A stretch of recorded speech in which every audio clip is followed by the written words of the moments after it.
Hey, my mama said, fuck it, nigga, hit the streets and live. Got some crack in the corner and I did what I did. The neighbors, they don't like me, I got J's in. So, told my grandma I don't need a bed, I'm sleeping on the floor. Got my tool in my flow, they're my two main hoes. Me and all my walls stick together like the Zoes. Stop by, say who got the yay for the low. And I keep birds with me, like a straight out Holly Grove. They itch for the smoke. My fingers, they itch for the paper. I'm riding around the city and I got that calculator. I'm a motherfucking monster when they come to get that paper. Hey, my fingers, they itch for the paper. My fingers, they itch for the paper. I'm riding around the city and I got my calculator. I'm a motherfucking monster when they come to get that paper. I don't fuck with these niggas cause they shady. These bitches, they just wanna have my baby. Born in the 80s, crack baby. Mama, she was in the street, so guess who raised me? You motherfucking right, couldn't get it from my mama, so I got it off the block. Been working my whole life, but I ain't never punched the clock. 9 years old, I seen a nigga get shot. Damn. Niggas quick to run their mouth when they get jammed. Pussy ass nigga, tell it on his own fam. The same nigga that you break your neck for. Be the same nigga that cross you out and wet you up. Supposed to be chasing money, but you chasing bitches. Real bosses don't talk, we just sit back and listen. Stack that paper up and then make boss moves. She like to argue, so I sent that bitch to law school. Keep it real with your dog, no matter what. Same bitch decline, she love you, she done set you up. Out here in these streets, it ain't no such thing as love. The only thing I trust is this pistol and these slugs. It's the big dog.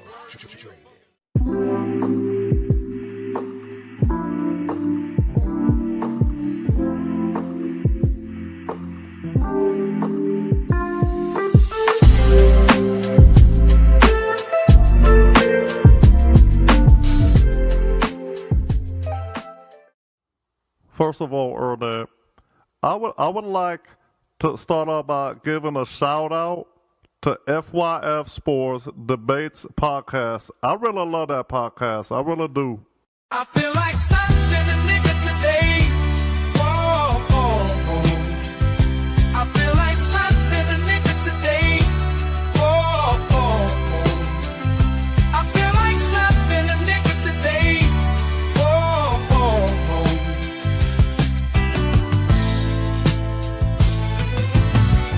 These motherfuckers on the road, where the hell they learn to drive. Jive turkeys at my job, about to get a cool, cold, mean five. Should've took the day off, might slap my boss. My own damn kids pissing me off, as if I hadn't had enough. Chipotle fucked my goddamn order up. I'm fed up, I'm fed up, I'm fed up. I feel like slapping a nigga today. Whoa, whoa, whoa.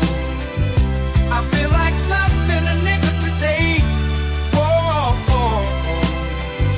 I feel like slapping a nigga today. Whoa, whoa, whoa.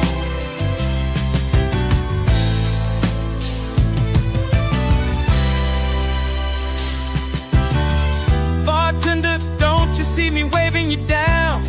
This guy came after me, I was here first, but you serving him rounds. No, I bought the Uber here, my friends expecting me to buy it back tomorrow morning. FYF Sports, man, it's Lamont, man. We back, man. Appreciate everybody pulling up today. Should have a good one for y'all today, man.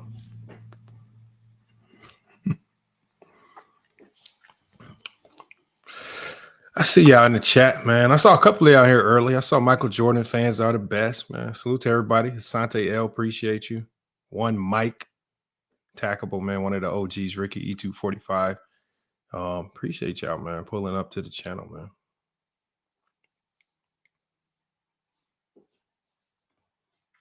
It's crazy. It's a crazy time, man.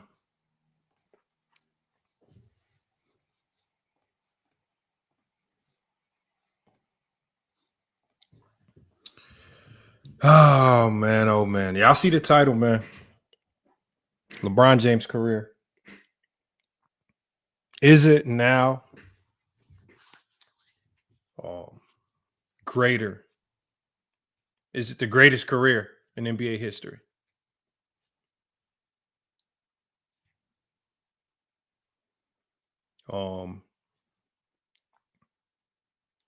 Crazy, y'all, what we seeing from LeBron James, right?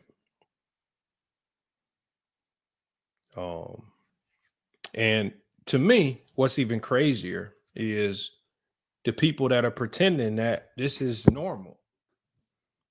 We got Judah. He says to see the slurping. Judah. I mean, again, I don't know what's with a lot of you Jordan fans, and you guys have these very, very homoerotic innuendos. We talk basketball, y'all want to talk homoerotic behavior. We dropped a link. Y'all never want to pull up. You just want to stay in the chat and you want to talk about your own personal fetishes. Just talk basketball. And the thing is, I'm gonna appreciate it more because if you disagree, when I drop the link, come up here and tell us why you disagree. Judah says, but Jeffrey Zesties is, that's not me. I don't say no Zesty Jeffries. Take that up with Goat James Kingdom. Don't get mad at, see, now you just coming over here. You didn't probably got roasted by Goat James Kingdom or something. And now you're just trying to take your anger out on me. I'm not Goat James Kingdom. That's a beef you got to try to go win when he go live. I'm just saying, y'all never hear me use the homoerotic terms for you. I just really try to break you down with facts. I will drop the link and I will try to go toe to toe with you with regards to the game of basketball. Judah, if you never got roasted by him, then why are you talking about Goat James Kingdom? We not even 2 minutes into the podcast. Salute to Low, man. Salute to Low in the chat, man. One of the OGs in this game, man. Make sure y'all check out Low's new channel, man. I don't even know if it's new, man. It's called the Low Lights, man. He's been dropping a lot of gems over there, man. It's called the Low Lights. You know, Low got about 69 channels. Hey, but the new one is fire. I ain't gonna lie.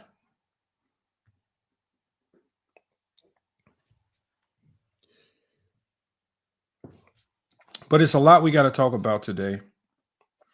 There's a clip that I want to share with you guys. And, you know, we're going to address it. Yeah, I did see Lowe's reaction to Dreamers Pro, man. Dreamers Pro is another odd one, y'all. See, because, look, y'all, and I know some people have already started doing this. Here's my prediction, y'all. We saw what the people that have this intentional hate for LeBron, where their intent is to try to hate on anything. At the beginning of the year, their direction was tear down JJ Redick because JJ Redick's directly tied to LeBron James.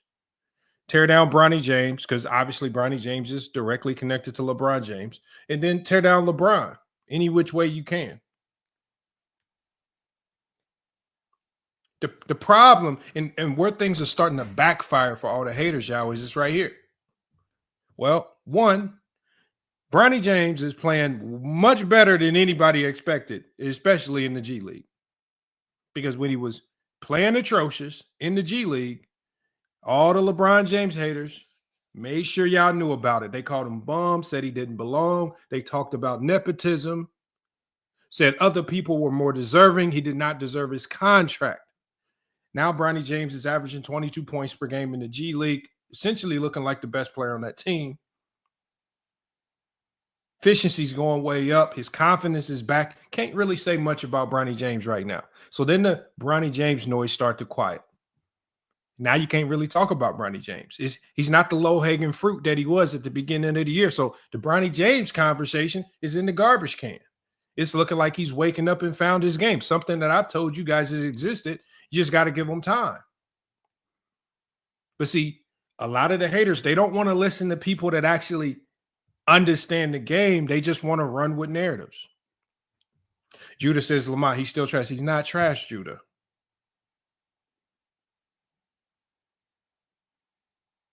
Judah, how do we expect to trust your word with regards to anything that involves competing in basketball when you said that Jordan's toughest competition in the 90s was the 96 Sonics? The 96 Sonics is known as one of the most lopsided NBA finals in NBA history. That was the worst competition he had in the 90s. I don't trust your judgment on these things, Judah. I don't think you understand the game very well. I don't think you know the game very well.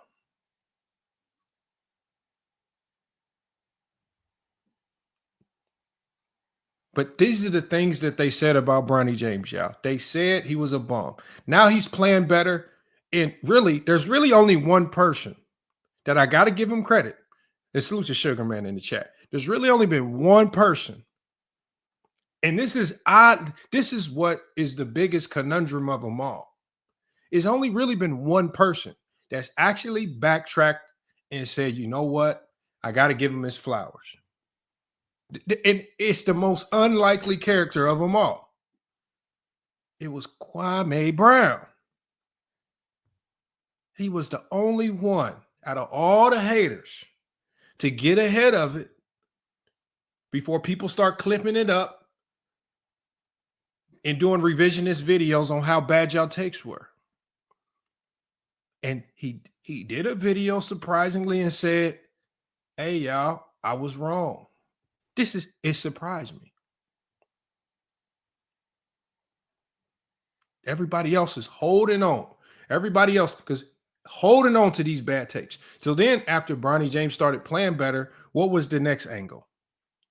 JJ Redick is the worst coach in the NBA. JJ Redick is trash. Oh, he is. Oh, then now slowly, and Anthony Davis gets hurt. Lakers are still winning games. Well above 500. Lakers pull off the most improbable trade in NBA history. Now they got Luka Doncic sitting in their lap. And now they second place in the West. Now JJ Redick is in consideration for coach of the year. Will he get it? Probably not. There's too many other coaches out there that have done a hell of a job. But he's in the running. And it's a large U-turn from what the haters were telling you. The haters were telling you he was the worst coach in the league.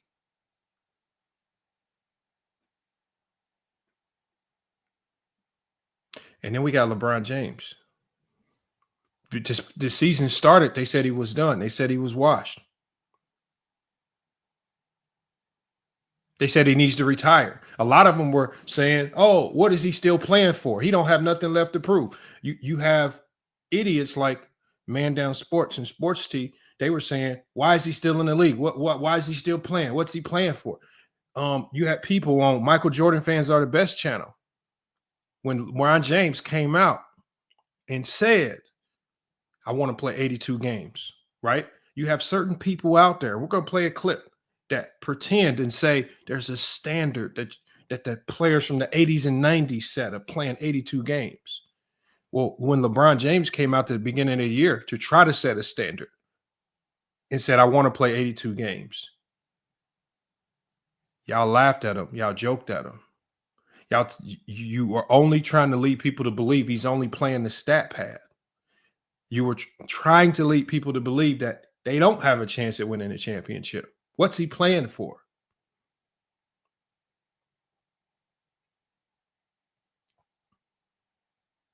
But as LeBron James, who is now recently Player of the Month, the oldest player in NBA history to receive Player of the Month, is looking like he ain't really taking a step back. What's there left to complain about? So now that LeBron James is playing at an elite level, LeBron James is making the fadeaway jumpers like the Jordan fans wanted to see. The turnaround fadeaway is there. He's added it to his bag. The three-point shot is falling. The production is there.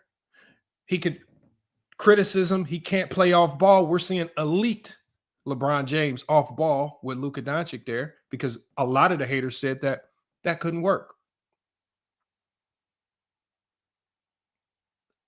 So what's left to complain about? Well, you can't complain about Bronny playing too well. Well, you can't complain about JJ Redick. He's in the running for Coach of the Year. You can't complain about LeBron. He's looking like a top 10 player in the league right now, even at the age of 40. Well, you can't bring up, DJ Academics tried to make it messy. That story thrown into the garbage can in 2.2 seconds. What is left for all of these LeBron haters? Because remember, the one thing that they not going to do, Lo, you know this. The one thing they not going to do is, because LeBron's playing better, Bronny's playing better, JJ's looking like a Coach of the Year candidate. With regards to LeBron James and the Lakers, they good to go. There's not much left to talk about. You would think that all of these LeBron James haters, you got Uncommon Sense, you got Uncut Hoops, you got Skap Attack, you got Michael Jordan fans are the best. The Lakers are handling their business. Really not much news to talk about there. So you would think that they would actually start talking basketball. That's all that's left. You would think they would maybe start talking about Joel Embiid, and it's looking like that knee injury could potentially end his career, and talk about the basketball implications there. You would think they would talk about the revival of the San Antonio Spurs. Unfortunately, Victor Wembanyama went down with injury, but it's still a story there to talk about now that they've acquired De'Aaron Fox. You would think they would be talking about the OKC team, the Oklahoma City Thunder, a team that statistically and analytically is looking like one of the best defensive teams that we've seen in like the last 20, 30 years. You would think they would be talking about that, right? Because now it's time to start putting shine and light on people not associated with LeBron James, right? If he's getting too much attention, if he's been in the spotlight for the last 20 years, less now. Because we really, anything negative right now that you want to try to pretend to say about LeBron James right now is non-existent, right? Maybe you can wait till he loses in the playoffs. If they lose in the playoffs, maybe you can wait. Wait till something negative happens. Maybe when they lose a game or something like that. But as it stands right now, there's not much left to talk about other than real basketball. So as you go to each of the LeBron James hater networks,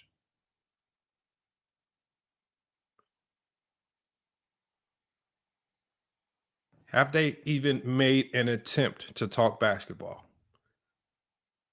Plethora of other storylines out there. Cleveland Cavaliers, that comeback versus the Celtics. The Boston Celtics, right? Inconsistent champions. Jaylen Brown, a guy that the finals MVP, is looking like a fourth option at times. Defensively, remember, they love defense. Defensively, his defense has gotten thrown into the garbage can. Remember, they were saying that this is the man that shut Luka down in the finals last year. His defense, I don't know where it went. He can't think on offense. He can't defend nothing on defense. So bad that the Houston coach, the Houston Rockets, to win a play, they didn't even draw nothing up. They were playing the Houston Rockets for a game-winning play, and they basically said, whoever Jaylen Brown is guarding, give him the ball and go score. They didn't even draw a play up. That's how bad his defense has been. But we don't talk about basketball. We don't talk about none of that. But what do? The only thing left to do, because remember, I've always told you guys, none of them understand basketball. None of them have their own talking points. Everything that they say about the game of basketball is media narratives or something that they heard another person say, and they're just regurgitating it because they feel that it supplants something that they were already thinking or something that they already heard.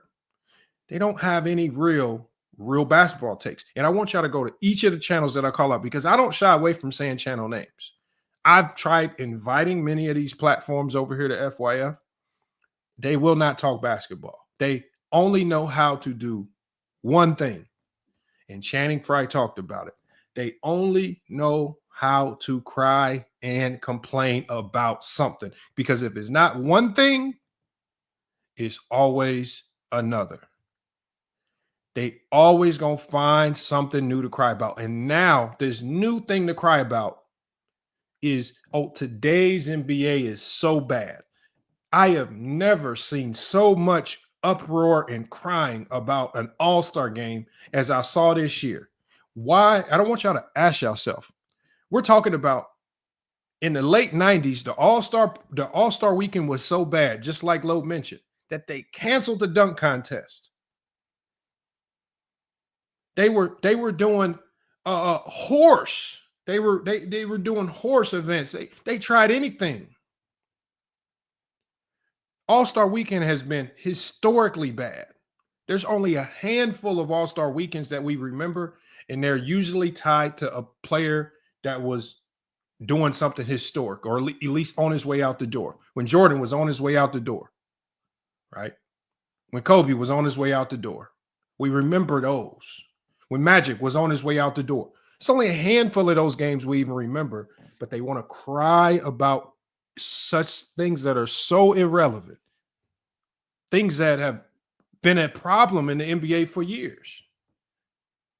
So they have this uproar about how bad the All-Star Weekend was and how the players are at fault, and this is why the ratings are down. And so now the new thing is ratings are down, nobody's watching.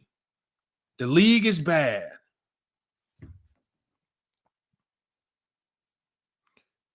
That's what they tell us.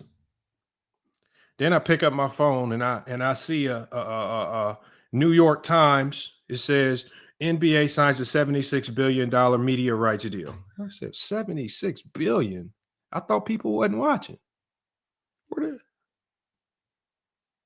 Oh, it's not that people not watching. It's just that this past generation, which just so happens to be the 90s fans, oh, you guys are getting phased out. This is part one of the Jordan fan phase out plan by the NBA. Y'all are mad because what you're seeing, you no longer relate to. It's not for you no more.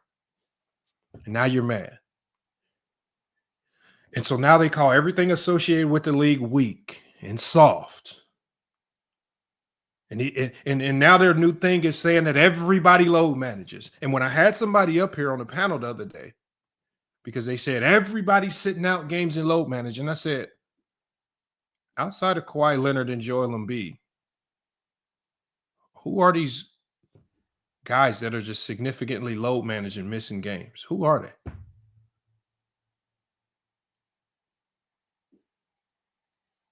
Then they get quiet. Then they can't answer no questions. Where are all the players not playing hard? OKC, a team full of young players, not old players, not with old vets, not led by the old guard, looking like one of the best defensive teams we've seen in the last 20, 30 years, and they don't say anything. They don't give them any flowers. They don't give them any kudos. They don't give them any props. And when you talk about a team that's unselfish, look at that team. They have no egos. They don't care who scores the ball.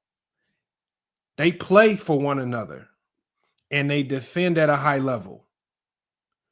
All the people who say that they love these things, they zip their mouths. And I promise you, go to all of these LeBron hating channels, the channels that say teams don't defend. They haven't done a single video on the OKC Thunder. And when I say, the reason why I say the OKC Thunder, they are on a historic run defensively right now.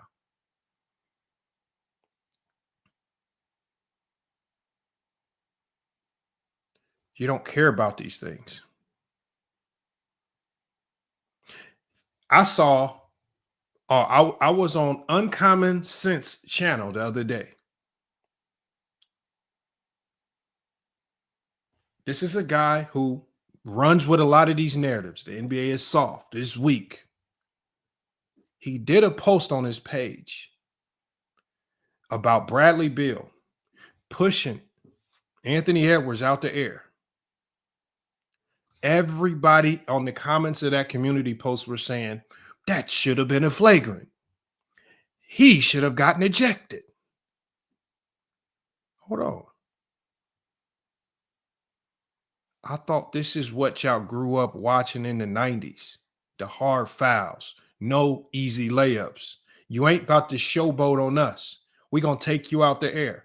And as soon as it happens one time, everybody on that comment section is talking about Bradley Beal needs to get suspended, fined, everything in the book thrown at him.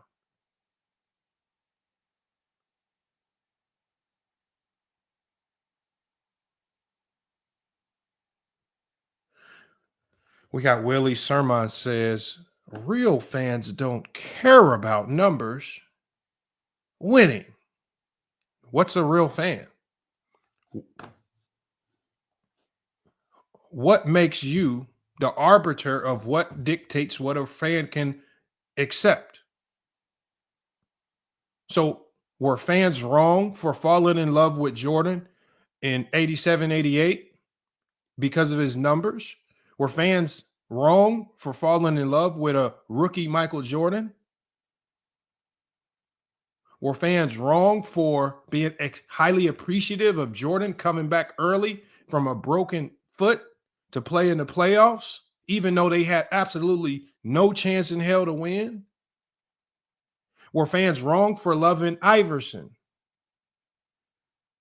Were fans wrong for loving a perennial loser until 1994 and Hakeem Olajuwon?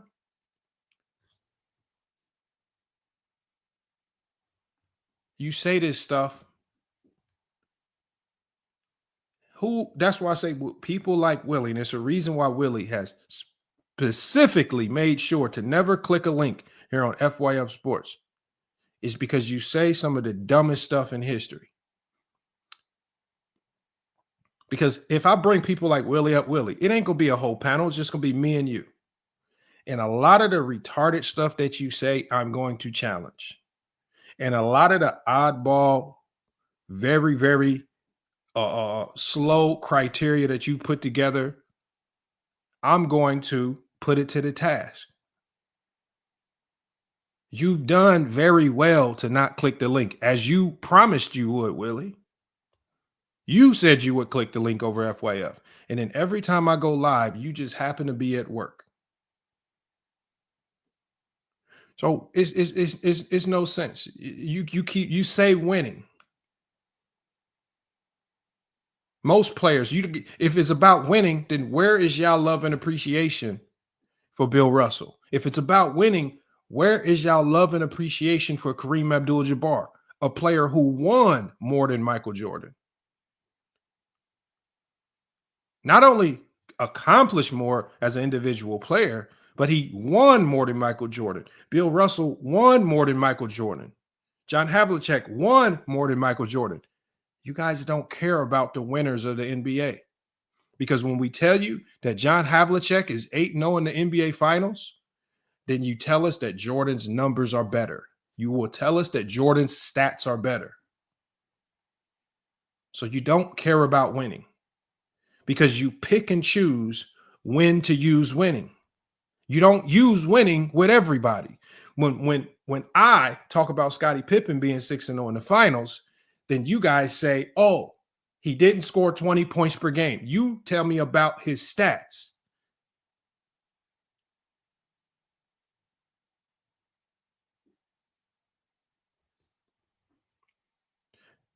Willie, you guys are like, Willie, I've said a lot more than just the 60s. The 60s is just a very small example because I've even said players like Allen Iverson, who didn't win anything, but one of the greatest scorers we've ever seen. Are you telling me that the fans of Philadelphia do not appreciate Allen Iverson, even though they did not win anything?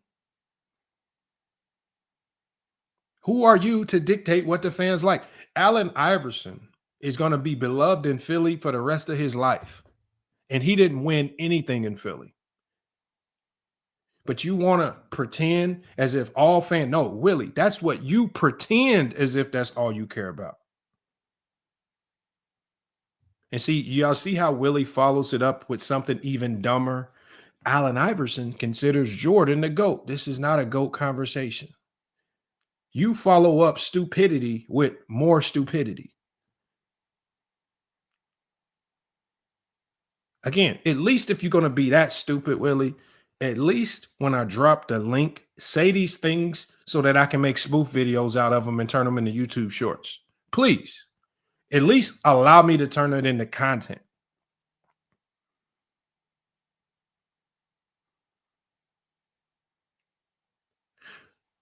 I'll tell y'all right now, y'all, and I want y'all to really understand what we're dealing with. I'm going to play y'all what Channing Frye said, and then I'm going to take you guys to a clip that I actually saw that really just supports everything that I just talked about. But I want to refresh.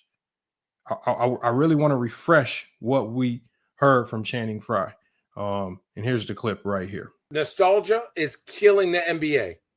The 90s basketball, Michael Jordan and Kobe, was not as clean as y'all think it was. Y'all forget that Jordan left the league for 2 years. Y'all forget that Kobe, rest in peace, quit on his team in the playoffs and did not shoot the basketball.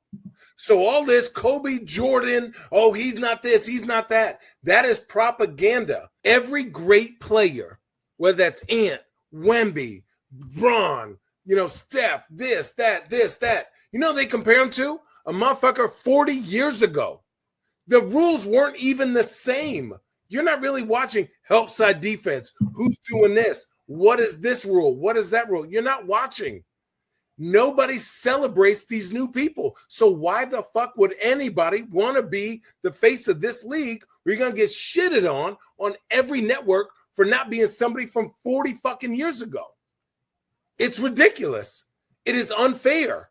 Bron is one of the greatest players ever to play. Stephen Curry is one of the greatest players ever to play. Giannis is one of the great. Jokic. And you know what we do? We talk about fucking Michael Jordan. All this superstar era shit is over. The card cap called a second apron, it's over. Teams are going to take over.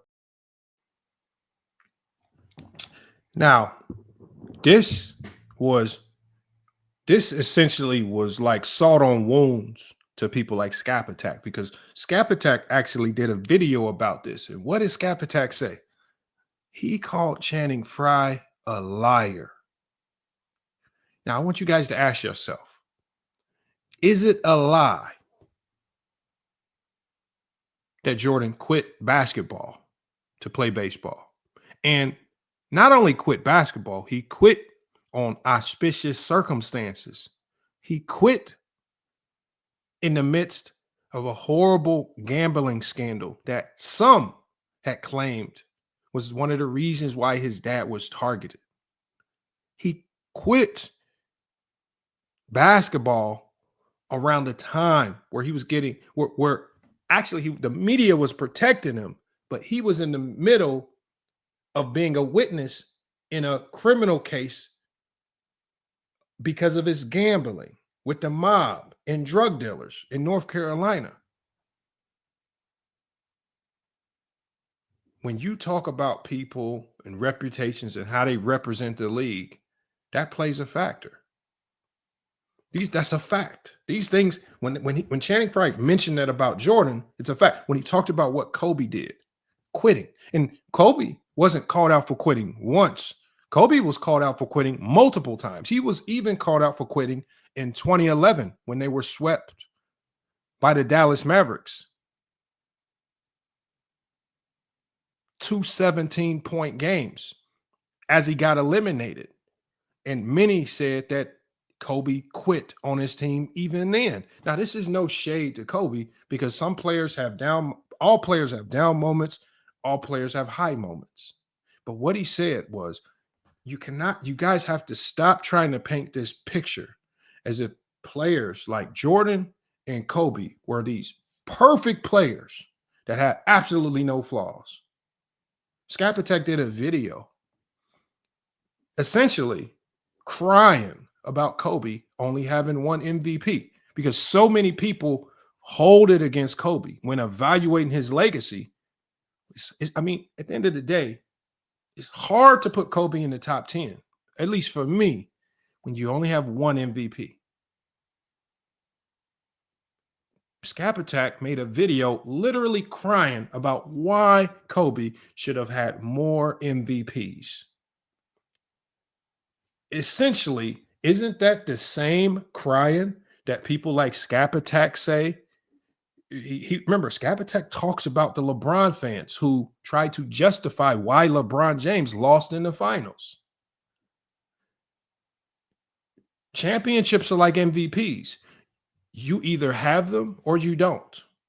Why you did not win it, why you did not achieve it, most people really don't care about the filler in between. Did you win it? Just like LeBron has the answer for with the championships, and it's just like Kobe has the answer for with the lack of MVPs.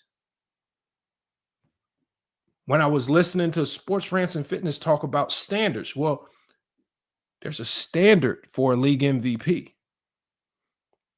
And to be considered for the league MVP, there's a standard that you must uphold off the court as well, or you should not expect to win that award very much. The unfortunate reality for Kobe Bryant is there were some things that went on off the court that essentially eliminated him from that conversation. Whose fault is that? That's not my fault. But at the end of the day, it's safe to say that he only has one MVP because of how Kobe carried himself. There's a standard that if there is truly a standard that comes with, then apply that standard fairly. And it's just tough for me to see people like Skap Attack make videos crying about why Kobe only has one MVP and how he should have more, but then will slam a LeBron James fan who tries to justify why LeBron only has lost so many times in the finals. All it does is let me know that they both understand, that people like Skap Attack understand that there should be context to everything.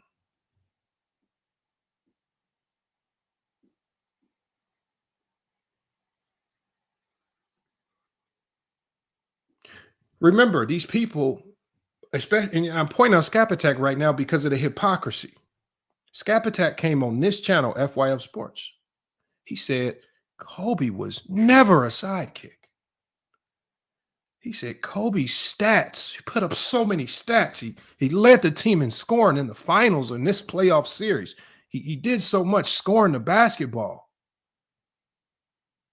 He wasn't a Robin, he was a 1A. It was always a 1A, 1B relationship with him and Shaq.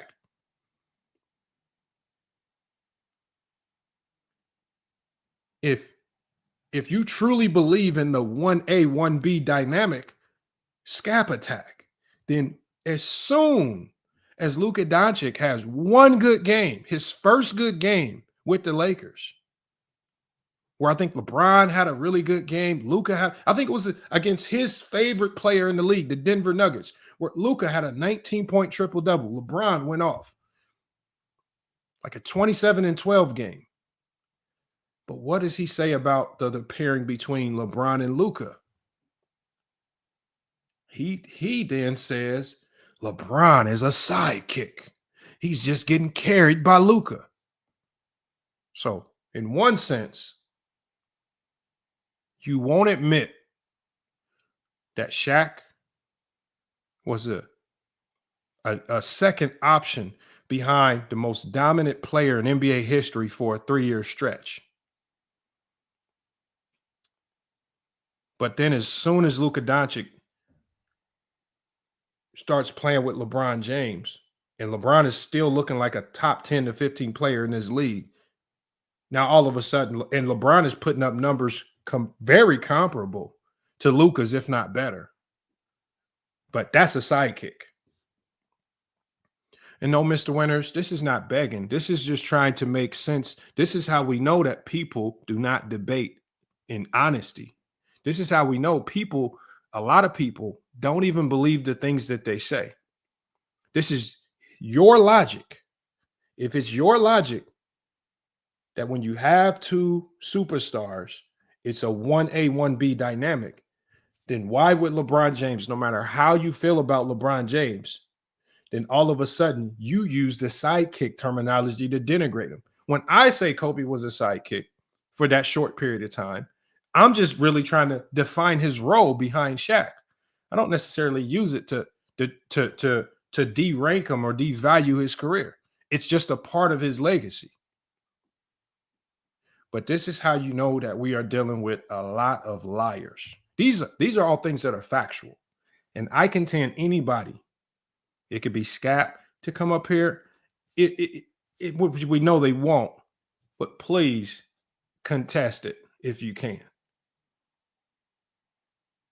And this is how hypocritical a lot of them are.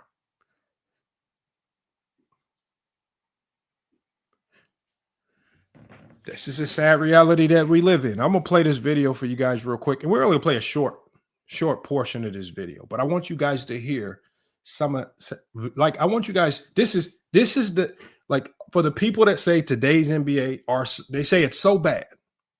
They say it's so bad. I'm going to play you guys a snippet of a podcast. Now, I want you guys to listen to this podcast, right? Are they, now that the Lakers are playing much better, now that the Lakers are the number 2 seed, now that Bron, you really can't complain about his play. Bronny is playing much better. Can't complain about that. JJ Redick is doing a hell of a job. You can't really complain about anything. Listen to the conversations that they're having. Are they talking basketball? Are they talking about any of these new young players coming up? Great defenses, some of the physical play that we've seen over the last couple of games. Are they going to talk about any of it? Let's see what they do. Hold on. Let me pull this clip up.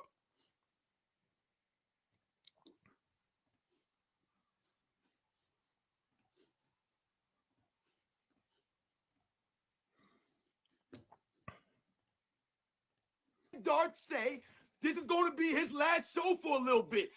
So let's finish strong. Let's have a good Sunday show. Shout out to everybody in the chat, man. We got my man Skap out here with the tank top trying to flex on. Panel. I feel like we kind of came up together with the old Tug days and that kind of stuff. So there's a order. Hey, wait, how are you, sir? Everyone tuning in, welcome. Thank you guys for being here. YouTube world of life. Does not want to be the face of the league. We're the ones that are once again holding the standard. It's about the standard. That's what it's always been about. When we talk on these Sunday shows, when we talk on our channels, we're talking about the standard. You know, sometimes I hear some of these people out here talk about, you know, us in a negative light as far as like how we're judging people or how we're talking. And then they'll try to relate it to, you know, and they'll say things like, oh, well, players in the past, you know, talked about, you know, Michael Jordan's era, and they hated on Michael Jordan's era, Will Chamberlain or the Bill Russells and things of that nature. And I always laugh when people say these things because they were never, quote unquote, hating on Michael Jordan. Hey, Lo, this is, hey, Lo, do you know, Lo, because I'm assuming, Lo, you've been through some hoods. This is, if you've ever been to the liquor store in any hood, and you always had that group of guys kind of just lingering around with the Mad Dog 2020s and the Boone's Farm, this is who that is. This is that sector of YouTube. This is the Mad Dog 2020 sector of YouTube. Right? I would bet money, like, we know that in B Sports, he looks like he's drinking a strong Boone's Farm. We know Sports Rants and Fitness. He is known for the Mad Dog. Look how hyped up he is. We got Skap here. You know, Skap might be a little different. You know, Skap look like he's in the shape a little bit, but Skap might be on the what is that light beer called? The new Bud Light, the fruity ones with the 0 calorie. He might be on the 0 calorie beer. And you got Angry Old Hoops. Angry Old Hoops is Whatever beer you see Ku Klux Klan members drinking, that's what he probably drinking. I don't know what they drink, but this is what we got right here. We got the back alley sector of YouTube, and it ain't nothing. It ain't nothing about basketball we gonna hear out of this. And I want y'all to listen, because at times you hear Lo joke around on his show. But Lo gonna get to talking basketball. Even on Ticket TV, they gonna go crazy sometimes. But sometimes you'll tune in at the right time. They actually talking basketball. Player's choice, talk basketball. This is the back alley sector of YouTube. Empty Mad Dog 2020 bottles skewed and strewn around all over the place. This is what we dealing with right here. And not only does it look like it, it sounds like it. Watch, so I'm gonna play some more. Era from the aspect of them lowering the standard of the game. They were always talking about the other eras in relation to how much money these guys were getting paid and how the game was changing. Because let's make no mistake about it, the game is always going to change, but the standard should always be there. So, for example, when we talk about the 82 games and they cause old heads, we harp on the 82 games. That's one of the standards of the NBA. It was an unwritten rule, so to speak. So when they say now that we're trying to make it seem as if the nostalgia factor, they were perfect, these guys. Oh, they were perfect. Never the case. That's never what we've said. So once again, those guys miss games, right? Magic Johnson never played 82 games in a season. But once again, it was the fact that Magic Johnson always looked for reasons to play games, not to miss games. Now, what does that even mean? Magic Johnson always looked for reasons to play games, not to miss games. What does that mean?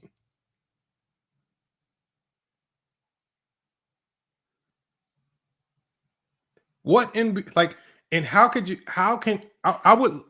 would want Sports Rants and Fitness to give me an example. What players are looking for reasons to not play when we've seen a player because a lot of them who are illogical and can't think, they're always going to go to the go-to. They're going to use Zion Williamson. Well, Zion Williamson just nipped all of that in the bud. He literally came out and exposed his own organization. He came out to the media and said, look, I respect the team and I respect all the decisions that they make.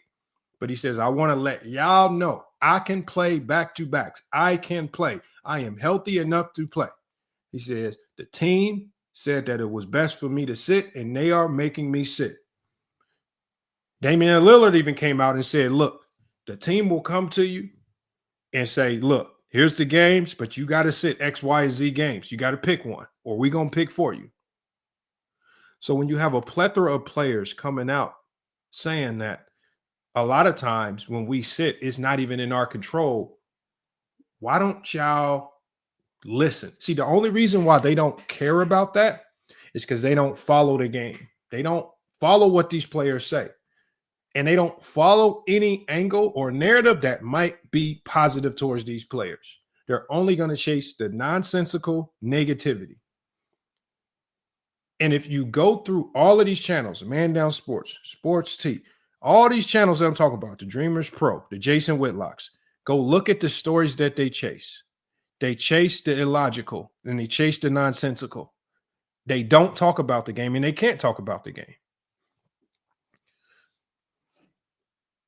The sense from a lot of these guys today that they don't really want to play the games. It's not that they can't, they don't want to play the games.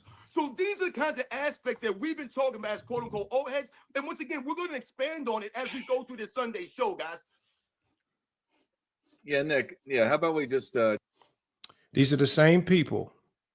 These are the same people that won't, if it's about not playing, they will never tell you that Hakeem Olajuwon, not once, but twice in his career, faked injuries, did not want to play because of money, because of his contract. They will not talk about how Scottie Pippen delayed his back surgery intentionally so that he can miss games during the regular season because of money. They won't tell you that. They won't tell you about when Karl Malone almost got suspended by the Utah Jazz, right, for refusing to play because of his contractual situation. Remember, in 1999, there was a lockout and there was a new CBA, and that new CBA allowed Scottie Pippen and Hakeem Olajuwon and Karl Malone to all finally get paid. These guys were about their money, and they were extremely upset they weren't getting paid, right? This is when they talk about players that don't want to play. You hear Charles Barkley run his mouth about a lot of different things, but it was Charles Barkley. He's the one that derailed his own career by losing his fitness, getting out of shape, not taking his diet seriously. How can I believe that you are very serious about playing basketball games when you don't take your diet and fitness very seriously? This is one of the stars of the 90s. Look at Shawn Kemp. You say that these guys want to play, but as soon as they have one lockout, one little break, Shawn Kemp comes back at almost 400 pounds. But he wants to play. Even if you go to the young, lesser-known players, guys like Oliver Miller, Big Country Reaves, essentially ate their way out the NBA. And because the NBA did not have any real big man, Oliver Miller was able to, who came into the NBA to the Phoenix Suns, is actually a promising power forward. He was able to hang around at the end of his career, weighing well over 400 pounds, looking like, just looking like that purple dude off the McDonald's commercials from the 90s. I forgot his name. But see, they won't tell you none of this stuff, y'all. They won't tell you. They think we don't know. But see, a lot of these stories were printed in newspaper print, and there's not a lot of YouTube videos about it. They know, but they don't believe that a lot of you guys gonna actually go do your research. Jamar, you're right. Derek Coleman. A lot of people don't know this. Derek Coleman was supposed to come into the league, and he was supposed to be the guy that went toe-to-toe with Jordan. That's how good Derek Coleman was coming out of Syracuse. What did Derek Coleman proceed to do? He walked into the league, did not care about his fitness, did not care about the team that drafted him, and proceeded to eat his way out the league as well. These are stars.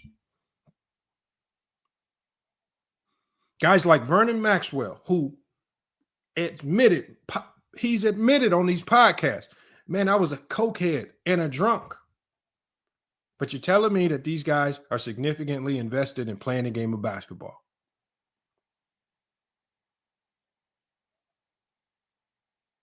How long can you last in this league if you're a cokehead and a drunk today?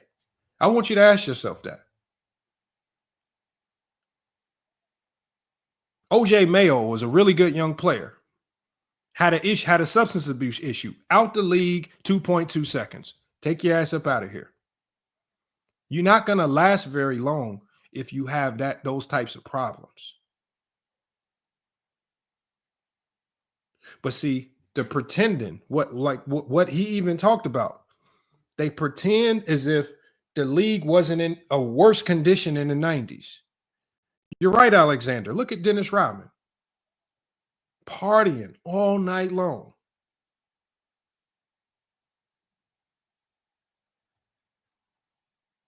Got ran out of San Antonio. He wanted to run around and marry himself and wear dresses and all this crazy stuff.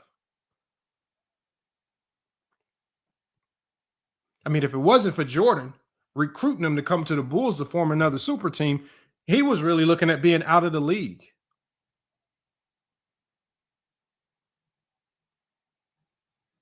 Thank you, Jay Moore. And they'll kill Luka for a couple beers.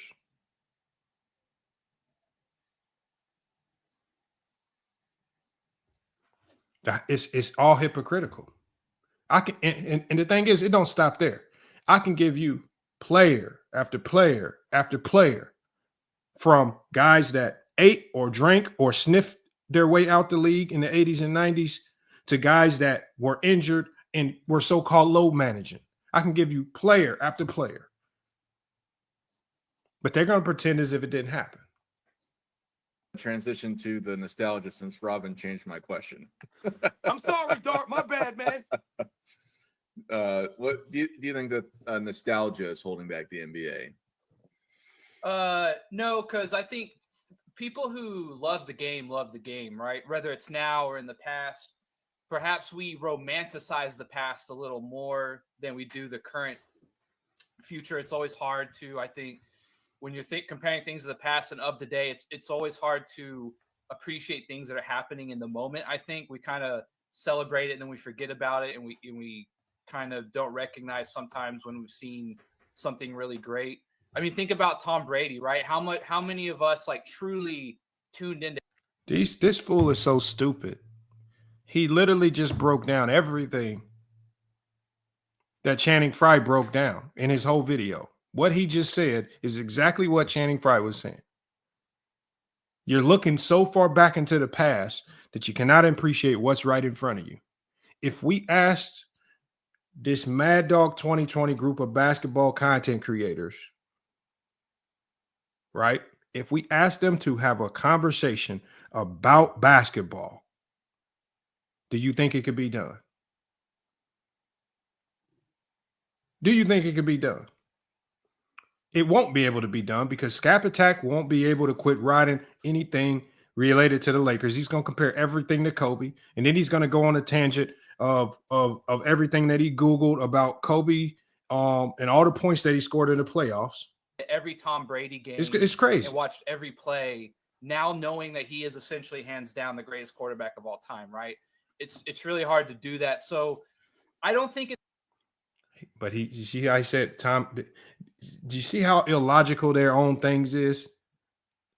Tom Brady's longevity is what helped him be the so-called GOAT of football. That's longevity that did that. But all of a sudden, when it comes to the NBA, the brain cells and the things that are supposed to connect in the same electrons in your brain that fire off to get you to admit that Tom Brady is the GOAT of football, primarily due to his longevity. None of that starts to work when we start talking about LeBron James. And I'm not one that feels LeBron is the GOAT just yet. But it's these guys, man, who have an agenda just to tear LeBron down and say these crazy things. It's nostalgia per se. I wouldn't put it that way. I think nostalgia is when it comes from something that's like very personal to you from the past that was kind of culturally relevant in a way. So I would say we romanticize the Jordan era and things like that. But I don't know if nostalgia per se is how I would say what the issue is. Now, I'm kind of on the back foot here because I thought we were going to argue if Michael Jordan fans are the best. And then you asked, does Kobe and MJ make other players not want to take up the mantle, which is a totally different question. And actually, I think is a much deeper question. But I was just going to come in what I was going to say, and that is Michael Jordan fans, I think they have done, how do I put this?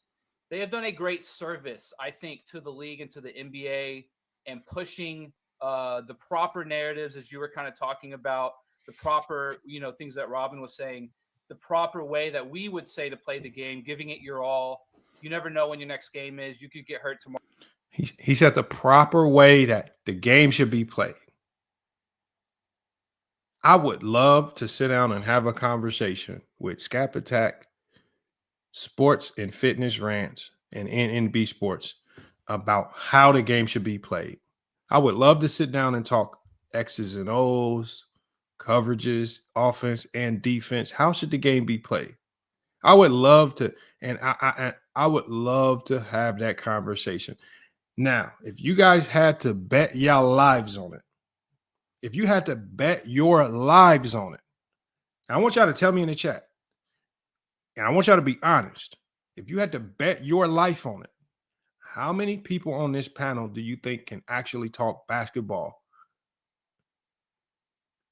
without running into Kobe, Jordan, or LeBron, without Kobe, Jordan, or LeBron narratives?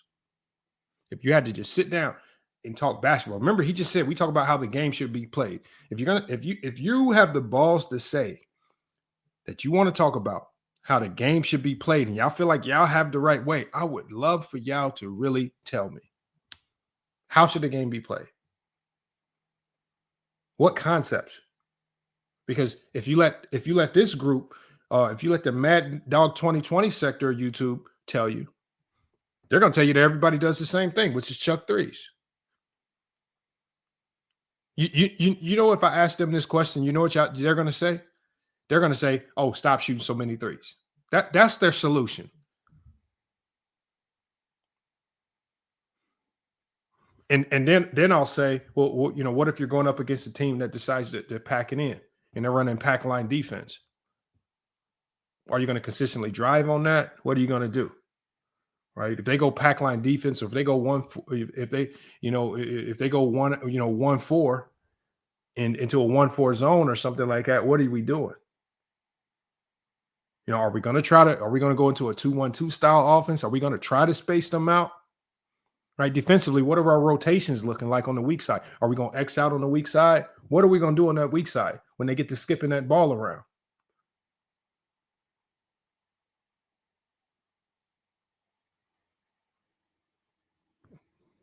I told y'all, these are not real basketball heads, man.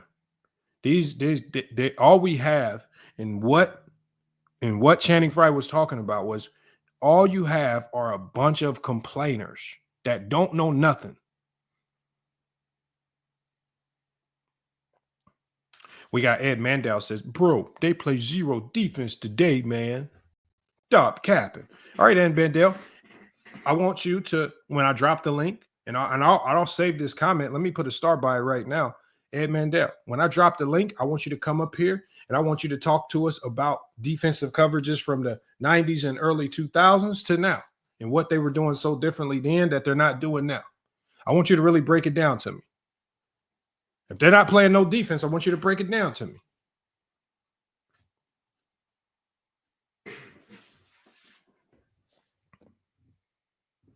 See, that's where a lot of y'all get stuck. And then all of a sudden, when I present a question to y'all, now y'all don't want to answer. Y'all don't want to click the link because y'all don't want to come up here and look dumb. I mean, at least do like Peter Bagjuice and just start Googling stuff when you come up here. He tried to make it seem like he knew what he's talking about for 2 seconds. At least try.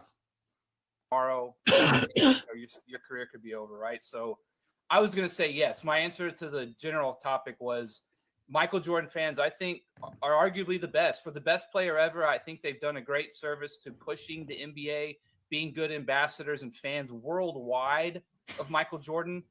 He took it to a whole nother level. So that's what I was going to say. And then we took 2 turns there instead of just 1. So that's what I was going to initially lead off with. All right. We're all over the place. We are not on topic today.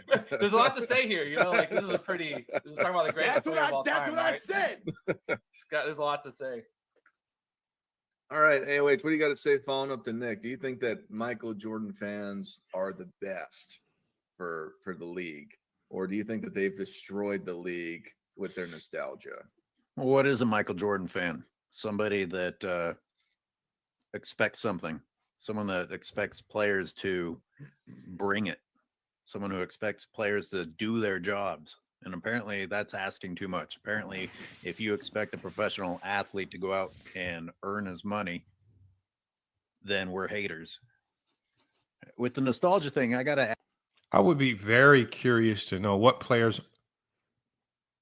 what are these, where's this plethora of players that just are not hooping?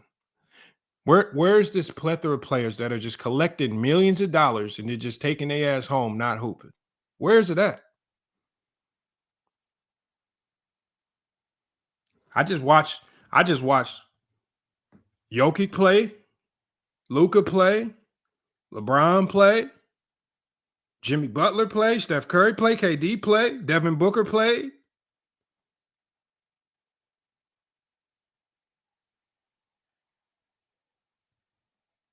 I just watched Paul George, who the 76ers gave him the option to shut it down for the season, according to reports. And Paul George says, you know what? I'm going to play it through. Even though the big fella down, I'm going to play it through. I just watched, we looked at a guy in Kyrie. AD went down. He didn't pack it up. All he did was go crazier. Ended up tearing his ACL. All I see is a league full of guys that are playing. What guys ain't playing? For as much as Kawhi Leonard low managed, he playing. He played. Who? As much as y'all say Zion ain't playing, I just watched Zion play last night. Where are these dudes that's not playing doing their job? He tried to define what a Michael Jordan fan is. No, people that are fans of Michael Jordan, one, it's a requirement that you're not stupid.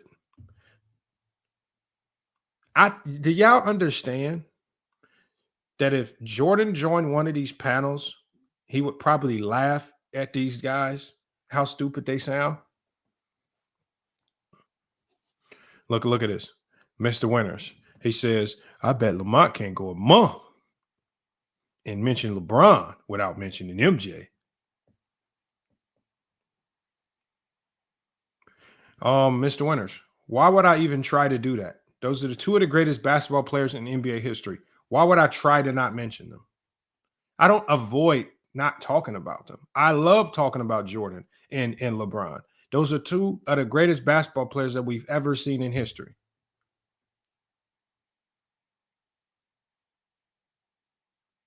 But it's the difference between actually talking basketball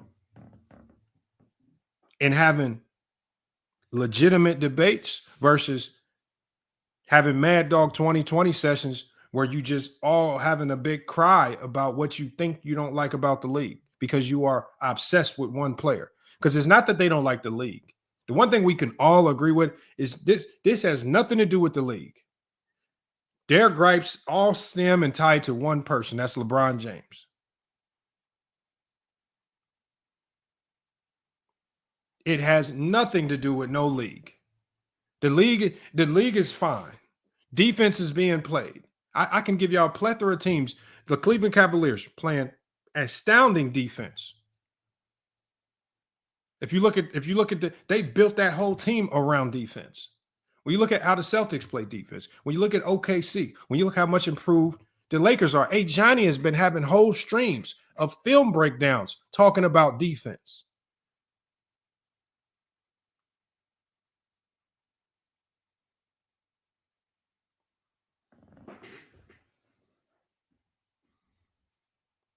As much as these guys criticize Johnny, can they ever do what he did with regards to breaking down defense? Right? And I know that sometimes Johnny doesn't get all the terms perfect and whatnot sometimes, but we all understand what he's trying to do and what he's trying to get across with what he's saying. And I appreciate the people that come up here and use the film to combat it, to go back at him. And they try to say he's wrong. But what you do is you have a lot of people having real basketball conversations. I want you to ask yourself, when has Sports Rants and Fitness ever showed you anything on film to support anything that he says? AOH, he'd be so thirsty for a bad LeBron clip. This fool literally will be watching the Lakers play. Screenshots on his phone when LeBron James turns the ball over just to post it on his short and say LeBron is one of the worst players of all time. And he actually did that at a game where LeBron had like 34 and 15. They won the game.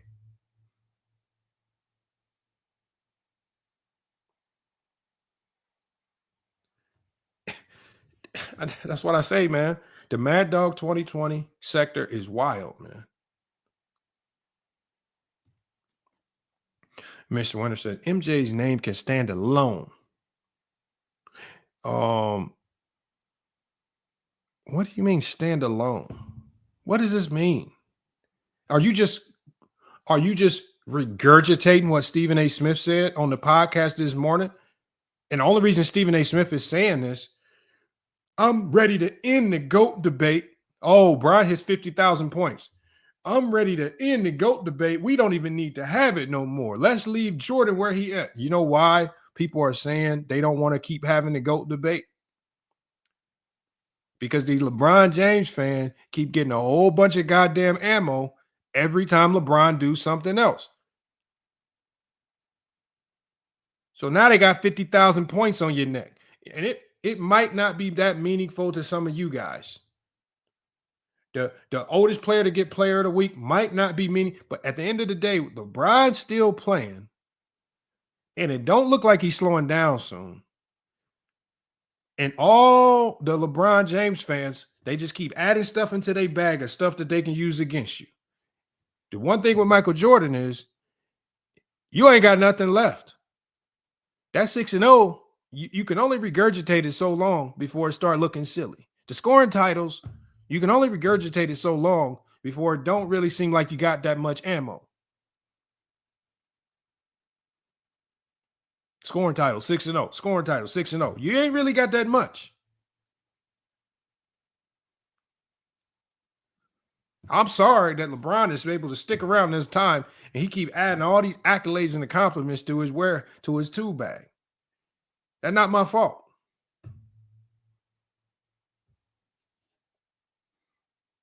And then y'all want to call people Glazers or LeBron sexuals just because they looking in the tool bag saying, God damn, you got a whole bunch of goddamn tools in this tool bag. What the fuck? And it'd be so funny when panels like this, they have to try to convince you it's only longevity. I heard somebody say, well, to do what LeBron did, all you got to do is average 25 points per game for 20 years. That's it. And this is coming out of the mouths of people that can't average 25 points per game across 3 games in their 24/7 fitness league. This is coming from guys who ain't never come close to scoring 25 points per game at the YMCA in the pickup runs. Retro says longevity versus sustained greatness. Well, that's kind of the same thing. I don't know why they would be versus each other.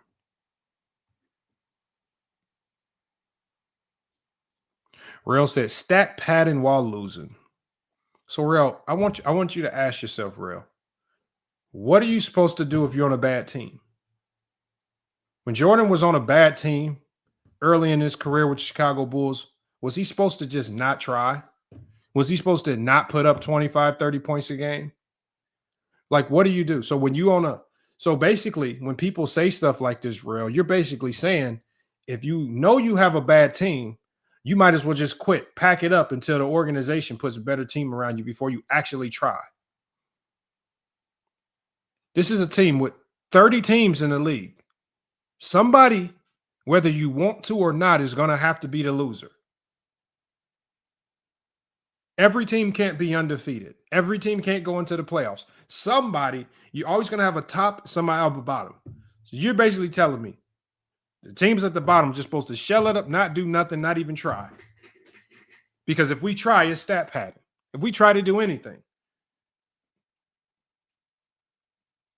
Mitch Richmond in the 90s playing on them sorry-ass Sacramento Kings teams. He wasn't supposed to try.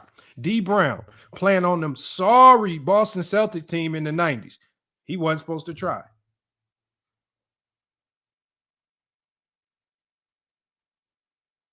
Stanley Roberts, big sorry, on the LA Clippers in the 90s. Wasn't supposed to try.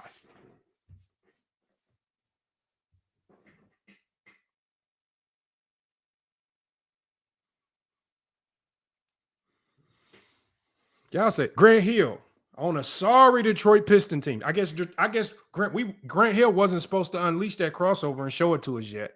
Grant Hill was just supposed to shell it up and sit on that bench and just not put up no stats, do nothing impressive until the Detroit Pistons got him some more help.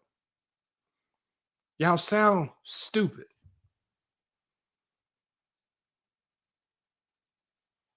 Real, what you mean we? I'm talking to you. What you mean we? You don't try to throw the emojis and stuff in. No. This was in response to you. You the one said stat padding on bad teams. I don't think at the end of the day, if you believe in stat padding,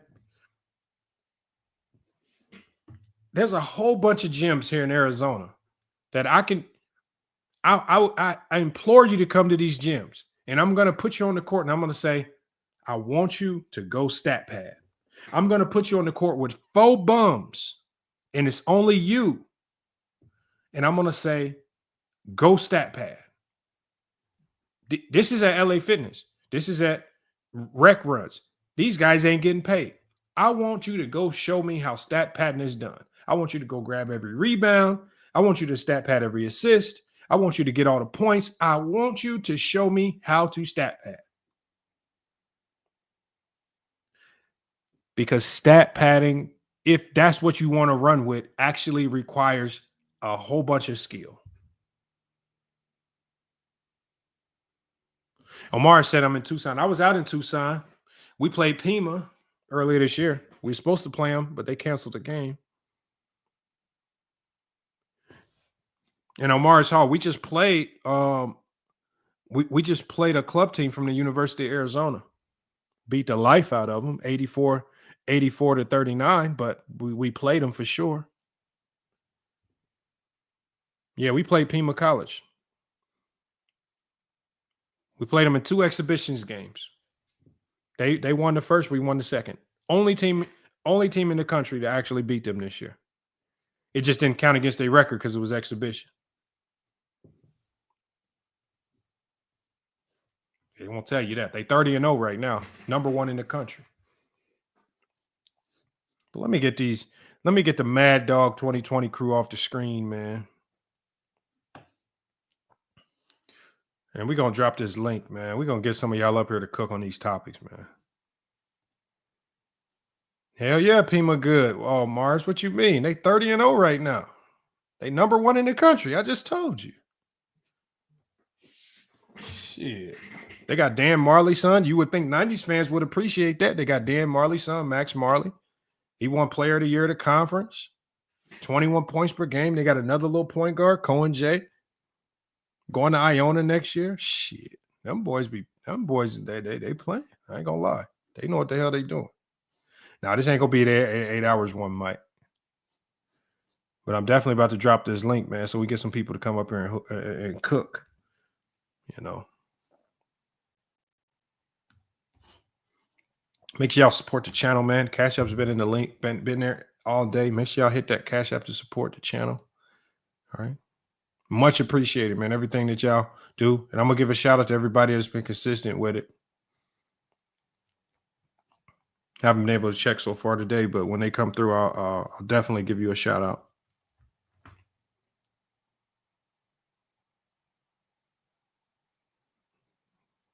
Link is in the chat, man.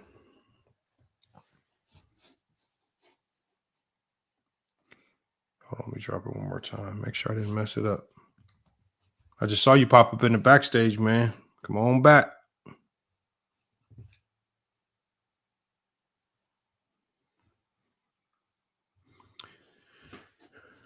He says, when the Lakers up 25 points, why LeBron never played with his son, Najee, because that's not in the program right now.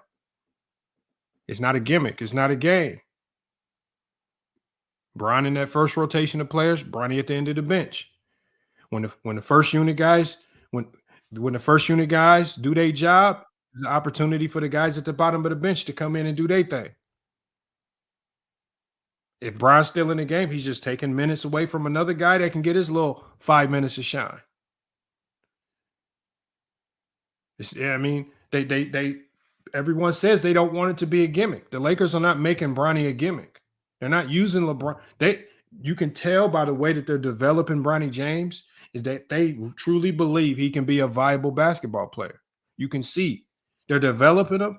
You can see this in how they're using him and his improvement in the G League and what he's doing in the NBA. They are not taking it as a joke.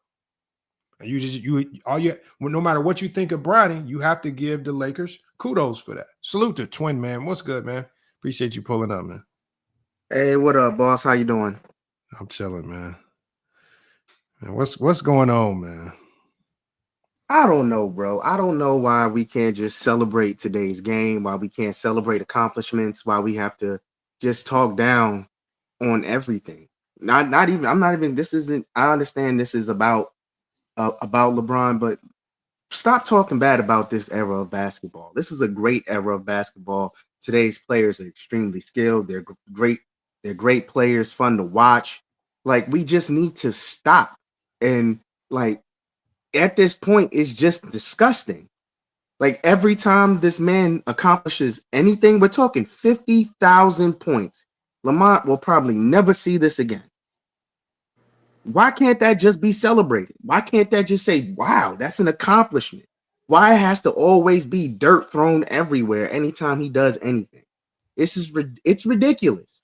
Why can't we celebrate that the last few years the Lakers have been in like the 7th, 8th, and even 9th seed, and now they're the 2nd seed? Why can't we celebrate that? Like, it just has to stop. The hate's ridiculous. Man, that's really all I got on it, bro. I don't at this point, I don't even believe it's hate anymore. I believe it's sheer obsession with just LeBron. And I believe my biggest belief in this has always been that it didn't even have to be LeBron. If KD was the player that was the face of the league and was doing all these crazy things, if Steph Curry was the face of the league and was doing all these crazy things similar to LeBron, it's whoever gets closest to Jordan is now in a line of fire. And so I don't know who the next guy's going to be. I don't know who it is. I don't know who's next up. But people don't want to tell the truth about it. But Kobe was in that same line of fire too. Kobe was not liked by Jordan fans. He was not loved. He didn't get it. It was only until Kobe's career ended and they knew he was well behind Jordan that they started to give him his flowers. Okay, your career's over. You can't do no more. You well behind Jordan. You're not in this conversation. So now we can give you your flowers and we can pretend like we love you all this time. And that's what they're trying to do with LeBron. LeBron is super close. They hate the fact that he's in these conversations, whether they like it or not. And this is why they revolve every conversation and everything that they say around LeBron James, right? They're the ones that connect LeBron to the GOAT conversation. They don't never talk about Kareem. They don't talk about Bill. They don't talk about Tim Duncan. They're the ones always saying LeBron's not in the GOAT conversation or LeBron can't be Jordan. They're always telling us what LeBron cannot be. Right. So it's their fear of Bron that's basically telling us, oh, he is in the conversation. Why? Otherwise, y'all would not be so scared of him. Yeah, it's ridiculous at this. For me, man, it's not even a conversation anymore. You already know where I stand on the conversation. I believe LeBron James is the greatest player to ever bounce basketball. It's not even a conversation for me at this point. It just isn't. And guess what? If you disagree with me, you're entitled to disagree with me. You're very entitled to do that. It's just the unnecessary hate of this man's entire career is insane to me. Then the faux outrage when he came out and said, why would Ant-Man want to be the face of the league when the only thing media wants to do is tear the entire game down? You even have former players tearing the game down. You don't want to deal with this shit. Like, I don't blame him for saying that to Ant. Look at what they did to him for 22 years. Like, it's insane. Like, it's really insane. And I don't understand why people can't see that. It's crazy how they've shitted on this man for 22 years.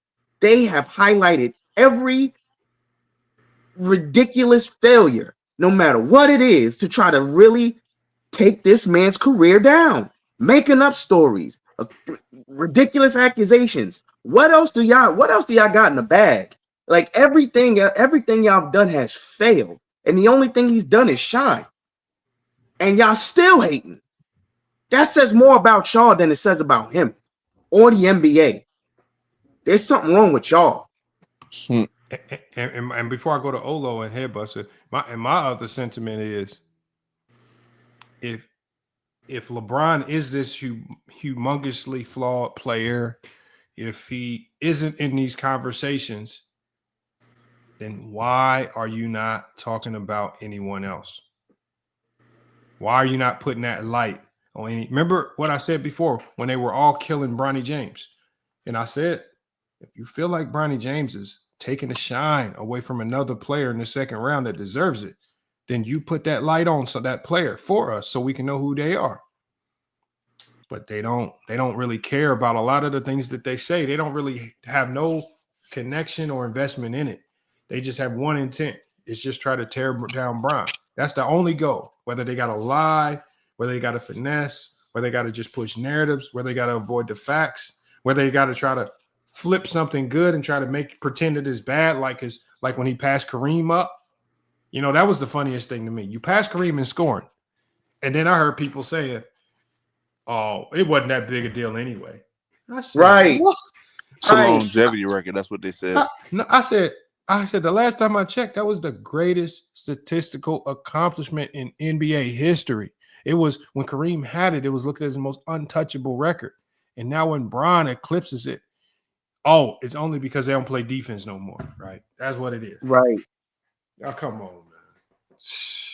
Stupidity, man. Stupidity. Olo, what's good, man? You know you on a different level of delusion, bro, when you really try to downplay that. Like, let's be real here, bro. You're on a different level of delusion. Then when he eclipses 40,000 points, it's a longevity stat. I don't think people really understand how good you have to play to eclipse these records. It's not like he's putting up 5, 6, 7 points a game, or he's giving you 10 points a game. He's giving you what he's giving you for 22 years. That's the shit that's killing me about it. I could understand if he was out there a shell of himself, just trying to put any type of numbers on the board. That would be stat padding for me, Lamont. When you know you really can't do it no more, and you're just out there chasing stats. He's not doing that. I don't even look at it because my thing is I've always said that there's no such thing as stat padding, because if the guys on the other side of the floor are getting paid millions of dollars to stop you, then from the start of the game to the end of the game, you got enormous pressure on you to do anything, get assists, to score, do all of that. When they're getting paid to stop you, there ain't no stat pad. Nothing is given on the NBA. I hear what you're saying. I agree and disagree. I agree with your take on how you're describing what they're saying is stat padding. I describe stat padding as, you know, you can't be as productive as you once were anywhere near your prime. And you're out there and you know you're just out there just trying to put up any type of number. Yeah, but that's still even flawed, because and the only reason why I say it's flawed is because players don't determine when they step on that court. If there's a coach and a coaching staff and a team that still feels like you got something to give, and they're willing to put you out on that court and allow you to do your thing, or at least try to do your thing, then do your thing. Because we know that the NBA, when they shut the hold on one second. When the NBA, hold on one second, twin man. When the NBA shuts the lights out on you, like they did with Carmelo Anthony, I felt like Carmelo Anthony could still join a team and give his 12 to 15 and still be a contributor.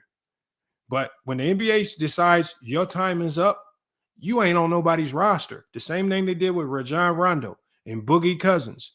Players don't determine all of this stuff. Organizations determine if you're good enough to step on that floor and do your thing. No matter what LeBron James does, at the end of the day, if the Lakers say we no longer feel you can be LeBron James and they sit his ass on that bench, there is nothing he can do about it. He don't control it. Your skill and what you're able to do determine that determines you even get onto the floor to be able to do anything. And like stat pattern was the true stat pattern. If you want to call anything stat pattern, it's Jordan's last game with the Washington Wizards. When Michael Jordan, they were getting blown out by like 30 points. And Jordan needed to score 2 more points to make sure he averaged 20 points per game. And what did they do? They send Jordan back in when the game was over, but he still had to go onto that court. He had to go earn a foul to get to the free throw line to score those last 2 points. And those 2 points allowed him to be a 20-point per game scorer that last year. If you want to call anything stat pattern, if you're a Jordan fan, Jordan is the extreme epitome of what stat pattern is, because that's how Michael Jordan ended his career, with the crowd chanting. The crowd was chanting so hard, 2 more points, 2 more points. They wanted him to get that 2 points so desperately. And Jordan, at that stage in his career, could have been like, nah, let the young guys have it. I don't need to average no 20 points per game. He took his ass out on that court and went and tried to get the 2 points. So stat pattern, I mean, like I say, like when you play basketball, there ain't nothing easy that ever happens on an NBA court. Ain't nothing given. Making a jump shot in front of the crowd, contested, NBA defense, even if it's against the bum players, it's hard.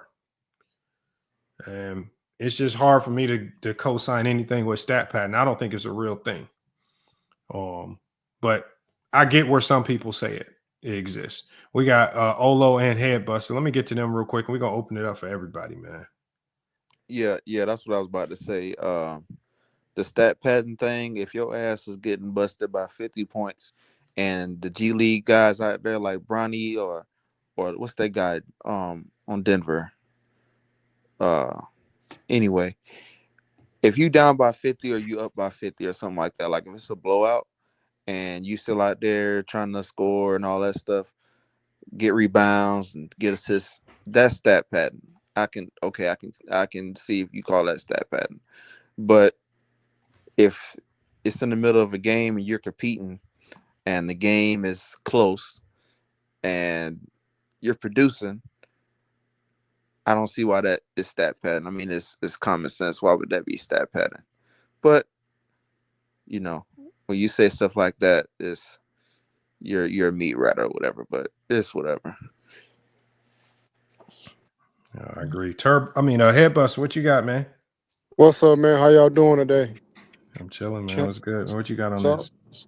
my personal opinion is I feel that the only way that you could put other people in the GOAT debate, like Kobe and Mike, for example, is you have to manufacture their careers and put a narrative. If we're just talking straight facts and on the basketball court, there's no way that you can dispute LeBron not being the best ever. If you want to put Mike and Kobe in, you're going to have to manufacture a 6-year career. You're going to have to manufacture some type of fourth quarter or clutch shots if you want to put them ahead of LeBron. But if you're just talking straight facts on the basketball court, the player, there's no person you can put in front of LeBron. Like people talk about he lost to Dallas, but we always leave out the fact that in order to get to Miami, he had to beat Kobe. We always leave out the fact what he did to the Detroit Pistons. So like everyone use these narratives that when it suits their agenda, but there's no one that you could put in front of LeBron if we're just talking facts. And one thing I hear nowadays is stats don't matter. And somebody who says that a lot is Rashad on Gils Arena. My personal opinion, that is the dumbest take ever. What skill Facts. what skill do you work on during the off season does not produce stats? You're working to produce stats. And these people talk about longevity. When has longevity become a negative? Bettering your skill set, bettering your craft. When has that become a negative so you can preserve yourself in a sport that you love to play? Today. If I want to say this to all the Kobe fans, if stats don't matter, tell your favorite player to go out there, just jab, step, cut to the basket. Don't do nothing to produce stats if stats don't matter. Have your team with 0 points because the box score don't matter. There's no way that you could play basketball without it's going to be a turnover or something. You cannot play the game of basketball without stats being produced. Accumulated stats. I did not hear that narrative until LeBron started creeping up. Then all of a sudden, I started hearing stats don't matter. Bro. Before that, I have never heard of that. And that you cannot play basketball. I don't care what you do. You can hold the ball. You're going to get a turnover. Stats are going to be produced one way or another. especially if you have longevity like LeBron. So you're supposed to go out there and do what? If you're not producing stats, what are you in the game Just doing? stand out there. I Just mean, stand this out there. stuff is. Hey, you know what we call them guys? We call them bums. When you standing Oh, around, can I answer this question you on the ain't screen, doing Lamont? nothing. We call it stats are more important than championships. You go ahead and Can I answer. answer this question? Oh my God. That's not The the answer to point. that question is yes. Go ahead and cook that right quick. The answer to your question, dog, is yes. You want to know why Okay, stats are more important than championship? I don't think that was a Because question. I stats think show that your was a statement. individual skill. That's what stats do. Stats show your individual skill, your individual production. Championships are team accomplishments. Hey, Not one person, not one individual Thank you. person went out there and won the Man, championship by their damn It was a self. statement. It was a Oh, Twin Man, statement. I think he agrees with you. He was just saying that was a statement. That wasn't a question. That's what I said. I know Suge. That was a Suge. He was basically saying stats are more important. That's our bad, Sugar Man. That's our bad. Whoever just said that, I agree 100%. Because you all notice when we manufacture Michael Jordan NBA career into 6 years, we say Mike won 6 rings. When we talk about LeBron, Kyrie. Now, if LeBron just happens to win 3 more rings, we're gonna say Luka. We ain't gonna it's a team sport. Give the team. They don't do that with Mike. They act like Mike was out there doing 105. No, it's a Kobe team too. sport. Yeah, the better team won. It's a team championship. It's not a one-man championship. Like, people are ridiculous with their narratives. That's an excuse to people. You can't say that. The better team does no such thing as a team being better. Yeah. You either win hold or on. you lose. That's what. And real quick, y'all, we got Alexander Fitzgerald. He says Westbrook is probably the most obvious for stat padding. If you look at how he used to get rebounds. So let's take a look then. We're gonna take a quick look. Let's see how Westbrook got his rebounds. Like, remember, because we like to rely on the film. How the fuck can the rebound be a stat pad? That's what I'm saying. Can I comment on that? Yeah, let me share. We're gonna go through a little bit of film. Gotcha. And I want everybody on the panel to tell me, does this look like stat padding or not? Because Alexander, from what he watched, he saw the other team basically telling Russ, here's the rebound, grab it so you can pad your numbers. Here, let's take a look. Minutes to play in the first half. Morris for 3. Westbrook counted on a foul and send him to the line. Urgency that you look for in a team that's trying to be one of the top 4 teams in the Western Conference. But again, the Clippers are 8 of 9 from the field. Westbrook with the rebound inside, surrounded by defenders, will be a jump ball. 0 for 5 from the three-point line, yet against Phoenix, he was 4 for 6. Leonard, his spin shot inside. Bailey tapping to himself, but somehow Russell Westbrook winds up with it. David, great job moving his feet on Leonard, forces the ball out of his hands to Terrence Mann. Mann with a contested free throw line extended jumper, but Good ball movement all the way around the horn. Edwards. Westbrook up ahead. George running the floor. Leonard for 3. Oh, Westbrook flying high for the rebound. And now it's Zubac denied. Got a block from behind. Westbrook for 3. Oh, what a big shot. Russell Westbrook. Consecutive game played. That's the second longest active streak behind Mikal Bridges, who's never missed a game. And we could go on and on. That's a 27-minute clip, y'all. All I see is effort. So Nah, Lamont. Hold up, Lamont. When he was in OKC, he had those seasons when he averaged a triple-double. Hold on. Some of that stuff, bro, like he would throw it off the backboard to get an extra rebound, bro. He did it, bro. No, because the league takes those rebounds away. There was a guy that tried to do that just last year. He tried to throw the ball off the backboard to get an extra rebound, and the league will rescind those rebounds when you go outside of the game to try to manipulate a rebound to pad your stats. And that guy who tried to get, I think Jokic did it last year. Even Jokic did it last year to try to get extra rebound and get a triple-double, and the league rescinded it and took away the triple-double. So when you do that, this is a league with a whole bunch of film, and they will rescind it. So for people to say that he was doing all this odd stuff to get rebounds, we're talking about a player who over the course of 82 games averaged double-digit rebounds. It's hard for me to believe that for a guy who had like a 72% win percentage when he got a triple-double,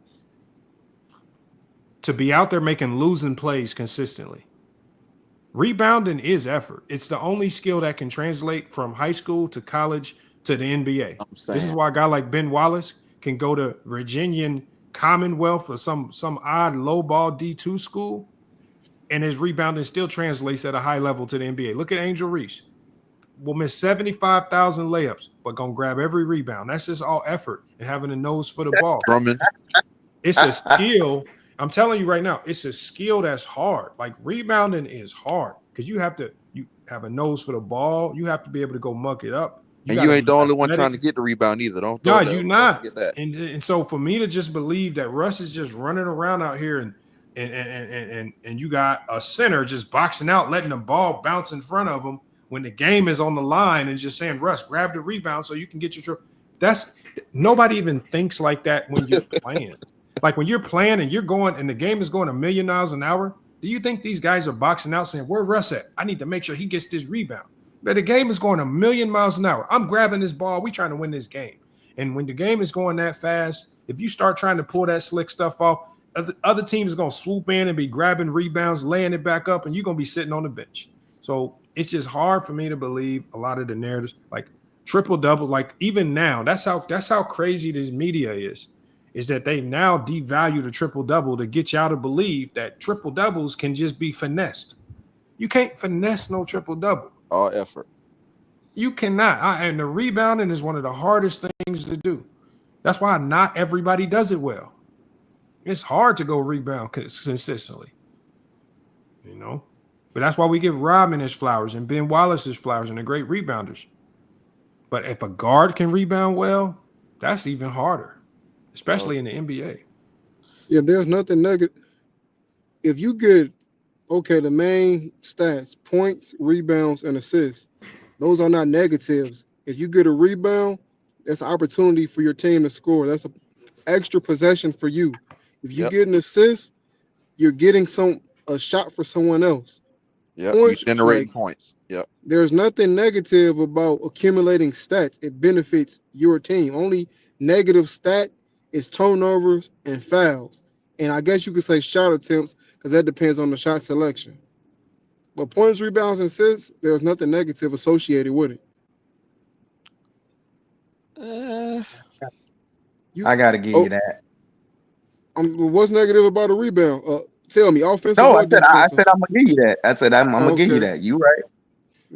But yeah, bro, like I just think we're living in a time where people are truly delusional, bro. Like Shannon Frye said it the best, and I think he watches YouTube because I've been saying this forever. The nostalgia of the '90s is killing today's NBA. You have too many fans out here they sound crazy. I forgot who I was arguing with. I think it was here on FYF. I think it was what was his name? We was arguing about the Olympics. And he told me the 92 Dream Team will wash this past Olympic team. Oh man. And I had to ask him, I was like, bro, like, do you really believe that? And I was trying to get I was trying to get him to understand in that moment, I needed him to think. Bird was washed. And Bird's back was done. He was just basically there for the photo op. Magic had AIDS. Magic wasn't really doing nothing. Your two best players on the team that year was Charles Jordan and Barkley. No, it wasn't even Jordan. It was Barkley and Mullen. Oh, you talking about the Dream Team? Yeah, 92. So I was like, give me your best starting five, and I'm gonna give him my best. So when we went through the starting fives, no matter how he put it, there was gonna be a hole. Because you can't play Larry, so your shooting's gonna be your ability to shoot threes goes down. I believe Chris Mullin's not gonna be able to generate enough points. And you do have size with Patrick Ewing and those other big fellas there. Karl Malone, got it. But the athleticism of this team, this past Olympic team, they're gonna run those boys off the court.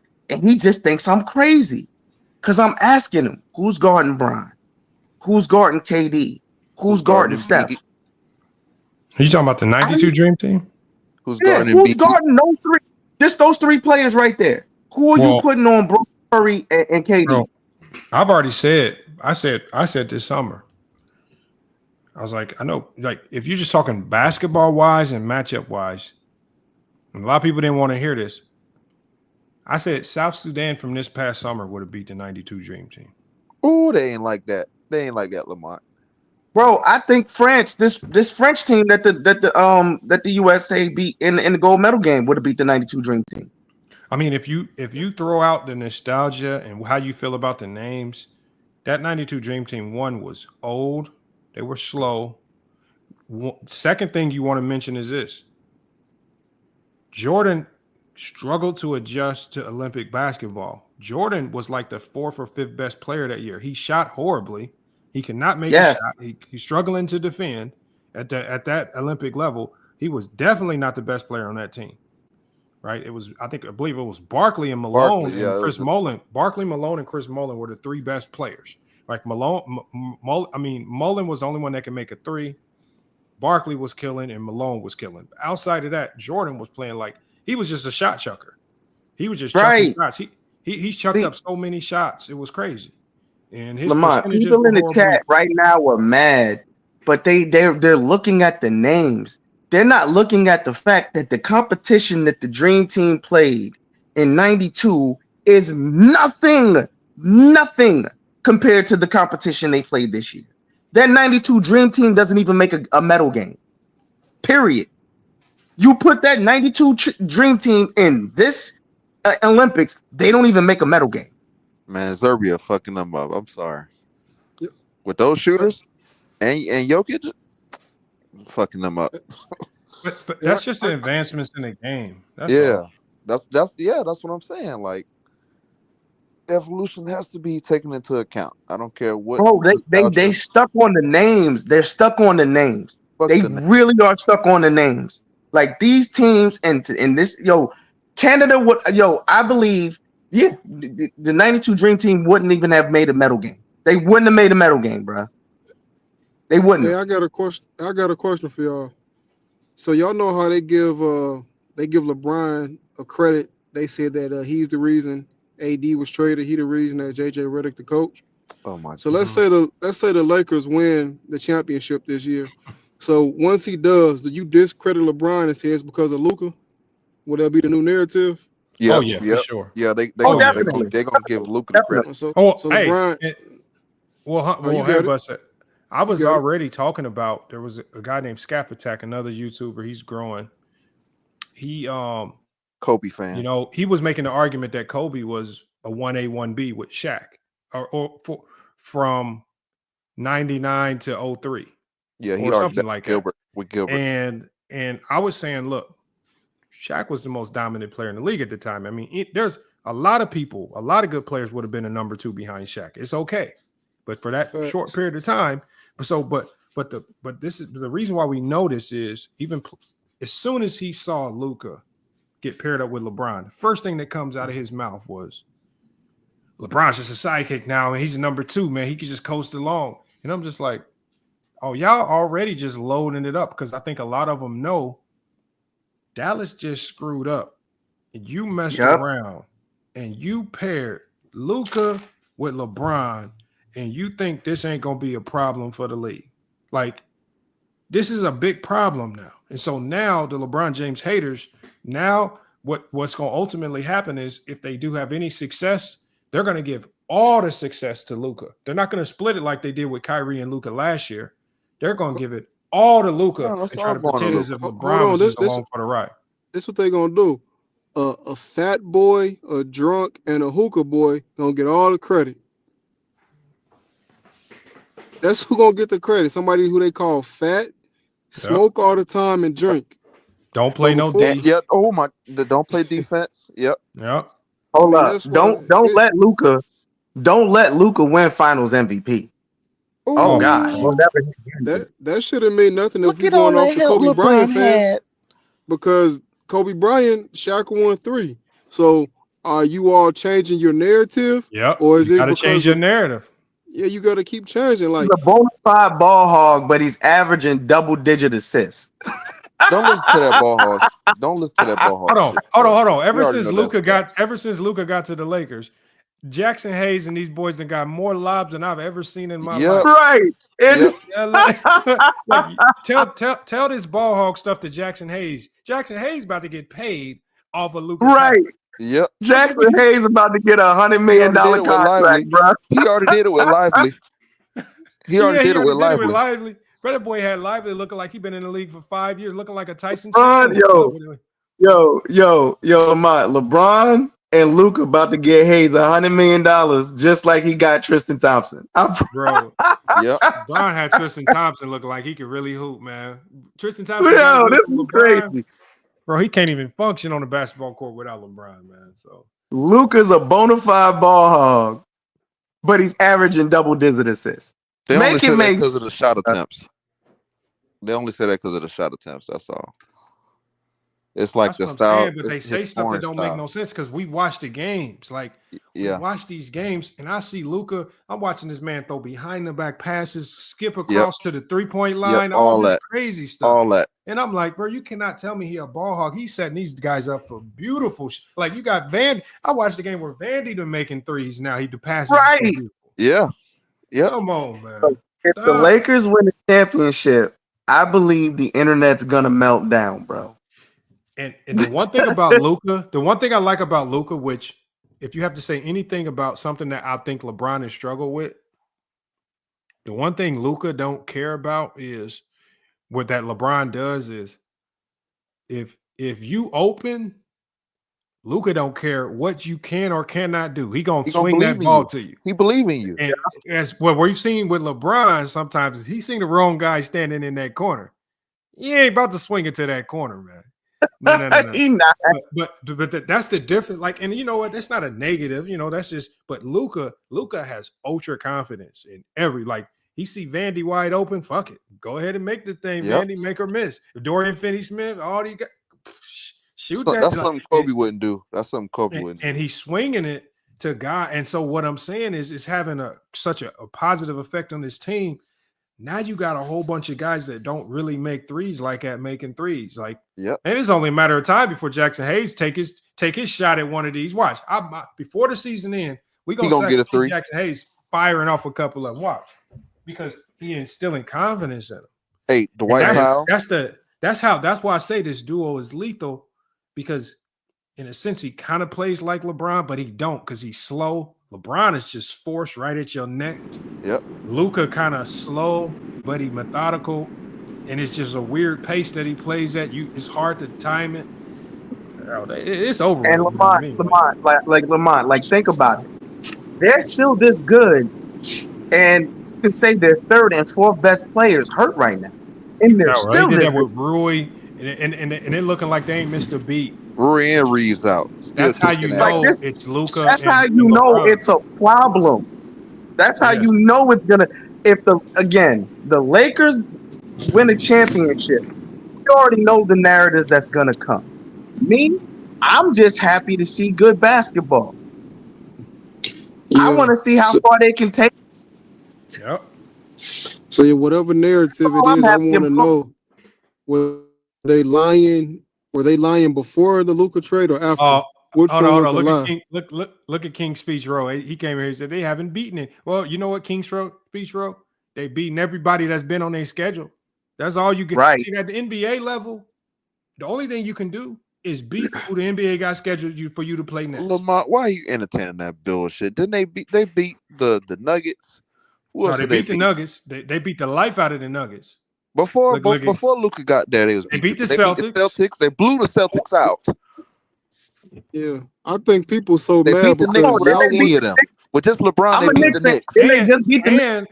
And in they winning streak since they've been 18-4, they have a winning record versus teams over 500. So they are beating winning teams, no matter how you slice it. Multiple of them, except for Cleveland.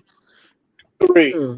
Don't forget, before this, all the narratives with JJ, I don't think no one's going to respect him. Like, people didn't think there would be no success Now I'm hearing people say, "Oh, JJ ain't doing nothing." Bro, What? but Like, you know come on, you why? got to make your mind up. Make your mind up. I'm people. gonna tell you why. disagree. Because I think JJ is. I think he's the front runner for Coach of the Year, bro. Oh, he is. no. I don't got him over the. I don't have him over Kenny Atkinson, and I don't have him over the OKC coach. But he's up there though. He's up there though. And Lamont. I also, I mean, come on, Lamont. I also don't have Where him over the Pistons. Been the last 3 seasons. No, we talking the 7th, 8th seed. They the seed right all now. All I'm saying is I don't have him over Bernie Bickerstaff, the Detroit Pistons coach, because I don't care what we say about the Lakers. Then nobody in their life saw the Pistons doing what they doing right now. Thank you. That's true. Nobody in their mama. I'm talking about Bernie Bickerstaff got them boys hooping. If you talk about, but you know the major difference. Facts. And you know the one major I'm just difference. giving credit where credit is due. I'm saying right now, if you have to rank it, I got JJ in 4th. Behind he's at least top 5. Coach, I got him top 5, but I don't. He ain't gonna win it unless they can get to first place, which they can't, and it ain't happening. Look at it like this: you got somebody that was a sports analyst, a podcaster, hop off the couch and potentially get your team to the finals. We've never seen that before, and all we had was. But don't you got 2 of the top 10 players in the world? Hold on.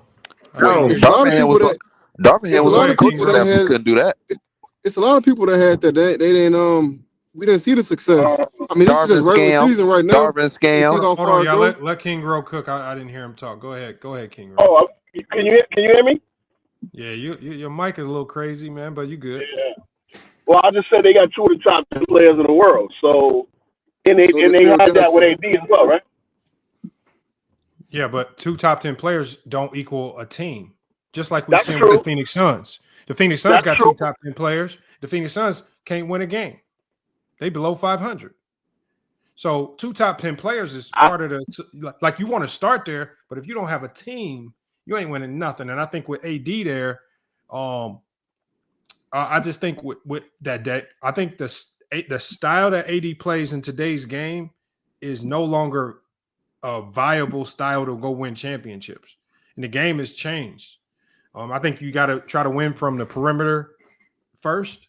And I think if you got an elite big in there, if your big can't play like a perimeter player, you ain't going to be no good. I think that's why Jokic's having success. He don't play like a true post-up big. He plays more like a perimeter. He has a perimeter attack, a passing attack, and a three-point attack. Embiid don't have it. But Embiid has had massive struggles in the playoffs because he's all post-oriented. Just don't work really too much no more. I get that part. Has it changed that much in 2020 when they won the championship? Because I mean, you can't believe they would have won in 2020 without AD. Well, no, but the game has changed since then. Like the game is changing in light year speed. And AD's a good player. In 2020, he was dominant. But even in 2020, AD's game was a little bit different. That if you think about that year, 2020, AD was shooting a 3 much better. His ability to space the floor was a little bit better. He even hit a game-winning 3 versus Denver that game. But since 2020, his ability to space the floor and play from the perimeter started to way decline. He's shooting like 28% from the 3, and just all of a sudden, that spacing that you need, it no longer existed. And obviously, you're dealing with a much younger LeBron. He was a better version of LeBron, obviously, and better players. So there was a lot of factors that played into that, but. I think if you're going to ask AD, which I think the Lakers were wanting AD to be the number 1. Look, LeBron, you owe AD. We need you to be the number 1. And I just think if you cannot ask a primarily post-dominant player to go be your number 1 and expect a lot of success in today's NBA. I will say AD's jump shooting is not good. Like 15 and out, he's not good. But there's a part, like in the playoffs where the game slows down a little bit. You need some of the middle half court. 80 to work half court. Now, again, JJ has done a good job. Coach of the year, no. He's probably in that mix, but he's done a good job. He's better than a lot of us expected. Any of us could expect it because he is good with the details and stuff like that. I've noticed that. Me being not a fan of that guy, but, I mean, I don't think the Lakers have been tested yet. And when they get the fuck? What's a good test? Give me the game. What's a good test for? What's a good test for the Lakers? What's a good test? I think the few might come up. Well, hold on. Hold on. Let me, Bro, hold on. Denver was on Denver was on a 9-game win streak, the hottest team in the league. The Lakers beat the life out of. Hold on, when they played the Knicks was on a 6-game win streak at the time. The Knicks was the hottest team in the league. With just Bron beat them up.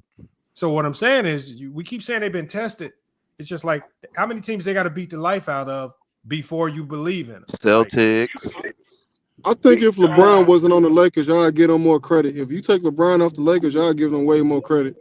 Yeah, they got a test coming up. They got the Bucks coming up, and they got the Celtics coming up on March 8th in 3 days. Credit regardless. I want a team that's a little younger, a little quicker. See, Denver and the Knicks have little speed problems right now, and I think that's what the Lakers' final test. I think they've always had a problem with. But don't the game slow down in the finals? Celtics are young. Hold on. When they beat the Celtics, what was the Celtics' problem? Celtics won 4 games on a 4 games in 6 nights. They just played the Clippers the night before. They beat the Celtics, and that was before the trade. So you kind of got to throw that one out. But look, the whole year, a big win. Give me the next big win. If we're going to talk Knicks, who y'all say is not contenders, I got 6 or 7. We smacked Denver twice, but Okay, hold on. Let's go one by one. What? They beat. What about the Warriors? How you feel about the Warriors? No, absolutely. No. Keep going. Come on, Lamar. You know that don't next. count. Come on, I know it. It's not a Jimmy. You know that Butler. don't count, man. Okay, let's go with Timberwolves. How you feel? You about know that don't count either, Lamont. Come on. No. You bet off with the Clippers or something. All right, hold on. What about the Clippers in back-to-back games? Bro, you know that don't count, Lamont. All right, what about the Nuggets? 29 teams. You can name 29 teams. The Nuggets count? The Nuggets. Yes. No, they got speed problems, Lo. They got speed problems. Oh, they got speed problems. Okay, hold on. Fuck out of here. Low. The loss to the Jazz does count. The loss to the Jazz. Yeah. Hey, we frauds, Lo. We lost to the Jazz. We frauds and the Hornets. And the Hornets back to back. Look, like I said, I want to see them. So basically, they have to beat either OKC or Cleveland. Basically, that's what you're saying. The two teams that are no. The two best teams in the league. OKC Right. Wait. That got to go for the Knicks, right? We're 0-7 against those 3 teams. The Denver 2 stomps don't count. The Memphis doesn't count. When we beat Houston, that don't count. But so I think so. I think those upper echelon teams in the West, I want to see them consistently beat. Wow. You want us to be number 1 seed? Be proven. What other echelon teams in the West? It's just one. It's just OKC because they've already beat You don't believe in Memphis at all. What'd you say? You don't believe in Memphis at all. They beat Memphis, if I'm not mistaken. Yeah, they beat Memphis. That was earlier before the trade. I don't think they beat them since Luka. And you got to think that they beat them before the trade. They beat them before the trade. And AD was hurt, I think, when they beat him. Okay. So if the Knicks and the Nuggets don't matter, if any of these teams beat the Lakers, does that count? Yes, of course it does. Okay, that makes sense then. Hey, they lost. They beat the Memphis. They beat the Grizzlies twice this year. Okay, so if the Lakers lose, it count. That's the only way it count. If they lose, You're a bunch of men. According to it's only 3 teams that matter. According to the media, it's only 3 teams that matter. So, these are NBA competition. You just sat up here and said the Utah and the Hornets games count. When the Lakers lost to the Hornets, people were trying to kill the Lakers. Ever since then, they have murdered. They said the Mavs won the trade. Murdered everybody. So what are you talking about? Like, this makes no sense at all. And this is before they got Luka and after they've gotten Luka. They've been on a hell of a run. So to sit here and pretend like, well, they haven't been tested. They're the number 2 seed in the West. There's not going to be a lot of teams that's going to be able to test them. Come on, stop it. Every night's a test when you step on the court. So this notion that they haven't been tested is ridiculous. They're winning these games. Yeah. What if they beat Boston by 23? tomorrow like they did other Nuggets. You know, Jaylen Brown, he's out of flow. He's out of the rhythm of things, man. That don't count either, man. Yeah, JB ain't playing all that well right now. JB ain't playing. Drew's out of the lineup. Like KP right now is out of the lineup. Hey, they was all healthy when we whooped their ass the last time. Brutal. Yeah, we beat the Pacers without AD and LeBron, right? Yeah, it was Reaves almost dropped 40 on him. Reaves almost dropped like 50 on him. Was that a test when it was just Reaves and Rui out there? Yeah. But then again, like you don't play everyone in the playoffs. You play whoever you play in front of you. Like, what's this OKC? Like, OKC could lose everybody that's been in front of them. The Lakers could lose, and I'm not the Lakers. The OKC could lose in the second round, and the Lakers go to the conference championship. Like, are you still going to say they're not being tested? Yes, that's literally what they're going to say. Let's be honest. It's crazy. Wait, Lo, are you on board with the Lakers being able to beat OKC now? Because I remember I told you on Lamont's stream. No. I don't. Man, think all right. Look, OKC, KFC, UFC, Lakers in 5, bro. Lakers in 5. Like we haven't seen like top-ended teams that we're projecting to go to the finals lose in earlier rounds, right? Like I'm just saying they could lose. OKC could lose in earlier rounds. What if Don't the know Lakers who though? But I'll be happy if they do. No, I think that's a nasty matchup. There are other teams that worry me over the OKC. Thunder. I'm happy about that. No, I said I'd be happy if OKC loses. Yeah, I'm saying earlier. That'd be a favorable matchup for the Lakers. I don't know, man. I don't know. I can't. We gotta get Low on record. Low, we gotta get you on record to admit it, man. We would smoke OKC. You gotta get on board, man. I'm not saying that. I'm not. There's no way I would ever get on board with a team with the best net rating of all time, saying that we would smoke them. Like that is a crazy. That is a crazy thing to just come out and say. That's a real. No, it's not. It's LeBron. Yeah, they said they have a better net rating than the Bulls team. Yes. OKC literally has an all. Don't even talk about their defensive rating that they're having. We got LeBron to go, and we got Luka Skywalker. It's gonna be all good. Hold on, real quick. If the Lakers and OKC match up, I'm going with the Lakers, but it's going to be the Lakers in like 6 or 7. 6 or 7, yeah. And I respect that more. Are you saying that as a fan, or do you like actually you actually are? I'm not even a Lakers fan or an OKC fan. I'm a basketball fan. I don't think I'm going to be real here.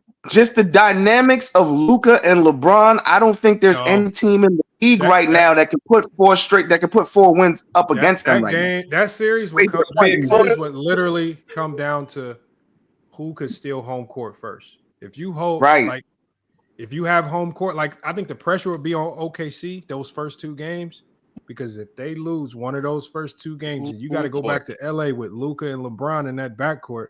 It's gonna be hard. Be a long series for you, man. That's what I'm saying. That's why I said I think the Lakers could beat them, but it's going to be at least 6 or 7 games.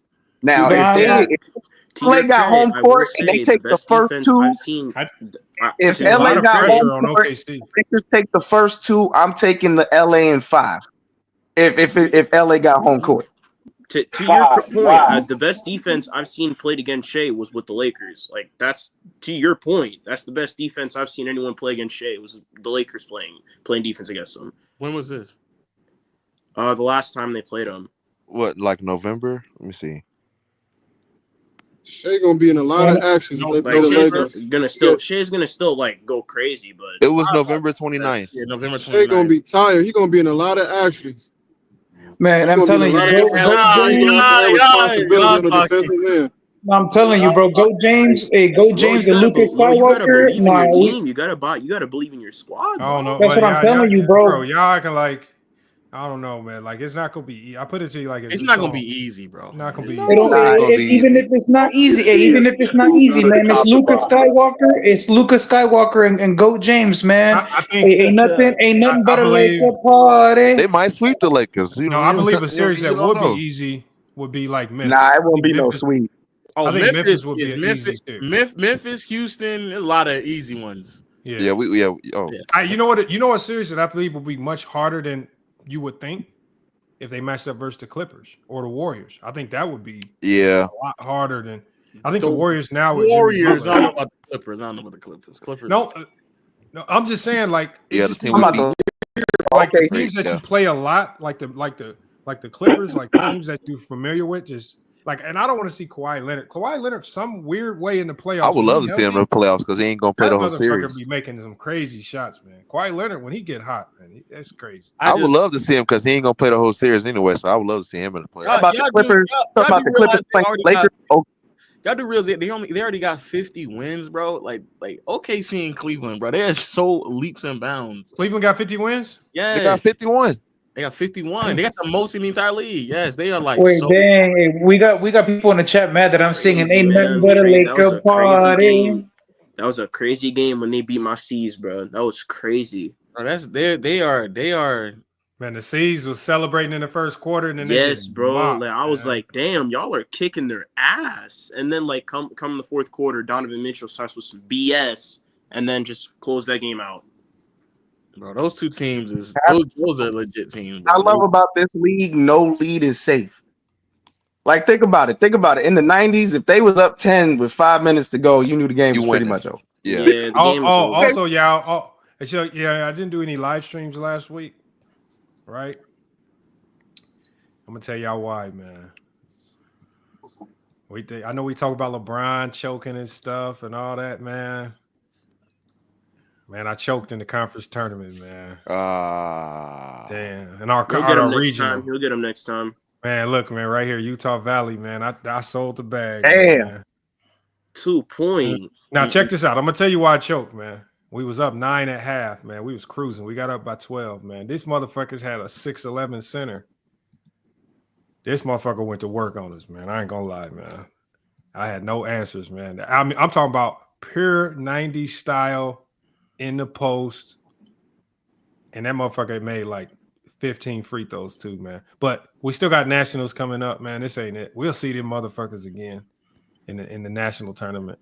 You want that run back? You want that run back, Lamont? Oh, hell yeah. Well, bro, we was up. We was dominating. Now, a lot of it, and I'm going to tell you. Now, I should play the clip real quick for y'all, if I could pull it up. We was up 4 points with 50 seconds to go, right? And this is what happened. They had the ball. They big man went up for a layup, and my point guard fouled him. And the refs huddled together and said it was an intentional foul. Gave him 2 free throws and the ball back.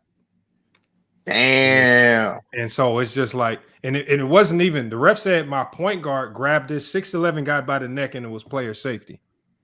And I said, what? Somebody paid them.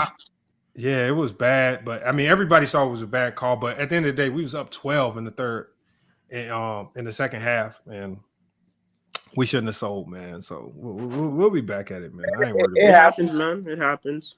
Hell, definitely not this team. Nah, bro. Everybody has a bad loss every now and again, bro. Lo, I got a question for you. Yeah. I'm a C's fan. Do you think we have like? Can I get your thoughts on my C's, like real quick? I think y'all are just kind of cruising and not taking a lot of it serious. I do get concerned though. Y'all are trying to y'all experimenting way too much with Jaylen Brown on ball. Like he's not that guy. He's just not. So y'all have to stop doing that. But y'all, I've seen y'all try new defensive schemes. Y'all implemented some, and instead of being too heavy switch dependent. But I do worry about them beyond this season because Horford definitely slowing down. Drew is missing even more games. He's slowing down, and then like Porzingis is like when he's there, he looks amazing, but like obviously he's always going to be a 40 to 50, game a year type of player. And then beyond this year, I don't know what y'all gonna look like financially, so it's gonna be tough. But I do think like there's a lot of pressure for y'all to like capitalize off of this year because this is kind of it. Next year, these teams are gonna just keep getting better. Yeah, I feel like that's what sold us our game against Cleveland is like when JT left in the first half of the first quarter, and it was just Jaylen Brown ball handling. Was horrible, bro. Yes, I'm seeing bro past turnovers. He has no idea how to kick it out to his guys. He'll get the ball, tween, drive in, get locked up, and he'll keep doing the same thing over and over again. Shout out Brandon Jennings. I don't understand why Joe keeps doing the same thing over and over again. JT shouldn't have left the whole fourth quarter if that's the case. But the only thing I'm mad about is that I don't mind experimenting, but experimentation has to come with some form of improvements. And JB's just making the same mistakes all year long. That's the biggest issue. But I think they're relying. I think the Celtics' biggest problem is, and I understand it but I think they got so much talent that they're not focusing too much on their scheme on both sides of the floor.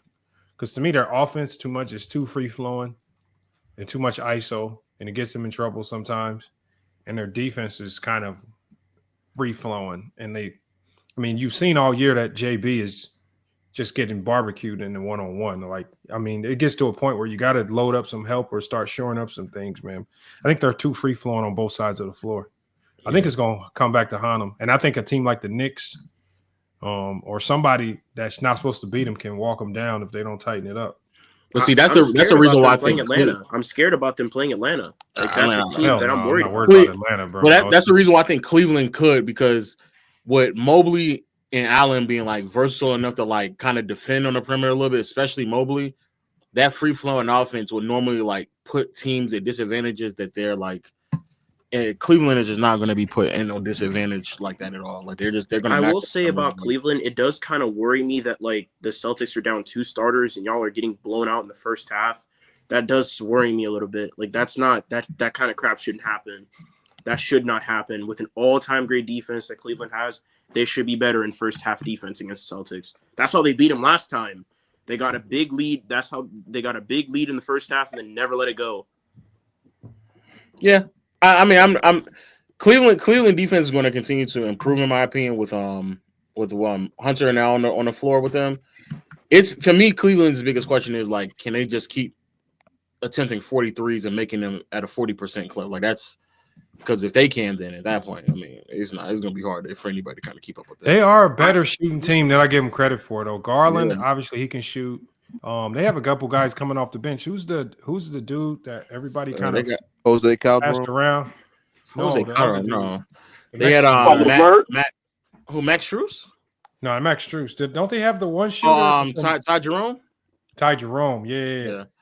Well, he is good, man. I think Messi can take him down. I personally think Messi can take him down. Ty Jerome, I seen him up close and personal when he played Purdue, man, in the Elite Eight, man. That motherfucker don't miss.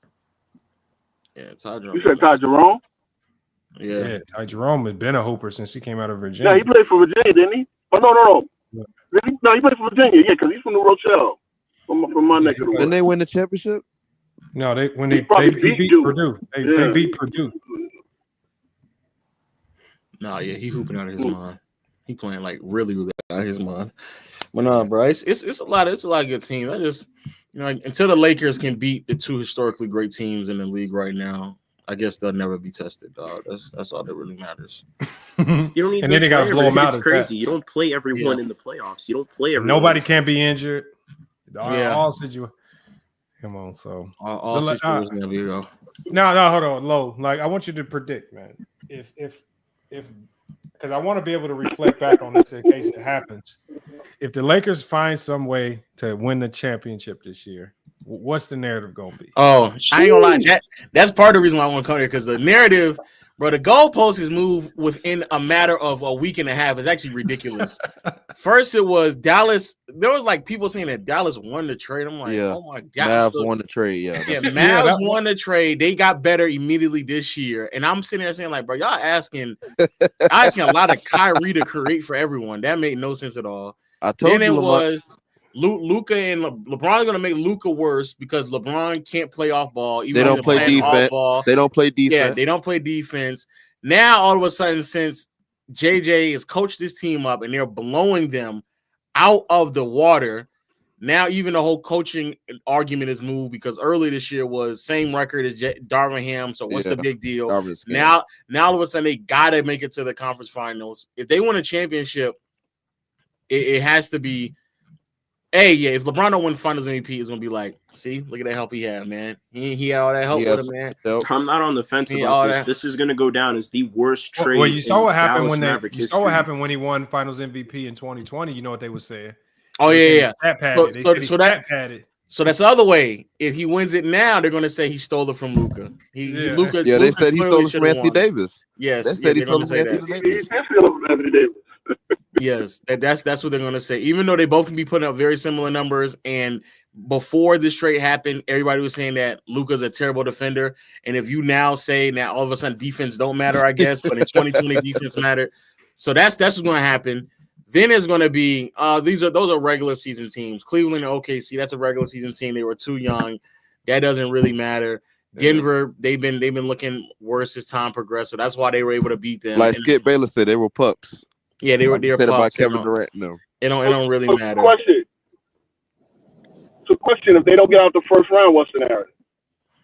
That's a crazy if. That's a crazy if. I guess it depends on who beat them.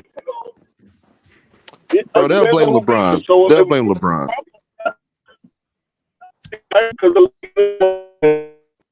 Is it just me? No, that's King Rowe, Mike. Yeah, that's the nah, bro. Your mic is they'll blame cool, LeBron. If they get swept in the first round, they'll blame LeBron. Well, hey, King Rowe, I'll tell you this. I'm taking any bets right now on that. They're not getting out. I'm taking it blind. I don't know who they playing. No, that's funny. Lamar, I actually got a bet. Somebody was like, I'm not going to give away who it is, but somebody was really telling me they weren't going to get out the first round. They were like, oh, you better run me my money. I'm like, are you sure you want to bet that they're not going to get out the first round? And he was like, yeah, you better have my money ready. All right, bet. Cool. They're going to get out the first round. No, that's somebody that's not going to pay up because there's no real sane mind that's going to take that bet and just be cool with it. Because if they play Minnesota in the first round, with they're finna lose Minnesota. Man, they Randall and Rudy Gobert, bro. Oh my God! How did you trade for Julius Randle? Rudy Gobert. Oh my God! Randall and Rudy Gobert in the front court. Julius Randle for Cat, bro. That's the best 3-point shooting big in the game. You're trading that man away. Ain't no way they're losing to Minnesota. Though. That's a bunch of Luka victims. Stop it. That is also true. But I want to pop up because I dealt with the narrative talk was where I was like, bro, how quickly the goalpost is just moving week to week. It's actually crazy. And I shout out to our big brother out there in Dreamers Pro, man. He out there doing big things, man. So you finally responded to him, I see. Yeah, he finally made a video talking about positive about the Lakers. It was 8 minutes on the dot. He was watching the clock timer run down because he had to make sure he had to get to 8 minutes. So it was a good, shout out to Dreamers Pro, man. For those who don't know, videos have to be 8 minutes long to put ads in videos. So so he had to make sure. So that was probably a struggle for him to do that. Oh, you can actively watch him like almost look down at the recording. Like, is it 8 minutes? He just he's fighting his way through the recording. Is that and also a minute of the 8 minutes is another ad read with the his little gambling stuff that the picks that he does. So it's really only a 7-minute video. One of the minutes is him actually doing another ad in it on top of that. So shout out Dreamers Pro, man. I remember when Dreamers Pro first showed up on FYF, bro. Like Lamont was just talking about something completely different. I think it was a Michael Jordan video. And then Dreamers Pro pulls up to the chat and he's like, send me the link. And then Lamont was like, what? Let me get the link together. And then y'all just start debating and stuff. It's crazy. Bro, he pulled up out of nowhere. He crashed. Wait, Lamont. I got a question for Lamont. Lamont, if the Lakers get this title this year, right? Because I think they will. I put some money on it. I got some bets going already. But anyway, if the Lakers get that title this year and LeBron gets that 5th ring, Lamont, are you finally going to tell LeBron or say LeBron's the GOAT, man? We got to get you to say it, man. You believe it. You just won't say it. No, what I'm saying, I've already said that I believe once he retires, he's going to go to that mantle. I just refuse to do what the Jordan fans did to Kareem. And you made somebody the GOAT before they retire. So Jordan can hold it down until LeBron retires. As soon as LeBron retires, I think the resume is just too big. The resume is too crazy. You know what's so crazy? I just found those videos too where they were crowning Jordan the GOAT. in that's why in the '93 playoffs. I just that's found why I call that a psyop and a bunch of propaganda. But anyway, for whatever it's worth, Stephen A. today finally on First Take said that like LeBron has the greatest longevity of all time. Like he already had him second. He already has him second all time. But I mean, it sounds like he's definitely inching closer to having LeBron as the GOAT. he also said that he'll never put anyone over Jordan. Though, so he said that as well. Man, hey, a ring or two changes a lot of things, man. Simultaneously, the most complete player we've ever seen. It's crazy. No. I mean, I can't think of like anyone else that is like more complete than him. No, yeah, it's gonna be a beautiful rest of the season, man. It's gonna be beautiful how they're probably gonna beat the Celtics in the finals. It's gonna be real beautiful, man. I'm gonna love to see it. Happen. They're gonna get swept out the playoffs, bro. I mean, there are some teams in the East that can pose a real threat if they match up. I think Cleveland presents some significant matchup issues for the Lakers. Oh no, yeah, it's not. I don't think it'd be a sweep or nothing. It'd be like a 6 or 7 game series, whether it's Cleveland or Boston that they end up playing. But man, I think Massey's gonna sweep them, bro. They're gonna sweep them. That would be ironic for LeBron to lose in the finals to Cleveland. That would be crazy. Nah, he's not gonna lose to the Or Celtics. Boston, The Celtics are like Boston. the Celtics. It'd be pretty ironic, wouldn't it? Boston or No, Cleveland. it's not gonna happen, man. The Celtics are LeBron victims, but that's neither here nor there. Nah, bro. Jason Tatum legacy games loading. What are you talking about? Dropping 50 on LeBron's head. Yeah, like once Jason Tatum is like, I need one good postseason, bro. I need one good finals run, like statistical run from Jason Tatum for me to start pushing JT propaganda. I can't do that if this man keeps having bad finals performances. I do feel like this bad finals performance. What he did last year. That's a bad finals. Yeah, like that was a it wasn't even just finals. For him. Performance. He had a bad play. Okay. Yeah, it was a bad playoff performance. I need him to have a good finals run, good finals performance, and then I can start pushing face of the league propaganda. Below, what is the bad finals performance for Tatum? Just bad shooting splits, bad shot selection.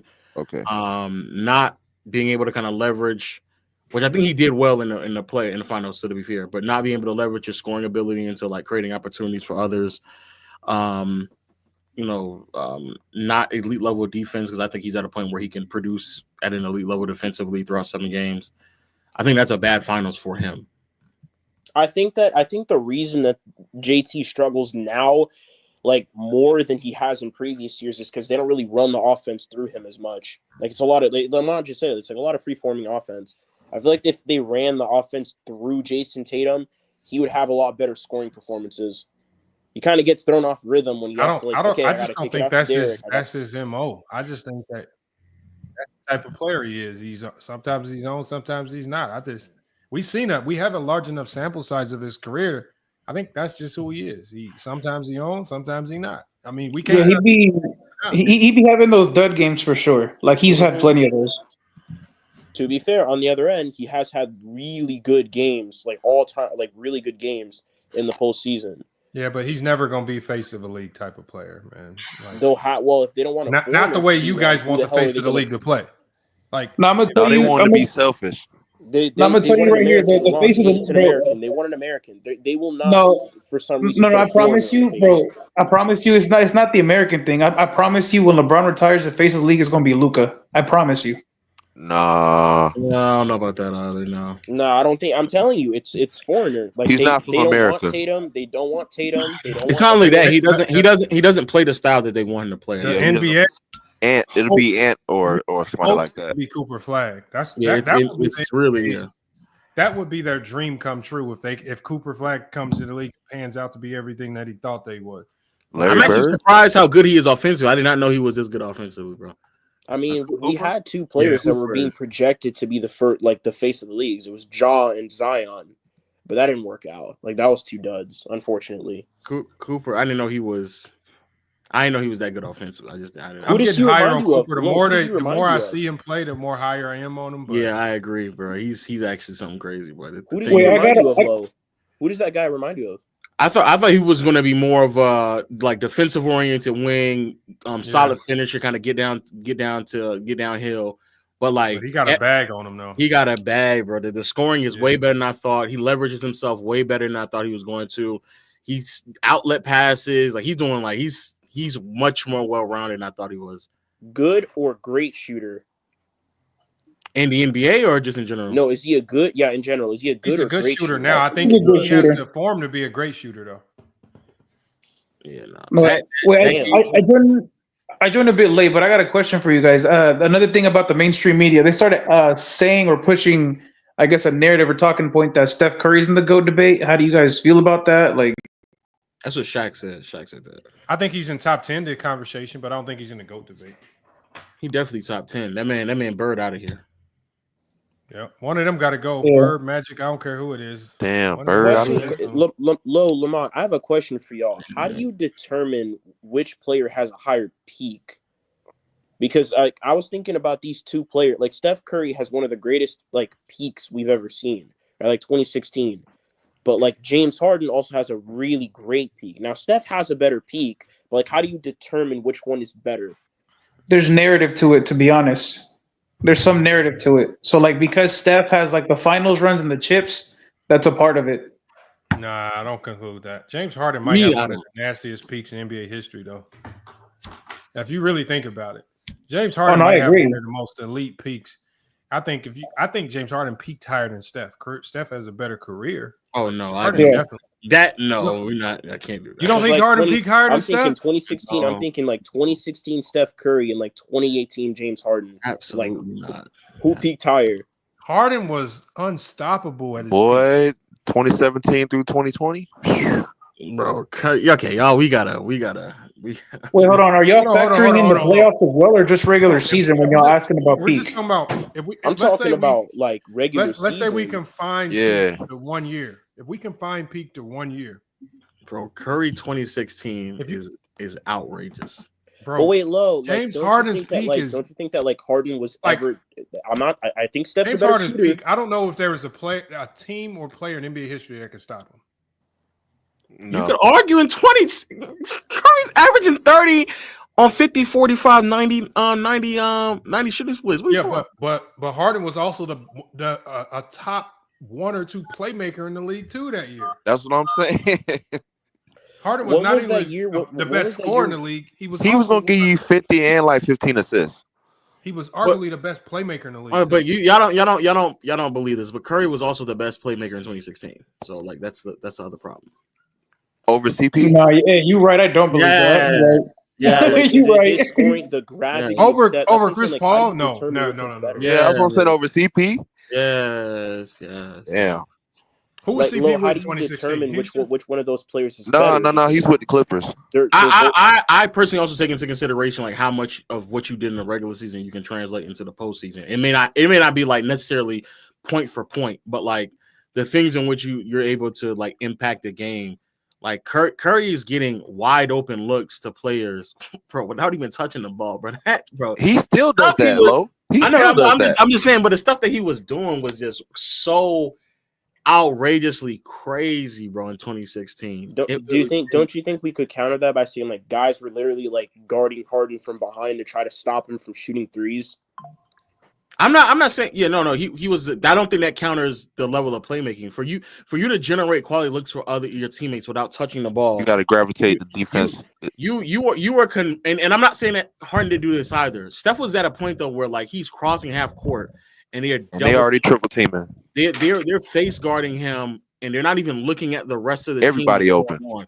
They're literally he is generating he's forcing the defense in such a scramble and alert that immediately translated into open looks for everyone on that team. Harden just never managed to reach those height. Harden had gravity. He just never managed to reach that level of gravity. Is what you're saying? To where this guy's walking up the court and they're already oh shit, where's James Harden? Let's go double him immediately before he even touches the ball. But they did that more with Curry though. It was way more. No, not prime James Harden. Prime James Harden was probably, you could argue, was a top 3 unguardable player in NBA history. That's fact. He was, but it's like Curry doesn't have to touch the ball. That's what Lois Nothing saying. you could do to stop that step back three. There was not. Yeah, there was. It got to a point where there's nothing you could do. Yeah, there was. We're talking about somebody who shot 45% from three, bro. What are we like? The level of accuracy we're talking about, for the level of accuracy and volume we're talking about with Curry from three, you could very well argue, not argue, it was more unstoppable. A Curry three was more unstoppable than whatever Harden shot y'all are referencing right now. Lamont, what do you think would be Harden's best year? Lamont, Harden's best year. What is that? I can't remember the year exactly. 2018 is when the MVP year, or is it the next year we averaged like 36? It could be either one of those years. Now that I mean, to be fair, that 36 year, but the year I think it's the year Russ won his MVP. The year he was 29 and like 11. Oh, he led the league in assists that year. He led the league in assists that year. James Harden is literally in scoring and like first in league, and he led the league in assists. Yeah, he was second in the league in scoring and first in assists. Which, by the way, that was Harden's MVP. Harden is one game away from everybody completely looking at his legacy way different, which is so nasty, but you know it is what it is. One game changes, reshapes his entire legacy. So nasty. It's so nasty, man. But that's why people take digs at James Harden, because he gets that close and then he chokes, and you know it's disappointing. You know, you can't choke when you're playing the greatest, one of the greatest teams in NBA history. If you get that close, and you to the way that they lost that, if you talking about that series against Golden State that year, where they went to Game 7, and they were, that was not all Harden's fault, bro. That was not all Harden's fault. No, I'm not saying it's all Harden's fault, but I mean you are the guy on the team, so you're gonna couldn't make shots though. You got to close. You're at home. Neither could he. They couldn't make shots. They couldn't make shots. Yeah, but like they were due for a game like that though. They were due for a game to where they were just gonna miss a crap ton of threes. Like that would do for Harden. Harden missed all his threes in the end as well. Let's not do that. He's probably the biggest reason. Yeah, but you can't lie. CP3 getting injured definitely played a part, because that was their mid-range scoring. Their mid-range scoring, like that, immediately left the moment CP3 left. You know, that's but it's not like CP3 got hurt. Hey, y'all, what Mus Winter said, it kind of proves the point what we were talking earlier. It's just like, and it proves my point even more when I said, like, MVPs and championships are just about if you get them, because nobody really cares how you lost. And for James Harden, if you remember how CP3 was playing at that point in time, where he was really the X factor, is one of the reasons why they were dicing up the Warriors the way they were. And when he went down, that X factor is now gone, and now James Harden alone has to bear the responsibility of beating that version of the Golden State Warriors. It wasn't happening. And he's called a choker because he didn't beat that version of the Golden State Warriors. That's stupid. That's stupid. No. It's because he had them. He had them. It's like he had him. So it's not like he didn't have a chance. He didn't go into the game not having a chance. He had a chance. He had CP3 who got hurt. That's what CP3. No, we gotta stop doing that. CP3 didn't miss the shots for him. Golden State, like that's like it's the same. I understand all that, but CP3 did not play that entire game, and they went up 20 in a. We gotta stop that narrative. CP3 didn't miss the shots for him. He missed the shots. So you got to go. Wait, hold up. He's a choker because he didn't have somebody else to kind of help him out through a bad shooting stretch. What I'm saying to you is, even without that person, he went up big at home in Game 7. Hey, Miss. You got to go. Yes, sir. Because remember, teams win and lose. Absolutely. We all know who's on that Golden State Warrior team. CP3 going down. Tell me the rest of the starting lineup in the prime 6-man off the bench. At that time, man, that was so long ago. It was Harden. It was my boy. It was Clint Capella, right? It was him. PJ Tucker, Trevor Reaves, was Eric Gordon. Was Eric Gordon on that? He started. He started for CP. He replaced. He had that. Yeah, he had the strap on him. Well, I guess Harden was handling the ball, so he would have been at point guard. So that put Gordon at the 2. Who was the small for? Was it Ariza? Was it Trevor Ariza? Ariza and PJ Tucker were the forwards. Yeah. Okay. Yeah. So he had those guys. Ariza shot 0 for 9 from 3 and 0 for 12 that game total. Yeah. Okay. I get that, but once again, So how does James Harden overcome Ariza's oddly poor performance? Remember, Ariza was playing well too, but he goes 0-9. You can't blame that on Harden. Harden Eric played Gordon bad went 2 for himself. 12. But, okay, so, or do we credit the Golden State defense for that? Because I don't think. I mean, absolutely, yeah. Of course, you credit you do. Yeah, that's what you do give credit, but you have to tell the entire story. The entire story is you had an MVP caliber player who's probably a top 5 player in the league. My God. You have that team. You have your team up big in the 4th at home, regardless of what's going on. You play good enough to get to that point, and you didn't sustain that. You got to be held accountable for that. I'm sorry, that's just what it is. Heavy is the head that wears the we crown. do the same thing. That's fine, but is it called choking? For Golden State, we do that with Kevin I Durant mean, was up you against would Golden State, have and to look we at Harden's crucify history. him for it. He choked in the finals before. He had a bad performance when they went against the Miami Heat. He was he disappeared. You're not gonna count that. No, the fuck you're not gonna count but that. What I'm saying though, what do you mean you don't count that? You have to count that. It happened. Well, but the question is, if let's say hypothetically speaking, Trevor Ariza made all his threes and they now win that game and they win that series, now all of a sudden James Harden, like what, he didn't choke anymore because Trevor Ariza made his threes? All right. Okay. Here's how. He would have still played bad. That would have just been. That's just that you just keep it G and you say he got carried at that point. At the end of the day, that's not the question I asked though. Did he choke if somebody else has made the shots? If someone else made their shot, I said okay. If what you said with your hypothetical was if bro made all those other shots, his teammate, then he would have played bad and he got carried in that game. But nobody. But, are you calling him? No. I'm saying that the label of being a choker is effectively the difference between a winner or loss. Anybody, how you perform may not even really matter that much because at the end of the day, if we're up and we end up blowing a lead because Trevor Ariza or somebody else missed their shots, including me. But if now all of a sudden Trevor Ariza makes his shot and I still shoot as bad, is that now choking?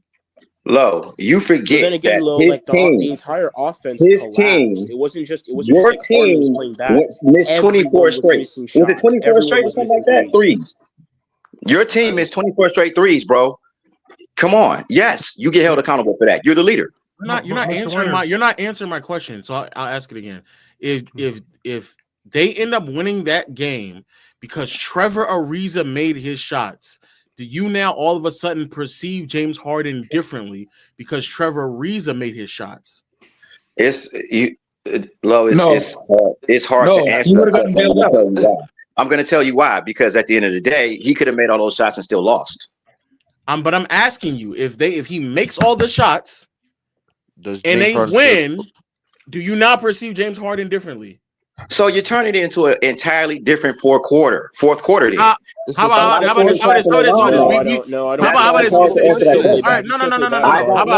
We just do the same thing with the Celtics. Why would you perceive like Jaylen Brown differently when he went, or even Tatum differently when they went in those series and they shot poorly throughout the entire series? But their teammates actually were good enough for them to win despite them shooting poorly. Correct? Mm-hmm. So forget the hypothetical. We saw last year in the finals, the two best players on the Celtics shot poorly. Okay. Yet their teammates, the Trevor Reaves in this hypothetical, is now Drew Holiday, performed well enough for them to still win. So why does your perception all of a sudden change on individual players when their teammates are better or good enough to perform enough to carry them through those bad performances? Why? Mine doesn't. Like if you play, but I'm asking them though. I'm asking them. No, mine doesn't. Then because I kept the G, I said that just means he got bailed out. That's fine. Once again, you have to look at the history of, because if everything that you said lined up happened, right? And they shot poorly, and let's say that the Celtics lost, they're still going to look at Tatum and Brown, because how many times have you been in the playoffs and been beaten? How many times have you lost in the second round, third? So you got to look at it like that. And that's the way I'm looking at James Harden has a history of not getting it done. If that happens, you hear yourself, the difference in Tatum and Brown getting it done is a difference between, instead of Marcus Smart, it's now Drew Holiday. So why would you now then judge solely Tatum and Brown when we now know that the supporting cast around them got better? Tatum and Brown especially Tatum, in many regards, actively performed worse than he did in previous years, and they still won. So why would you then make assessments? Why would your assessment on Tatum change if he could play worse and they could still win? Why would that happen? Why would you do that? Because okay, I'll answer that. Because of the simple fact that welcome to the world of competitive sports. That's the way it goes. That's just the way it goes. I didn't make the rules, Lo. I didn't make you're right. You didn't make the rules, so I'm still. I mean, the ideology of having like, we know it's dumb, but we're still going to do it because everybody else keep doing it. Like, there's no progression in any part of life. Why is it dumb? Why is it dumb? Because why you're judging. Because I'll explain it again. Someone can perform worse, but their teammates get better, but your perception of that person somehow changes, even though factually speaking, they performed worse. Why would you not at bare minimum say, hey, the addition of Jrue Holiday is what really put them over the top? Why would you then try to still give all the credit to Tatum and Brown when you know for a fact the improvement from Marcus Smart to Jrue Holiday changed? Why would you do that? Let me ask you a question. Like, the Tatum won the championship, but he played badly. Did Tatum all of a sudden like hop a bunch of other top 5 players because he now is an NBA champion? Hell no. It depends on who you ask, because by the logic, he should have. I've heard that before, Lo. It depends on more than that. There's more than one game in the series. He don't play bad. Wait, what did you say, Mr. Winters? What'd you say? I said it depends because there's more than one game in a series. How did he play all the other games? He had a 30-point game in that game. It was the closeout game, and he had 1 30-point game. Does that now all of a sudden make Tatum a top 3 player because he won a championship? Again, I mean, 1 30-point game. What did he still know? Like, he had 1 30-point game, and all the other games were bad. All of them. Then no, he doesn't jump other players for one game. That would be dumb. But that's what Mr. Winters is saying. The difference between the win and loss is how we're judging them. And what I'm saying is, if a supporting cast member perform better and you can perform worse, why would my perception on you change just because your team now is good enough to weather the storm throughout you playing bad?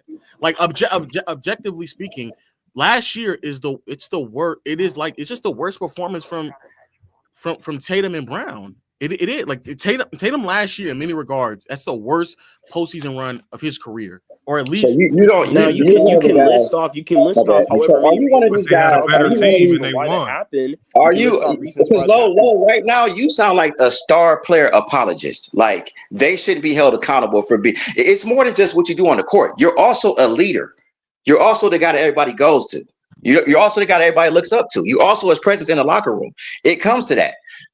So, like, some of those things, I get what you're saying. Yeah, Trevor Reaves is a role player, okay, and him playing bad and Harden playing bad is 2 different things. It's not the same. No, hold on. It's not the same. So that means that sounds like. But wait.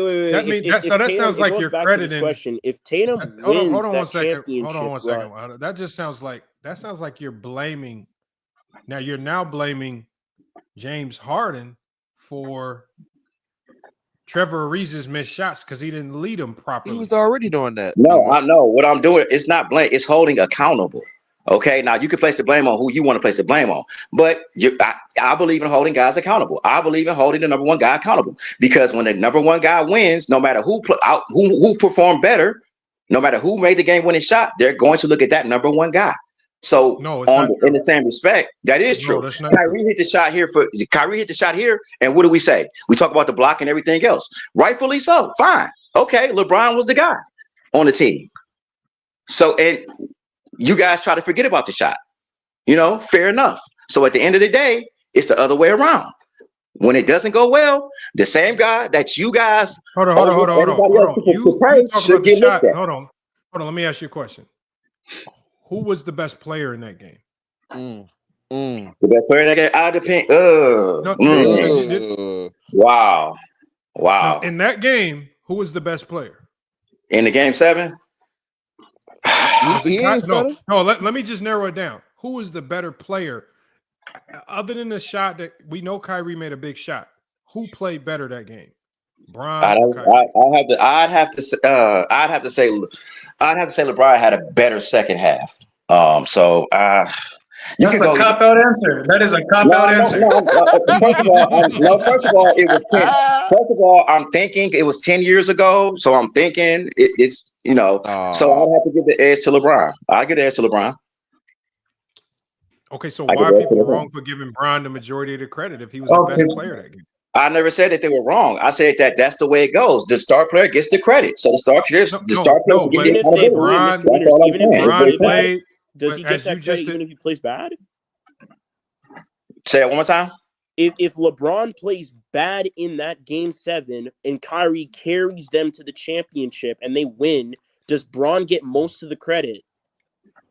I think with guys like you, yes. No. With guys like that, absolutely, we're gonna give most of the credit. You guys, because if that happens, Kyrie gets the Finals MVP. So no, it's not the same thing. Kyrie would get Kyrie doesn't get the Finals MVP. No, he doesn't, because LeBron was averaging pretty close to a triple double. No, you didn't hear the hypothetical. They said if LeBron had played bad, they said if LeBron had played bad, then Kyrie would have got the Finals MVP. That's not the same thing. No, I don't. One game wouldn't have got Kyrie the Finals MVP. I don't think. Though. No, not one game, not one shot. No. What? That's crazy. No, if Kyrie had played great game 7 and LeBron had played bad, I promise you, Kyrie gets the MVP. Okay, but let's tweak the question a little bit more. If LeBron plays bad, or LeBron doesn't play to his standard, he plays like average or a little bit below average, and Kyrie is playing at a historic all-time great pace, and they win that finals run off the back of Kyrie, does Bron get most of the credit? I believe so. Whether he deserves it or not, he's going to get that because yes. Come on, stop playing. Stop acting like y'all don't know these Bron-sexuals are. Stop it. You know how Bron-sexuals are. You know how. Well, I call them the LBJTQ. You know how they are. Here come the Bron-sexuals allegations right now. We're talking about your opinion here. So, based on your opinion, do you think that's your opinion, that Bron should get the most of the credit, even though he didn't play good? So Cam gets most of the credit for winning a championship, even though he played bad. I don't get into what somebody should get. Would he actually? I'm trying to, and actually, I believe that he would get most of the credit, no matter what. If LeBron doesn't, LeBron has to be dog shit terrible to not get credit, and he probably still get credit then because he's LeBron. Only applicable at the end of the day, that's my opinion. This is only applicable to LeBron and other stars. We're talking about James Harden. First of all, we're talking about James Harden. That's what I was talking about. If they win an NBA championship and Harden plays bad in that finals run against, I believe it was Cleveland that was in the finals, if they play bad against Cleveland, but CP3 comes back and he carries them to a championship, does CP3 get most of the credit? Whoa, time out. Okay. What are we talking about? Are we still talking about the Houston and Golden State game 7? Or are we in We're talking about Houston and Golden State. If James Harden plays bad, but his supporting cast carry him to that win, and they move on and they go on to beat Cleveland whilst Harden is playing bad, does CP3 or any of his other supporting cast members get most of the credit, or is it still Harden? Okay, there's a difference between. Are we looking at James Harden? That's a good question. That's a really good question. But I think Harden would not be. They wouldn't say Harden is a choker anymore. That would change. Even though he shouldn't be that much of a crazy question, bro. You're think about what you're saying. He's playing bad still. I'm saying he played bad. He still played bad, and somebody else plays better. All of a sudden, that means that I'm so confused with what you're saying. He played bad. Somebody else plays better. They win because someone else plays better. Why would you then give? Think about that. It makes no sense. No, so because you're telling me you watch a game and you're sitting telling yourself he's playing bad. Well, he's terrible. Then his teammate all the way up to the last 30 seconds playing bad. Then his teammate makes a game-winning shot. They win. Now all of a sudden your perception on the guy changes because they won. Again, we're talking about a series in the playoffs. I don't think James Harden is going to play 4 consecutive bad games or however long the series is. I think James Harden is going to have some good games in the series. It's going to be the reason why he won 1 or 2 games or maybe 3. So again, you would look at those performances, he being the main guy on that team. And if he had 1 or 2 bad games, okay, it happens, but they happen to win. So it's just like you really can't call him a choker at that point. No. But we're not talking about him all having of one this, or two. Oh, my bad. I think all of this stems from this, and I've talked about this in other live streams. Yeah, I think y'all correlate losing with choking too much. Just because a team loses and maybe loses in a fashion that we don't like, it don't always mean it's choking. And I think when you look to that series, I mean, even though Houston was up, they had a significant mountain to climb going up against that Warriors team without CP3 and only James Harden. And it's hard for me to just look back and say that was a choke job. I know what choke jobs are just games where you stop trying, you stop competing, and you do something outside of the scope of basketball, like the tragic Johnson moment when he dribbled the shot clock out. That's a choke job. Or, when you look at what J.R. Smith did, not understanding time and score, and he choked in that moment right there. But I don't think James Harden losing a game is choking. That's just No. I'm not saying him losing the game. I'm saying you being up big in the fourth quarter and not closing that game out. I think not closing the game out again. It's still there's still another factor in that because the other team has a say so in how well you close the team out. And so if we were talking about a Golden State Warrior team that was not very good defensively and had been struggling all year, and they're able to come back, but in this case, we're talking about a historically great Golden State Warrior team that was not only the best offensive team in the league, but they were also the best defensive team in the league. And if they were able to impact your ability to close out a game, well, that kind of changes the things a little bit because it's the Warriors. This was one of the we know that. We know they're not going to lay down. It was arguably one of the greatest teams ever assembled. And you are a significant underdog, even though you were having a great year, and you're even more of an underdog when you don't have Chris Paul on the court. So now you're even more shorthanded. And now in that last game, you have to reshape your lineup. You have to put other guys into the starting lineups, which by default changes other guys' roles on the bench. And I think not having Chris Paul there changed everyone's role so much. It was one of the reasons why a lot of guys struggled. But Lamont, we're speaking as if this was a close game the entire way, and it just because sometimes the better team just win. The better teams just win. Like, for example, most of the time the better team wins. Well, I'm just saying, the better team always wins. Yeah. I'm just saying sometimes you just get beat because the team is just. What I'm saying is you get beat because the team is just better. It's not about choking. Sometimes you get beat because the team is just better. Like in 2007, that's why they got beat. No, and the Cavs versus Spurs, I believe that the Spurs were just better. It had nothing to do with squads or bums. It was just Warriors were just better. That's why they won that series. Yeah. Okay. So what I'm saying to you is Harden and the Rockets had a really good chance of closing that series out and had every reason to close it out, and they just did not finish. They let the team come back from down. How far were they up in that fourth quarter? Like 15, was it? Yeah, it was significant. And in big games like that, you're playing a star like James Harden, you're expected to close games, huh? When you're playing the best offense and defense in the NBA, it's not as easy to close out a game just because you up in the fourth. Well, no, I said it was easy. Especially with a 3-point shooting team like. I get it, but I mean, do you want to be great or not? Do you want to be great or no? But, do you want to be great or no? Mr. Williams, I got your back on this one, man. Harden, it's not just. It wasn't just Golden State though. Happens.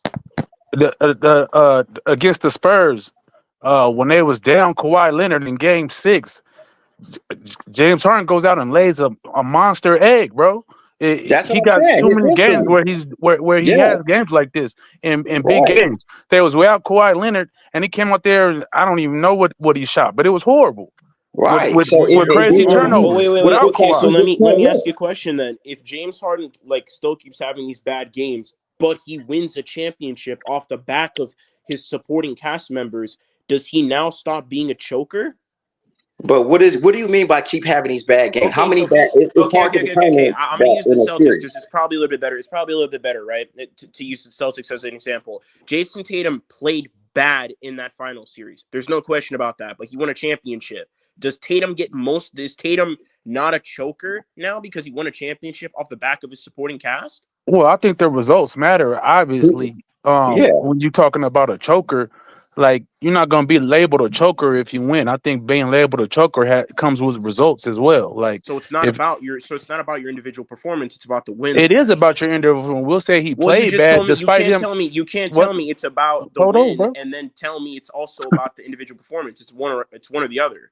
It's not one or the other. If somebody plays bad, we say like the Celtics right now. Okay, go ahead. Tatum choke because did Tatum choke? He won a championship, but he won it off the back of his supporting cast. Go ahead, Tyson. Let me hear. Well, okay. What happened? We won't call Jason Tatum. Tyson, y'all. I want to. Yeah, y'all gotta let bro go, bro.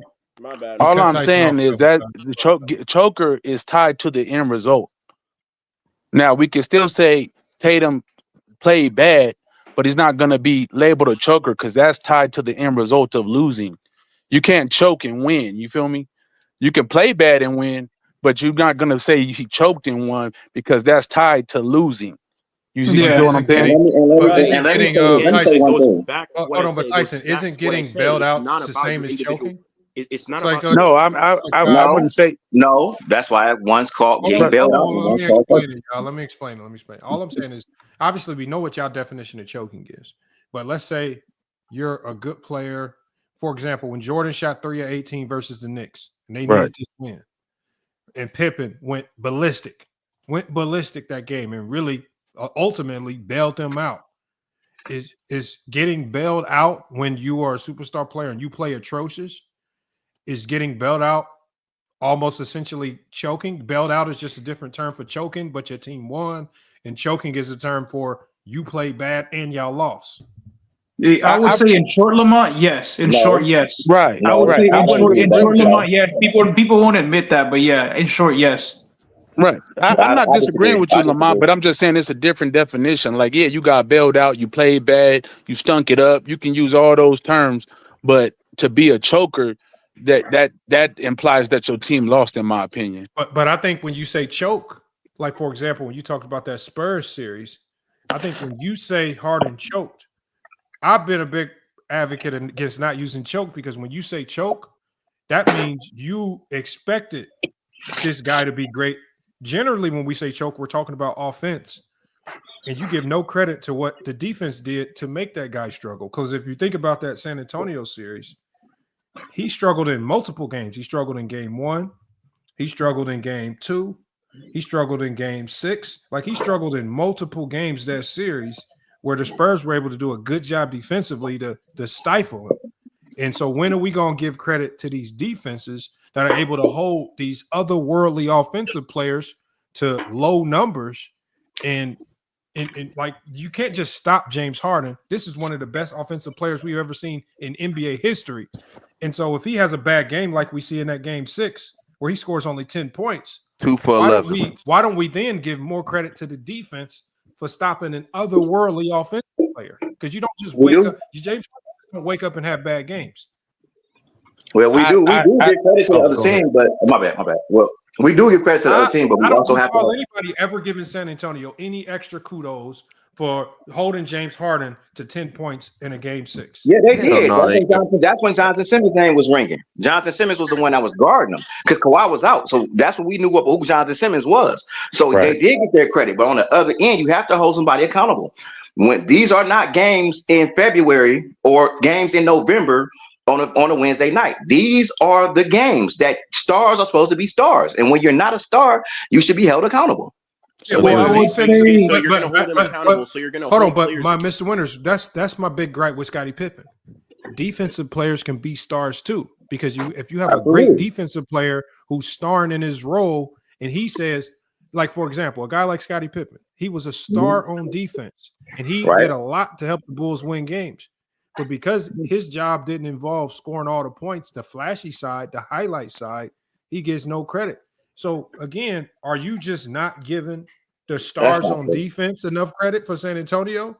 Because you don't just, like I said, they played a humongous role in him in 3 games, in game 1, 2, and 6, right? They, obviously in game 3, 4, and 5, they kind of let him get loose. But in game 1, 2, and 6, for 3 of those games, They so he had the James ability to get loose, is what you're saying. In No, those I think games. Pippen did. I think Pippen does get his credit. They Yeah, but just, I just think they want just because you do well in one game, it don't always mean the defense isn't going to make adjustments and try to stop you the next. I understand what you're saying, Lamar, but in the offensive-driven league, a lot of times when you are a player of James Harden's caliber, and we've seen what he can do, you know, throughout his career, especially in the prime of his career, to get held to a game like that is really, you know what I'm saying? Unless they double teaming and triple teaming, when his passing ability, what made him so great, he should be able to, you know what I'm saying, still facilitate, you know, a good offense. So you let Jonathan Simmons guard you. So hold You on. let We know the Jonathan Simmons Spurs. guard you. Hold on, but Mr. Winters, we know that with the Spurs, they were never just going to guard James Harden with one player. No, if of course stop not. James Harden, this is a team defensive effort. So there was no way in hell I'm going to sit here and say that one man in Jonathan Simmons was able to stop a prime James Harden by his damn self. For sure. We He know was the main guy guarding him. He was the main it guy doesn't guarding matter. him. Greg Popovich is not a one-on-one defensive coach. Right. He is not about to let James Harden put no Jonathan Simmons on no island, and he gonna expect him That's to like stop saying James JJ Harden. Barea He shut is down not done. LeBron. Yeah, I hate that shit too. Right. Yeah. So all I'm saying is, are we? There's two things that's happening. Why are we just not giving San Antonio more credit for being an elite defense, stopping one of the greatest offensive forces the league has ever seen? And we take away from the defense just to say James Harden choked. We're not taking No, we're not. away from the Taking away defense. from the defense. It's just two sides to every story. Yes, Right. you're gonna give guys credit for what they did and how they stopped a guy, but then on the other side, you have to tell both sides. Y'all just want to tell half stories. Oh well, they just shut them down. They're a dynasty. No, you have to. Stars need to be held accountable because when stars win, they get all the credit. But So wait, when Mr. Winters, they should be held accountable. if that's the case, Mr. Winters, then how come there's not this common sentiment running around that Kobe choked in 2011? No, he did, but I think the majority of people just don't want to admit that. Well, that's I fair. think he That's he fair. definitely did. To sit there and have the season that he had, and then go out the way you did, being swept by the Mavericks. That's fair. No, That's no, fair. I'm not talking about. They No, use I'm the not talking about injury. They I'm use not the talking about injury. getting swept. I'm talking about Kobe, his performance. The in shooting those two splits closeout were games, horrific. Right. 17 points in two closeout games. He shot horribly, and the Dallas defense. Like I like to give Dallas credit. The Dallas defense stifled him. Right, put the handcuffs on him. And he couldn't really Deshaun get to his game. Stevenson. And JJ, so there's one or two things I can do. I could take the cheap way out and just run around saying Kobe choked, which we know that Kobe just ain't running around choking away games. Or we can give Dallas defense credit for having a hell of a performance versus Kobe, where they really allowed him to get off one game. That was game one, I believe. And outside of that, they stifled him and Shut held him him way down. below his average. But hold on, Lamont. Because hold on, real quick, Mr. Winters. Lamont, you're leaving out something. If Dallas would have beaten Kobe and the Lakers and then went on to the next round and got put out, I got you. But they went on a historic run. They beat that Phil Jackson Kobe team. Then they beat Kevin Durant and Russell Westbrook led OKC team. Then they beat the super team Miami Heat. So you guys just say, man, sometimes people just get hot at the right time, and they just the most resilient team rose to the occasion. You know what I'm saying? Hold on, you do know that Spurs team was about to whoop the Warriors if Kawhi didn't get here. I don't think they would have whooped them because KD was there, but they was giving them trouble before Kawhi got hurt. And it's not even so much. That might have been a serious. But still, real quick, Lamont. You can't do that because the Spurs. No, I think the way you beat that. The way you beat that, because I'm one of the people that say I think that Toronto would have beaten them even with Kevin Durant, and I'm gonna tell you why. No. 2017. Hold on, I wanted to make a quick point real quick before y'all get off into that. Spurs team. Because the Spurs team was too big and too strong for that Golden State team. I was just gonna say real quick because you want to say we got to give this team credit, give the defense credit, but when we talk about Dirk Nowitzki, going off in those playoffs, on the other side of the coin, we never say, "Oh, that defense was ass." He did. Like no. Dirk Nowitzki just got he went crazy. Dirk Nowitzki just got busy. We don't blame the defense. So now when Terrence James plays, you want to give credit to the defense, but when Nowitzki's cooking, we don't say, "Oh, the defense was ass." That's why Dirk Nowitzki did that. No, when the offensive player is cooking, I never hear y'all say the defense choked because generally it's one or two things happening. is the defense stopping the great offensive player or the great offensive player is getting over on the defense. But it just so happens when the great offensive player is getting stopped by the defense, we'll say he's choking, right? But when it's the other way around, we'll never say that the defense is choking. I've never heard y'all say a defensive player was a defensive choker. Y'all only have these labels for what y'all expect on the offensive side of the floor, and you give no credit to the defense or no blame to the defense because I've never heard. But you don't either. No, Lamont, no. Yes, no, I have. You said. Hold on. Last year, you said when Dirk was cooking at those teams' defense was ass. Listen, I'm gonna give you an example of when I said this last year when the Denver Nuggets put out the Los Angeles Lakers. What's the first thing I said? I said defensively. I said that the Los Angeles Lakers choked away this entire series defensively. And I went forward and pointed out, hold on one second, Tyson. Then I went forward and pointed out all of the defensive woes that led to them blowing all these big leads and blowing that entire series because I said it because even Kentavious Caldwell-Pope came out and said we should have lost that series. So people want to run around and applaud Jamal Murray because offensively they saw him make a few game winners. I gave the blame to the defense because y'all had clamps on them for 3 quarters every single game, and then y'all managed to give those leads up in the fourth quarter all those games because your defense choked. So, I agree with you. I agree with you. Especially we do that. Especially a lot of times as a team. Not we. Okay, well, whatever. I'm talking about in general. I'm saying people do that a lot when we're talking about team defenses, and we say, "Oh, so and so's defense is ass. They're not going to win this because of their defense." A lot of people do that, but I'm talking about. Hold on, Lamar. Let me finish. That's not what I was talking about. Oh, okay. You said the Lakers' defense was ass. No, but what you just said was a prediction. Like, oh, he asked defensively. What I said was after the fact. Or even after the game, we talk about defensive. After the fact, if a guy gets busy, y'all give more credit to the offensive player. I've never heard y'all ever come on here and say a guy choked on the defensive end. I agree with you. I'm saying nobody says the people guarding Jokic are ass. They say Jokic is a great offensive player. Wait, let me ask you a question. What I'm saying is you tell me if this was more of a defensive or offensive choke job. In the 22 finals run, was that a defensive choke job by the Celtics or an offensive choke job? Because they were letting Steph Curry wide open. They were leaving him completely wide open on threes. Was that a defensive choke job or was that a Jason Tatum choke job? That's a defensive choke job. That's horrible defensive scheming. That's horrible defense. That's horrible defensive execution. Okay, so the team as a whole gets that blame, not Jason Tatum. No, Jason Tatum gets the blame because he's a star. Two things can be true. So two things can be true. So the team would get the blame. He gets the majority of the blame. Defensively, when blaming Jason Tatum, and we're being honest about that whole thing, Jason Tatum had a lot of bad turnovers because he would always try to drive to the basket, even though he sees about 5 bodies in the paint and still would try to go like up and would turn the ball over. And I don't know why he would even do that, but he did a lot of that in that series. Okay, so he gets the blame on a loss. Turnover for the Warriors defense.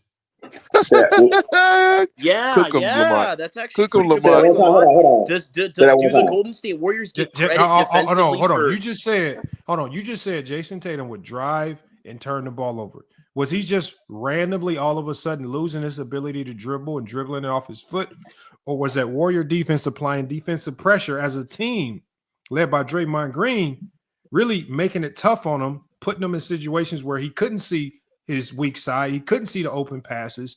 He forced him into turnovers. That's called a defense forcing a great player. That's how you know you're dealing with a great defense. Because that year, Wiggins was one of the best defenders. Draymond, one of the best defenders. With that happening, he has to understand that he's not ball handling like that. And this is a bit of a double standard in your part.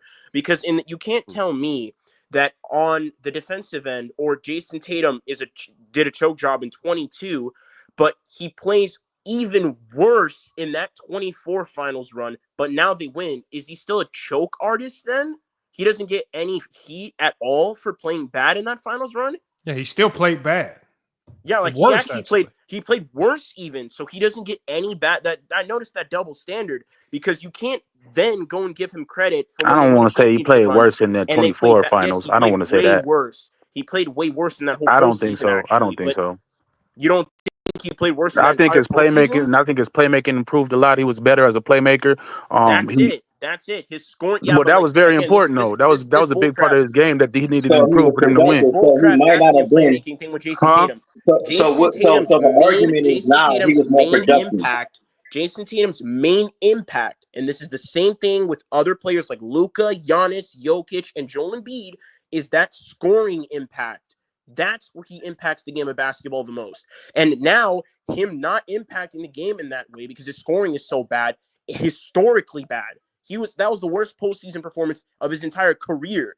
And now you're sitting here telling me he gets the credit for winning that championship, even though he had the worst postseason performance of his entire career. I'm looking at the numbers, Tyson. He definitely played worse last year, bro. I think it's more than the numbers. I'm not saying he played well. I'm not saying that he played well by any means. There's other ways to be impactful. There's other ways to be impactful. Playmaking. Yes, you can. His playmaking was better in 2022. His playmaking was way better in 2022. Nah, I disagree. This is the same. So he impacts the game at a passing and playmaking level, even though that's not his biggest impact. His biggest impact is scoring, and he sucked at scoring the entire postseason run. But you're going to give him credit for winning the majority of the credit for winning that championship run, even though he had the worst postseason performance his entire career. I think Jaylen Brown got the majority of the credit for the championship run. He got the Finals MVP. Yeah, so I'm I don't asking understand your because question. you just told me a couple minutes ago that Tatum gets the majority of the credit, even though he played bad. So which is it? Does he get most of the credit when he's playing bad? They win, but he plays bad. Does he get the majority of the credit, or do we put him on the fire? Again, you can win and he not get the majority of the credit. Jaylen Brown got the Finals MVP. Jaylen Brown got all the honorable mentions and all those type of things. So but you don't call Tatum a finals run. He also had a bad finals run. So why is he getting credit for anything if he also had a bad finals run? What do you mean by bad? Jaylen Brown had a bad finals run. He had a terrible shoot. He had bad shooting splits. He also had bad shooting splits. So why is Jaylen Brown getting credit for anything if he's also playing bad? Sometimes you can realize, hey, my shot's not falling, so let me do other things to be productive. Hey, let me go guard Luka, and that's what he did. He did a really good job. That shit ain't help nothing. Credit. Did Tatum do that? You'll give defensive credit to Jaylen Brown for locking up Luka, but you won't give defensive credit to Golden State against Jason Tatum? You'll say JT was the one who choked? Bro, you are all over the place. Okay, let me answer. What I'm saying to you is what I just said. If you know that your shot isn't falling, to Draymond Green, okay, that's fine. But on the other end, you'll give credit to Jaylen Brown for playing lockdown defense and not holding him to the same standard you're holding Jason Tatum to. Because when Jason Tatum, hold on, because we're talking about individual players. You got to understand the tendencies.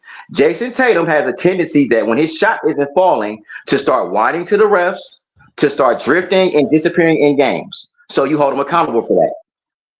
There are other players like Jaylen Brown who say, okay, maybe my shot's not falling tonight, so I'll find other ways to be productive. That's the difference. So yes, so Tatum didn't play defense. Tatum didn't play defense. I'm not to the level of Jaylen Brown. No, not to the level of Jaylen Brown. No, but he probably did. Yes, he probably had stretches. No, he definitely played defense. He did play defense, and he had the best playmaking performance. He had the best playmaking finals appearance ever. But the thing is, this is the danger.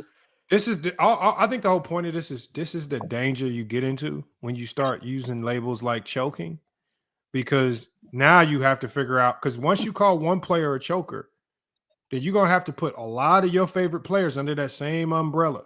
No. Yes, you are. Absolutely. Yes, you are. I disagree. You know, Kawhi, bro. He choked in the bubble. He did a song and dance. They were up. He did a song and dance about Tatum having bad shooting splits. That was actually the main criticism that he had was like. Of course, he had bad shooting splits. They were a defensive team, right? Yes, they were. Okay, was Jason Tatum a huge part of that? Is Jason Tatum a huge part of that? Was Jason Tatum a huge part of that? Yes. of their defense? Yeah, sure. Okay, so he contributed defensively. He contributed and being their primary facilitator of the offense. But you're giving him a pass though. That's the I'm problem. not giving him a pass. Because Hold on, bro. Because you're Hold not on. saying anything You about putting his words in my shooting mouth. splits, though. You literally you're basically saying like, oh yeah, he shot bad, whatever, but he did all the other things. You got to stop strawmanning, bro. You got to stop Right. strawmanning. He keep on cutting me off. Argument show makes he won. He should have won that Finals MVP because You, of all the okay, other you stuff. can't. Okay, hold on. You I got to let him didn't say he answer, should bro. have won the Finals MVP. See, you putting words in my mouth based Yeah, on you what got- somebody else said. Yeah, you got to stop strawmanning, bro. Let him answer. Right. Okay, answer by all means. I'm just saying he wasn't the arguably the best player on that team. Jaylen Brown got the awards. He got the accolades for what he did on believe that he had a team. better playoff, too. And pretty much this is why Jason Tatum, a lot of people don't put him in the upper echelons of players. He's not above a Luka Doncic. He's not above SGA, level. even though he won a championship because of his performance, because they have a great team. And it's more of a team concept than just him being a superstar player, me against the world type of, you know what I'm saying? That's why he's not in those conversations. So you proven all the points why he's not in those conversations. That's all we're saying. But it goes back. You just said it by your own admission that it's because of his team, right? That they're winning this because of his team. Okay, fine. Then like, why is he getting most of the credit if it's like? I just said he's not getting that credit because most of the time, if you lead a team to a championship, and you do it in a way that James Harden would have done it, or LeBron James has done it, or D Wade did it, or Dirk Nowitzki did it. They're putting you in top 3 and 4 player in the game.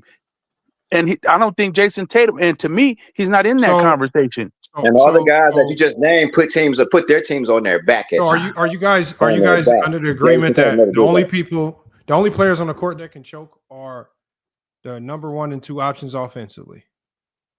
No, I'm not. But they're the ones that are going to be That's what's going to get magnified because once again, we're in a league where stars get magnified on the good side. Okay. When the star player wins, he gets all the credit. Nobody cares about what the role players did. So I just that's like independent of whether or not he played bad. So when was the last time we saw somebody? Or okay, let's say since we are non-prejudicial with how we label people chokers. When was the last time you guys call somebody a choker on defense? On defense?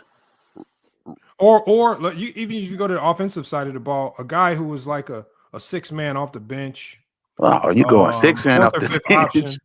I'm just saying 6-man off the bench. That's deep. You can't do second or third option. Well, they always call Rudy Gobert a choker on defense. But, right. Yeah. That's bullshit. Well, that's because most people don't understand defense. Yeah, right. Yeah, people forget that Brook Lopez was getting Brook Lopez get defensive player of the year. Crazy. Brook Lopez got defensive player of the year, was getting cooked in the finals, and nobody said a word about it. He had to be benched for Bobby Portis. Remember that one finals that it was the Bucks and the Suns, and Brook Lopez was getting fried, was getting killed to the point where Budenholzer had to bench him and put Bobby Portis in. That changed the whole series. But no one talks about Brook Lopez like that. Drew Holiday against Jimmy Butler. To me, that's not a choke job. That's a bad coaching job as well because you got to get that motherfucker off of Jimmy Butler because he's getting torched. Jimmy Butler. There's nothing. Hold on. Play team defense and don't put him on the island. Well, hold on. If Drew Holiday is what we know as the best on-ball defender in today's game, and you are on ball and you have to stop Jimmy Butler and you can't stop him, how is that not a defensive choke job? Because you just because as a coach you just don't leave your dude. Because as a coach you just don't leave your dude on the island like that when he's getting torched. But wait, if that's the case, like you can also make that case offensively, then, right? Like you could just be like, yeah, like as a coach, you just don't let your star player get like locked down like that. Yeah, you get him with some screens, set up some screens or something to get set him some screens or something to get him. Sure, coaches will be blamed for bad offense. If Drew Holiday was shutting down Jimmy Butler all game long, and then all of a sudden in the fourth quarter, Jimmy Butler comes back and hits all those shots and wins, then you call that a choke because you had him. and then you let him get away. Drew was doing everything he possibly could to slow down Jimmy. It's just Jimmy was making shots. It's not like Drew was like getting dropped. Okay, Drew was doing everything he possibly could. So double team him, put somebody else on him. So this was on the coach. Then this wasn't a defensive choke job. That's what we. It's on the I'm team. saying Listen, I'm not calling it a choke job because obviously Jimmy was just better than him. Oh, it's on the team. Yeah, just better than him, so that eliminates the whole choke job thing. Hold on. No, I'm saying I'm not calling it a choke job only because Jimmy's offense is not supposed to beat out Drew Holiday's. I agree with you, Lamont, but it was consistently. Jimmy's offense supposed to do what? Jimmy's offense supposed to do what?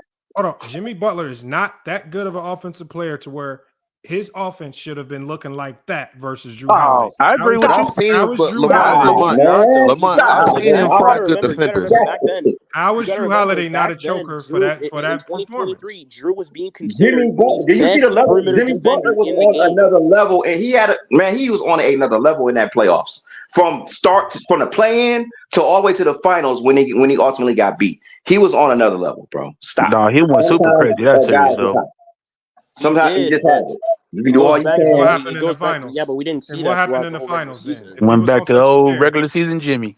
Better scheme, better defensive schemes. Lamont, aren't you the one that said one time you said that defensive players don't necessarily make a great defense? The schemes do. Didn't you say that? No. What I'm just trying to correlate. That's my point. That's my point too. Hold on. My logic is this: if we all know Drew Holiday is what you would define as a superstar defender, a stud, no doubt. If you had to classify defenders and you had to label superstars as defenders as superstars, he's up there. Drew Holiday is a superstar defender, no question. Jimmy Butler is not a superstar scorer, and the superstar defender was getting cooked by the guy that's not a superstar scorer. Why do we not say Drew Holiday choked defensively? Because why Jimmy is it Butler, that we always bring up? Also, to add on to that, Lamont, why Jimmy is it that Butler, he's on a much higher level than he's the number one option versus Drew Holiday, who's probably number 2 or 3. So no one in their right mind expected Drew Holiday to shut down Jimmy Butler. Listen, Mr. Winters, I don't agree with that. This has nothing to do with options or anything like that. This has all to do with performance. Drew Holiday, when he steps onto that court, his job as a superstar defender is to go shut down all of these ISO scores, especially in them late shot clock moments. Yep. He did not do his job whatsoever. Jimmy was actually calling for the ISOs against him. Right. And Jimmy was actually targeting him. He thought his defense was so sweet. So why then? He did it right in front of our eyes, multiple games. Why does no one say Drew Holiday choked defensively? Why do people have to go? Before we answer that, can you tell me who's ever guarded Jimmy 1-on-1 and shut him down? Please name him. Give an example of how choking makes no sense to throw it around. It makes no sense to throw it around offensively or defensively. It does make sense. You have to hold accountable, Lamont. Lamont don't believe in accountability, man. Lamont don't believe in accountability. Because in basketball, hold on one second. In basketball, if you can't throw that label around fairly across the board, don't throw it around at all. And then you can't use the label at all. Because I asked you earlier, is this a label only for scores? Because it sounds like this label is only for the number 1 and 2 option who can score the ball.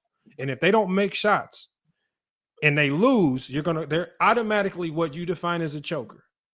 But if somehow their team is around them is good enough to get the win, even though they play horribly, well, then they just got bailed out, but they don't have a choker label attached to them.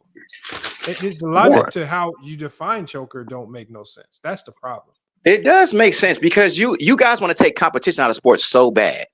I'm not taking competition. Well, you are. You want to make it an everybody wins participation trophy thing. That's not how it is. It's 5 niggas on one team, not just one nigga. I get it, but there's the main guy. Competition argument, there's the main guy. That competition argument, you could say, like, for example, Drew wasn't competing on defense. Is that what you're going to say? No, you just let Jimmy kill him. I believe Drew did everything that he could. Jimmy was just better, and sometimes it goes that way. Sometimes it happens. Why didn't he choke? Yeah, why is he not a defensive choker? It goes back to what I originally said. Okay, when you have somebody, okay, when you have a chance to put a team away and you don't do it, that is choking. The example that I gave, the very first example that I gave was Harden having a chance to put away the Golden State Warriors. He had a hell of a chance to do it, and that being the caliber of player that he was, he let him off the hook. That's choking to me. Now, if Drew Holiday was giving it to Jimmy all game long, and then Jimmy all of a sudden in the last 5 minutes of the fourth quarter came alive and then beat him, I would say Drew Holiday choked. But I don't think Drew Holiday was ever going to stop him. Okay, that's interesting. Would you say Marcus Smart choked in 22 then? Because they were up to one. They were up to 1. Would you say Marcus Smart choked against Steph? Okay, did it look like he was locking Steph down at any point? No, he didn't. He was getting killed by Steph. He got killed from start. Who expected Marcus Smart, who was a defensive player that year, to shut down Steph? Defensive player of the year. Yes, bro. Like he's the best. And you expected him to shut down Steph? That's apparently the best defender in the game. Like, so you no. I didn't ask you that. I said, did you expected Marcus Smart to shut down Steph Curry? No, I didn't expect him to shut him down. I expected him to slow him down. Okay, he didn't even slow him down. Right, exactly. So would you say Marcus Smart choked as a defender? No, because you just sat here and said no. Because you just sat here and said you did not expect him to shut down Curry. You expected him to slow him down, stifle him. Okay, yes, but that's reasonable. That's it's still Steph Curry. Yes, but that's the defensive player of the year. No, shutting down stars. Shutting down stars has never been the measure of a defensive player, bro. So we got to stop that right there. Stars cook other great defenders all the time. Offensively. So when Kevin Garnett got cooked, nobody said.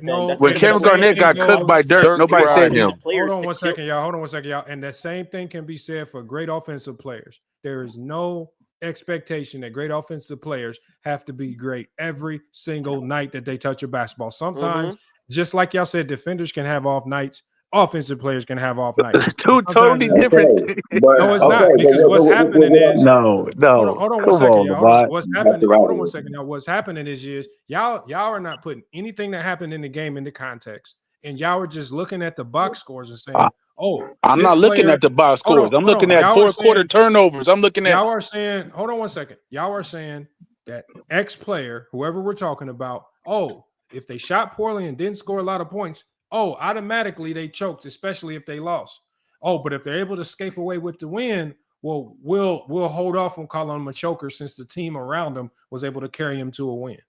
And on the other end, you're going to go and say, no, I'm just saying it's a different definition. I'm not saying play bad, he played bad. Welcome to the wonderful world of sports. On the other end, you're going to say that if a defensive player plays really good defense against a really for James great Harden, what game were you talking about where he had a whole bunch of turnovers?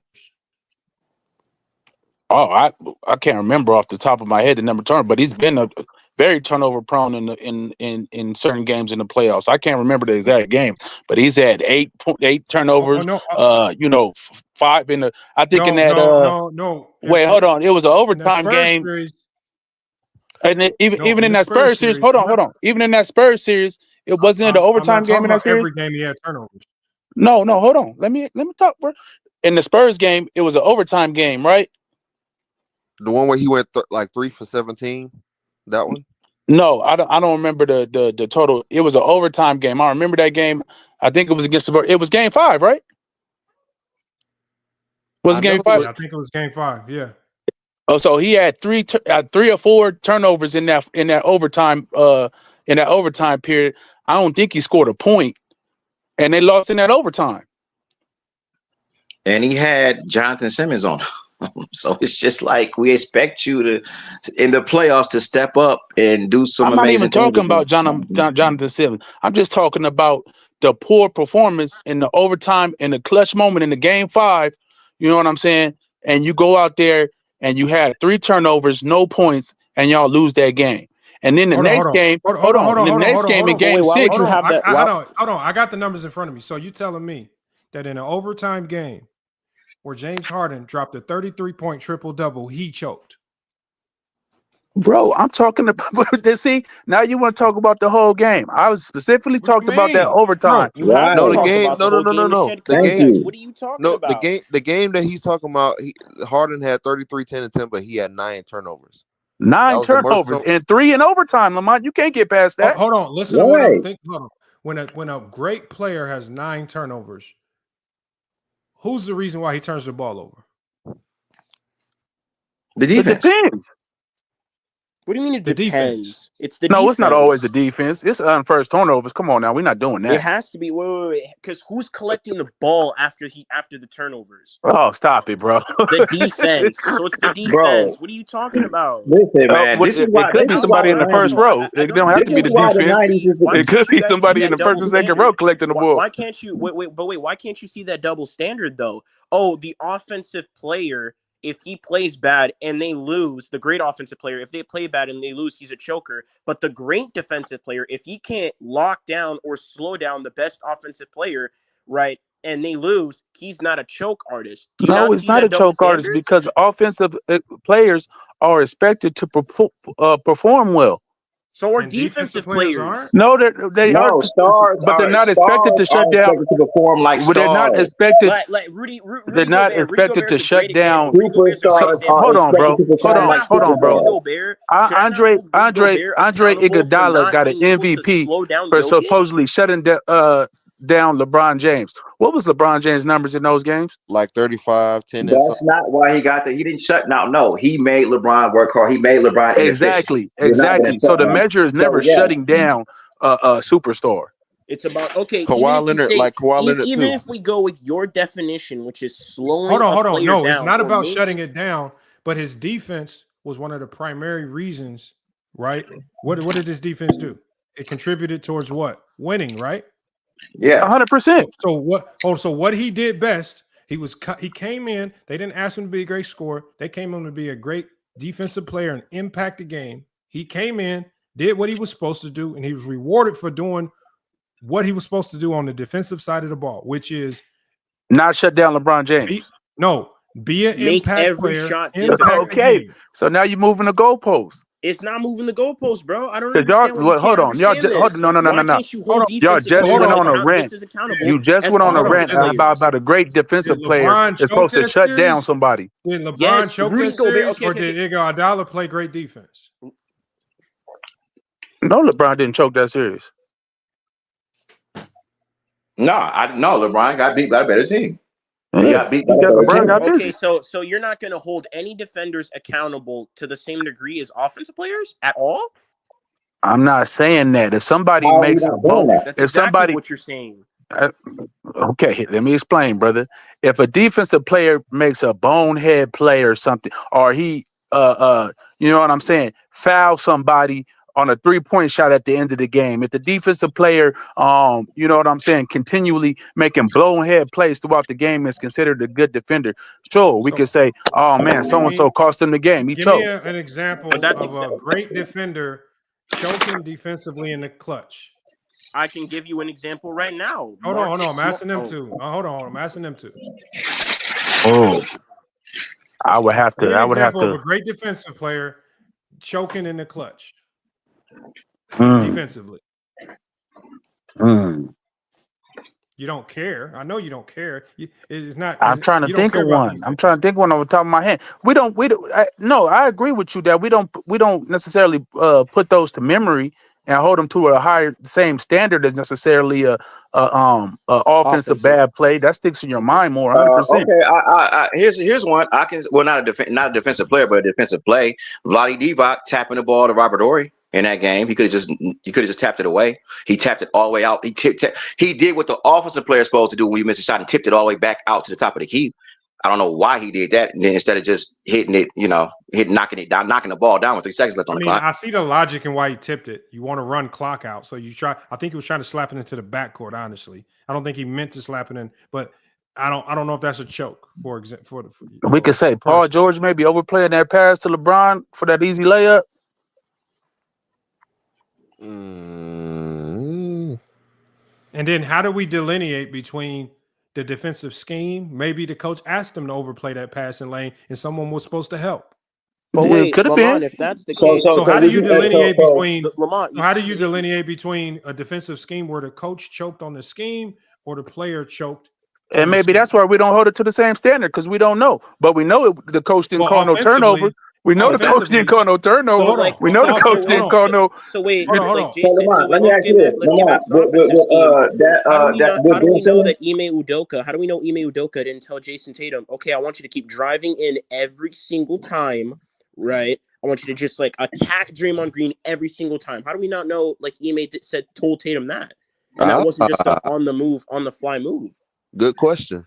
Nah, we're doing the most now. Come We're on. not doing the most. It's because every time you talk about defensive players, you bring up schemes, you muddying up the whole conversation. But on offensive players, you won't bring up just telling schemes you at why all. this choking stuff don't make sense because you can't. So you there's think, no so way Lamont, for you to think it's throw no it such around thing as fairly. choking?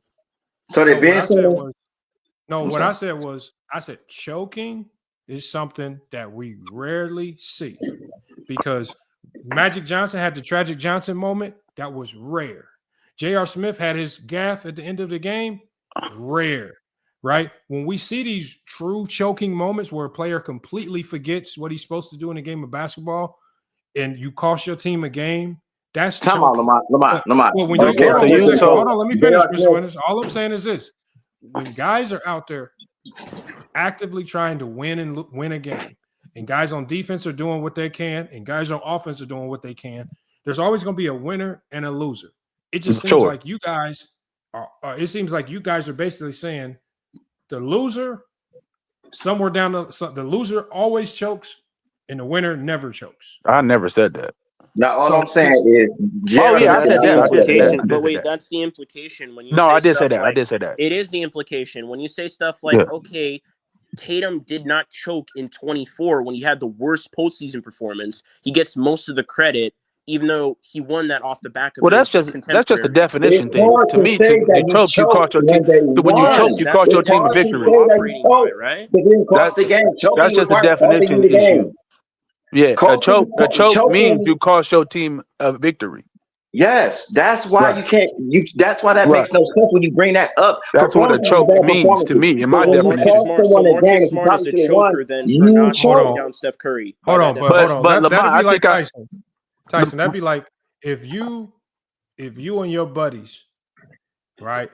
If y'all played a third grade basketball team and you went 0-19 from the 3-point line, but y'all still won. Am I supposed to run around acting like you ain't choked? No, you're supposed to say I'm ass. I didn't choke though. But it's impossible for me. It's impossible. Yeah, I can't choke. Like I said, the definition is costing your team a win. Okay, so by that definition, Marcus Smart is a choker then.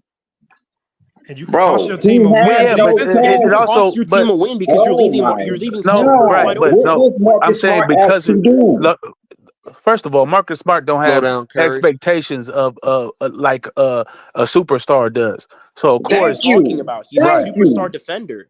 No, I said he don't have the expectations of a superstar. But I give it what Lamont. Player of the year. He has high Lamont is saying player of the year, bro. Like he's a superstar defensive. Stop. Because y'all, let me tell you something about the defensive player of the year. Y'all move the goalpost so much. That's crazy. The defensive player of the year gets questioned every single year. That every time somebody win it. Oh, that person. How did they get it? What is that? Rudy Gobert's a scrub. Oh, Marcus Smart. Like, come on, man. Y'all do not honor the defensive player of the year. Y'all don't honor that award. So stop. No, I honor the defensive player of the year award. But hold on, real quick. If Rudy Gobert in the regular season, if Jokic drops a 40 bomb on him or whatever, that's not gonna wipe him out of no defensive player of the year running because a superstar offensive player got busy on him. That's not how we judge. Hold on, bro. That's not how we judge. Let me finish, bro. That's not how we judge. Rudy Gobert. Did Rudy Gobert choke? When? No. When Jokic dropped 40 on him, did he choke? No. Hell no. No, because he didn't. Nobody expected him to stop Joker. That's why choking requires expectation. That's fine, but you're expecting Jimmy Butler to kill Drew Holiday? Oh no! I got a better example. Hold on, I got a better example, Mr. Winters. The expectation. Hold on. Here's a better example, Mr. Winters. When Nikola Jokic just played the Los Angeles Lakers a few weeks ago, Did he choke? When a nigga took 7 shots, yeah. Hey, let me tell you something. No, Mr. Winters. No, Mr. Winters, Yeah. because we're not even talking about an elite defender. We're talking about Right. the best player in the game. He's averaging a triple-double. He was held to 12 points on 7 I shots. think that's fair to say.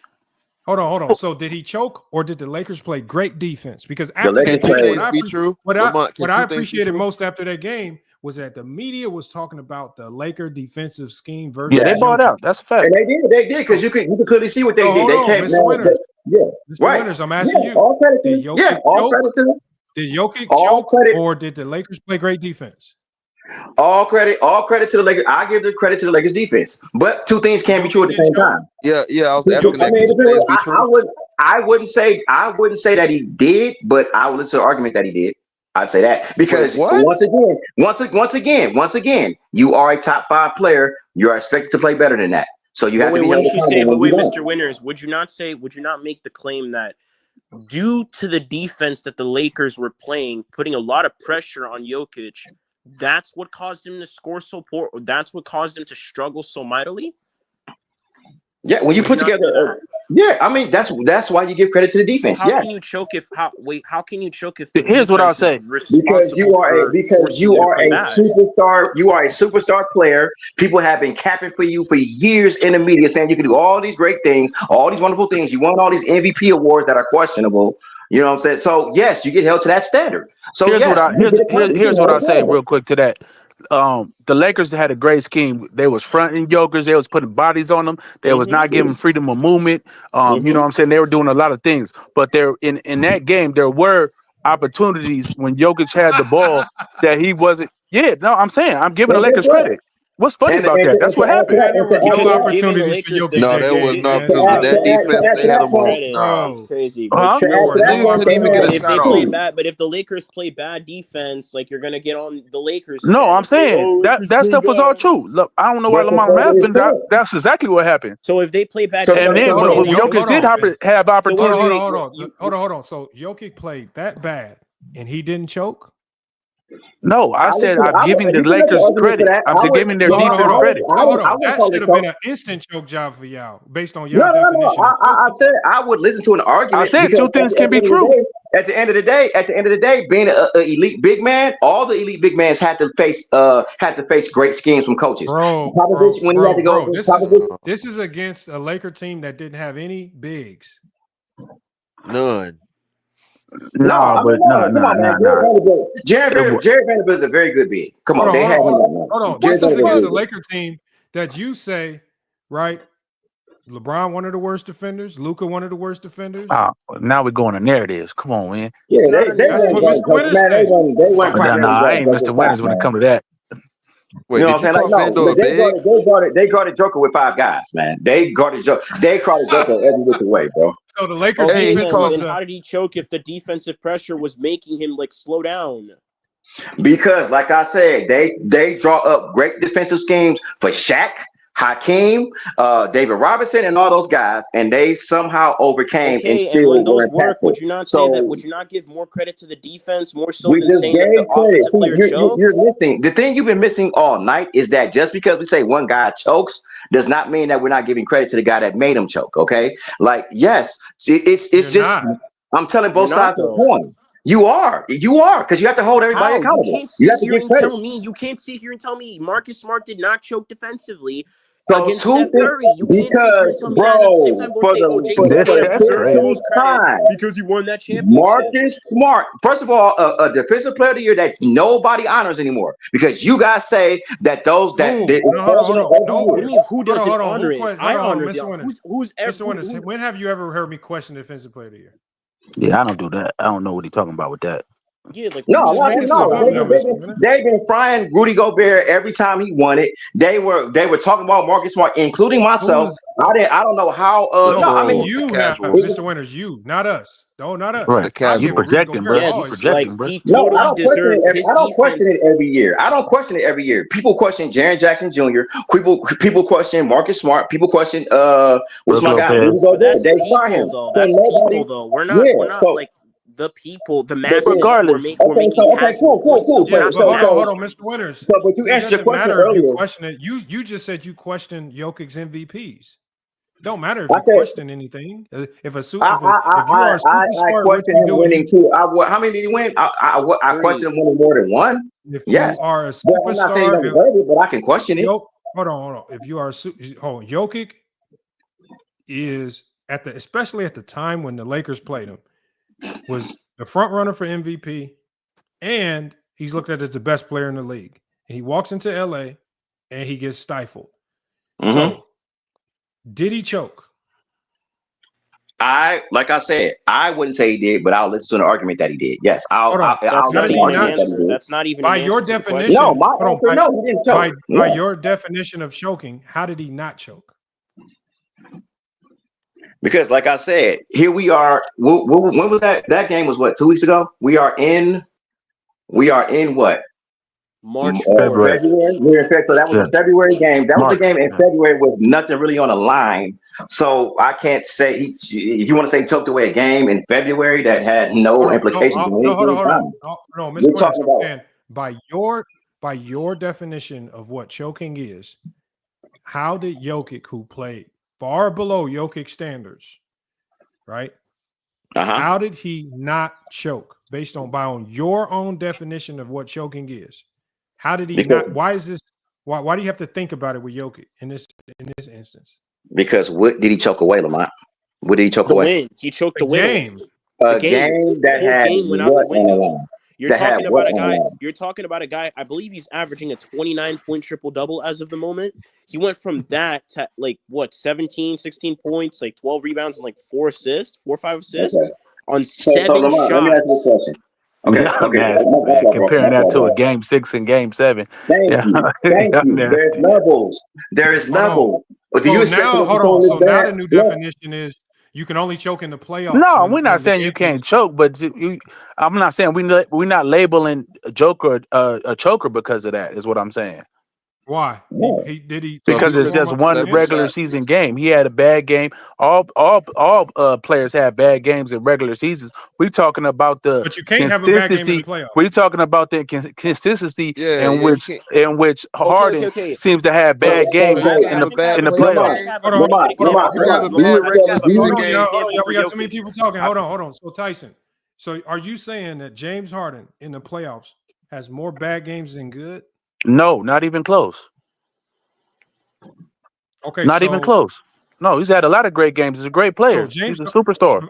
I'm looking at his numbers. 99% of his games are great games. If 99% of the games are great games, then that whatever percent you're talking about can't consistently be in closeout games and different things of that nature. We can't do that. So now the definition has shifted to you can only be a joker. No, it's not definition. It's not. I'm saying a player of his caliber to have the I don't know what the percentage is, Tyson, but I bet you he has more bad games than LeBron James in the playoffs. So how do we just? I bet you he got more. So when for James Harden, right? People were saying that he choked versus Miami when he was with Philly, right? Because those last 2 games, the closeout game, he only had 11 points. In the game before, they had 14 points. Right. But the reason why I say context is because when Embiid was hurt and they gave James Harden the reins to that entire offense, he had a couple good games. He was cooking. Yep. Those last 2 games, when Joel Embiid comes back, now all of a sudden he takes 13 shots, then 9 shots. He can't get his offense going because they go back to running the offense through Joel Embiid. So do we call him a choker because they got eliminated because because the coach changed the scheme? Or how do we delineate that? Because there was another closeout game where he didn't perform well, but I can use context and it shows me by watching the game why he didn't perform as well. Why didn't he perform well? Because Joel Embiid came back from injury and they ran the offense through Joel Embiid. Okay, so how many shots did he take that game? So he can't adjust. So he can't adjust. Hold on.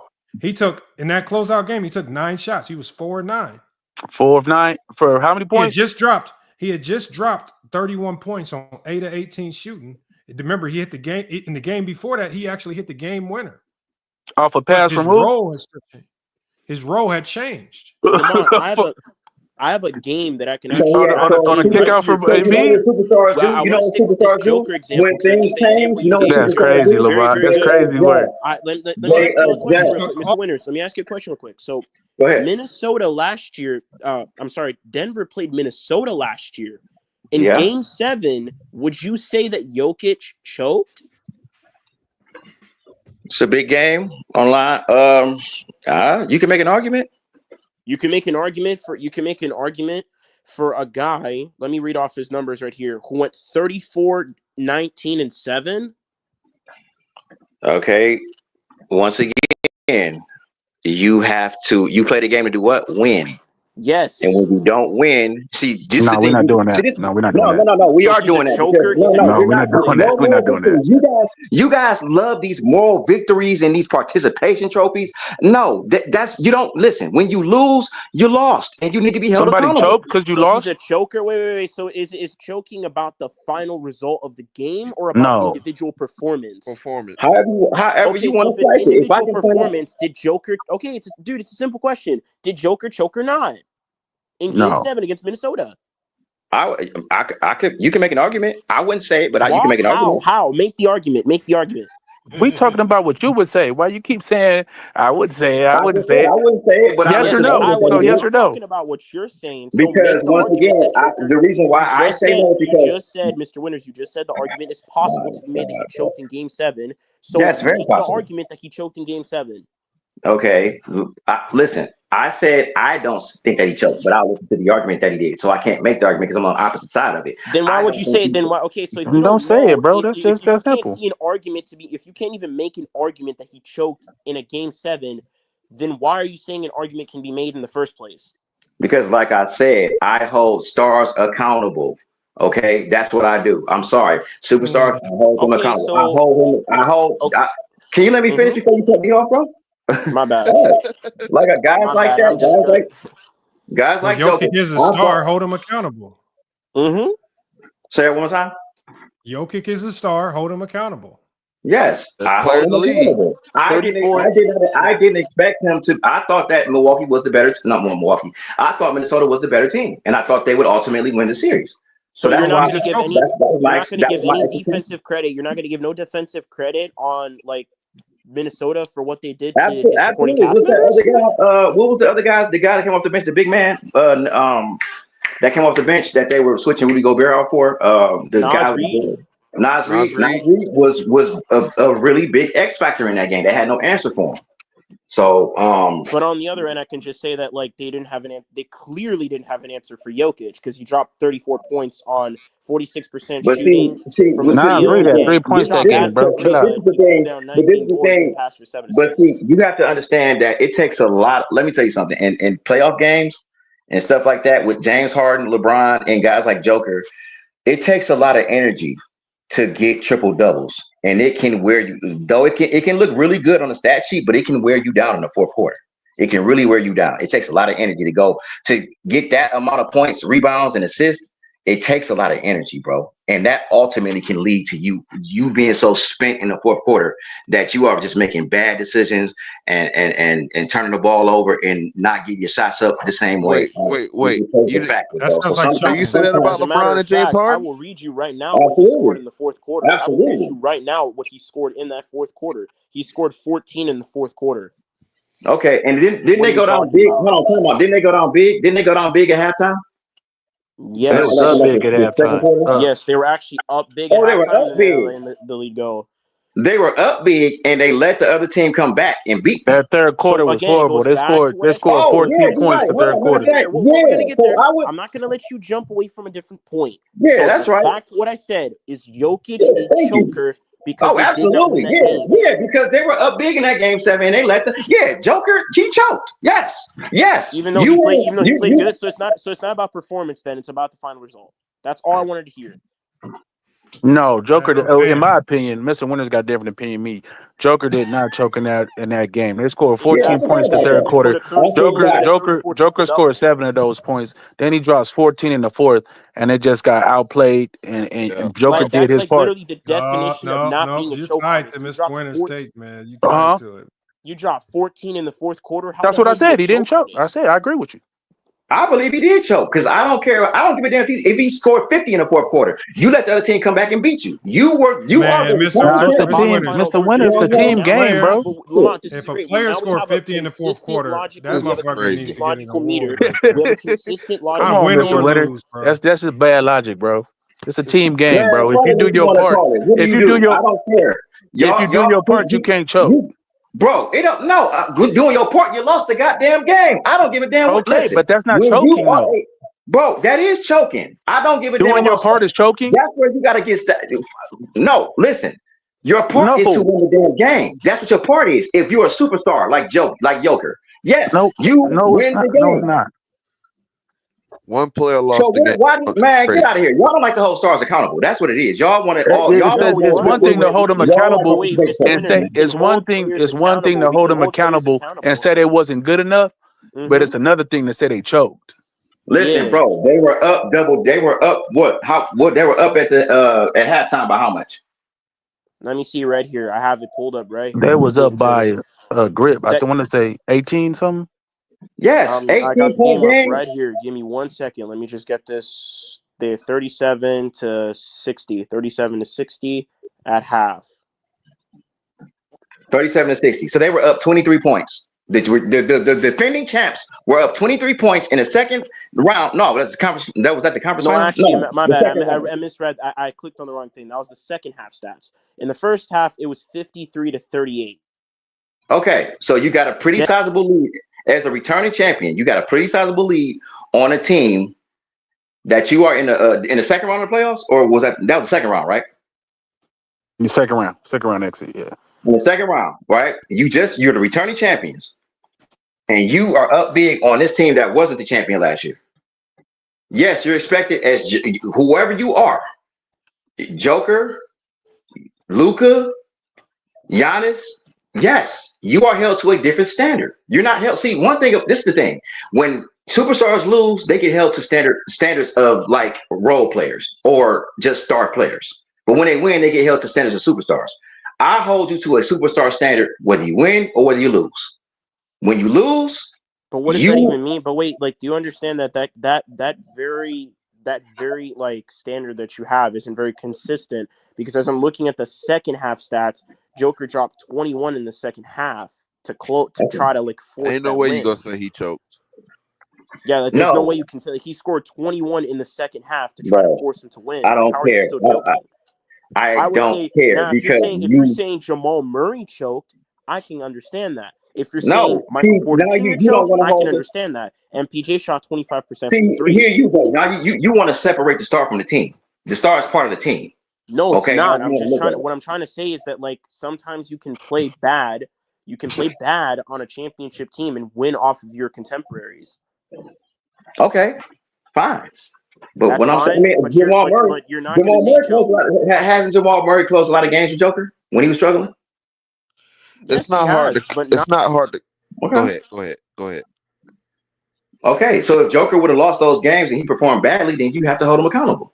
But even in this instance, yes, he performed by your standards well, or great, whatever the case may be. But he didn't get the job done, so he gets held accountable. To me, I'm sorry. It's not. It's not hard to comprehend. Joker gets Joker. Okay, there's nothing we can say to like convince him that like this doesn't make sense. Like, you can't choke if you play good. You can't choke if you play good. You can't. It's not possible. If somehow you allow your team, if that's the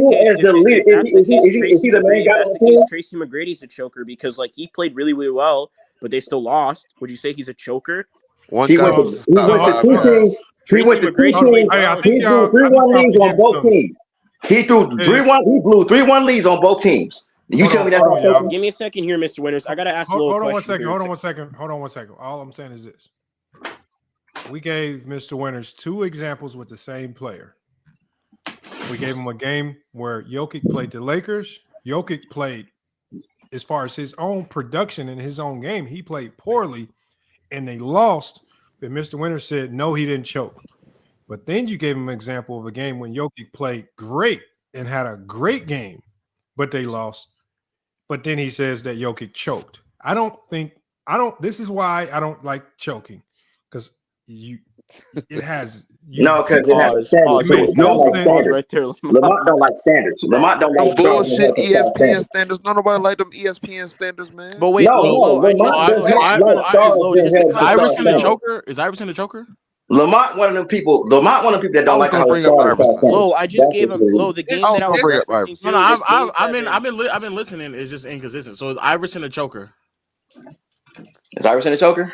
Yeah, like Iverson makes sense because he was in the finals performance. He did everything he could to force his guys there. He did. I'll say he did choke away. He did choke away Game 3 in the series against the Lakers. So yeah, No. He choked the entire series. He choked the entire series. Don't say individual games. Entire series. He choked the entire series. That's why I brought up Joker. I can listen to that. I can listen to that. I can listen to that, but here's where I push back on that. They were not expected to beat the Lakers. There was no point in that team. What about the rest of his career? When you looked at it like, okay, Philly's going to take over this series. There's no point in that series. What about the rest of his career? The rest of his career. Why is he not a choker throughout the rest of his career? I would say he's more of an underachiever. That's exactly. So you're saying choker. We're just saying different choker. names. That's now. choker with extra steps. Same that's shit. Choker with extra steps. Hey, can we stop? Go ahead, Bees. Can we stop? But like that's a good example. Hold on, let Bees go. Let Bees go. The Jokic example. Hold on, let Bees go. No, you trying to cake for the you wanted him Jokic. Winners, let Bees go. Go ahead, Bees. Go ahead, Bees. My fault. Go ahead, Bees. What's up, dog? You got to stop using the choking. That's a bad word. Choking is Bees. Failure of a person to perform as expected under pressure. That's choking. That's choking. You are going up to the line when you shoot 90% from the free throw and missing 2 at the end of the game. That's a choke job. Nick Anderson, that's a choke job. You don't choke when you lose. And play good at that. So what about when you have a chance to win but you lose? When you have victory right there in your hands and you lose. What you could do is what I did. I hold Joker accountable for the loss, even though he played well, because his game, he tends to get everybody going, everybody involved. In that series last year, a lot of his contemporaries or his other teammates struggled. I hold him accountable for not figuring out how to get those guys going, but he didn't choke. That's fair, but I still don't agree. That's fair. No, because by your logic, he gets the credit when he wins. He's got to get the blame when he loses. I'm okay with that if you say he's accountable to the loss, just like he's accountable to the win. But to say he choked, that's just dumb. He was up. He was running around. He was up. Like it doesn't. But wait, that doesn't. I want to like. If a Joker team, if a Joker-led Denver team is up by 16 at the half, the defending champs, don't you expect that team to close out and win? Yes, but he can't control his team. He can't control whether or not his team can do well. That's what you're missing, Mr. That's what you're missing, Mr. Winters. First of all, my bad. Hold on, bro. I want to hear B's response. I'm trying to. If you go back and watch that series, there was no given they were going to win that series. It really wasn't. No, I'm not saying that, B's. I'm not saying that. I'm saying in that game, forget about the series. That's Game 7. That's Game 7. Defending champions. You can't forget about the series because you got the Game 7 for a reason. Right, because they were down 2. They were down 0-2 at home, right? Yeah. And then they got back in the series, and then they so it came down to one game. Okay, it came down to one game. You're the defending champions. Okay, you are on the road, or were they? Yeah, you are on the road. No, they weren't on the road. Were they at home? Sure. They were at home in Game 7. Might have been. I don't know. No, I think they were. You are arguing that they choked the second half of Game 7. That's what you're saying? I would say that. I would say wait, yes. Is it Jokic that choked, or was it his teammates? Because I'm looking at the stats now. Is he part of the Mr. Winters, let me read the stats off really quick to you. MPJ 1 of 5, Aaron Gordon 0 of 7, Jokic 7 of 16. Caldwell Pope 0 4, Jamal Murray 5 of 12, Christian Brown, I think that's his name. He was 1 of 1, and everybody else just scored 0. How exactly is that a Jokic choke job? When he scored the most points in the entire half. Because he's the leader of the team. As an elite player, as what Jokic was that time, you gotta get your D Wade on in 06, man, and put the team on your back, bro. If you want to if the team is I don't understand why we do this thing where we have to run with narratives when we watch the game. We watched it. I watched it too. Okay, so why are you comparing it to something that didn't occur? Like I think you already used all the examples that have been possible, but like for example, the way that teams are now just selling out on Jokic, that's not how they were selling out on D Wade. So if you know the defensive schemes are completely different, he's saying different defensive coverages. Why would you dare say, "Oh, he just got to get out of mud like D Wade" when he's not seeing three players? Bro, I was using that as a reference. I didn't say do everything. Okay. Why has there ever been a player? Has there ever been a player, especially a big? How many bigs are being defended like Jokic, especially right now in the last like month and a half? How many? There's only two. I can only come up with two bigs ever in NBA history that were guarded like him. 2-3 guys like on the paint. Shaq. Well, but if we're gonna call Joker this elite big, that's up there with the elites. And I saw Shaq get half of teams, everybody in the goddamn stands guarding him, and he still found a way to get his numbers when he needed them, and have 34 and 17. That's not true. That's not true. And this is where again your logic is faulty, because in Game 7 against the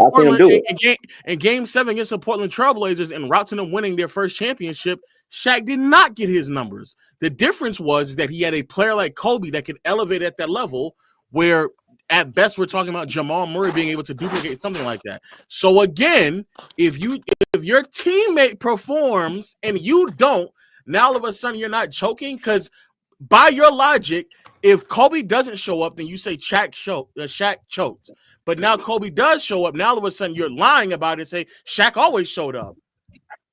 No, I said that I've seen Shaq in big games have the same defensive scheme thrown at him, 4 or 5 guys thrown at him, and he found a way to get his numbers and get the job done.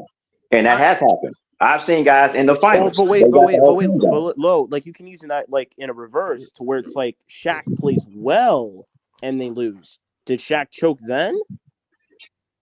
If Shaq has a sizable lead over a team and he lets that team come back, but he still gets his number, I'd say he choked. Yes, I'm sorry. So okay, yeah. Like now we can actually hold him to a consistent standard. So it is about the final like result. It's about the win. It's not about the individual performance necessarily. Now part of it is expectation. If you're expected to go ahead and close this series or to close this game out and you don't, you choke. But wait, what if you did everything you possibly could to close that series out and you still couldn't do it? Well, obviously you didn't do everything because you lost the game. What does that even mean? That goes back to the Jokic. It means you didn't win the game. That's what I'm so confused. Bro, I know we kind of talking in circles, and I don't know how long y'all want to talk about this. But again, bro, if Shaq goes in there, puts up 18 points in a Game 7, they are losing the game by a wide margin.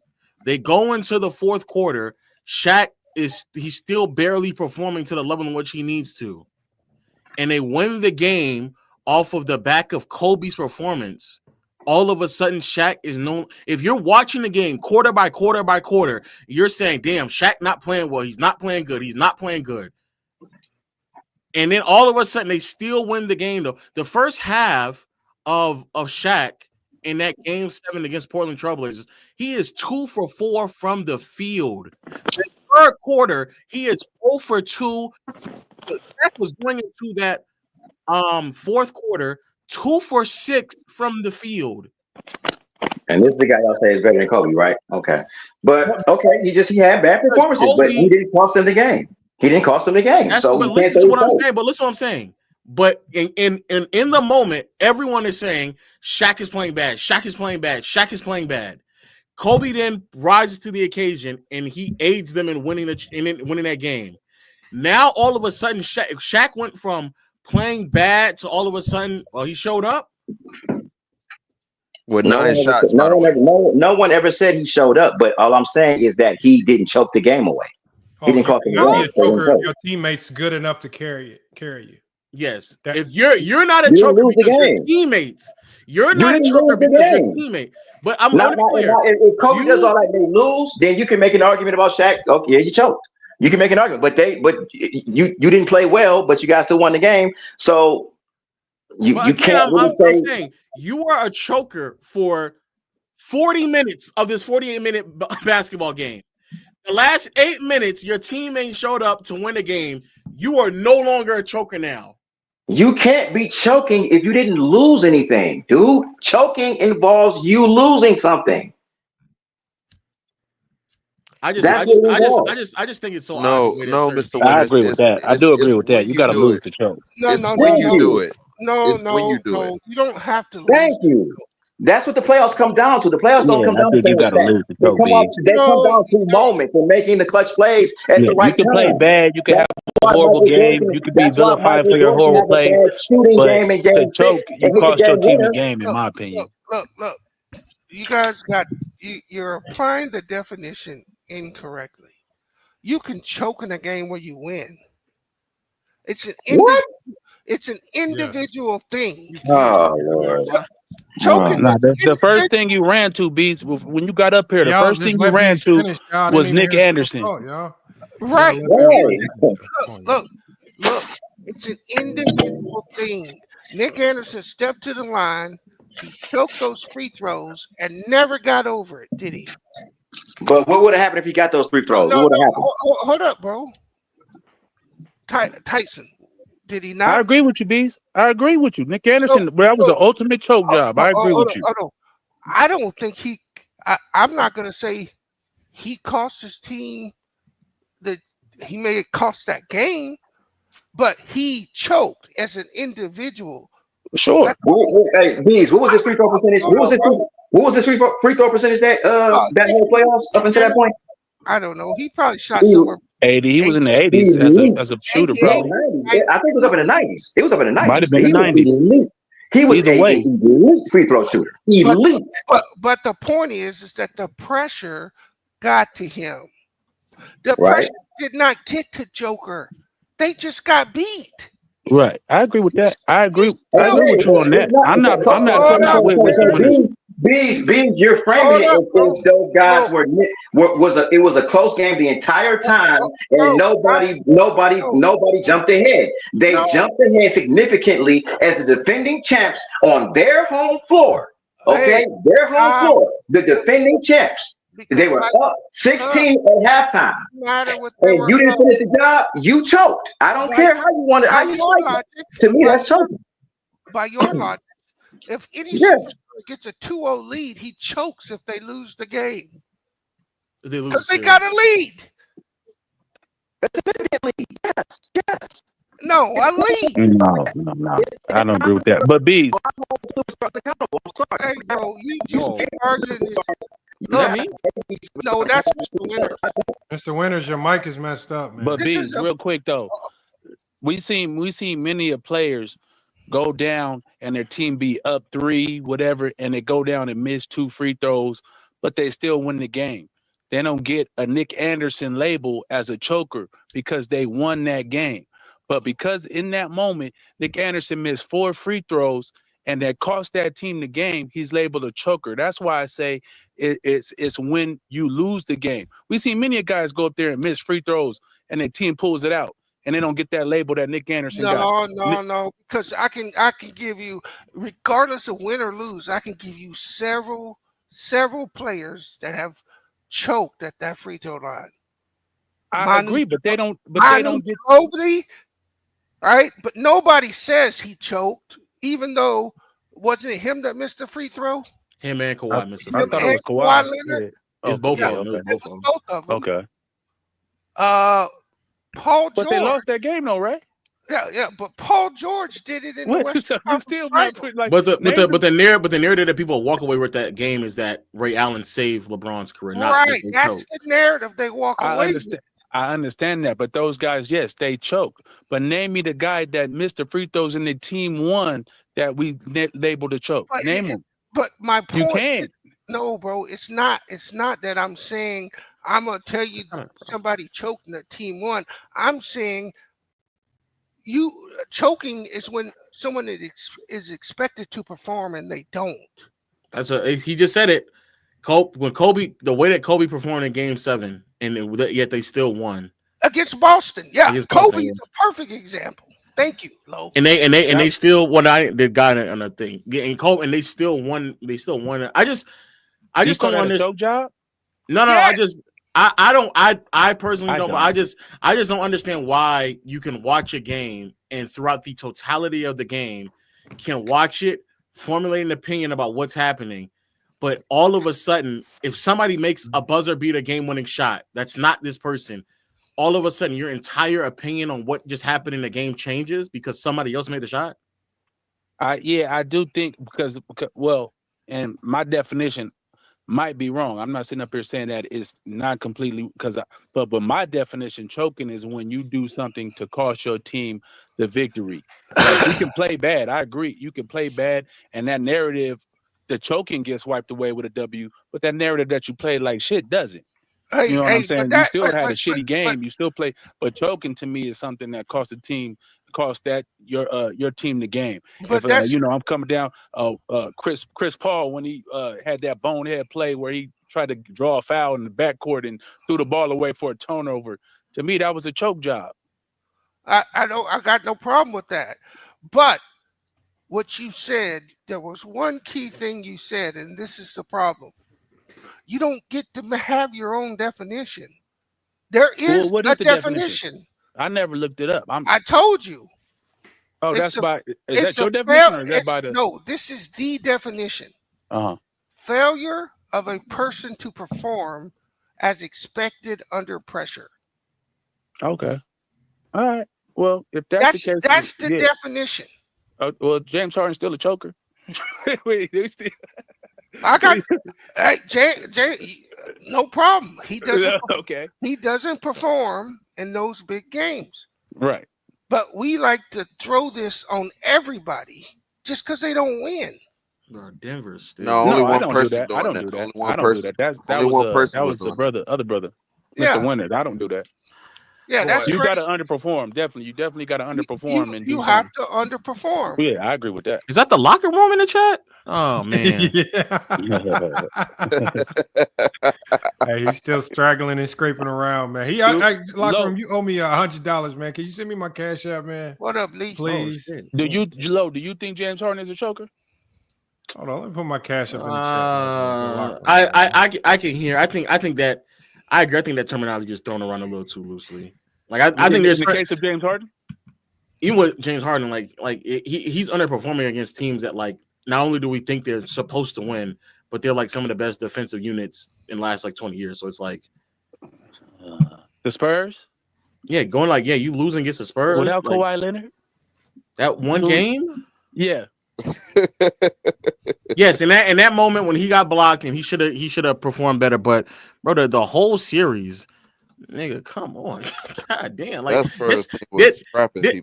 is the same Spurs team that then was up. I'm not saying Tyson, you say this, but it's the same Spurs team that then went to go match up with the Warriors in the next series, and niggas swapping now if Kawhi stayed healthy, they really would have stayed in it. So now all of a sudden, that's what I said earlier.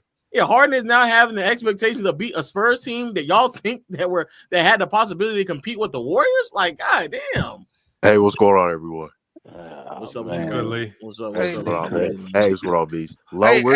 That's a good point, Lo. Lo, where's your John Stockton jersey at? Why? Whoa. Burnt. You know, I like getting all your case about John Stockton because I know you can't stand him. But no, he's trash. He's trash. No, you guys made some. Well, Bees and Mott and Lo, you guys made some good points about this whole choking narrative. It's BS. Honestly, I'm glad the discussion about that's pretty much over. It just what's that guy's name? Mr. Winters? Is that his name? Yeah. Made no sense. But anyways, it was that was dragging on too long. But anyways, Lo, I have a question for you. What do you think of the Lakers' chances making a deep run? Why are y'all so enamored by the Lakers, bro? Golly. No, I just want to get your take. No, I think Can I they say can real beat. quick? Go ahead, go locker room. Go ahead, go, man. Okay, now once again, I'm getting some work done, and then I see your video, Lamont. So I click on your video, and you're over here still. Y'all are still arguing about what choking is, and it seems to be a contentious debate. I'm gonna break this down for you one last time, Lamont, so that way you won't need to have these arguments again. It's very simple. I consider choking when you perform at a certain level in the regular season and you don't live up to that in the playoffs. It's very simple. You want to run around. Hold on. That's the Lamont, hold on. You want to run around and you want to try to sing Kumbaya. You want to sing Kumbaya. You want to hold hands with everybody in the NBA, and you want to say guys aren't choking when they are. It's disgusting. That's basically everybody except for like it's like everybody except for like seven players in NBA history. What are you talking about? So Lamont, let me give you an example. A guy that I just think use LeBron as an example. Your favorite player. I'm gonna use the LeBron is a choker by your definition. I'm gonna use a guy that I label a choker, James Harden. In the regular season, James Harden. Matter of fact, Joel Embiid too. Now that I'm thinking about it, and LeBron. No. LeBron number one in LeBron's numbers points. dip. Number one in playoff points. His game elevates in the postseason. Who? LeBron. He's trying to use LeBron's total numbers. No, his averages so Iverson's a choker? Let me finish my point. Oh, okay. Like I said, I I consider James Harden a choker, and it's not even just series. It's also moments too. So, for example, a couple years ago when James Harden and the Sixers were playing Boston, I watched that series. Game 5, 6, and 7. Go look at Harden's numbers. Go look at Joel Embiid's numbers. When you're scoring 14, 15 points in a playoff game, in a game 6, a game 7, when your team needs you, I don't know what else you would call that. That is called choking. So even if they win, it's still choking. Uh-huh. I'm asking locker room. Even if they win, it's still choking. I only consider it choking when you lose. Oh, okay. So Iverson is a choker then. Iverson's a choker. No, Iverson's not a choker. Oh, okay. He's not a choker. Okay. Yeah. So let me ask you a question. So when Iverson was in the finals going against the Lakers, would you say he choked in? Y'all do realize the nigga. Y'all do realize he played other years. This nigga played in the league for 14 years. I don't know why. The simple fact that y'all keep going to 1 year lets me know that you do believe he's a choker. If you keep going to 1 year, that lets me know that you do believe he's a choker. You do. That's all they do is bring up. Well, you're the one that brought up Iverson. So he played 14 years. So talk about him. So what years did he choke? According to you, the other ones. The other 13, really? The other ones. The other ones. That's your debate. The other ones. The next year, the very next year. What are you doing in the playoffs the very next year? What about? I wasn't watching AI then. I'm talking about. You watched them in 01 and you stopped watching. I'm talking about. See, you want to go back 20 years. I went back 2 years. Can we talk about contemporary players right now? You were okay with speaking about Iverson until I brought up another year. Allen Iverson up. I mentioned Harden. Okay, and I know I'm okay. So can you talk about a contemporary? Can you give an example from a guy right now, not 20 years ago? If that is your logic, then fine. I'm just saying by this logic, that means Iverson. No. I'm talking about players that we all watch right now. You're talking about a player from 25 years ago. Locker room, I have one. Locker room and Lowe and Lamont. How about Jimmy Butler? Well, he gonna say Jimmy Butler numbers go up though. Which they do. So I wouldn't classify Jimmy Butler as a choker. Is Jason Tatum a choker? Fair point.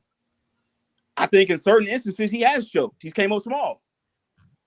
Now this is not a continuous thing. Like you can choke 1 year and then the following year you can redeem yourself. It's not a label that's going to stick with you forever. You can unchoke. Yeah, you can redeem yourself. LeBron, a lot of players have done that.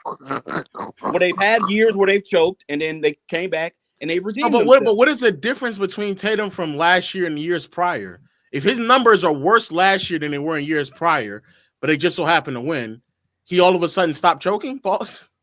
I didn't consider Tatum a choker last year. I considered Tatum a choker when they went to the finals in 2022. I thought that was kind of a choke job. Okay, but what I'm saying is that why is it that Tatum can put up worse numbers last year than in other years and no longer be deemed a choker? Because they won. Okay, do y'all how stupid that sounds? No. If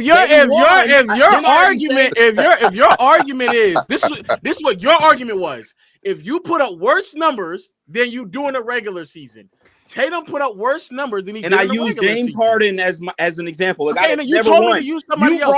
You brought up a guy that has one. Okay. Do you see where you're trying to switch it? So your argument my example was James Harden, a guy that's never won. You're bringing up a guy that has one. Okay, so what exactly? Real quick, what y'all talking? The point is that I'm making is that it's not about the numbers; it's about winning or not. That's the point obviously. Yeah, obviously. Okay, so say that. So say that. If you continuously choke and you lose, then yes, that's what I'm speaking about. What's the definition? Real quick, Lo, you have to have this definition. Lo, you have to have this definition. His definition first was this is what his first definition was, that if your numbers drop from regular season to postseason, you're a choker. You're a choker. Then we're bringing. And I gave an example. The easy retort is Jason Tatum. And that's where we're at now. That's where we're at now. Yeah, that's the easiest retort. A guy retort. throughout his career who has never won. You talk about now he's bringing winning. So I want to. Okay, so is it winning or is it? It went from numbers to winning that quick. Why do you sit up on the internet, Lo, and act like you're just some aficionado on the sport? I'm asking you a question. No. I'm asking you a question. Stop. Oh my God. You are not the basketball aficionado of I'm YouTube, asking you a question. And when I give you an answer, don't come with some condescending response like your knowledge of the game is just above everybody else's. But it's not. You go on Google like everybody else does. I don't have to go on Google to know that Tatum's numbers drop. I don't have to go on Google. You go on Google like everybody else does. Quit running around on streams, Lo, acting like you're the aficionado on the sport. Please knock it off. I want to be clear to everybody. Me and another gentleman were having a conversation about the Lakers. No. The gentleman with the L in the brown. What's up with you? He asked me a question about which you didn't want to answer. Okay, and I was about to, and then you didn't want to answer. You was like, "Well, why do you want to talk about the Lakers?" I quite literally was about to answer it. Then locker room, who was complaining about us having this conversation in the chat, comes up here and interrupts to then continue to have a conversation. But y'all still arguing about choking? Wait. Just real quick, locker room. Let me ask you a question. What exactly is your definition of a choke artist? I literally just told you, and I gave an example. So it's okay. Well, your definition. I wasn't here. Locker room. I was not here. Locker room. I wasn't here. So what? I'll give you another example. No, let's not. Go ahead, locker room. I'll give you another example. Paul George, James Harden, Paul George, Embiid. You've been in the NBA 12 years and you've never even been out the second round. I call that a choker. Now, if you want to bring up Tatum or any other player, well, that's a different conversation. But if you're asking me, these are guys that I consider personally chokers. We're just asking for examples. So wait, the definition then of a choker is somebody who doesn't make it out of the second round in consistent years. So let me ask you, would you not consider Joel Embiid a choker? No, well, me personally, if you ask me about Joel Embiid, I think that there are other factors that play into his specific case. Joel Embiid is a different case. I think he's a choker. Okay, fine. Yes. Or no? Okay, fine. I'll answer straightforwardly. Yes, I think he's a choker. Okay, thank you. Is Luka a choker? Yeah, is Luka a choker? No, I don't consider Luka a choker. Why? Not yet. Is he? Okay. Perfect. Is Joker a choker last season in Game 7, Minnesota? Well, Joker's won a championship, so he's proven that he. Oh, so winning a championship is removed. You somebody that didn't win. You somebody that didn't win. That's why somebody mic. Jay. So if why isn't Luka a choker then? Well, Luka's is still early on. Like I wouldn't have considered. Early. Hold on. See, that's what I'm saying. How you gonna ask me a question and then you keep making up new rules? And then you're already pulling your condescending tactic. You keep making up new rules. This like can you sit down and just let me answer the question? Okay. So for example, LeBron at 25 before he left to go to Miami, I didn't consider LeBron a choker. He's still early on in his career. Now you use Joel Embiid as an example. You're somebody guy that's 12 years in. 12 years, I think that's enough of a sample size for us to be like, okay, you choke every time. So can we James get Harden? James Harden. Years? Can we get James Harden? James Harden, same thing. How many years? How long? Hold on. How many? Listen, it varies. But James Harden, how long has he been in the NBA? You've been in the NBA since 2009. Fuck, this varies now. Okay, it varies. You've been in the NBA. You've been in the NBA a long time. You've had a lot of different teammates. KD, Russ, Kyrie, locker room. Is Russ a choker? Is Russ a choker? Yeah, Russ. Absolutely, right now, Russ is absolutely. Hey, locker room. To be fair, this locker room. Hold on. On bees, go bees. On you bees. Go. I got a question for you. Everyone can't win. So is everyone that doesn't win a choker? Bro, obviously no. I'm talking about to me, you have to be at least like your number one, number two guy. I'm not going to consider the third, fourth man. No. That's not fair. That's not fair because based on your definition, bro, you got to fix your mic, man. I'm saying let's just stay with number ones and number twos. Every 1 and 2 can't win. So all the ones that don't win, they're chokers. Listen, I gave you an example. I gave examples of guys that a question, bro. Okay, shut up, nigga. I'm telling you. Whoa! I don't consider. Hold on. I don't consider every single player, right? I gave you specific examples of guys. See, hold on. See, this is what y'all try to do. So I come on the show and I give an example. I don't know you from a can of paint, nigga. Stop. Okay, that's fine. You don't got to. But see, I come on the show, right, Lamont, and I gave an example of a player that I consider a choker. What you condescending ass niggas want to do is then say, well, does that mean that this player's a choker? I'm not saying to take my example and then use it for everybody in the league. That's not what we're doing. You are though, because you asked me about AI who hasn't played in 25 years. No. Let's be clear. You a player. You're lying about what you did. This is what you did. You came up here and you gave us a definition. The definition was blanketed. All you said was a player whose numbers go down. And I gave an example of that said player. Okay, and so then we're asking. I gave an example. Okay, I'm trying to get a better understanding because that's such a blanketed definition that I don't think that it's as consistent as you think. I don't think it's that simple. Well, like I said, you brought up a player from 25 years ago to get better understanding of your definition, and from us then asking more questions. What we now have found out was it's not just that a player's numbers go down. It's also that they have to lose, and also they have to play a certain amount of years. From us asking more questions. Also, they need to be a first or second option, and also a first or second option as well. And and I gave an example. And I gave you an example of a few players in the modern era right now that I personally would consider a choker. That doesn't mean go take it and apply it from players from 30 years ago. Okay. Is Dame a choker? Is Dame a choker? Dame. Yeah, Dame would be like the pinnacle choker for you then.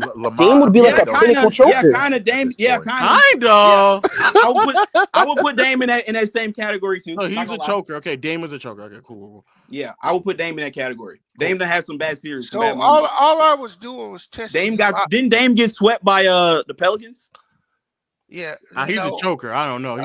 So locker room. I was asking. He got swept by AD second round, 2017. You said it's your. That was the first round, buddy. Hey, you said it was first round, second round. Okay. You said it was your definition, so therefore it should it should hold weight against any example. No, things don't work like that. It's not black and white. What do you mean? How? It's not black and white. It's a consistent. That's your definition. So it should hold up. Yeah. Your definition should hold up consistently against every single example. I told you what my definition was, and then I yes, I understand. I understand. We countered that by asking. Yes, I understand that, Lockerman. We countered that by asking whether or not Dame is a choker. See, Lamont. See, this is why I can't come up here. Because you have 20 niggas. Can't come up here now. He's talking points, bullshit talking points, BS talking points. Not going to answer questions. Not going to engage. Lamont, not going to engage. Man. It's between you and Jay now. Go ahead. But this is just BS talking points. Like not going to engage with questions. Not going to engage with any of that crap. It's crazy. This is locker room. This is locker room 101 right now. This is literally locker room 101. See, this is exactly why. He's saying that it's not black and white, but then asked the gentleman about Joel Embiid. The Joel Embiid tried to add context. He said, "No, I need a straight answer." But now all of a sudden it's exactly. not black and then now he doesn't. Let me ask you. Do you not consider James Harden a choker? Not really, but I can understand why people would say that though. Is Chris Paul a choker to you? Absolutely. Yeah, that's another good one. Chris Paul, James Harden, Joel Embiid, Russell Westbrook. Yes. Dwight Howard a choker? Nah, I wouldn't put Dwight in that category. Wait, why is CP a choker? Why is Dwight? Why? I'm sorry, we can get to the CP. Why is Dwight not a choker?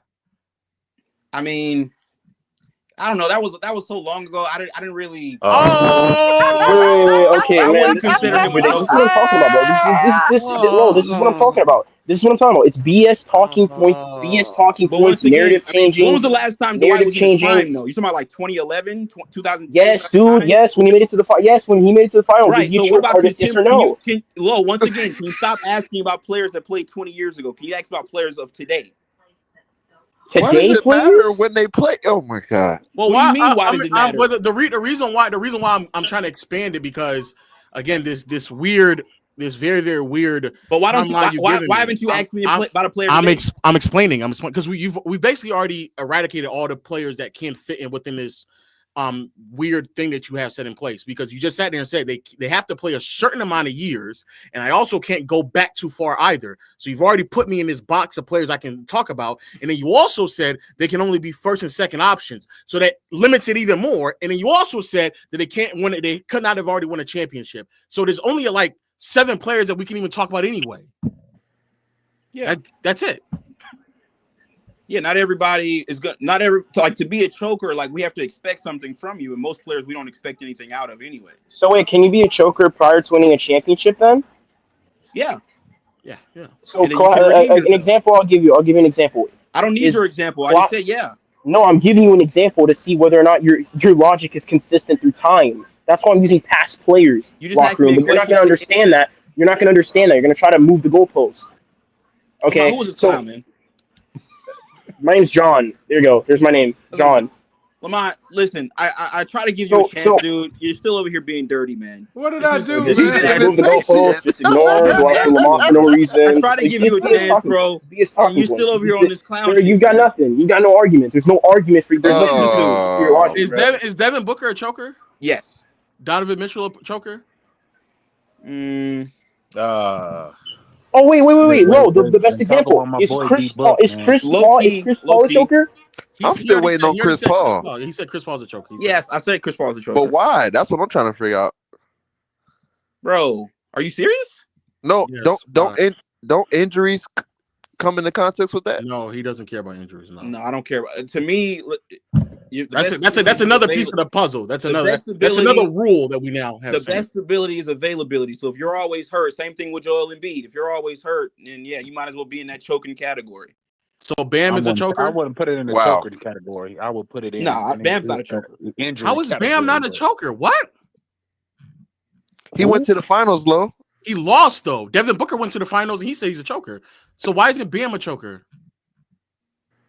I mean, number one, a lot of chokers in the NBA, man. Basically. Number one, I wouldn't consider Bam a choker. I mean, what's the numbers? I haven't really looked up the number. I don't really know. Why would you wait. Locker room. By your definition. I'm telling you off the top of my head. Bam, no, I wouldn't consider. Bam. Locker room. You said number one player or number two. Bam is a number two at worst. Yeah. Now what are the other things that I said? I said the numbers. There's a lot more things I said. But hold on, I thought you said this is such a weird. Locker room. Hold on. Locker room. Didn't you say something about you got to get past the second round too? No, I use that example for Joel Embiid. No, he just said that. So from 2020 to 2024 in the regular season, he's giving you 18, 19 points. Playoffs, within that same time frame, he's giving you 17 points. Shooting splits are worse as well from regular season to postseason. Rebounding numbers, I think, are slightly worse as well. Yeah, then okay. So Bam is a choker. Yeah, you can consider Bam. Not me. I don't consider him. You consider Bam a choker. Yeah, I would. Okay. Low. What about SGA, or has he not been in the league long enough? Nah, that's not. He's not. Wait, I don't know. Locker room. You tell me. Is he been long enough? It's his logic. So locker room. Has he been in long enough now? What's the numbers? No, has Shea been in the league long enough now? When he get drafted, 2017? 2018. 2018.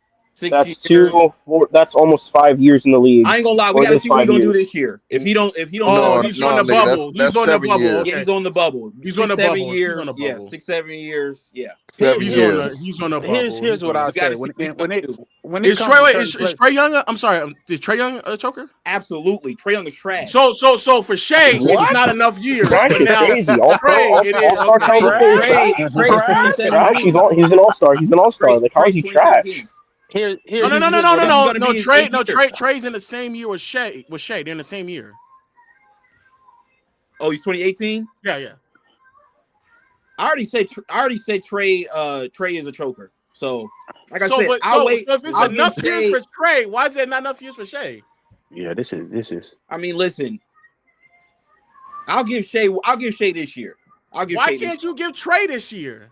Because I don't like Trae Young. Trae Young's trash.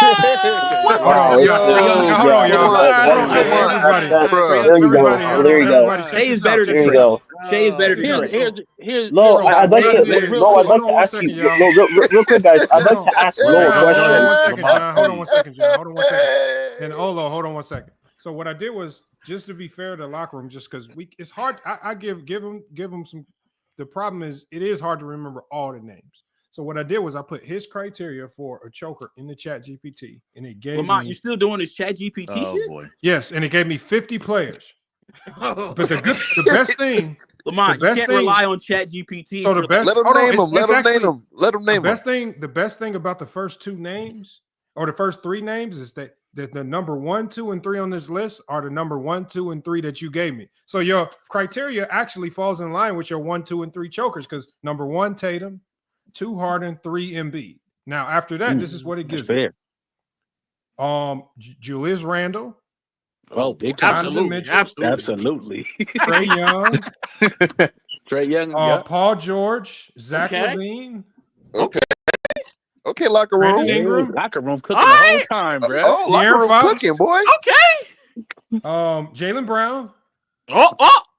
Yeah. Man, that shit fall apart. See, Lamont. This is why you can't use Chat. I got more. This is why you can't use Chat. You said let him keep going. Let him keep going. You can put all the criteria in, bro. Devin Booker. Oh, okay, all right. Okay, Crisco. Towns. Okay, all right, Towns. A bonus. Yeah, he be choking. Okay. Pause. Siakam. Pause. Okay. Fred VanVleet. Okay. CJ. Who? Yeah, CJ be choking. CJ McCollum. Okay. Yeah. Bradley Beal. Okay. All right. Big facts. Gilbert Alexander. He said it's not enough years yet. Not enough years. Keep going. He on a bubble still. Hold on. Number 20 on this list, Jamal Murray. Whoa! I thought he was a playoff riser. Lamont. But it says, I thought he was the closer. It has an asterisk next to Jamal Murray saying he did win a title. Right. That's what I'm saying. That's why you can't use Chat GPT for everything. Number 21 is your favorite player, D'Angelo Russell. He's definitely a choker. Definitely a choker. Mikal Bridges. That's a stray. They put a star by this one because he won a championship. They got Porter Jr. on here. But Lamont, that's what I'm saying. You can't use Chat GPT for everything because, like I said, I wouldn't consider Jamal Murray or Jaylen Brown. It put an asterisk by it. It said it's basically saying that he fits all your other criteria outside of the championship. Right. Listen, here's what I'm gonna say, and then this is all I'm gonna say. It's like when Magic Johnson, I wasn't there, I wasn't born yet, but they say when he lost the finals, they called him Tragic Johnson, and then he came back and he redeemed himself. It's not a label that has to stick with you forever. But if you ask me right now, today, is James Harden a choker? Yes. Now, if he was to win the finals this year or 2 years from now, whatever, okay, and he played well and he redeemed himself, then I would take the label off of him. But why does he have to play well? Why can't he just win a championship? Because you got to play well. Like, what are you talking Tatum, about? Did Tatum play well? Yes, Tatum played well. Tatum played well last season, the worst postseason performance ever in his career. What are you talking about, man? That was the worst postseason performance. That was the worst postseason performance in JT's career. What are you talking about? Jason Tatum last year. Didn't he lead the Celtics in like points, rebounds? Yeah, I was gonna the Chilltown Hoops talking point. The Chilltown Hoops talking point. Wonderful. But he does the chill talking point. He does that every year though. He does that every year. Hold on, come on, who are these clowns, man? Hold on. He does it every year. Locker room. Last year, me and you got into a rift about you killing Jason Tatum because he played so bad that you were saying Jaylen Brown is the best player on the Celtics. Exactly. I literally remember. I remember watching that live. I remember watching better than Jason Tatum, but Jason Tatum didn't play bad. Hey, Lamont, can I ask you a question? Wait, what? By what metric? Easy retort is by what metric? By what metric? Because based on what you said, his performance went down from regular season performance. Right, like his shooting numbers went to the ground. His points went to the ground. His points went to the ground. Right. So based on your criteria, why isn't Jason? John, hold on 1 second, John. Go ahead, locker room. Lamont, I'm gonna ask you again. Who are these clowns, man? He's actually asking, man. So you're not even gonna answer the question. You're just gonna insult. You're ad-homs. Can I ask a question? You're not about listening. Jason Tatum? You're not listening. If possible, Jason Tatum is not a choker. He won a title. He played good. Was he the best player? No, but he wasn't. He didn't wet the bed. James Harden has wet the bed. Joel Embiid has wet the bed. Okay, so Mike, wait, give me a second real quick. So by that metric, locker room, Jason Tatum played good by what metric? Hey, can I lock room? Bro, by what metric? How do you know by what metric? Real quick. No. So that's so leading your team in points, rebounds, and assists is enough. Hold on, John. You gotta let. We heard your question, John. I'm gonna come right back to you. Let me let. My question is because I support the Celtics because I'm from there, and I really wanted to get everyone's take on this because I've heard this for about 6 months now. Can somebody give me a definitive example or examples as to why Jason Tatum played quote unquote bad in the postseason, in particular the finals? I've never gotten a consensus answer from anybody. Because his regular season performance, his postseason performance did not play to the level of his regular season performance. That's why. It's an easy answer. You can see this across his entire stat line, right? Like just simply saying he led his team in points, rebounds, assists is not a good enough metric to say he played well. His shooting splits were to the ground. Like he had the worst shooting performance since I think his rook season. He shot, I believe. You have a nigga on the panel that just said that even though he led his team in points, rebounds, and assists, that he didn't play well. But you're making that's not enough. No, that's not enough. That's not enough, right? You can't just simply say I led my team in points, rebounds, and assists and say I played well. We have to look, okay, let's look at your efficiency. Let's look at your shooting splits. Not playing well. What do you call that? What do you play?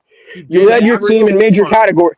Okay, you led your team in major categories. That doesn't mean you played well. That does not mean you played well. It doesn't. We have to look at your shooting. This is where I got to call. Okay. So would you say that Jason Tatum played to his regular season performance? Would you say he lived up to his regular season performance in the postseason?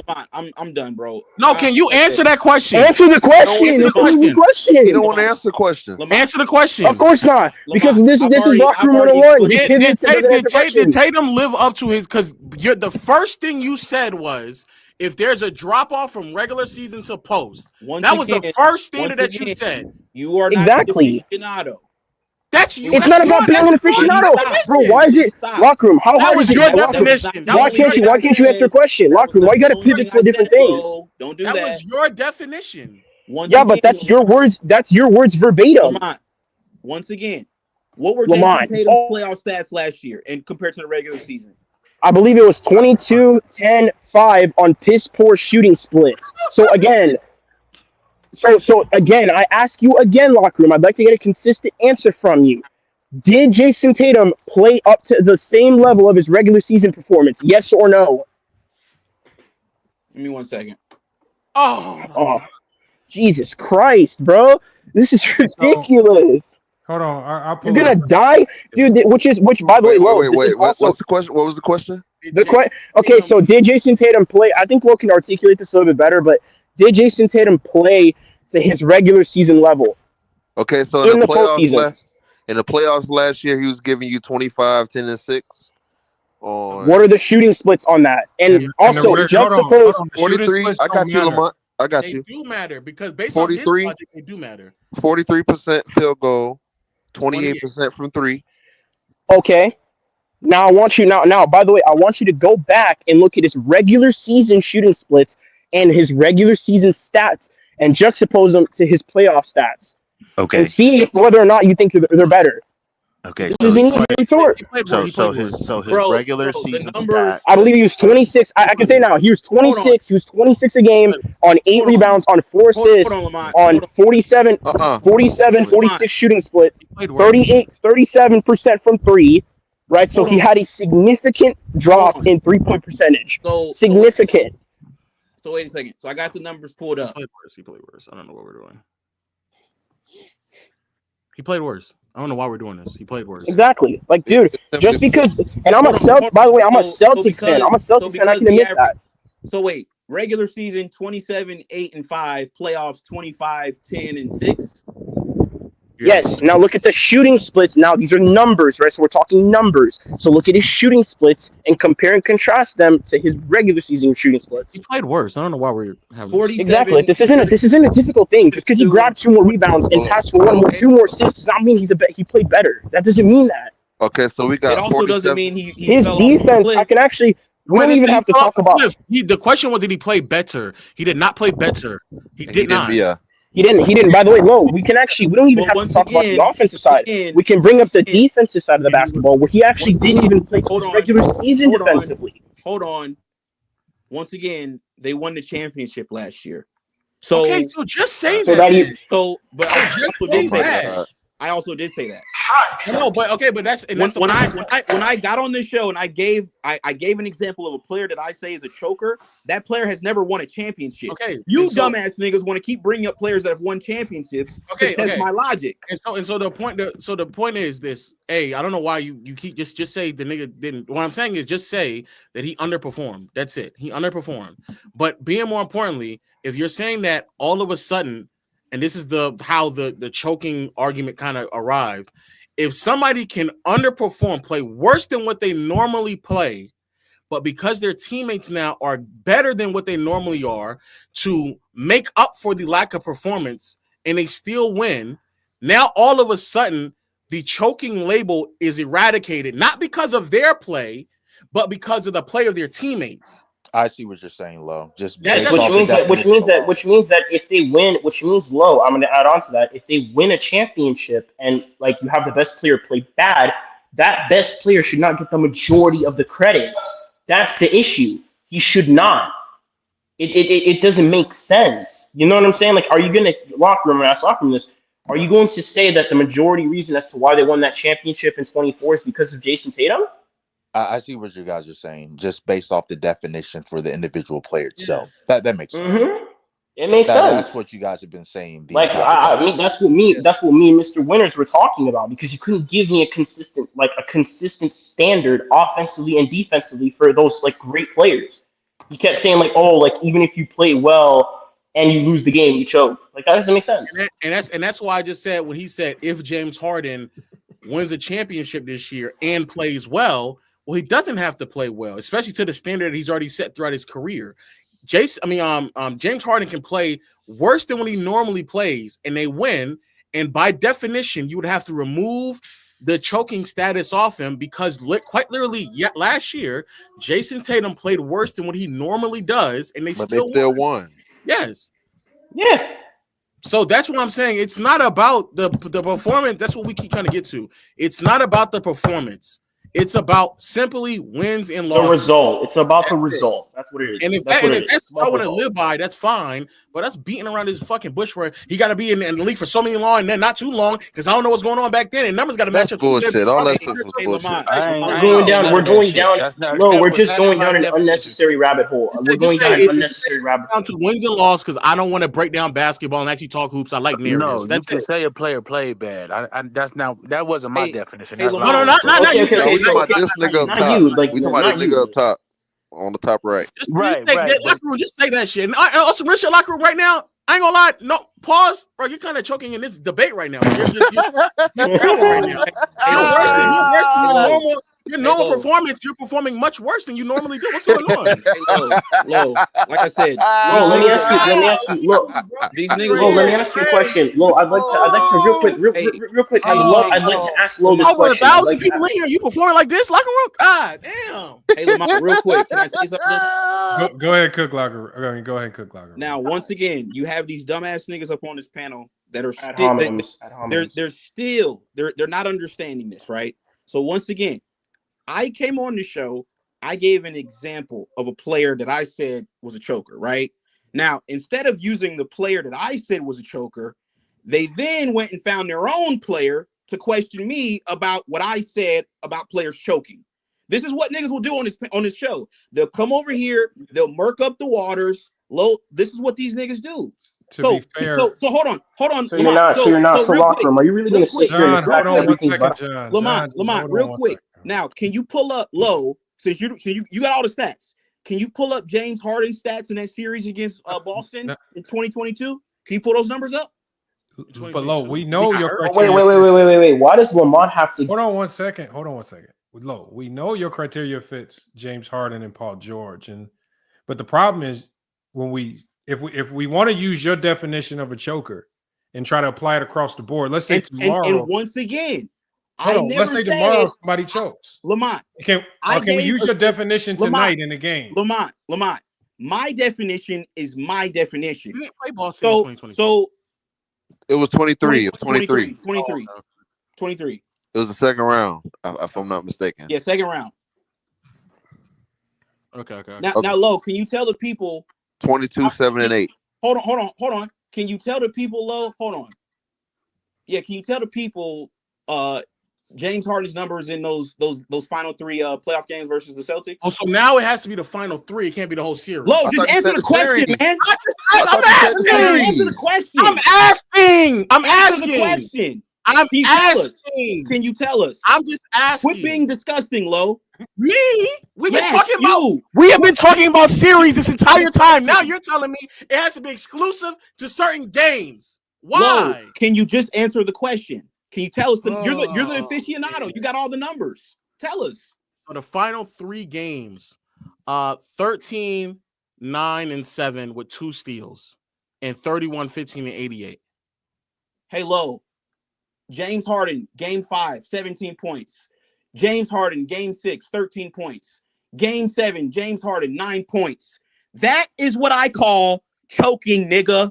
Points? Now, if you want to talk about Tatum, who won the title, averaging 20 and 10, that's a different story than what James Harden did in this series, clown. Do you get it now? But the conversation. Okay. So the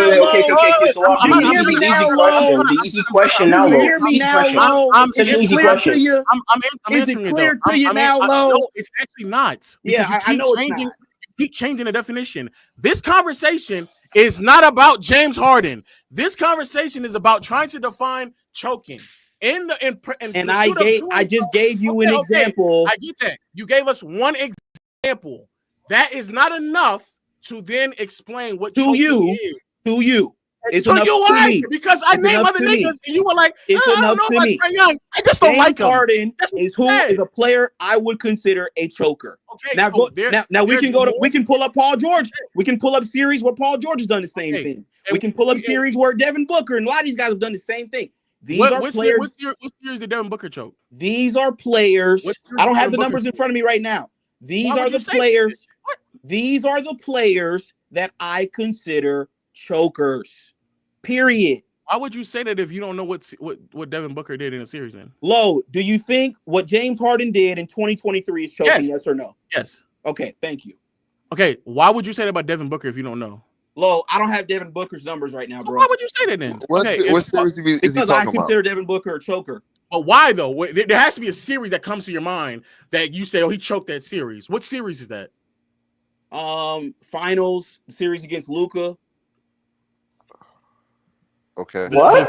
He talking about the series against Luka. He had a bad game, 6 and 7, I think. Yeah, I think he's talking about. I'm assuming that's what he's talking about. You talking about 2022? Yes, but Lo, do you not get these numbers for him? He needs to get these stats for himself. We should not be giving him argument. I'm about to tell in the series, D-Book averaged 24, 5 and 4, a steal, shooting 44, 43, 87, 86 and a half. That's choking.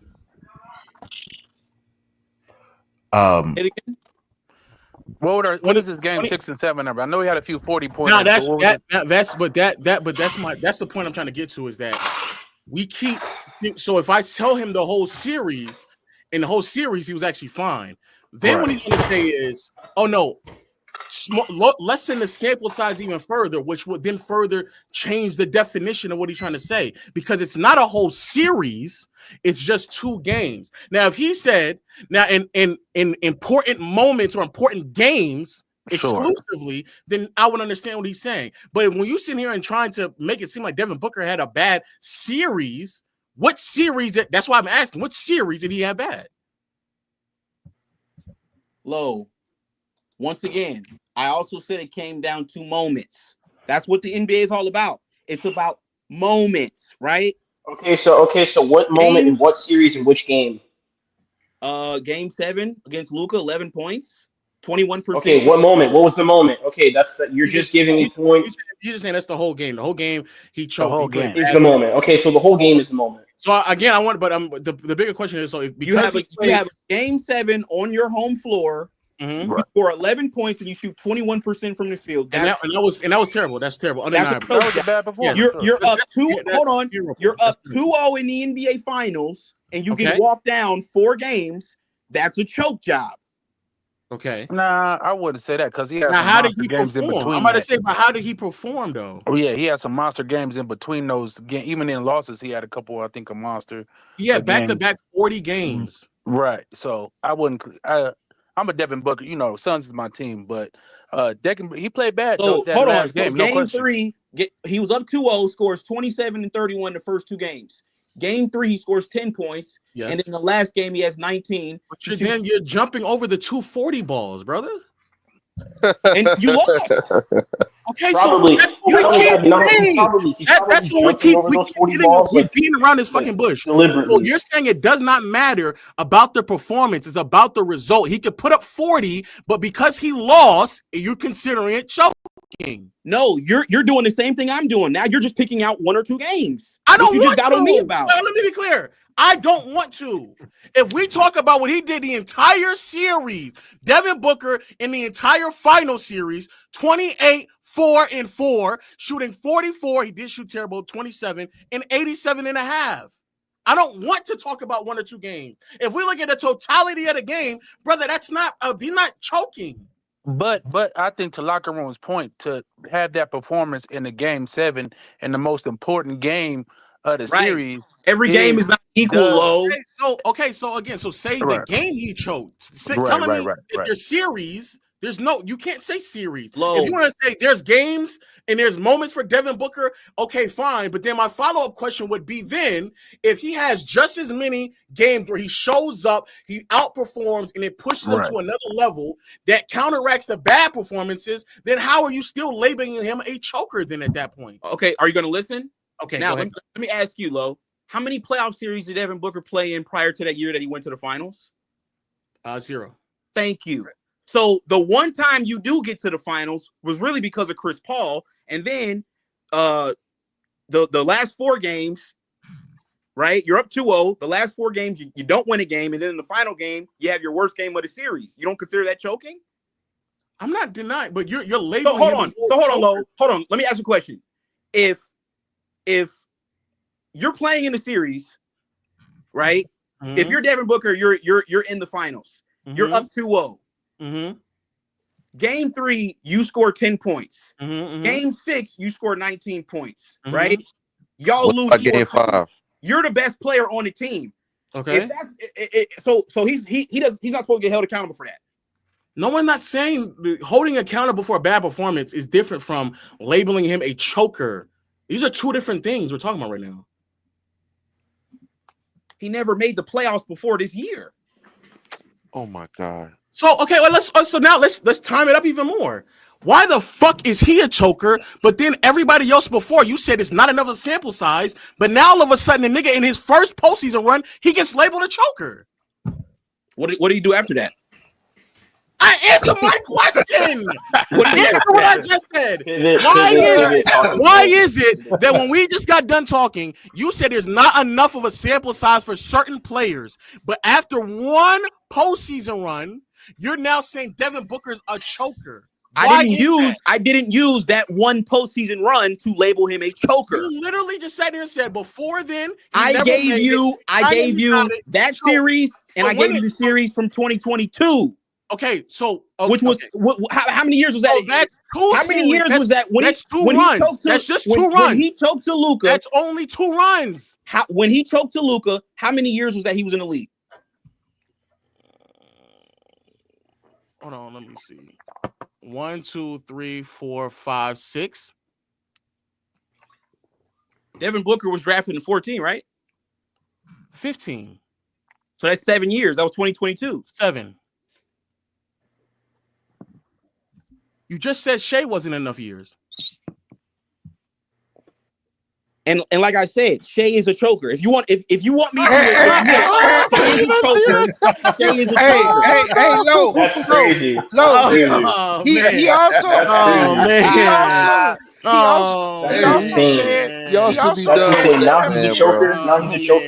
He also said the 7 years that LeBron was in wasn't enough time to label him a choker earlier. So you also said that for LeBron too. Yeah, that's what he said before he went to Miami.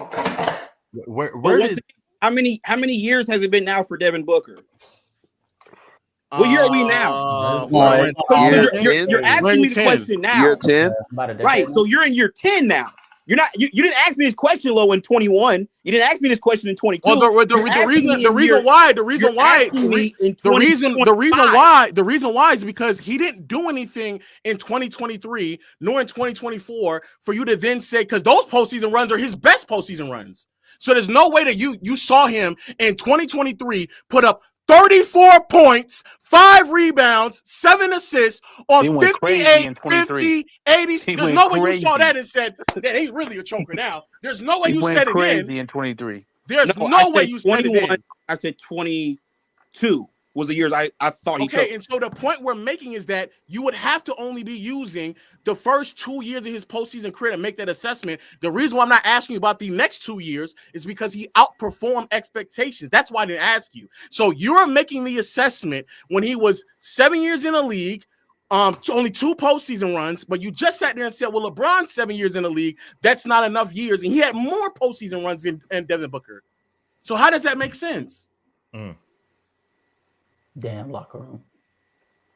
This is crazy. Locker room down bad. You're talking in this debate, bro. Ain't no way you went silent. Ain't no way you went silent. The next thing he's gonna say is gonna be, pay attention. The next words that are gonna come out of that, the next words that are gonna come out of his mouth are gonna be an insult. That's what's gonna happen. It's gonna be an insult. It's gonna be an insult. Let locker room go. Let locker room go. Lamont, this is what you Put him on the big screen, Lamont. I can't come over to your channel. This is what you do. Hold on. Once again, I gave the examples of the players that I said were chokers. This is how you guys do. You dirty it up, right? I told you who I thought was a choker. Now, can we go to some more players that I consider chokers? Lo, would you mind pulling up Joel Embiid stats in that same? We agree with you. Right. So we're trying to figure out. So hold on. So you agree? Why are you trying to pivot away from the Devin Booker break? Because you lost it? No. Because I gave my definition and I gave examples of the players that. Devin Booker was one of your examples. Yes. Okay. So again, I asked the question: if you have 7 years and only 2 postseason poor performances that you're pointing to, really just games, to be honest with you, if that's what you have to make this argument, but for the 7 years of LeBron, let me ask you a question. Enough. Let me ask you a question. If you're up 2-0 in the NBA Finals and you lose, did you not choke?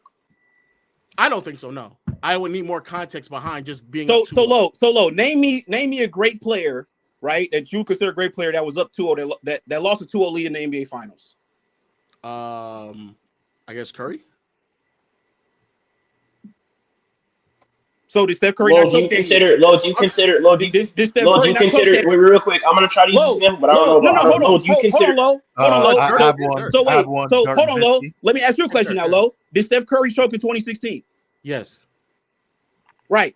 So when I said the same thing about Devin Booker, you're screaming up and down the table. Now let's not. Hold on. Okay. Right. Like I said, it wasn't just about any specific games. It's also about the moment. You got to the finals. You had a 2-0 lead. You didn't factor that in before you started screaming, right? So I asked him, like, okay, is there anybody else that you would consider great that had a 2-0 lead in the finals? You said Steph Curry. I asked you, did Steph Curry choke? You say yes. So what are you screaming for? Because I don't think. Hold on, Lo. You cook me. Let me cook you now. So once again, you're screaming. You and all these other clowns on the panel thinking y'all got me. We got him, right? I just got here. You literally, Lo, just agreed. He's talking about himself. You literally just agreed with me. If Devin Booker, hold on, Lo. If Devin Booker was up 2-0 in the finals and lost, and I say he's a choker, and then you say Steph Curry up 2-0 in the finals and lost, and you consider him a choker, what are you screaming for? Well, I don't consider him a choker. Well, let me series. Okay, choking in a series and a choker again are two different things. But let me explain to you very clearly because you're simple-minded right now. Just because there's correlation does not mean causation. Just because something happened in one series and something else happened in another series, and they're both equal in 2, that's not the case. They choked not because they were up 0-2 or 2-0. They choked because they performed poorly. That's why. Because if they were up 2-0 and they continued to play well and then they lost the series, I would no longer say that they choked. That's the difference, locker room. Lo, here's what I'm trying to explain to you. When I say that Devin Booker's a choker for what he did in 2021, I'm taking into consideration you being up 2-0 in the series. If they come into the series and get swept, well, that's a different story. You had the 2-0 lead. Okay. So the same with Steph. I would consider what Steph did in 2016 a choke job. You had a 3-1 lead. No team has ever lost a 3-1 lead in the finals. That is the definition of a choke. So if you have like a 2-0, 2-1, 3-1 lead, then you choked. I'm saying when you asked me about Devin Booker, the reason why I said he choked in that series wasn't just because of the counting metrics. It was also the way the series played out. You were 2-0 in the series. Now, if you got swept, okay, cool. They were just a better team than you. But you being up 2-0 lets me know that y'all were at least on the same level with the Bucks. And when the rubber hit the road, when it was time to win, because if you know anything about basketball, you know that game 1 of a series is completely different from games 5, 6, and 7. Completely different. So, yeah, in the first 2 games, when the money ain't on the line, you performed a certain way. Your team got up a 2-0 lead. But guess what? When it was time for the rubber to meet the road, game 5, 6, and 7, when the money's on the line, y'all didn't win those games. So, again, I'm asking the question. If you perform well in the 2-0, if you're up 2-0 and you keep playing well, but y'all end up losing, do you still consider that choking? No. Okay, that's it. And what I'm saying is, I'm not just because they just were both up 2-0 and they end up losing. I'm not saying that's the reason why they're chokers. I'm saying because of the performance, not because they were up or down in a series. You're not listening though. I'm taking everything. You're just looking at their counting. Like I said, you're a stat merchant. You're a basketball reference guy. I'm taking into consideration the entire scope of the situation. you had a 2-0 lead. Okay, let's also bring it back. Hold on. So let me ask you another question, Lo. In 2022, didn't Devin Booker have another 2-0 lead on the Mavericks? Yes. Oh, okay. So exactly. That's my point. Hold on. Back-to-back years, Lamont, 21 and 22. 7 years, Hold on, Lo. First 7 years. Lo, hold on. It was his first 7 years. Back-to-back years, Lamont. Devin Booker has a 2-0 lead and home court and then chokes. So once again, you want to keep bringing up. You want to keep bringing up. Was he not too young though? You want to keep bringing up counting numbers and all of that to say whether or not my argument makes sense or not, but you're not looking at the total aspect of the situation. That's all I'm saying. Wait, Lockroom, can you answer that? Can you answer that question? Can you answer that question? Is he not, based on your own criteria, would Devin Booker not categorize as too young to be a choker? Let me ask you this. because I already asked. No. I'm not going to let you move the goalpost. Answer my question. Answer the question. Answer the question. I'm not going to let you move the goalpost. Answer the question. Was he not too young to be considered a choker? Yes or no? No. No answer, no response. Of course, because this is how it works. So you just changed. No, he said no. So you're changing. Okay, this is the reason why. I'm going to be very, very clear. The irony of you telling me that I'm the stat merchant when the first measurement that you brought to the table were stats. You literally said if his stats are worse than it were in the regulars. That's literally what you led with. So that's you agree, bro. I'll let you talk. That's A. B, and more importantly, brother, we are now at like the 18th amendment to this fucking fantasy rule that you brought up about choking. This is the reason why you ask questions, because now all of a sudden it's not just that the numbers are worse. It's not just the amount of years that he played and did not play. It's not just how he may have performed early in the series and also later in the series. It's also if they were up 2-0, 2-1, 3-1, you got to be up in the series as well. Then you also have to be performing on your home floor. You keep adding more and more and more rules to it, which is fine. I'm not saying that's a problem. It's fine. But this is the reason why we asked the questions, because you led with a very blanketed statement. You led with if the numbers are worse from regular season to post. That's what you said. Yeah, that's what you led with. I continue to add on, but y'all as we kept asking you questions. Exactly.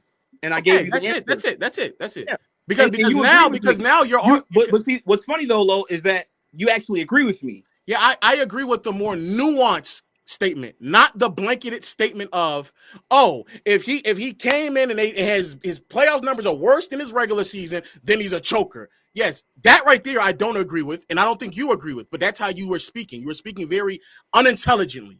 But then you got into more nuances, and the problem is that even what the gentleman John was trying to ask about more nuance when it came to Embiid, you just immediately shut it down and said, no, I need an answer.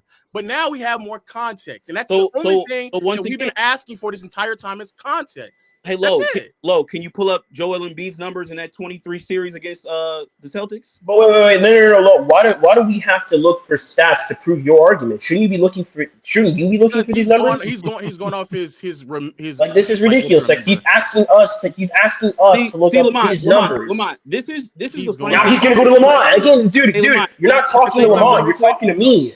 What am I? His Boston. Wait. I want to be clear. Wait. Am I looking up his Boston Celtics series numbers or a specific game? No. Let's be clear. Am I looking up his Boston Celtics series numbers or a specific game? You can do both. No, I'm asking you. How are you gauging this off of? Are you gauging it off of a specific game or the totality of the series? You can do both. That's not answering. No, but like if you do Lockeroom, do you see this is the issue right here? Lockeroom. He doesn't even realize that if you do both, it destroys his points. That's the thing. You need to get the series though. That's the thing. No, just look at the series. Look at the series numbers. I know, yeah, look at the series numbers. Throughout the totality of the series, the Brothers having like 26, 9, and 2 with 3 blocks. Okay, now stop right there. Hold on. Lockeroom, I'm not done yet. Give me a second, Lockeroom, because you got a lot of time here. Now, juxtapose those numbers to his regular season performance. Lamont, real quick. He just said that Joel Embiid's numbers his in regular the series season in 23. Yes. Now hold on, Lamont. Now hold on, locker room. Bro, Juxtapose those numbers. All right, hold on. Go ahead, locker room. Go ahead. Okay, so Lo just says in the playoffs that year, Joel Embiid was 24, 10, and 3 in the 2023 26, 9, and 26, No, 9, and 2 and 3 blocks. So are you looking at the Celtics series or the whole? That was the what Celtics you series. asked. You asked for the Celtics. both. You got your Celtics. I said both. I asked, do you want me to look up the Celtics series or a specific said game both. in the Celtics? I said okay, both. I'm telling you right now, in the Celtics series. Okay, well, I got both. So hold on. So how you get both? Low What and game? Lamont. Hold on, Low and Lamont. In the playoffs that year, 2023, Joel Embiid, 24, 10, and 3. Now, in the regular season, Joel Embiid was 33, 10, and 4. So he fell off by 10 points. Didn't he get hurt though? What did He doesn't care about that context, though. He That's played. He was hurt.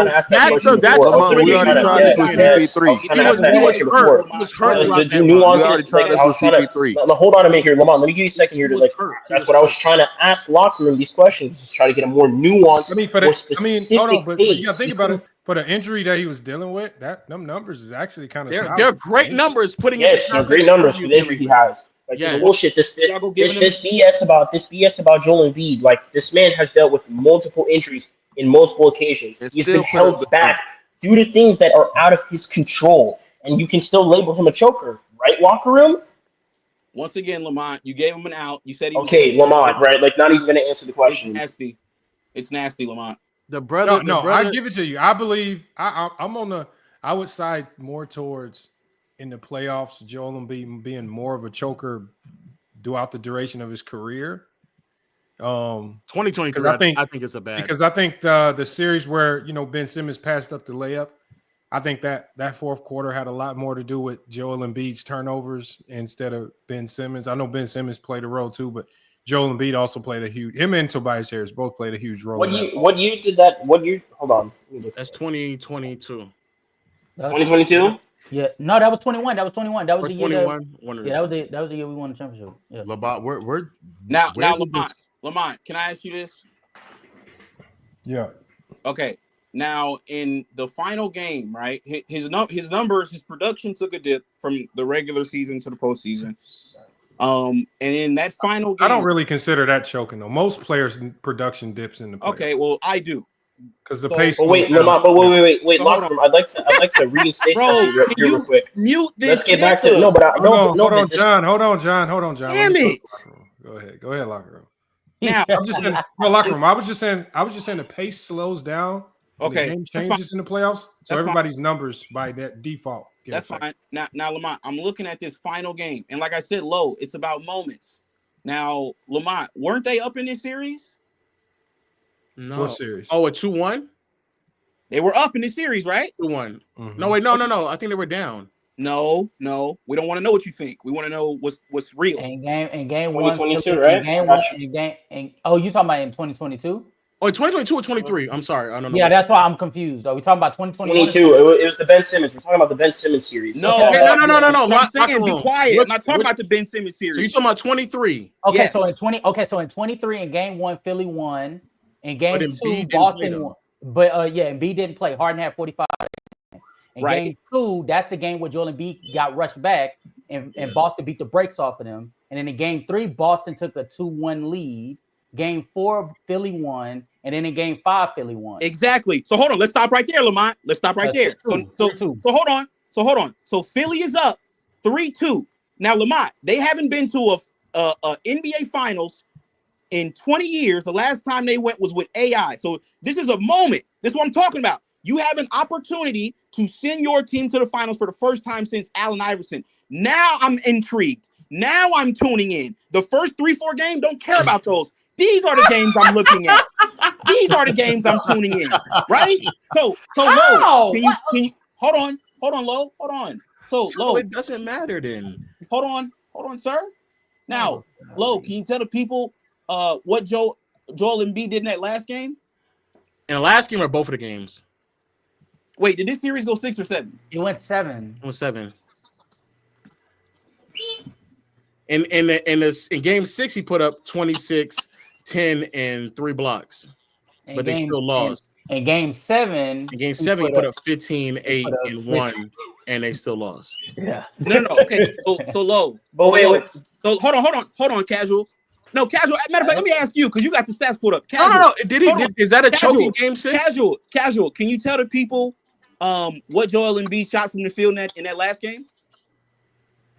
In game 6 or 7. Casual. He you left. there? He's not here. Oh, okay. In the last game of the series or game 6?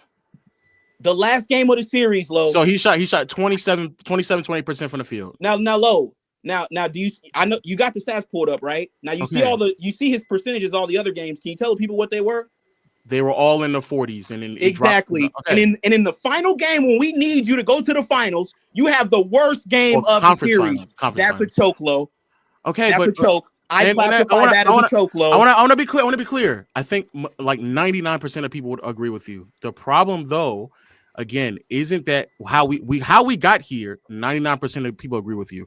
It's how you started this conversation by having a blanketed statement. That's it. If you're saying in specific moments in the game 7, someone underperforms and there was an opportunity for you to win, and then you just don't show up, or I think most people would agree, yes. But when you this was an example I gave that actually fit my criteria. He averaged 33 in the regular season. He got to the playoffs. He was averaging 23. Mm-hmm. So this is what I'm saying. He performed better in the regular season than he did in the postseason. And then in moments when your team was up in the series 3-2, you did not get the job done. I don't care about the numbers. I don't care about none of that. Y'all didn't get the job care about done. the number. You literally said, brother, you can't keep saying you don't care about the numbers. Because here's what you'll try to do. You'll try to use the numbers. Hold on. You'll try to use the numbers like you tried to do in game 6 where he had 26. And I'm telling you, I don't care because y'all lost. You get it now? So just say that losing is what is a difference maker. That's it. That's all we're saying. Just say that then. Because if I put up 50 points, if I put up 50, I'm saying, but if I put up a 50-point triple double and we lose, by your definition, you don't care. I still choked. No, that's not what I said. No, let me be clear. If we're up 3-2 in the last 2 games of the series, I put up a 50-point triple double and we still lose. No, I wouldn't consider you a choker. Because you're outperforming what you if you're averaging. Oh, okay, how about this? Okay, hold on. Stay right there. Don't try to change it. Stay right there. No, because that's a hyperbolic statement. No. Stay on that hyperbolic statement. If he averaged 28 points, not 33, and he averaged just 10 rebounds, not the 12 or 13 in the regular season, and instead of shooting 53% from the field, he was 48% from the field, and they still lost. You would consider that choking? Low.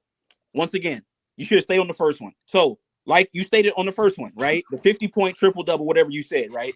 I wouldn't consider that choking because you outperformed what you were giving us, not only in the playoffs, but in the regular season as well. Okay. So I wouldn't consider that a choke. Okay. But if we get to a moment, right, like Devin Booker, like Joel Embiid, like James Harden, right, where you're up in the series, you perform great in the regular season, and then when the money's on, because see, what you guys don't understand is that the regular season is a different game from the playoffs. The playoffs is completely different. I'm so happy you explained it to me. I did not know that. I'm so happy. Yeah, I know you didn't. So thank you for breaking that down. Exactly. So yeah, obviously, right?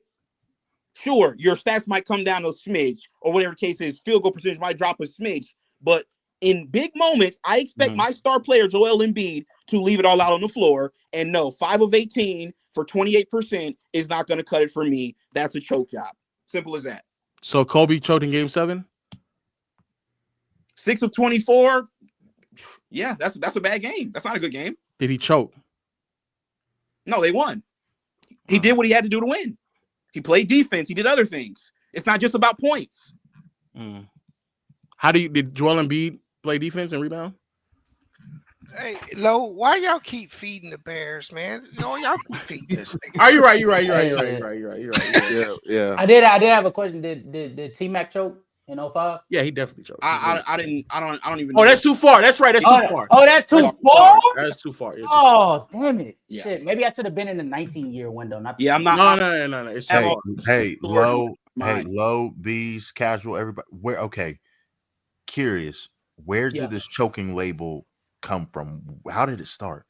Honestly, LeBron James in 2011. No, it's existed before that. LeBron James, like the big time, the first time I heard of the whole choking thing was 2011. Yeah, you gotta be young, man. You gotta be young. I am young, dude. I am very young. I'm very young. It's existed. I think it came when they started monopolizing sports talk, right? Yes. Yeah, I agree. That's when it came. I mean, they even used to say that in the papers. Oh, with the whole Tragic Johnson stuff. Yeah, I mean, they would say players choke. They just had it in the paper. Not it wasn't as easy to see. Right. Yeah. Wait. Hold on. I wanna make a point. So it's interesting.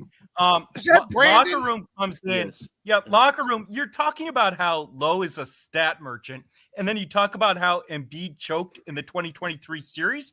But you didn't even watch the fucking series. Like, all you're doing is trying to do that. Because if you actually watched the series, you would know what happened. Your take is dumb. You're a clown.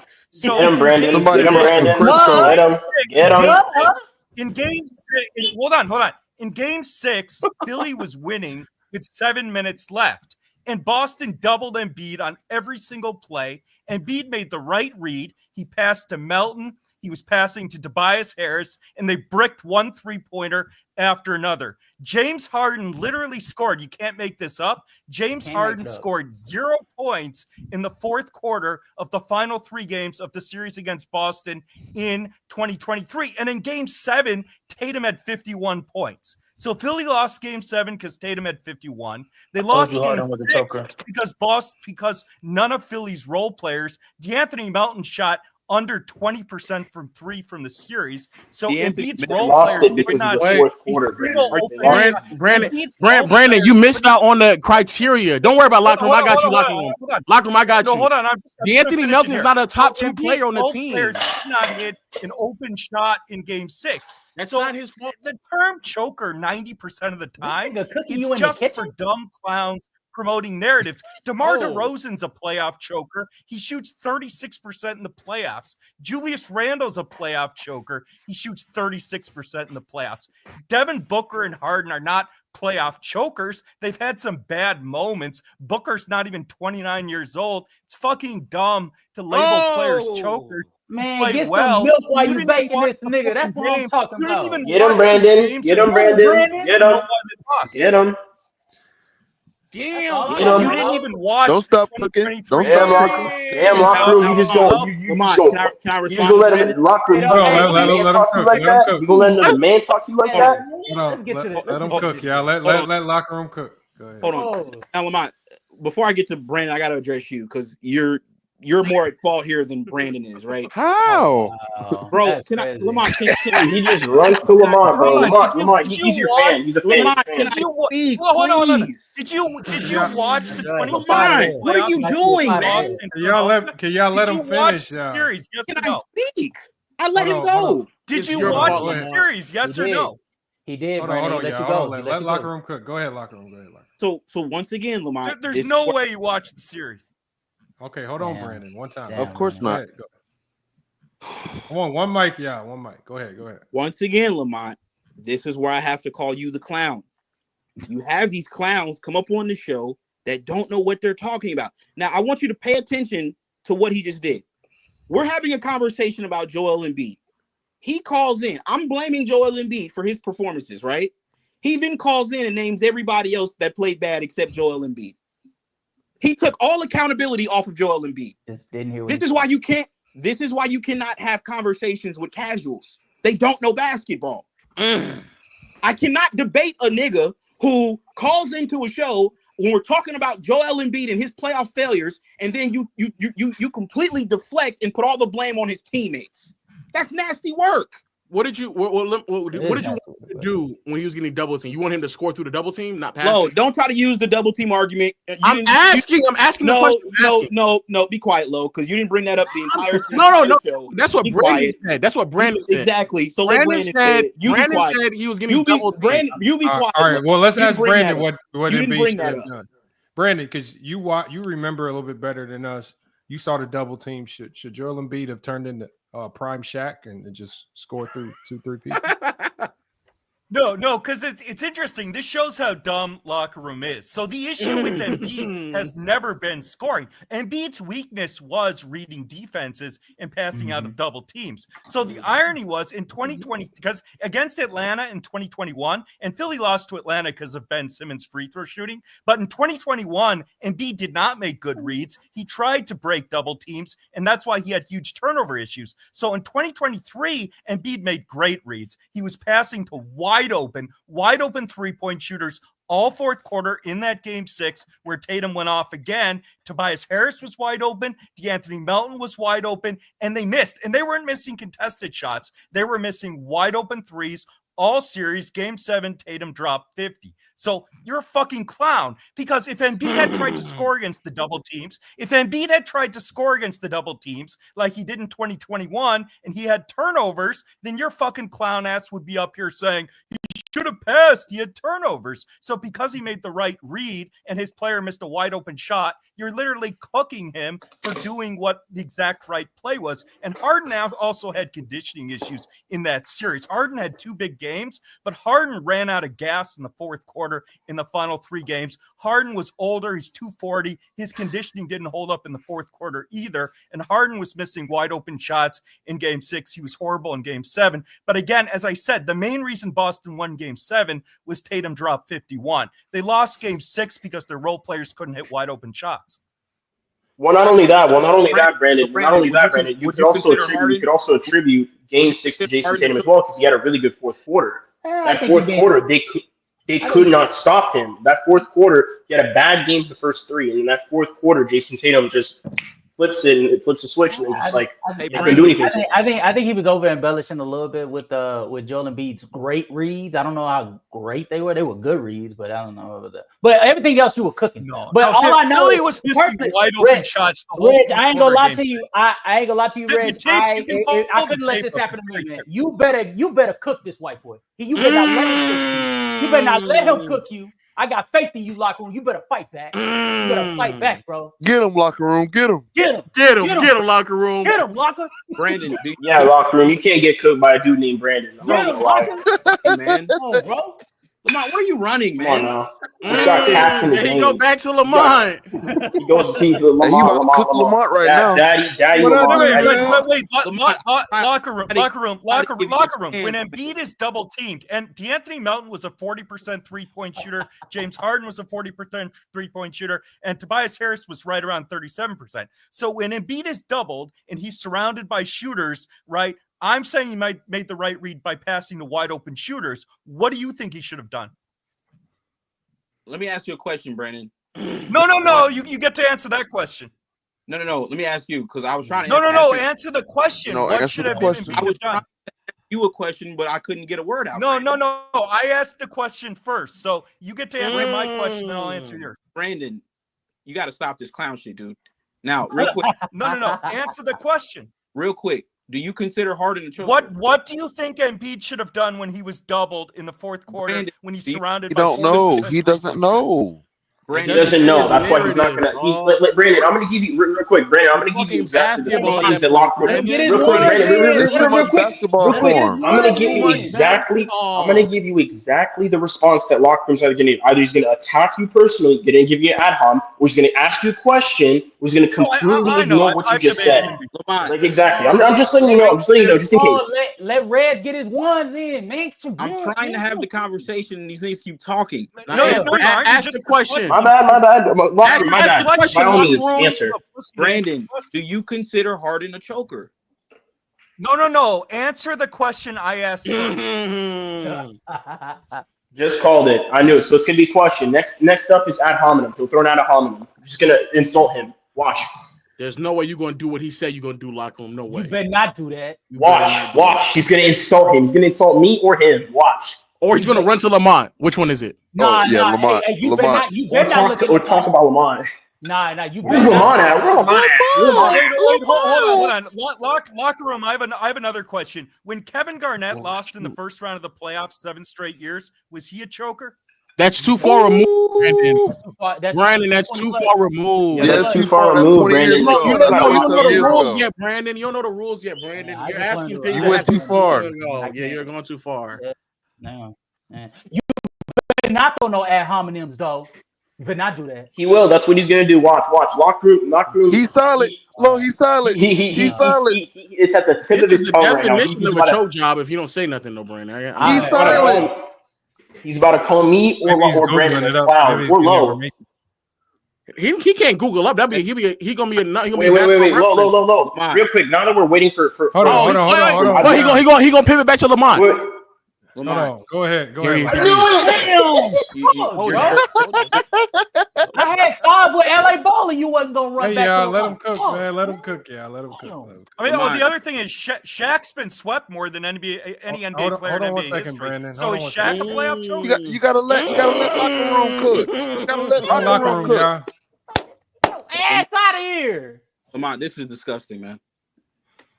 LeBron, his first 7 years, didn't do absolutely anything in the postseason. Nah, you gotta hold on 1 second. Like we gotta let locker room finish, man. Nah, this is just absolutely nasty, man. And like I said, Lamont, you're the Draymond Green of YouTubers, man. You're just dirty. Damn. I knew he's gonna go by ad hominem.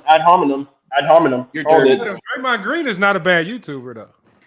No, you're the Draymond Green of these solid podcast, man. No, you're a dirty player, man. You're extremely dirty. He is a detriment. Wait. Shout out to locker room. What year are you claiming Embiid choked in the playoffs? What year? All of them. We've already. All of them. All of them. Don't you know? What do you talk? Wait. Hold on. I gotta ask all this. What do you mean all of them? Half of them are in the first 7 seasons. Oh yeah, that is right. About? Damn, I forgot about those. What are you talking about, man? I can't use those. You're right. You can't say that. Like most of them are in the first 7 seasons. You know what, Lamont? You know what, Lamont? Y'all are right, man. None of these guys are chokers. Y'all got it, man. Y'all right. No, it's just locker room. Y'all got it, bro. Joel. Locker room. If you would give us, if you would take some time, locker room. Nobody. I locked him. If you would take some time, locker room. Real quick, I gotta say this, locker room. So you give up at the end of it all like a choker? That's a choke job. That's a choke job. That's crazy, bro. That's crazy word. Locker room. No, but wait, locker room. Real quick. If you would take some time. Hold on, John. I can't hear locker room. Lamont, you're right, bro. Let's just all hold hands with all the NBA players, bro. Nobody's a choker. Nobody comes up short, man. Let's just all get along, man. I'm not saying nobody. If you give us a good consistent criteria, sure, we'll entertain it. But you're giving us a bad criteria. I just don't correlate playing bad with being a choker.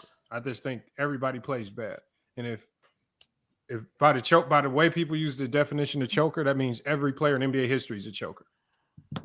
No, but if you win a championship, then you're not. Lamont, come on. Oh, yeah. You got to catch up. Well, then that means 90% of the guys that played in the NBA ever are chokers. That's literally bingo. That's why Lamont. That's exactly why he wants to pivot. That's why he wants to pivot to like nowadays players. That's what he wants to talk about nowadays players. You don't want to talk about past players because it makes his criteria look even worse. That's why. Lamont, I don't know what you're doing, man. I really don't. That's Lamont. You literally locker room. You're at a point. Locker room. Locker room is like, dude. Locker room is like Dreamers Pro, bro. Locker room is like Dreamers Pro. He's gonna say Kevin Durant's a choker before he got to the Warriors. Yes, he's gonna say that. Matter of fact, was Kevin Durant? Wait, did Kevin Durant choke in 2021 when he blew a 2-0 lead to Milwaukee? Yes. Very good game. Wait,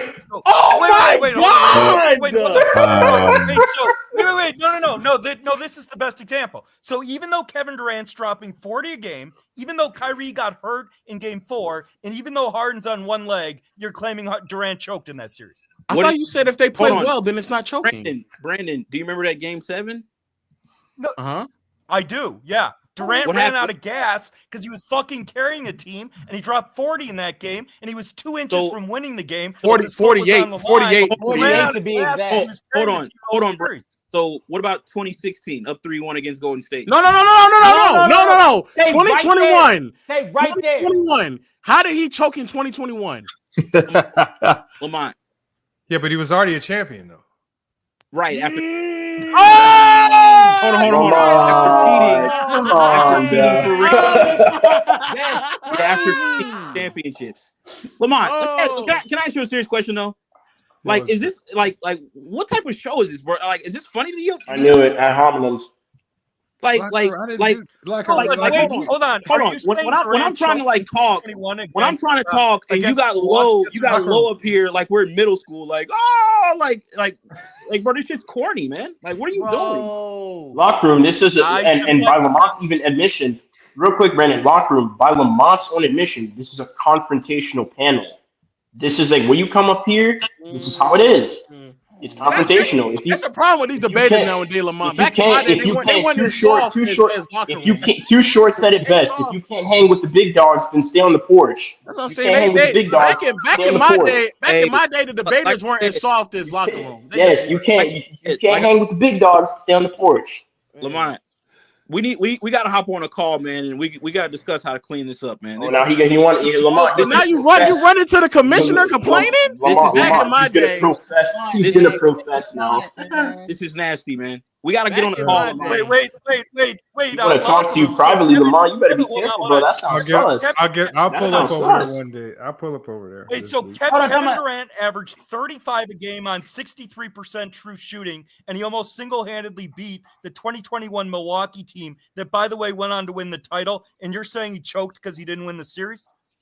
No, because he won a championship before. That's why. No. Did he choke in that series? I'm saying Kevin Durant is a choker overall. Did he choke? Did he choke in that? He's a choker overall. Did he choke in that series? Did he choke in that game? Like what? Did he choke in 2021? I mean, you can make the argument he was gassed.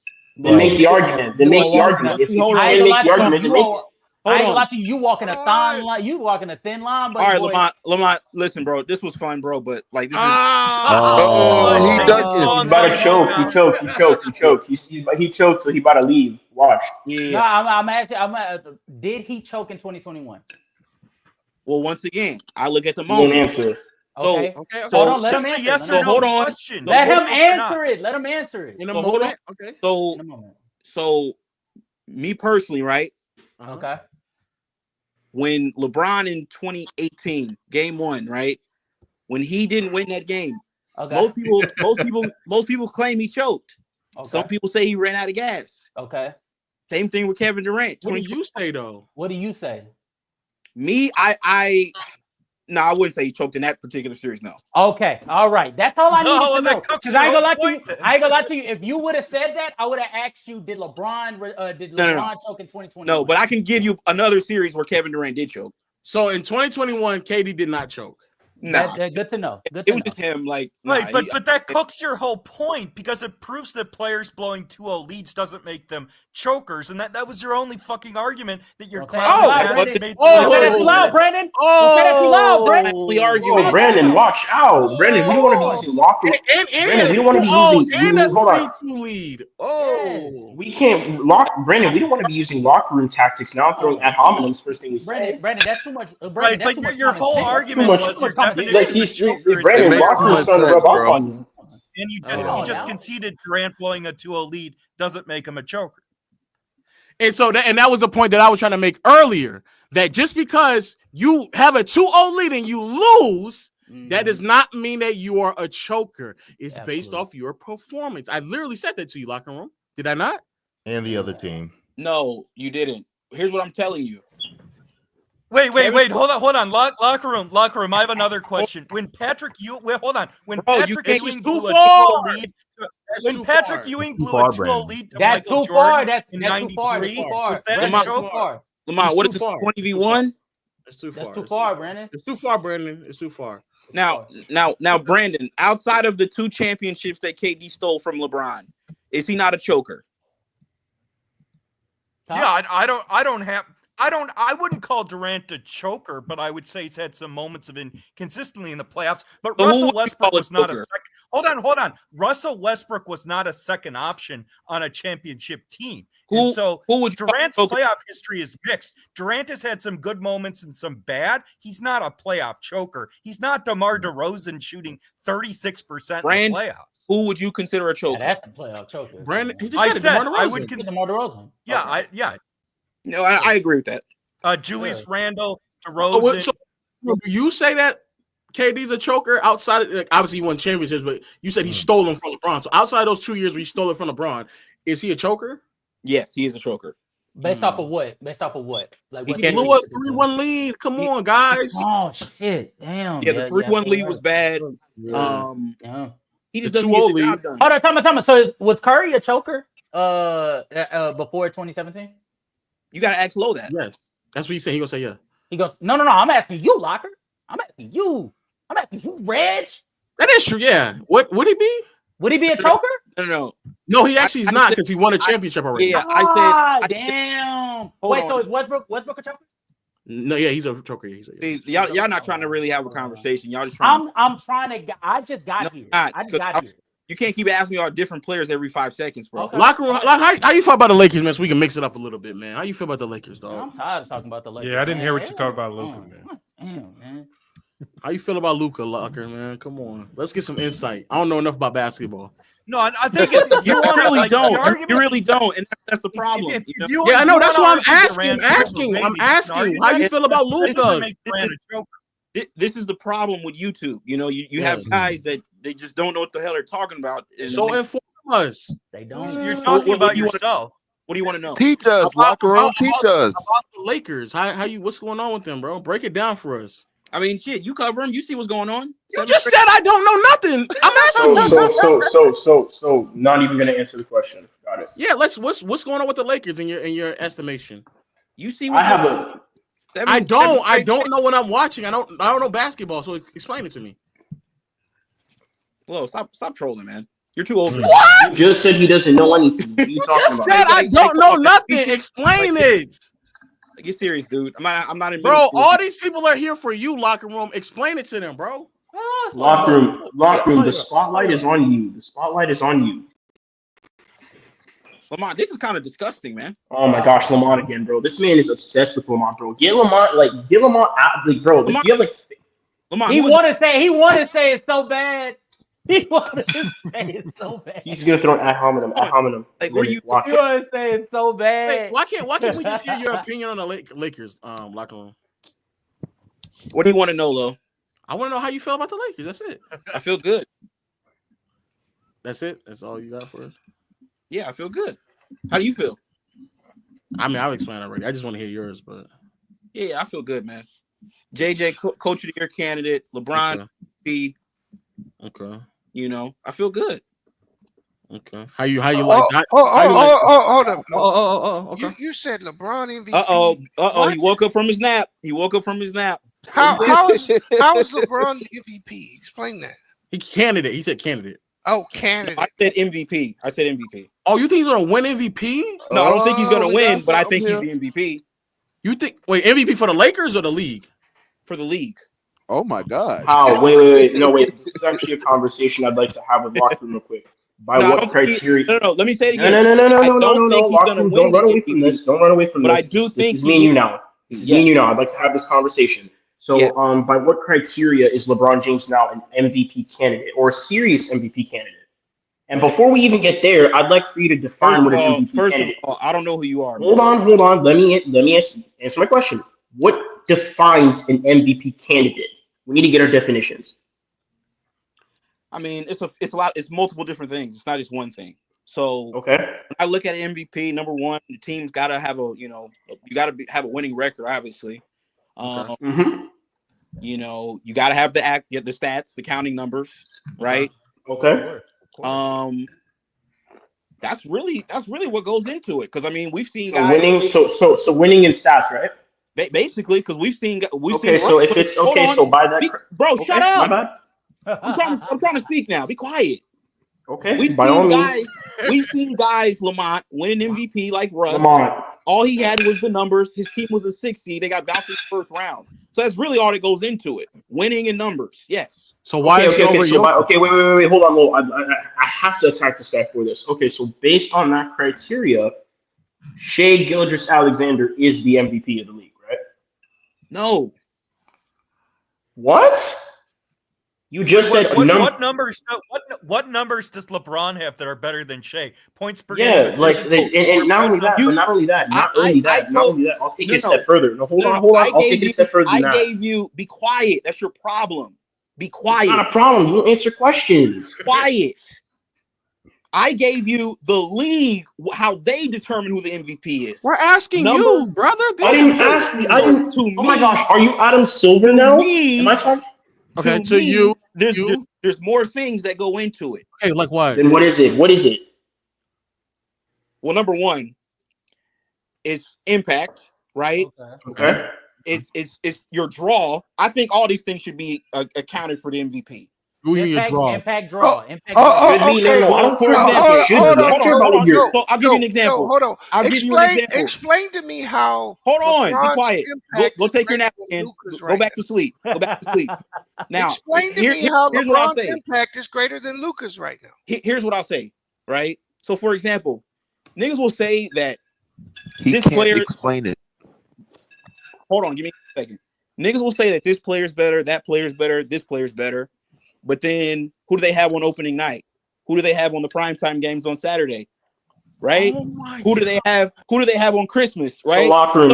MVP is prime time. Let him finish. Be quiet. Be quiet. He's gonna yap, bro. Like okay, fine. Go. You gotta let the cap cook, man. Be quiet. Right? So if you're asking me, I would take that into consideration as well. So not just the counting numbers, not just winning, also your draw, right? Who are people tuning in to see? Because it's different, and I'll explain, right? So for example, when you don't have any nationally televised games, right? Okay, let me ask you, Lamont. Wouldn't you agree that nationally televised games mean a little bit more than games that are just on your local radio station or TV station? For the MVP conversation. But wait, I just want to let you know. Real quick. Yeah. If he's in there, and what you're saying, yeah, it does. It makes okay. Thank you. Right. So if you're playing on Bally Sports Network every day, and My Glorious King is on ESPN and ABC every night, I'm sorry, that's just a little bit different. It's a different pressure that goes into that, right? I agree with that. You're carrying the weight of the league on your shoulders, whereas a guy, it's not that much pressure because nobody's really watching. Okay, I get that. But explain to me how LeBron's impact right now is greater than Luka's. No, let's not even go. Let's not even go there. I need to get it. Stop, bro. You said what? Okay. Explain to me how LeBron's impact right now is greater than Luka's. Do you know LeBron's stats since Luka's been on the team? Bro, I'm asking you a question. You earlier you said you didn't want to do stat merchant stuff. Now you want to do stat merchant. I just literally said stat merchant. Bro, I literally just said that. So you're saying by stats, LeBron has a bigger impact on the Lakers than Luka does. Absolutely. Okay. This isn't. But wait, I have a question. Hold on. You're citing LeBron's play since the Luka trade. So was no? I'm not. I'm not. Hold on. I'm gonna ask you a simple question. Do you think LeBron was the MVP before the Luka trade? Yes. Okay. So you think LeBron was better than Shea in December, October, and January? No, I'm taking into consideration the entire season, Brandon, not just 1 month. That's majority of the season. Who was the MVP before February? Who was the MVP before February? Shea. Okay. So what changed from February to now? Why would Shea be the MVP? You think LeBron's the MVP because of how he's played for 1 month? It's been longer than a month. And, wait, why the Lakers have only been winning for a month? The Lakers are also in the second seed. Yeah. Why would Shea be ahead of Jokic? I don't know. He has the numbers. He's got the team's #1 record. It's just him. But you want to bypass draw though. You said draw. But wait, you just said stats though. You said stats and winning. Oh, you said impact in television. television. So, you said draw. So hold on. The Nuggets have way more. So let me get this straight. You guys are asking me my opinion just so you can pick apart everything. No, I'm asking. No, we're trying to get a consistent. No. We're trying to get a consistent standard from you. I'm asking why is it that Jokic? A quick catch up. So far, I've heard impact and I've heard a multitude of different ways of just explaining draw. And go. Okay, but if Jokic, I think even right now they just beat the Kings, so I think they're probably back at number 2. So if Jokic and them have been a higher seed than the Lakers for majority of the season, the Nuggets also have more national televised games than the Oklahoma City Thunder, and Jokic also puts up better numbers than both of them. Why would they not? Why would Jokic not be in the conversation? Why would he not be winning the race? I mean, he's in the conversation. Like, if you want to have him number 1 or number 2, But no, why for you? I'm asking you, why for you is he not winning it?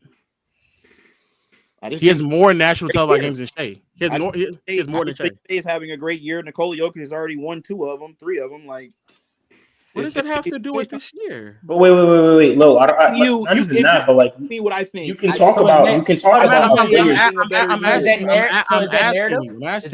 that narrative? That would mean that technically narrative. I think Shea is having a better year, but it's close. If you want to say Nicola's won, okay, I'm not going to fight you on it. No, but I'm specifically asking you why, and because based off of what you're saying, and I'm so serious when I say this, Jokic has better numbers than Shea. Jokic is on more national televised games than Shea. Jokic is on Christmas and Shea wasn't. And if the second seed is enough for LeBron to just get it straight out, why wouldn't Jokic have already been above Shea when he was higher than LeBron and the Lakers most of the season? Again, you're picking hairs now. If you want to have Nikola Jokic as 1, we asking you. I'm asking you. I'm asking you why. I'm asking why. Like what? I just told you. I think Shea's having a great season. Why? Why is it better than Jokic? Doing. What do you mean? Why? Why? No. Why is it better than Jokic? Why? Bro, in my opinion, I think what Shea is doing is more impressive than what Nikola Jokic is doing. Why? Okay, why? What measurement? What metric? What reason? What? They're the number 1 seed. Okay. They've been the number 1 seed all year.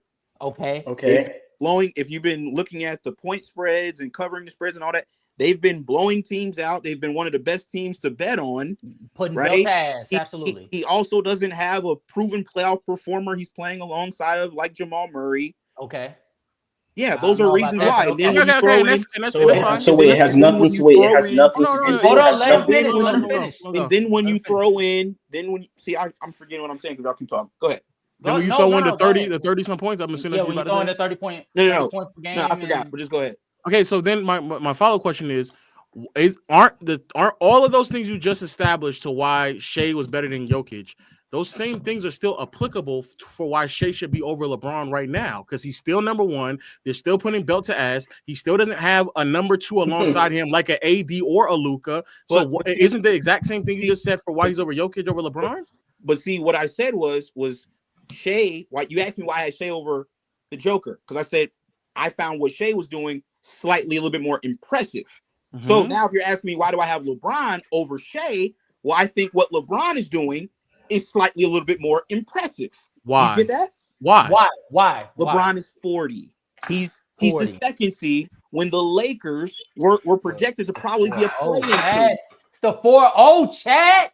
Okay. It's the big 4-0. Well, that is kind of a good reason, y'all. Be fair. That is kind of a good reason. The 40. I know, but the I think standard what LeBron is doing. I think what LeBron is doing is more impressive than what Shea is doing. And then if you actually crunch the numbers, they're shooting the same from the field. He's actually better from 3, and Shea is getting almost 4 or 5 more free throw attempts per game than LeBron was. If LeBron was getting the same calls, down at a higher if LeBron was getting the same calls as Shea, LeBron would be averaging 29, 30 points per game. But don't you think those free throws are hypothetical? So hypothetical. Yes, that's hypothetical. But wait, like also Shea still a decent argument for Brian over. But Shea does shoot better from the field though. Shea shoots. No, I mean, no, it's not. No, it's not because you can. Does he have a higher shooting right now? The thing about it, the criteria that he just gave us, applies to other players that aren't even in the MVP conversation. I think that's the problem. Like there are other players that aren't in the MVP conversation. He is more efficient. He's not a top 3 contender right now, but he probably is in the top 10 right now. If there was voting.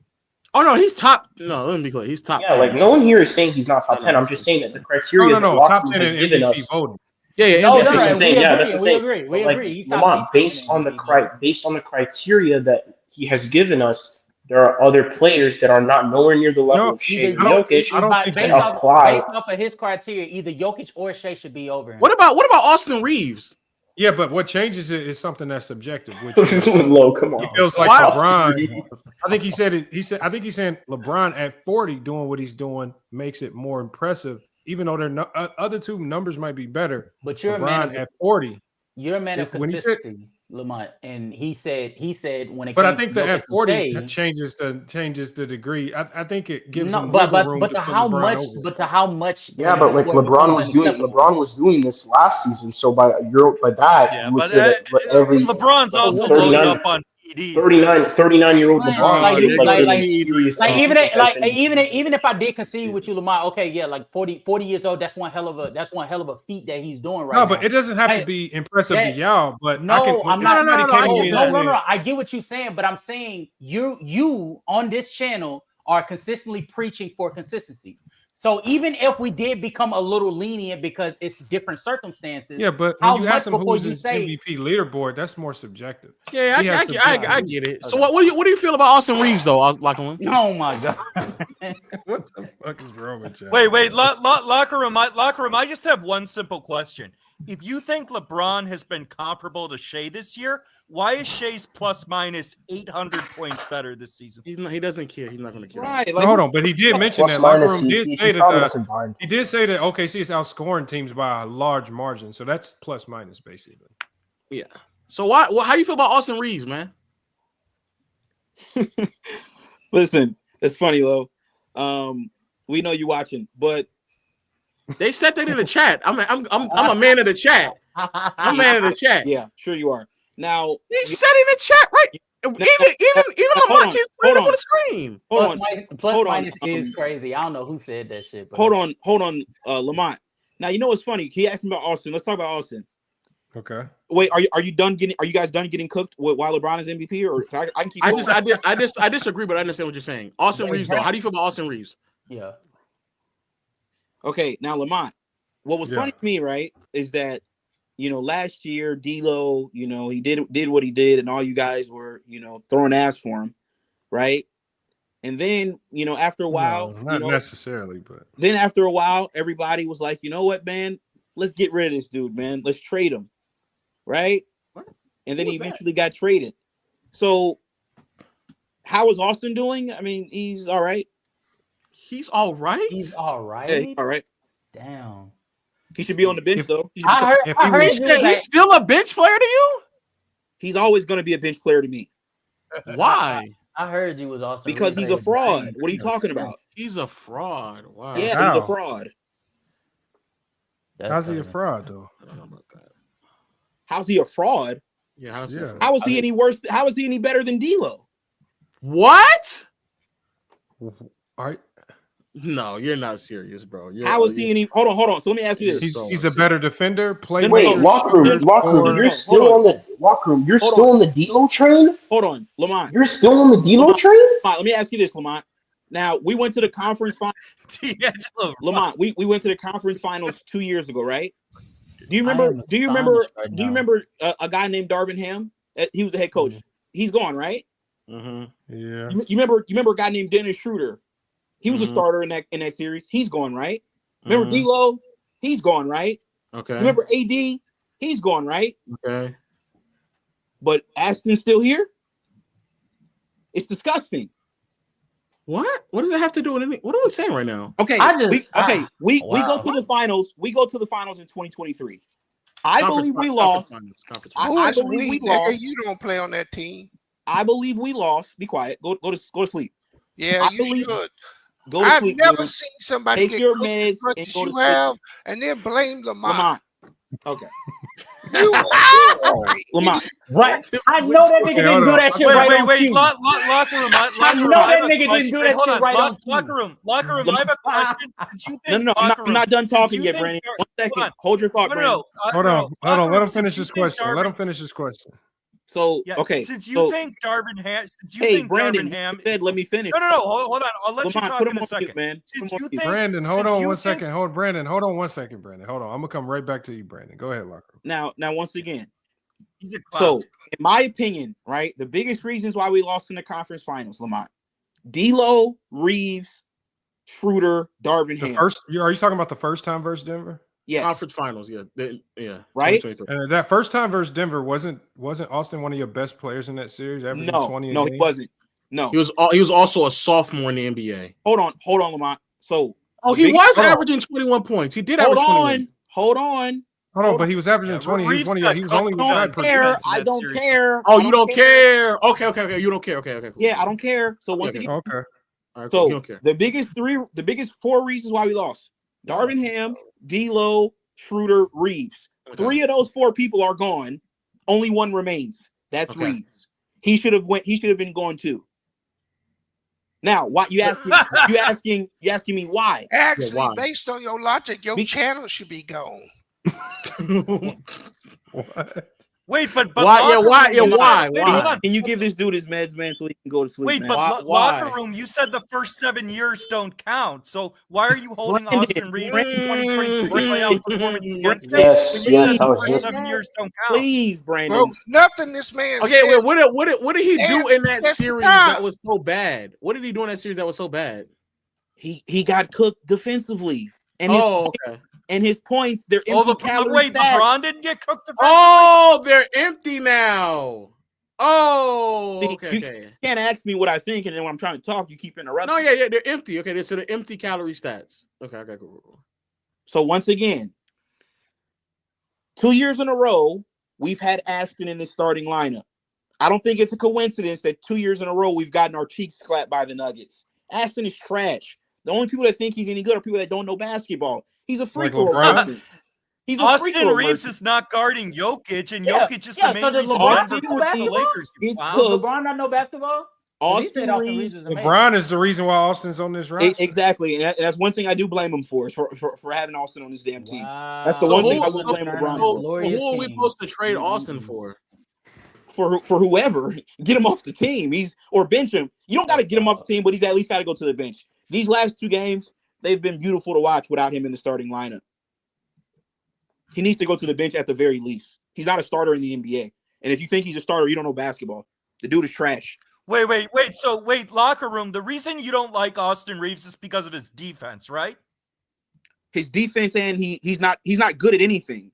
Like, he's not good at anything. Okay. So that means they should bench Luka Doncic. Wait, hold on.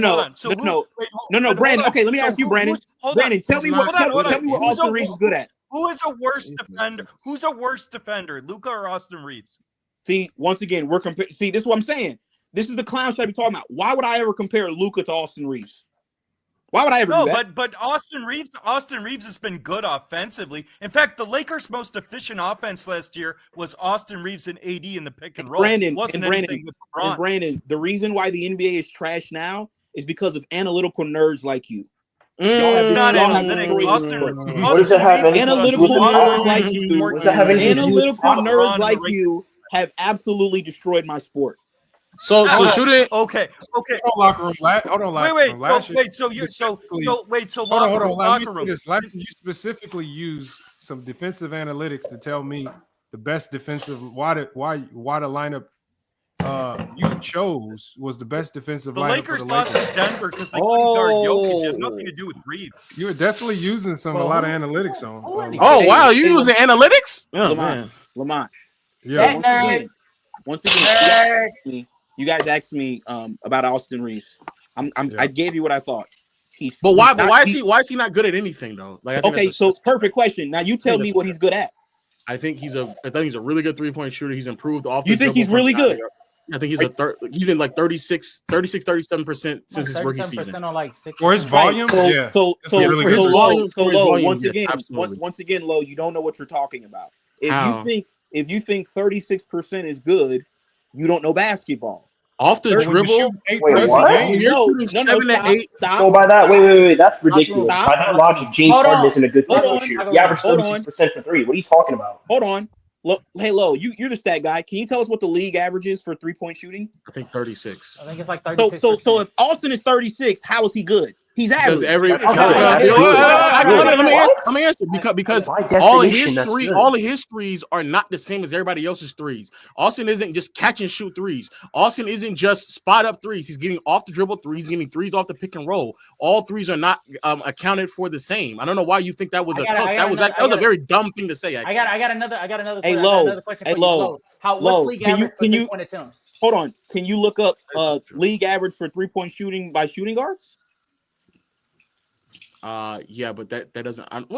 Maybe by guards. I don't know about shooting guards in particular. Yeah. But can you also find what is the league average 3-point shooting for guards as well? As far as 3-point attempts for guards as well. If I'm correct, last time I think it was like 4, like 3 or 4.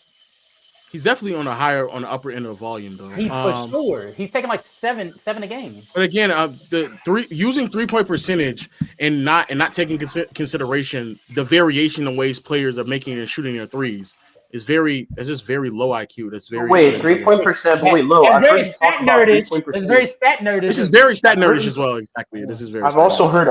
Low. You talk about how like 3-point percentages in general have nothing to do with how efficient you are as a scorer. They're just how accurate. The average 3-point shooting percentage is 36%.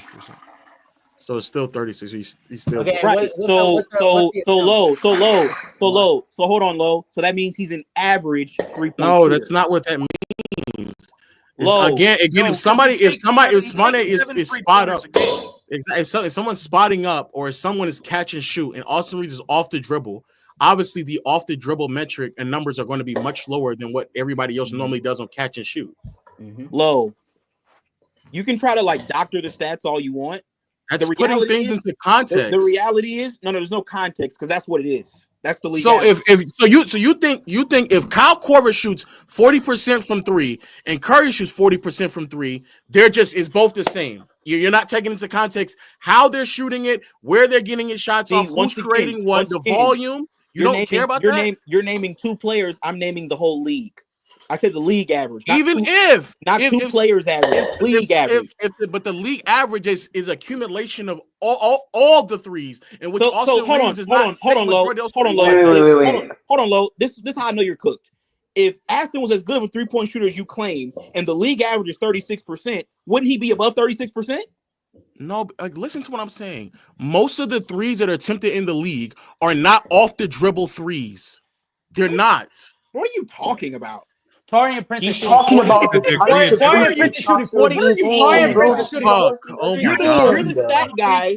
You looked up his stats. You got cooked, and now you're trying to like. Oh my god! Wait. Hold on. Locker room. You can actually hold on a minute. You can actually take this deeper. Wait, hold on. Let me. Hold on, Brandon. Give me a second. You can actually take this even deeper, Ro. We can ask.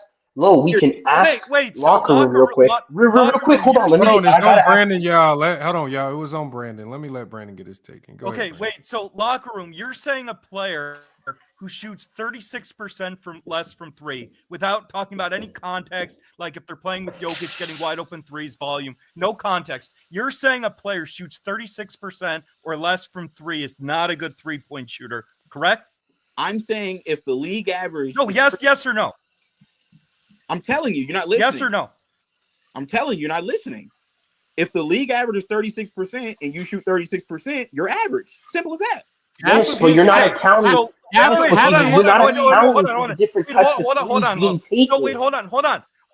on. So LeBron James has shot 36% or worse from 3, 15 fucking seasons in the year. 15 seasons in his career. So do you think LeBron James is not a good shooter?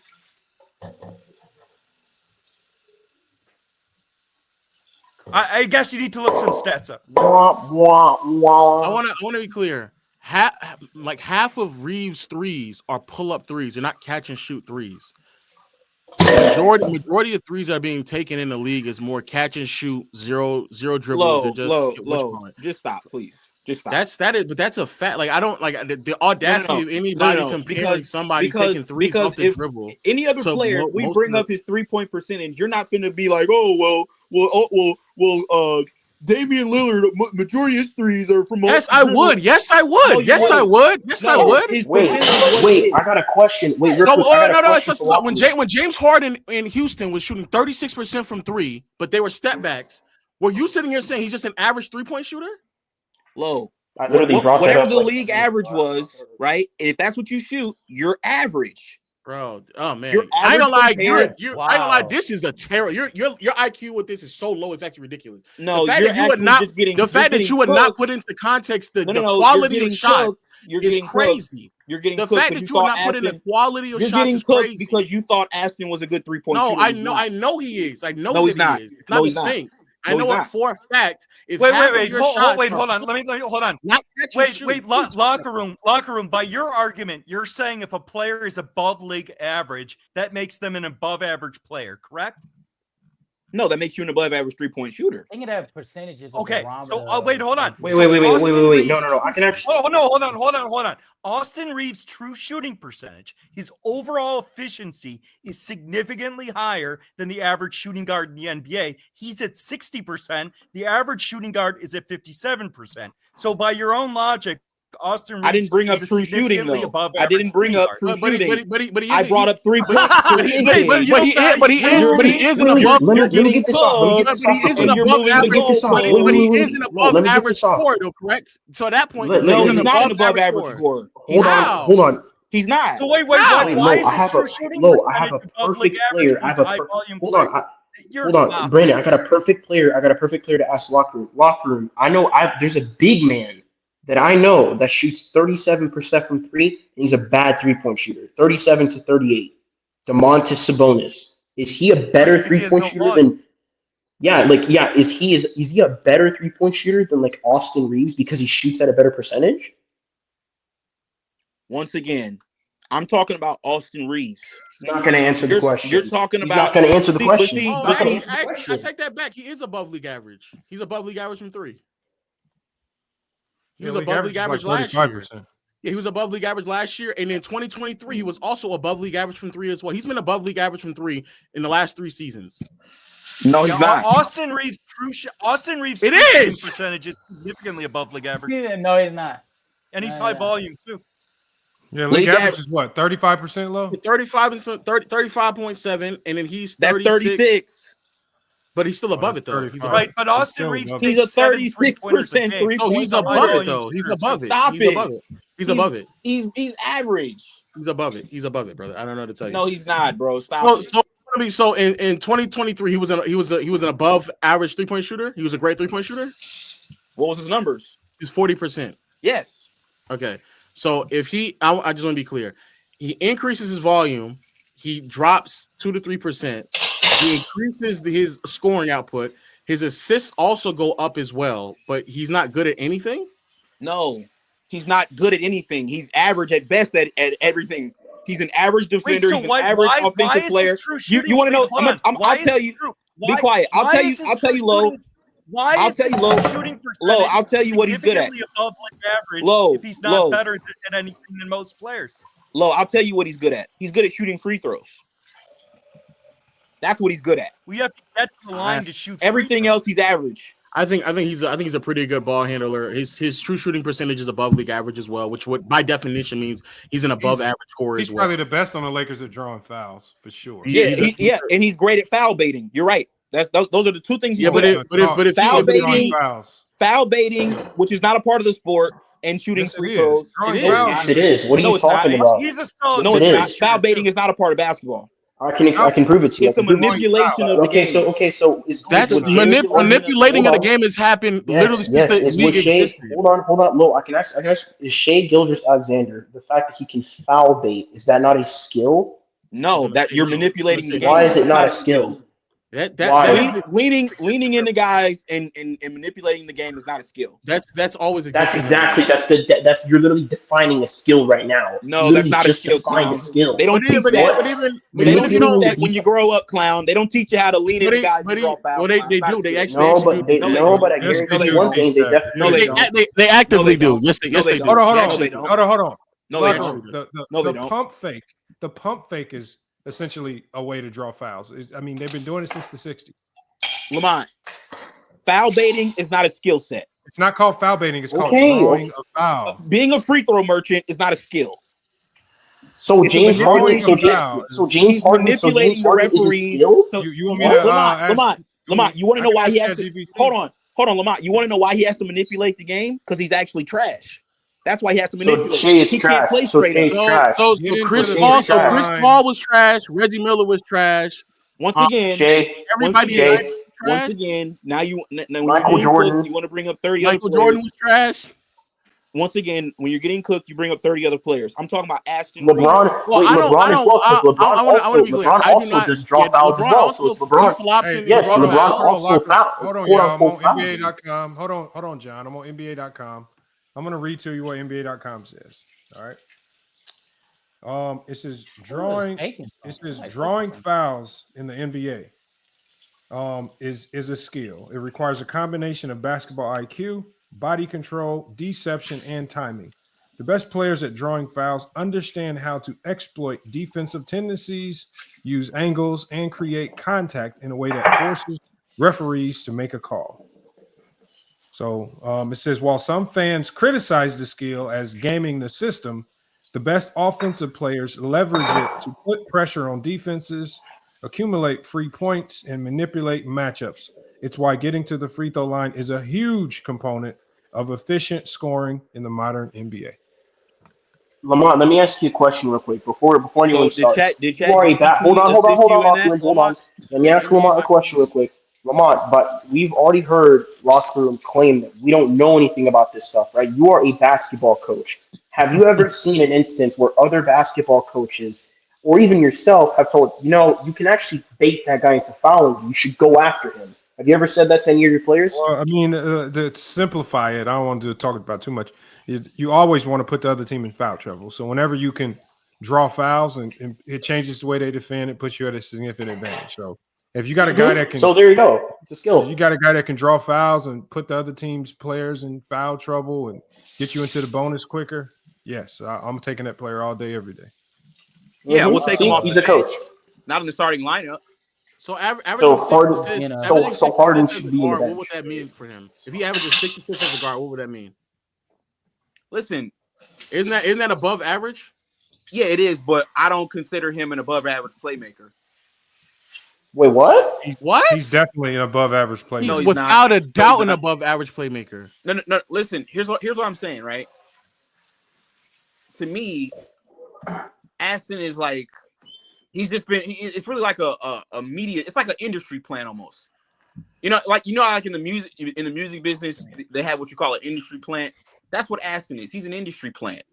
You can put anybody. I've how many times I've seen players play with LeBron. They look better than what they actually are. That's Aston. Mm-hmm. He's not actually good. He's just playing with LeBron and AD, and now LeBron and Luka. So he's the beneficiary of those other guys drawing. But the problem is he looks even better when LeBron doesn't play. I must say he looks actually better when LeBron doesn't play. Yeah. Okay. Yeah. And how does he look? He does. How does he look versus Denver? With Jamal Murray is cooking his ass, and KCP is cooking his ass, and Michael Porter Jr. is cooking his ass. Well, recently, actually, he looked fine. Actually, he looked fine against Denver as well. He put a 23-7 against Denver. He looked fine. Actually. Yeah. We know he does. Listen, he did. That's look. You asked the question how you looked against Denver. 23-7. Well, Denver this year is not the same as Denver from 2 years ago and Denver from last year. Okay, so what does he have to do to look good to be above average? Who does he have to face? So we can go ahead and set this in stone. He's got to help us win a championship. Anything else than that, he's sorry. He's trash. Oh. Now you know what's funny. So that's majority of the league. Then you think majority of the league is just trash? Now let me ask you, Lo. Were you a fan of the D'Lo trade? Yes. So what didn't you like about D'Lo? I just think he was a bad fit for the team. I think it was too redundant of like skill sets between him, Reaves, and I also wanted to upgrade defensively on the wing. So would you have been okay if the Lakers would have traded Reaves instead of D'Lo? No, because Reaves is younger. I would rather have traded D'Lo. But take age out of it. That right there, that's the biggest. Well, also contract as well. Contract is as well. Yeah, D'Lo's contract. I'm talking basketball though. Like take age and money. I'm talking strictly basketball. Are their skill sets right, and what they bring to the team, are they not both redundant? I just said that. I just said it. I just said No, they you have said redundant D'Lo's was skill set. redundant. Is Reaves redundant? It has to be redundant because he's playing next to Reaves. That's what I'm saying. They're both redundant skill sets. And you're asking me who would I rather pick out of the two to trade? It would be D'Lo, not just because of age, not just because of contract, but also I just think he's a worse player than Reaves. Right. Sure. So you do realize though that D'Lo was having a better season last year than what Reaves is having now, right? Last year? Yes. Sure. I think he was a 3-point shooter. Yeah, but this season he wasn't though, and that's when we traded. We traded him this season. Right. So you telling me he dropped off of a cliff 6 months ago? I think he's performing worse. I mean, that's a fact. He is performing worse. So you think he can't? I want to be clear. I'm not saying he can or can't be. I'm saying the reason why I would want to trade him had way more to do with other things beyond just skill set. He's older on a contract, only has 1 year left, and Austin Reaves is on an extremely team friendly contract. But what I'm saying is though is that the majority of Laker fans wanted D'Lo gone. You're asking me. You said the majority of Laker fans? The majority of Laker fans after the playoffs last year wanted D'Lo gone. Taking in consideration everything, age, contract, again, no, the average fan doesn't care about age and contract. Well, okay, I can't speak to them. You asked me. I'm answering your question. Because of age, because of contract for not only D'Lo and Reaves, that's the reason why I was definitely much more leaning towards trading D'Lo than Reaves. So let me ask you: do you think D'Lo's a winning player? Also, it depends on I guess the role, but also as a sidebar, I had no problem with trading Reaves either. I was on this channel saying that they should have traded Reaves after they got Luka. Correct, Lamont? Let me ask you. Said they shouldn't. I said, and I'll be the first to wrong on that. But I was fine with them trading Reaves. So I'm not really the person to ask. Do you think D'Lo is a winning player? It depends on the role that he's in. Bro, just answer the question. It does. See how you want black and white, and we just sat there and doing a bunch of context. There's context that's needed. If you're asking D'Lo to be the second best defender in the backcourt or the best defender in the backcourt, or you're asking D'Lo, I didn't ask you that. I said, do you think D'Lo is a winning player? It depends on the role and responsibility. If you're asking more out of him, then no. But if you have him in a confined role where he can excel in, why would he not be? Bro, see, that's what I'm saying. Y'all niggas don't know basketball. If somebody asks me, is D'Lo a winning player? Off the bat, I'm gonna say no. Well, that's the fact that you sitting up here talking about, well, I don't know. I mean, it depends on the role, it depends on the context. It does. How many teams does a player have to get traded to for you to realize he's not a winning player? Just because a player gets traded a lot. Don't help him out. No. He's gonna get cooked all on his own. No, that's how many players? How many teams does D'Lo need to get traded to before you realize, Lo, he's not a winning player? It depends on the role and response. If he goes from one team to the next and he has the same role and responsibility, then what does it matter? It's the same role and responsibility. So let me ask you then, Lo. How many more teams does D'Lo need to be on before you think he's not a winning player? He needs to be in different responsibilities. I don't know how many more teams. It doesn't matter the teams. It matters the responsibility. Exactly. Like I said, you niggas is clowns, man. Listen, if somebody asks me, they're like, "Yo, Reggie, do you think D'Lo's a winning player?" Absolutely not. Why? Look at everywhere he's been. They all get better when he leaves. He left Brooklyn. Well, that's because they brought in KD and Kyrie. They still got better though. He goes to Golden State. After he leaves, they win the title. Minnesota, one of the worst starting 5 units with him. He leaves. They go to the conference finals. Lakers, we look much better without D'Lo. It's a simple question for me. God damn, you're dumb. They brought in Jimmy Butler. That's who they brought in. They brought in KD, Russ, and Harden. I'm talking about when they won the title, clown. They didn't bring in Jimmy Butler in 2022. When they traded D'Lo. Yes, from Minnesota. From Golden State. I'm talking about Minnesota. I'm talking about Golden State. In 2020, in 2022. He's talking about the Wiggins trade. Yeah. No, the Wiggins trade. The Wiggins trade. But even in the Wiggins trade, they got better because Curry missed the entire season. Yeah, so and because they got rid of D'Lo. Oh man, this is why I can't. Man, you're so stupid. Hey, low. It's very simple, right? Bro. Everywhere D'Lo goes, and Draymond was everywhere D'Lo goes, they lose, and then when he leaves, they win. And it's very simple. He's not a winning player. That's why I say you don't know basketball. You don't know basketball. Hold on. If I ask you, hold Hold on. If it is true, actually. It is true. Locker room, I have a question. Austin Reaves shoots 58% from 10 feet I don't closer to the care. basket. So when you said Austin Reaves does nothing but shoot free throws well, like you don't even know his game. He shoots 58%, 10 feet or closer. Austin Reaves is also in the top 30% of the league in 3-point percentage adjusted for attempts too. Brandon, I was in the middle of cooking low. You're interrupting. So like I said, low. No, you're not low. Anyway. Low. You don't know basketball. Like I said, low. You don't this know is why anything. I tell you. This is why I tell you guys. I have no idea what you're talking about. This internet is just it's a clown show to me. If you ask me, you're not is D'Lo a winning player? Off immediately, I'm going to say no, and I could provide you context and reasons why. If I ask you, is D'Lo a winning player, and you come up, well, it depends on the situation. I don't know. It could be, it could not be. You don't know basketball. He's not a winning player. So what? It was Drew Holiday a winning player? So hold on. Milwaukee. So hold on. So now let me relay that back to Austin Reaves. Right? Let me relay that back to Austin. No, I'm asking a question. Was Drew Holiday a winning player before he went to Milwaukee? Hold on. We're still talking about D'Lo and Austin and the Lakers. Now you're talking about the Bucks. So I'm gonna relate this back to Austin, right? Yeah. So I just said that D'Lo isn't a winning player, even though last year he averaged 18 and 6 and shot 42% from three and set the single season record for the Lakers in 3-pointers made. I still say he's not a winning player. I want him off the team. But yet when I tell you niggas that Aston is trash and I want him off the team, oh, well, what do you mean? He's shooting 56% true shooting percentage. And oh, what are you talking about, Reggie? He's actually good at this. He's actually good at that. But y'all didn't make these same excuses for D'Lo, and he's gone. So holy fuck! Because I said there's other reasons why you would trade D'Lo, such as his age, such as his contract, such as the redundancy of players that were already on the team. I've already said that already. There was other things beyond his skill set that made the determining factor of why you would trade him. I asked you, was he a winning? Oh, okay. Wait, hold on. Wait. Hold on. Locker room, I have a simple question for you. So Austin Reaves averages 20 points a game. He's an efficient player, 60% true shooting. So if you took Austin Reaves off the Lakers before the Luka trade, what player's filling up his scoring on the Lakers roster before the Luka trade? Bro, Austin Reaves got benched.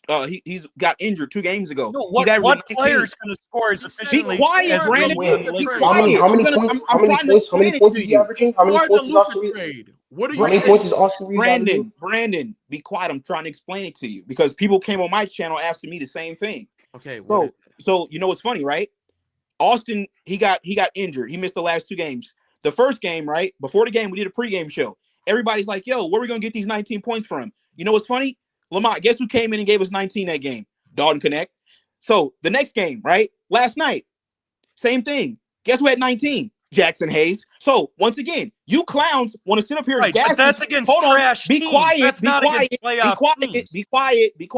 No, your take is dumb because the Lakers have played an extremely easy schedule the last This is what happens when y'all niggas get cooked. The game you're citing is against the trash New Orleans team. Your takes as always have no fucking context. Yeah, you're citing games That's why you got to cut me off. Like New Orleans. If the Lakers played any good team, any playoff team without Austin Reaves, they get fucking cooked. That's why you got to keep cutting me off. So you think we'll beat Boston without Austin Reaves? Where in the finals? No, Saturday. Yeah, we can beat anybody without Austin Reaves. Yeah, and the Clippers didn't have Norman Powell. Please don't say you can. Powell got hurt in the first We can beat anybody without Austin Reaves. So no, you can't. No, you can't. How did Austin Reaves beat Indiana without LeBron or AD? Please don't disrespect my Celtics like that. Don't do that. How did Austin Reaves beat Indiana without LeBron and AD? Low, he's an NBA player. He had a good game. I had to. Hey, Low. Let me ask you this. Shake Milton been buried on the Lakers bench for a month and a half next to Bronny, right? He comes in last night and goes for 12 points. I don't see any of you guys twerking for Shake Milton. None of you guys doesn't average 19 points. What the fuck? But what I'm saying though, Low, is that if there's other players where if they got the same minutes per game, they could give you the similar production to Austin Reaves. What he does is average. Nothing what he does is special. Nothing. Wait, you think Dalton Connect? But that's not. If you replace Austin with Dalton Connect right now, hold on. Let me put the goalpost. Malik Beasley didn't fish for fouls. Malik Beasley wasn't a foul baiter. Let me add the goalpost. Let me put the goalpost back where it is. 19 and 6 on 30. Hold on. While Yes, that's exactly where I was going to go. Dribble? More than half of them right. off the dribble, nigga. You think he can hold do on? that? Let me bring the. Hey, well, look, y'all. It's about that time. I got to shut this one down anyway, man. We getting up on that time, bro. Oh, I ain't gonna lie, man. Lamont, I'm gonna do it. I'm gonna pull a Reggie here. Lamont, stop having me up here with these clowns, man. The locker room is just a clown. This right here was a terrible performance by him. I actually thought it was gonna be much better, and I'm actually very disappointed. But actually, not quite frankly, not really surprising. The way that Reggie really. I don't know what he was just talking for at least last like 20 minutes talking about Austin Reaves. That was just the dumbest thing I think I've ever heard in my life. You don't know basketball. And the fact that he's saying anybody who's averaging 19 points on 60% true shooting this season isn't doing anything special. Isn't doing anything special is the dumbest thing. So everybody know there's only 19 players in the NBA doing that. 19. By definition, guess what, that's Lo? special. D-Lo, once again, Lo, you're not listening. D-Lo last year, 18-6, same as Aston Reaves. He's averaging 1 more point on better shooting from the 3-point line. And he set the single season franchise record for threes made, and he got traded. Yeah, and I would Reaves not is a classify far better playmaker. Be You quiet, clown. be You're just looking at far stats. better playmaker. Far You're better. an idiot. Low. Far better playmaker. So we got to get out of here. We got to get out of here, Reggie. We got to get out of here. Wait. So locker room. If I take Reaves off the Lakers and LeBron, you think that LeBron can average 35 a game if Reaves is not on the Lakers? You think LeBron at age 40 he's saying other can players will consistently fill score in. an efficient 35? Exactly. Other players. He's saying other players will fill in. That's what he's saying. Nothing special, dude. Nothing. Okay, yeah, Jackson. That's a lot of lies. Wait. Real quick, I have to ask one more. I have to ask Lockroom this. Lockroom, can you at least admit that 19 points a game is above average? No, it's not. Why is it not? Why is it not? Shoots 60% true shooting. I don't know how anybody believes that 19 points is not above average. 19 points is not above average. If that's the case, why doesn't everybody? Wait, hold on. It's okay. We'll go step by step. If that's the case, why doesn't everybody average 19? I just told you, clown. Everybody doesn't have the same opportunities. He's getting if we put Dalton Connect in Reeves' spot, he's gonna do the same thing. Dalton Connect is not even a passer and playmaker, you clown. D-Lo did what Reeves is doing. D-Lo is doing what Reeves is doing. Cannot beat anyone off the dribble and pass. You don't even know your own fucking team. Lamont, I'm gonna leave with this. D-Lo did what Aston is doing right now last year. Nobody said anything. So I think it's a lot different. I don't know if it's a lot different. Really not. It's really not. It is. 18-6 is 18-6. I can't believe. But wait. So wait. I need to understand this from Locker Room. Is 19 special or not, dude? Is it above average or not? Was it special when D-Lo did it? He didn't average 19. No. Hold on. Is 19 above average? Yes or no? Yes or no, Locker Room? Was D-Lo above average when he did it? You just won't answer the question. Is 19 above average? Yes or no? Yeah. Wait, I can answer that though. Yes, he was above average. He was an above average NBA player, averaging 18 on 41%. So is Austin Reaves, who's averaging 19-6, is that not above average? No. I just told you. I want everybody to understand. There's only 26 players. There's only 26 players in the NBA who's averaging 19 points with a 54% effective field goal percentage. So removing the free throws, removing that. So there's still less than 30 players in the NBA who can do that. Once again, Lo, this is why I say it's pointless to really debate with a casual. So for hold on, casual. So for example, Lamont, there are plenty of players in the NBA that are getting numbers and they're not good players. Would you agree with that, Lamont? Give me an example. Jordan Poole. He's a good player. So is Kyle Kuzma good to you? Yes, he is. Yes, why the hell wouldn't he be? Okay, so tell me, Lamont. So tell me, are they superstars? No, but are they good players? Yeah. Okay. All right. But even if you want to, D'Angelo Russell never won. So hold on, Lamont. So Lamont, you think D'Lo? So hold on, Lamont. You think D'Lo's a good player? I think yes, D'Lo's a good player. Okay. Yeah. You're in the same boat with Lo then. Don't know How, basketball. bro? D'Lo's a good player. There is like 500 players in the NBA. I don't know how you think that somebody averaging 19-6 is not above average player. I don't know how you. I don't know how. Now, I think what you're confusing is are all players in the perfect situation? No, there's a lot of players just in the wrong situation, and it is hard to really ascertain how impactful they are. But I think once that player gets to the right situation, it changes a lot. It changes a lot. Lamont, is Lonnie Walker? Yes, but Lamont, the thing is, no one is denying that, though. Lamont, no one's denying that. Who would you start over Austin Reaves on the Lakers roster right now? Who would you start over Austin Reaves right now? Gabe Vincent, anybody. Gabe Vincent, Dalton Connect. Wow. Anybody. Locker room, I need you to answer my question real quick, bro. Like, is 19 above average? Hey, Vincent is wild, man. That's wild. Yeah, and we're too with him starter so far without Austin. Hold on. So you think very wild. Locker room, answer my question. Is 19 above average? Yes or no? Lamont, let me ask you this. You think Gabe Vincent's a better player than Austin Reaves? He won't answer questions. He won't answer questions. It's not about being a better player. It's about a better fit. No, I'm asking you. Do you think Austin Reaves is a better player than Gabe Vincent? Yes or no? No. Also, why didn't Dalton Connect average a 19 when he was starting? He was actually starting for the Lakers this year. So why wasn't he averaging a 19 then? Stupid question. That's a stupid question. That's a stupid question. I just want to say this before I head out. I just find it odd that Austin Reaves is getting shit on, and I just looked this up. 48.1% on more than 5 attempts being contested, 0 to 4 feet to be exact. That is something that some of the all-stars that just represented the NBA cannot say they did. Trae Young and Jaylen Brown, just to name a couple. That is not something that you should just take for granted. This is beyond me. I definitely wish a nigga like that was on my Bucks team as a tertiary ball handler to Giannis and Dame, but that's neither here nor there. I will see you, Lo, on the 13th.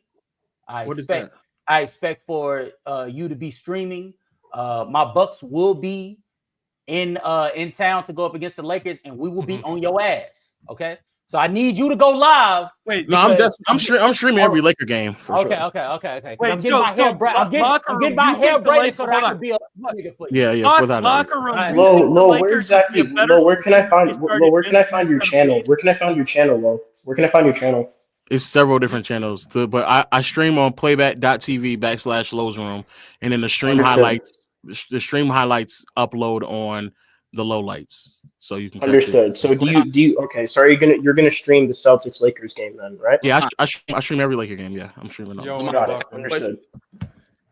Much respect, man. Peace. Wait, hold on. I just want to finish that. Wait, so locker room, you believe the Lakers would be a better team if they started Gabe Vincent instead of Austin Reaves? Yes. How many times you gonna ask me? Yes. Okay. Thank you. That is the dumbest fucking thing I've ever heard. Okay. All right, Brandon. We got it. Go ahead. Cool. We got to start winding it down, man. Now, Lamont. Now, I just asked you. I just threw out a few players, right? And you're like, oh, well, yeah, he's a good player, and also depends on the fit and what team he's on, and blah blah. All these things go into account, right? Yeah. So let me ask you this: do you think that Austin Reaves has benefited from playing alongside LeBron and AD, and now LeBron and Luka? Yeah, he's benefited. Right. Do you think he's also benefited because of the minutes that he's playing? What do you mean by that? I don't get it. He's getting 35, 38 minutes a game. Well, no, I think the minutes that you get, you earn those, because if he wasn't impactful, it would definitely show in his minutes. Not always true, Lamont. That's not always true.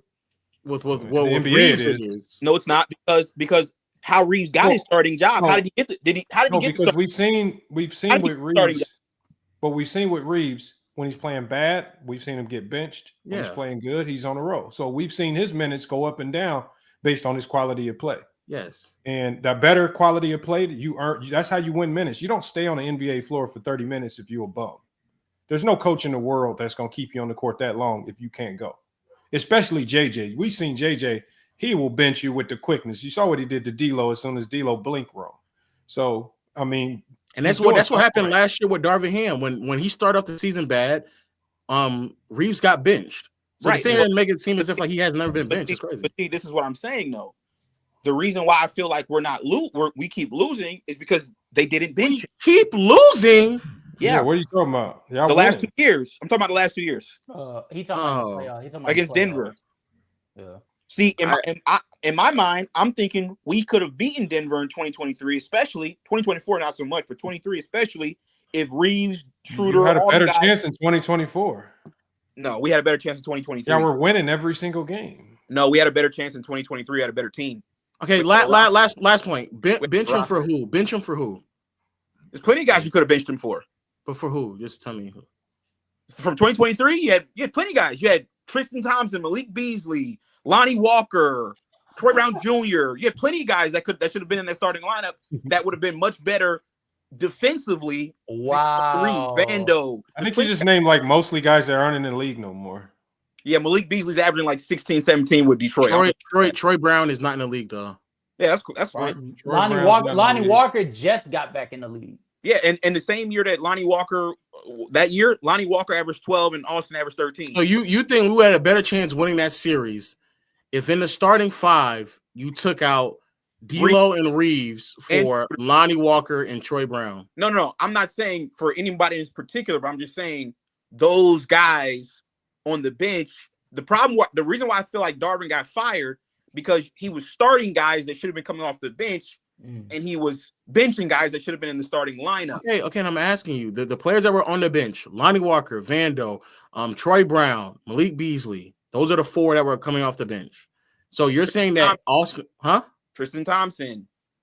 Tristan Thompson. Yeah. So you believe that we should have removed Reaves and D'Lo, because I'm assuming you also believe that D'Lo shouldn't have started for two of those five players. Yes, Schroeder as well.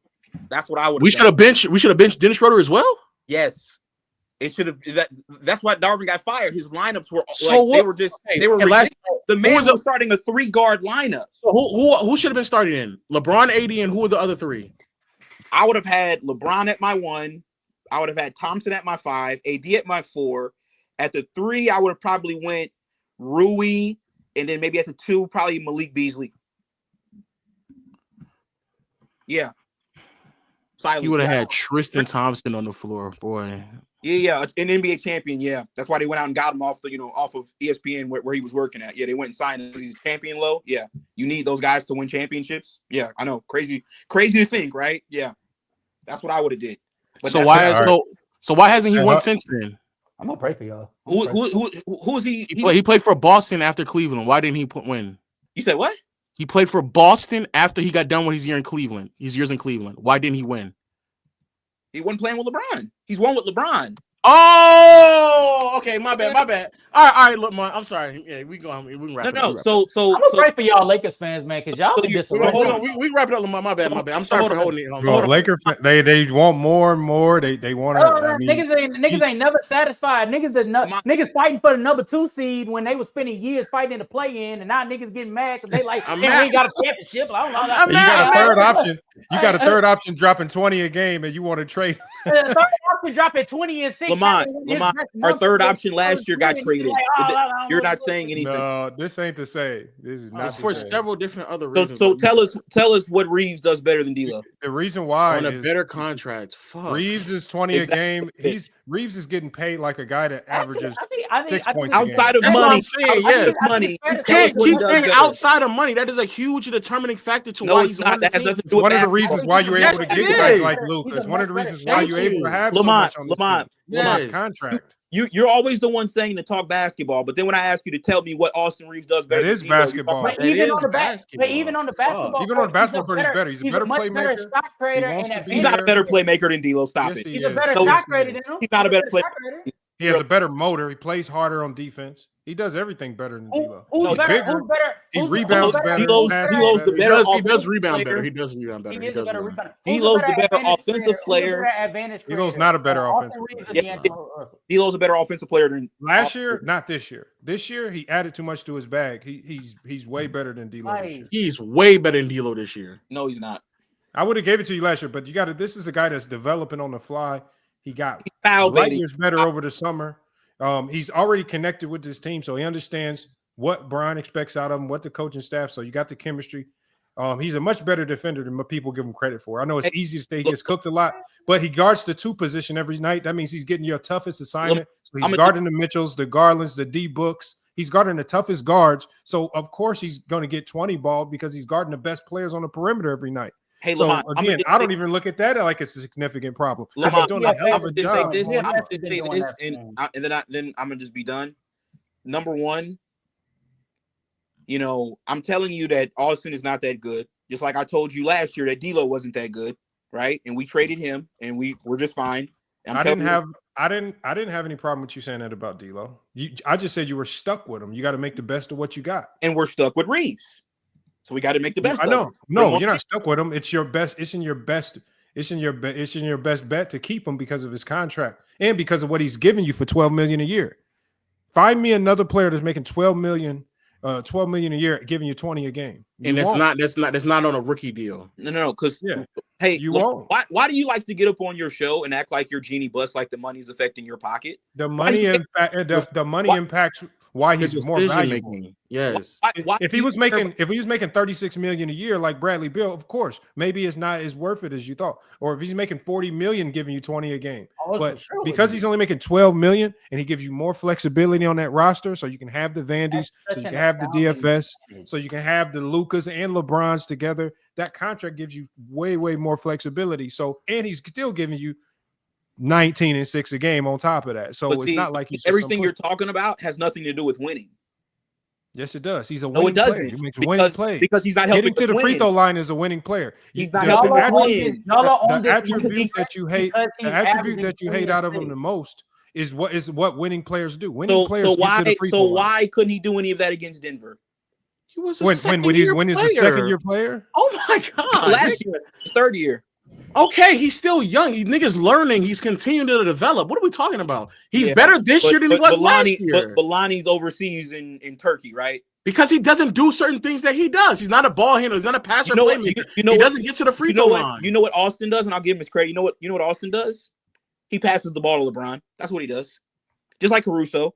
See, you guys think a player is better than what they are when they play next to LeBron. Soon as Austin ain't playing with LeBron no more, you ain't even gonna talk about him no more. Lamont won't talk about him no more. And so Max Christie's playing better without LeBron. What about Max Christie?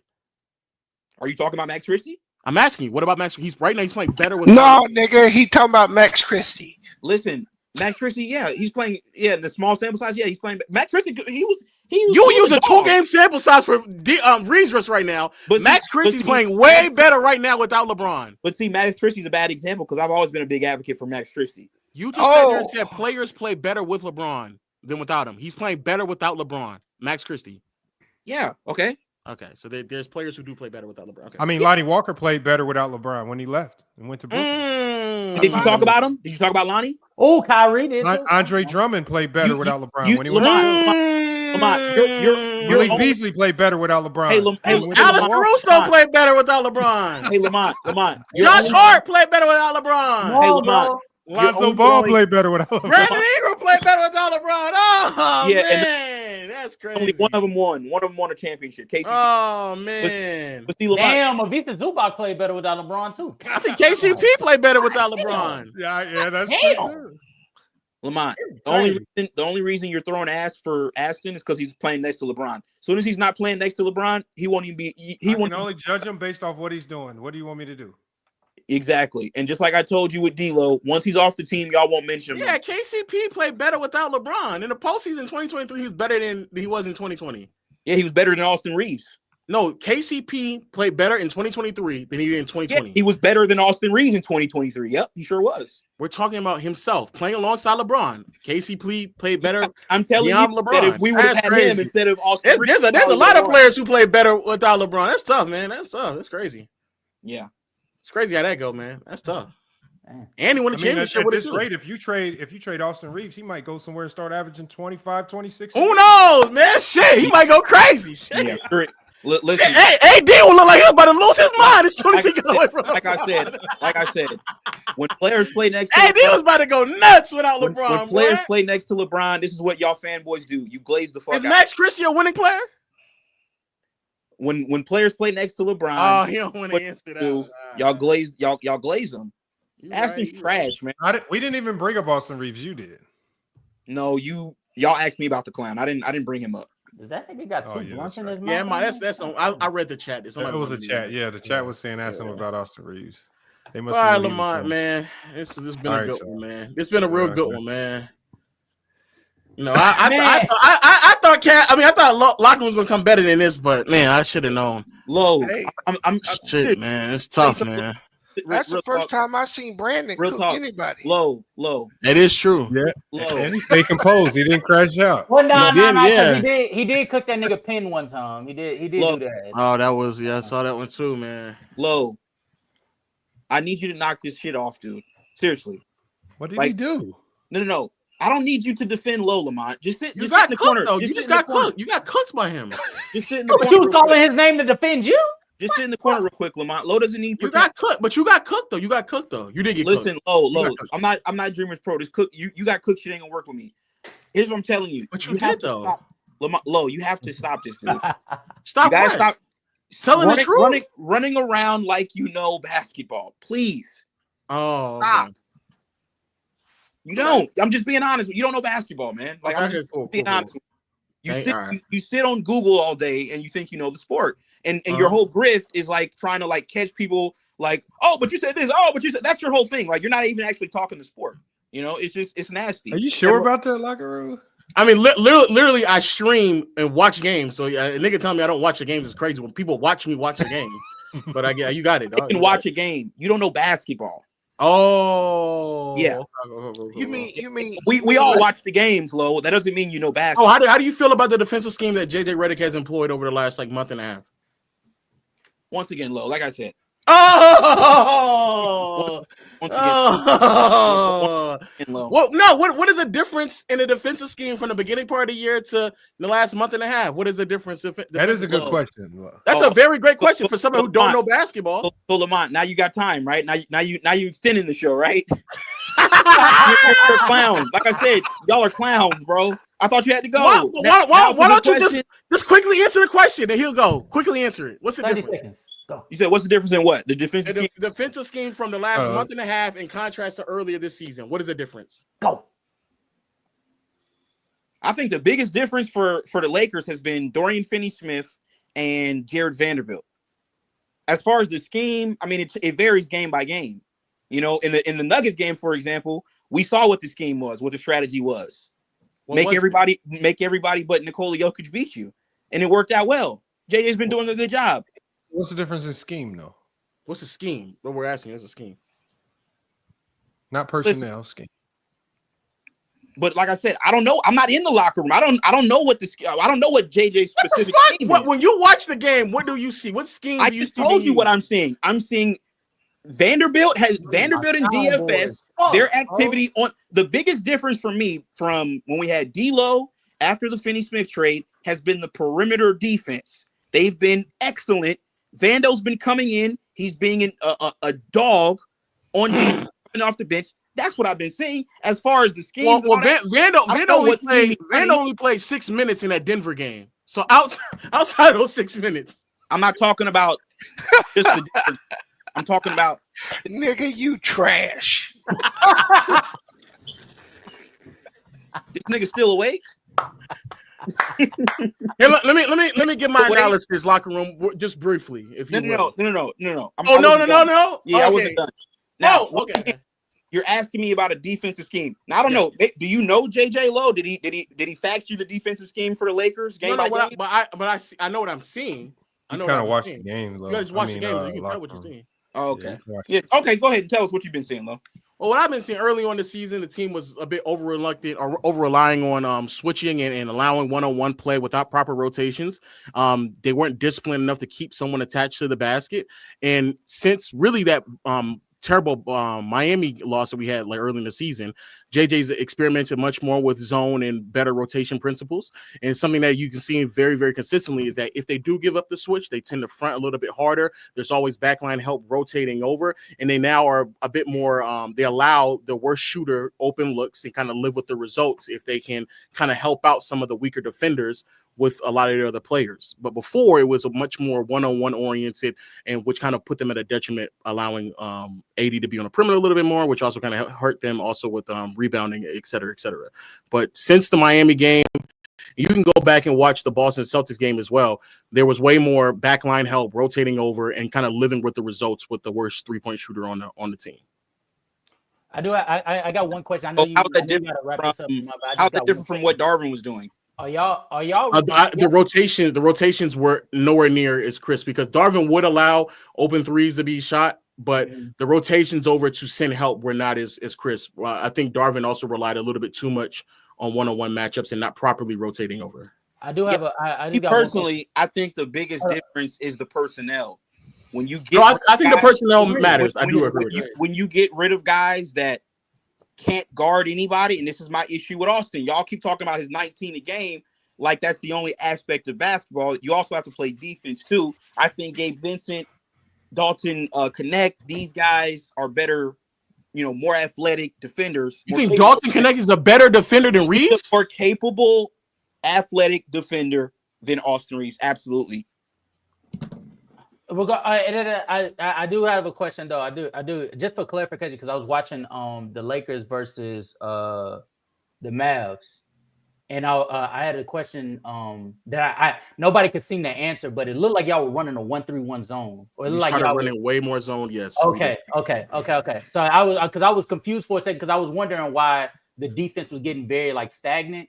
Not the defense, the offense was getting very stagnant, because they were trying to run screen and roll. But Kyrie couldn't get anywhere, or Christie couldn't get anywhere, and they just stayed at the top. We were meeting people in the middle more, even when they drove by. We were meeting people in the middle, leaving weak side open, because we knew that that Kyrie isn't as much as a capable passer, obviously like Luka and them, and then also just kind of leaving players just again wide open to shoot. So I think against the Mavericks, I think Najee Marshall was the one that we kind of just left open for a good portion, and I think he shot like 1 for 6 or something like that from 3. But that's scheme. So he's right. The dog in Vando, the dog in him. That's what we miss. That's what we got. Okay. Even when Vando only plays 6 minutes, we still are really good defensively. It's not just the dog in Vando. It's also the dog in DFS. It's also the dog in Jemison. Yeah, you have dogs. Jemison answer. Damn. What locker room? Jemison answer, man. What locker room is? He is the poster child for people that shouldn't have YouTube channels. Hey, listen, Bees. Because you literally have contradicted everything you said tonight. I just been listening, and I actually thought you were a basketball guy, but the more and more I listen to you, you just an emotional taker. You just make emotional takes that have no basis of nothing. You talk about the word definition, my definition. What is that? Bees. There's one definition, fool. Bees. So why don't you get off Lamont's stick, go start your own channel, and then we'll come roast you on your. What do I got to do with this? Here's the thing. Hey, bro. I don't know basketball. Check this out. I just came to and we'll come roast you for your takes. I just came to holler at Lamont, low and casual. I know my lane, clown. Yeah, I ain't trying to be something I'm not. It's in the bed. It's in the bed. That's cool. I got my old lady with me. I'm good. But you, hey, but you, he asked you a point blank range question, and you did every time anybody tonight asked you a question, you deflected every time. You were asleep half the show. How do you know? Listen, all I'm saying, Lamont, is that Lamont, it's clear. There's really levels to this, right? Yeah. Guys, like I said, they sit on YouTube all day. They build a platform. I'm not hating on it. Do what you do, right? A lot of guys got to start on the YouTube platform. That's great for them. They built up a platform. That doesn't mean they know what they're talking about. We see guys all the time. Dreamers Pro, FYF, Locker Room. A lot of these guys have no idea what they're talking about, but they're still talking. It is what it is. I'm not hating on it. Who got a jump start though? Who got a jump start? A lot of y'all niggas did. How we got a jump start? Y'all been doing this for 20 years. Oh, yeah. Back when it wasn't as cool. It wasn't as many people in the space. Exactly. What are you talking about? Ticket TV? A lot of y'all. How many years you been doing this nigga's nasty. And then the crazy thing is, Lamont, is that That's the only person I know. And then Lamont, the crazy thing is that niggas will get a platform and they'll let the subscribers get to their head. Now all of a sudden they think they're an aficionado, and it's like, bro, you're not. No, bro. Who does that though? Who does that? Legitimately, everybody damn near in the space. Look, bro, I made that statement. All of y'all, like, I mean, it's very treacherous out here in these streets. Even your boy Gilbert, Lamont, I be listening to him. I'm like, what the hell are you talking about? In the NBA. Lamont. So let me ask you. He's kind of an aficionado when you play in the league, and you are all-star. So hold on. So does that mean? Kind of hold on, qualification, hold on, Lamont. So I looked up Gil's numbers, and I wish you had him on the show right now. I looked up Gil's numbers. I didn't even know this, Lamont, and I was a fan of Gil growing up. I didn't even know this, Lamont. Gil has a losing record in the playoffs and in the regular season. Okay. So he's not an aficionado? He wasn't a winning player. So is he not an aficionado? I'm telling you. Deflect. I'm telling you. No. Listen to me. Right? Lamont. Damn, Gil don't know what the hell he talking about. Lamont, remember when me and you had the conversation, right? And we were talking about the player podcast, and I was telling you, like, I don't like how these players doing the podcast. And you were like, oh, well, I don't mind it. You remember how you were saying that? What do you want them to do? Locker room? Just sit at home all day and not do nothing? Remember you said that? Who? What do you mean? Shy like now, when Lamont. Players have their podcast. Yes. Remember we had a conversation. And you were like, I don't mind the players having their podcasts. Yeah, I don't mind. Right. Now, did you see what Paul George recently did? What did he do? Yeah. He said he was going to step away from his podcast. Exactly. You want to know why, Lamont? Because the Philly fans on his ass. Hold on, buddy. You out here scoring 2 points in an NBA game doing a podcast. We don't want to hear that bullshit. So I say that to say this. Just because you go to Best Buy and you get a microphone and you played in the NBA, that don't mean you know what you're talking about. Oh, you saying you saying Paul George didn't know what he was talking about on this podcast? I'm saying you can't take player podcasts all the way seriously because number one, George not an aficionado. Hold on. But we can take the locker room serious. Hold on. And that's why we need to go to the locker room right now and subscribe. Exactly. We need to go to the locker room right now and subscribe, man. Now, Lamont, let me finish real quick, right? So what I'm saying is just because you play in the NBA doesn't mean that you're going to put on a good podcast or you're going to put on a good show. That's not what that means. I mean, if we doing free promo, nigga, pull my shit up. Hold on. Man, you don't know what you're talking about, man. Hold on, Lamont, real quick. So, for example, right, Paul George, what real value, right? Is Paul Why you George? got so much bad language in your video titles, bro? Lamont, can I ask you a question? Yeah, what's up? F this person. F this person. Because it worked for him a couple of times and he just kept doing it over and over again. Damn, hold on, come on. Why you not subscribed? Oh, my bad. There you go. There you go. Come on. See, it worked for these three right here, and so he's just gonna keep doing it because it just worked for those two. That's why. Yeah. You do the same thing. I know. I'm saying, yeah, that's what you're supposed to do. Yeah, if it works for you, yeah, you keep doing it. Yeah. So what are you saying? He didn't say nothing. I'm saying a fact. What are you saying? What I'm saying? What the fuck is wrong with you? You're trying to be condescending. Like, no, he was not. I literally answered the question. The reason why he did it is because it works for these three. Yeah, so he's doing it. What the hell? And you're trying to be funny. It's not. No, funny. that makes sense. I asked you why you had the F word in so many videos. F this idiot. Now I'm gonna start watching your stuff, man. Low, listen. They're becoming aficionado, man. Low, listen. I ain't gonna lie to you. Reading the chat is more entertaining than this shit right now. Low, can I just say this? Tuned in to first. Oh shit, we got the camera on. Oh shit, I fought with it locker room. I fought with this. I didn't know you had this type of quality over here. Hey, don't get copyright strike though. Don't get that. You better be careful, man. I fuck with this. Yeah, if I had to make a suggestion as an aficionado content creator, I would not squeeze myself in between all this shit. I would just show your face, bro. I don't know why you're squeezing yourself in with all this like going on. Low. Much. Please Lo, please don't make me do it to What's you. all this? What's this? What's this right here? Why you stop right here? Lo, don't make me do this to you, bro. I'm asking a question. What's this? Why you do this? No, you don't need to be giving nobody no advice on nothing on being on camera. Don't do it, Lo. No, I'm giving content creation advice. Why you do this? No, you're trying to be funny, Lo. I'm actually dead serious. We've been respectful the whole show. No. Don't do it. Don't do it. No. I mean, dead serious. When you do this right here and people drop off, it fucks up your watch time. Lo, who asked you? I didn't ask you for no YouTube advice. Shut your ass up. My bad. Sorry, nigga. My bad. Shit. Let me get out of here. Then. Right. Who asked you? My bad. Worry about you. My bad. Shit. Go to them corny ass thumbnails you be having. Go to your channel. Let me go see. What's the preferred duration for pre-recorded content?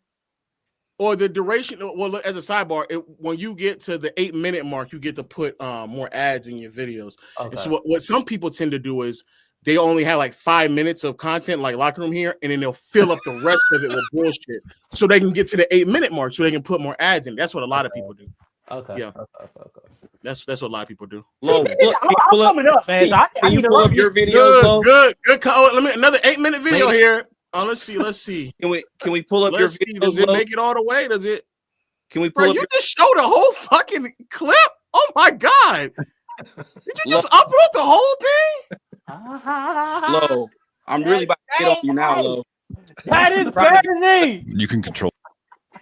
I'm trying to be respectful. Okay, here we go. See, here's another example. Okay. So it'll stop at 5 minutes, and he'll fill the rest of the 3 minutes up with this time. The low is bogus. Man. This is diabolical. No, this is quite literally the definition of stat padding. Yeah, this nigga stat padding. Yeah, man. He's dropped. Is this content creation? No, I didn't get on your fat ass, Flo. Now go to your channel. I'm trying to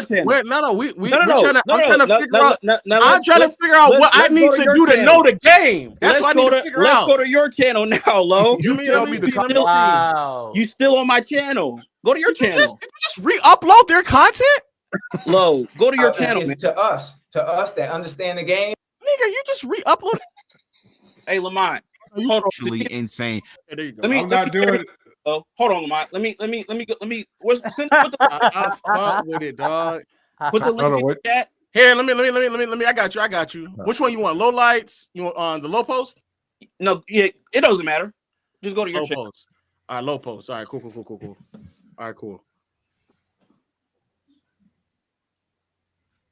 Hello? Are you gonna say something? Yeah, click on one of your videos. All right, I'll click on JJ. All right. Click on the video.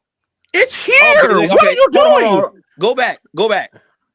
Okay, go back. All right. No. At the beginning. All the way at the beginning. Okay, pause it right there. Okay. See, that's what I'm saying. You should just be quiet. Just be quiet.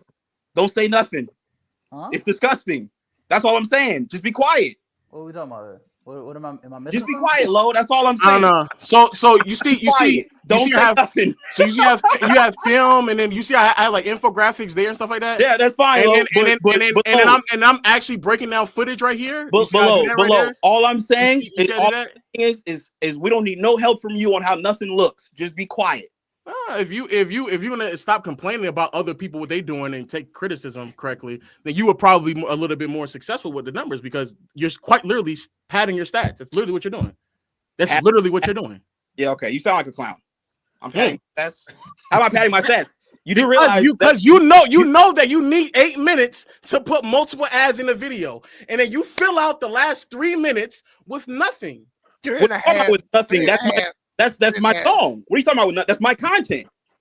Oh, this is your content?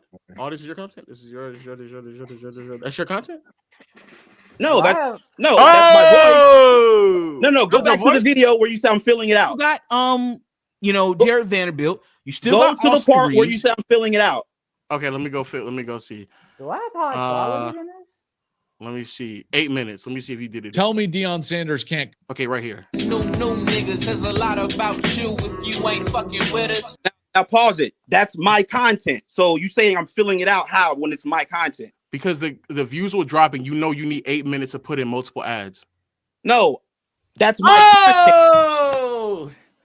So why don't you? everybody knows? Hold on. Everybody, you're not saying anything that nobody knows. We all know that to put ads on the middle of your video needs to be at least 8 minutes. But that's my content. You're saying I'm trying to fill out my content. How? Yeah. That's my content.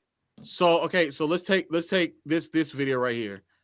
So here, why didn't you put 3 minutes of filler at the end? It's not filler. That's what I'm saying. See, that's what I'm saying. The chicken grease, it's too deep in your brain. You're not understanding. So here's what you gotta understand, when you go to the end of my videos where I might add a song, that's my song. So why didn't you do it here? Because I didn't need to. Why didn't you need to? Because it was longer than 8 minutes. Oh fuck you. Okay, you got it. You're not saying anything. You're not saying anything that nobody says. If you don't have enough content to fill out for 8 minutes, you then fill out the rest with just something else that pertains nothing to do with the video. It's my video. It's my content. And congratulations to you, brother. Exactly. So instead of trying to demean people for saying they got here first or they just do all this other stuff, brother, the reason why your shit not working is because you stat pad 8 to 8 minutes. That's why. Hey, my shit working, fat ass. I don't know what you're talking about. That's why it don't work. That's why it don't work. That's like why I said, I found out about your fat ass off of another. I didn't even know you talk sports. That's why it don't work. I heard about you from playback. I didn't even know you talk sports. Okay, what does that have to do with anything? Isn't that a flex? No, I'm just letting you know. Like when I seen you talking sports, I was like, what is he doing? Like, you might want to stick to reaction videos. Like, how is he talking sports? I didn't get it. But I go on your channel and then I see, he's been doing this for 30 years. So okay, cool. But like I said, you don't know what you're talking about. You're a casual clown. I don't know what I'm almost 1,000% sure your watch time falls off a cliff as soon as you do that. And I'm almost 1,000% sure you can't fuck with me in a game of basketball. Oh, I'm not an aficionado. Yeah, I know. That's what I just said. That's what I just said. We've all seen you play basketball, Lo. You're not a hooper, Lo. You're cosplaying. You're not a hooper, Lo. Make sure y'all subscribe. You're not a hooper. You're a cosplayer. Make sure y'all subscribe to the Locker Room. Subscribe. Yep. Bunch of gossip and music. Make sure y'all come over and subscribe. Yep. Better than cosplaying like you know the sport. Lo, pull up that video you playing basketball. We all saw it, bro. We put it on the show. Which one? I don't know. I don't know when it was, but it was you playing basketball in a gym somewhere. Pull that video up. Show the people how you hoop. I know. You got to tell me which one though. You find it. You know which one. Lamar, you saw it dark. Show us that video you hooping, Lo. Let me see. No, what did he say? What did he say? That nigga say he say I'm finna steal locker rooms playing to reach 8 minutes for my video.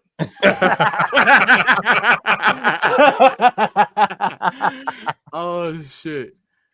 My bad, Locker. I ain't mean to blow up the spot, Locker Room. No. Just show us you hooping, Lo. I ain't mean to blow up the spot like that, bro. Yeah. I mean to put out your secrets. Yeah. Isn't that it? King of the Court. Where are you hooping at, Lo? This right here. This one. Is it this one? Chat. Make sure to subscribe to the Hoop Conductor. No, this ain't it. Come on, Lo. You got to knock this shit off, dude. Like I said, you can fool the fanboys. You can't fool me, Lo. Oh shit, I gotta go. Oh yeah, now you gotta go. Yeah, I do gotta go. It's too late. It's almost 2 o'clock. Nah, pull that video up, Lo. Actually, I don't know which video it is. Now you don't know. Yeah. I clicked on King of the Court. It's not the video. Yeah. It's not the video. It's not the video. Where's the video you hooping, Lo? Let's see. I don't know. You have to tell me which one it is. I forgot. This is like years ago. I don't know which one it is. Yeah, I know you don't know. All right, chat. Make sure, Locker Room. Oh, this is nasty. Make sure y'all subscribe to the Locker Room. No, Lo, show us the video. Do I gotta Google it myself? You have to. Hey, Bees, appreciate you pulling up. Hey, Bees, even you, Locker Room, I'm gonna say goodbye to you too. Bees, have a fantastic night. Even though I don't ever think you really pay me my money, nigga. But hold on. Lo, are you not gonna pull up the videos? Real quick. Damn, niggas own you too, B.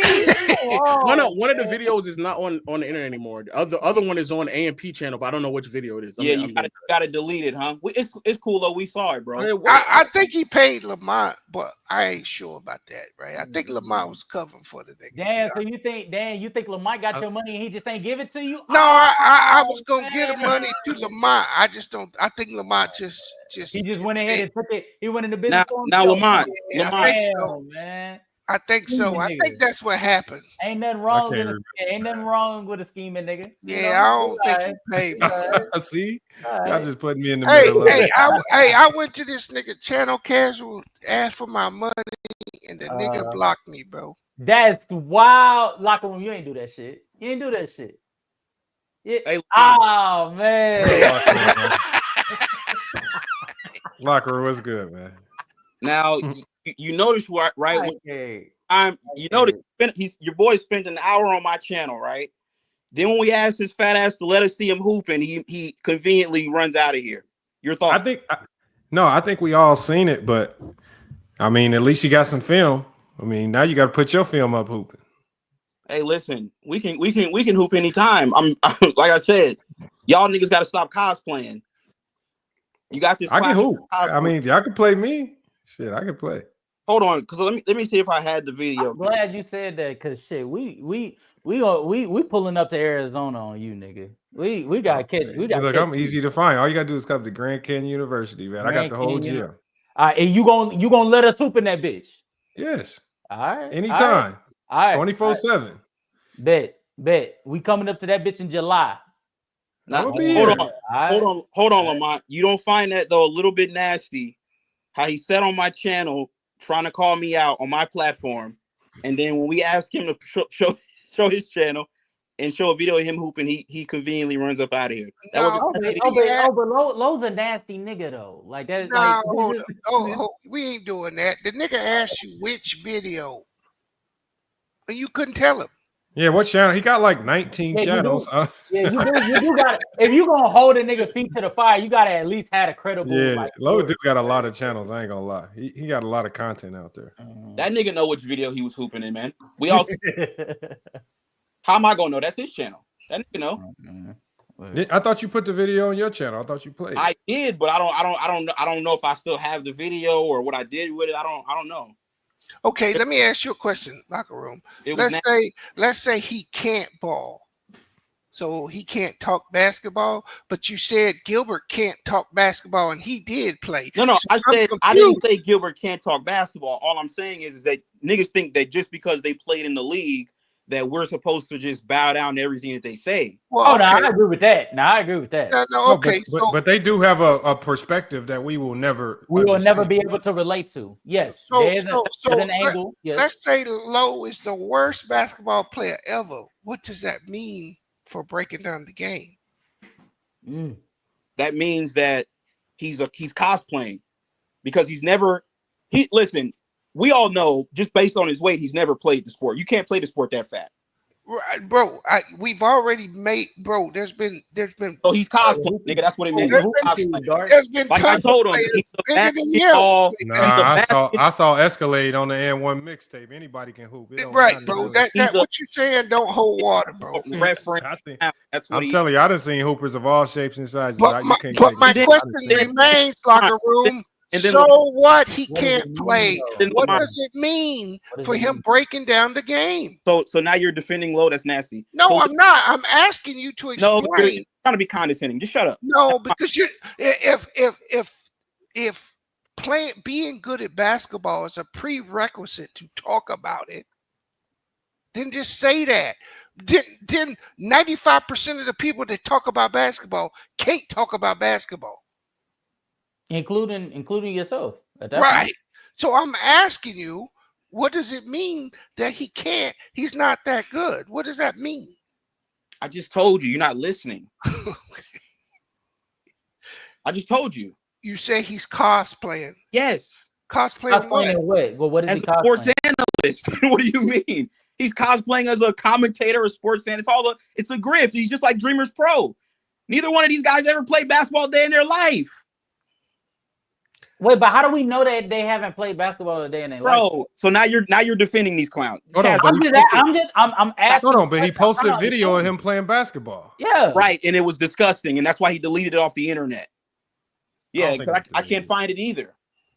Like I said, Lamont, you're the only one that takes his fat ass seriously. I don't know who listens to that dude. Well, I'm just trying to figure out how because someone can't do something, it doesn't mean they can't strategize, analyze, and break things down just because they can't do it. Listen, it's a free country. You can do whatever you want. Just to me, you're a casual. You're a cosplaying casual clown. That's what he is. Anybody, like I told him, anybody can go on Basketball Reference, jump up on a video, read off stats and articles. Anybody can do that. That doesn't mean you know what you're talking about. Anybody can do that. I'm sorry. Hold on. That means what are your playing qualifications? Right. That's my point. Like I said, roll it out. I'm busting all of y'all ass. You say roll the ball out. You say I ain't gonna lie to you, Locker Room. Roll the ball out. Hold on, me. Hold on. The only nigga right now on these YouTube streets, right, that can beat me is probably Gilbert. I'm busting your ass, Lamont. I'm busting Lowe's ass, Dreamers Pros ass. All y'all are, come on, bro. Hold on, Reg. Let me ask you this question, Reg. When was the last time you hooped? I ain't gonna lie, it's been probably about damn. You ain't busting nobody ass. No. You got to be in the gym you at least. You said that too. You said that too slow. It took too long, man. It took too long. Okay. If you ain't in the gym every week, every day, man, come on, man. Nigga, I was off on Monday. I took my ass back to the gym. Lamont, like I said, you're the only one that takes Low seriously, bro. Nobody else takes him seriously. You're the only one. You're the only guy I've ever heard. Because people don't have to qualify their sports talk with. Hey, how tall are you? How tall are you, Locker Room? Oh, 5'11". Boy, and what you weigh? Like 190. And you will Reggie, you will bust everybody's ass but Gilbert, right? That's on YouTube. I just named them. All these casual content creators pretending like they basketball players. Yes, I'm busting their ass. But some of these guys hoop. Like a couple of the guys on the Players' Choice panel, they play. I don't know none of them dudes. I don't know none of them dudes. I'm not talking about them. I don't know none of them. Okay, so you're only talking about people you know. Okay. Lamont, how tall you is? How tall you is? 6 foot. Okay, same. How big? What's the weight? What's the weight? This man, how big? 195. Oh no, I had to fix that shit. Rich. You said what? Yeah. No, I would say between 195 200. Okay. Damn. Now, Lamont, real quick, can you pull up The Odd Couple real quick? Just real quick. Odd Couple. Yeah, can you just pull up their channel real quick? Why? Just real quick. We're not gonna watch a video or anything. I just want to make something be known. I thought he was talking about the movie. Yeah, Locker Room. I don't know if you 190 Locker Room. 190 is solidly built, man. Nah, I just hopped on the scale yesterday. I'm 190. Okay. All right, hold on. What the Odd Couple? What you want me to pull up? Just pull up. You talking about the show with Rob Parker, huh? Yeah. Okay. Yeah, Rob Parker show. Yep. What you want me to pull up? All right, can you just put it on the screen real quick? All right, hold on. You ain't even got to click on the video. I just want to show you something.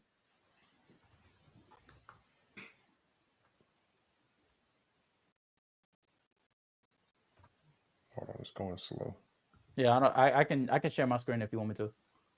But you got it pulled up already? Yeah, I got it pulled up right now.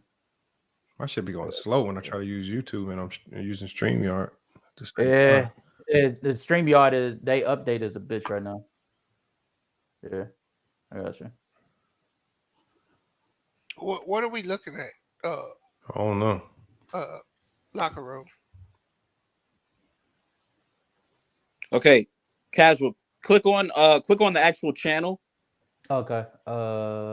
Is it Fox Sports? Yeah, click on Fox Sports Radio. Okay. So click on videos and just hover over Odd Couple video. Not that one. Go to the other one. This one? Go to the other one. Okay, scroll down. Keep going. Here.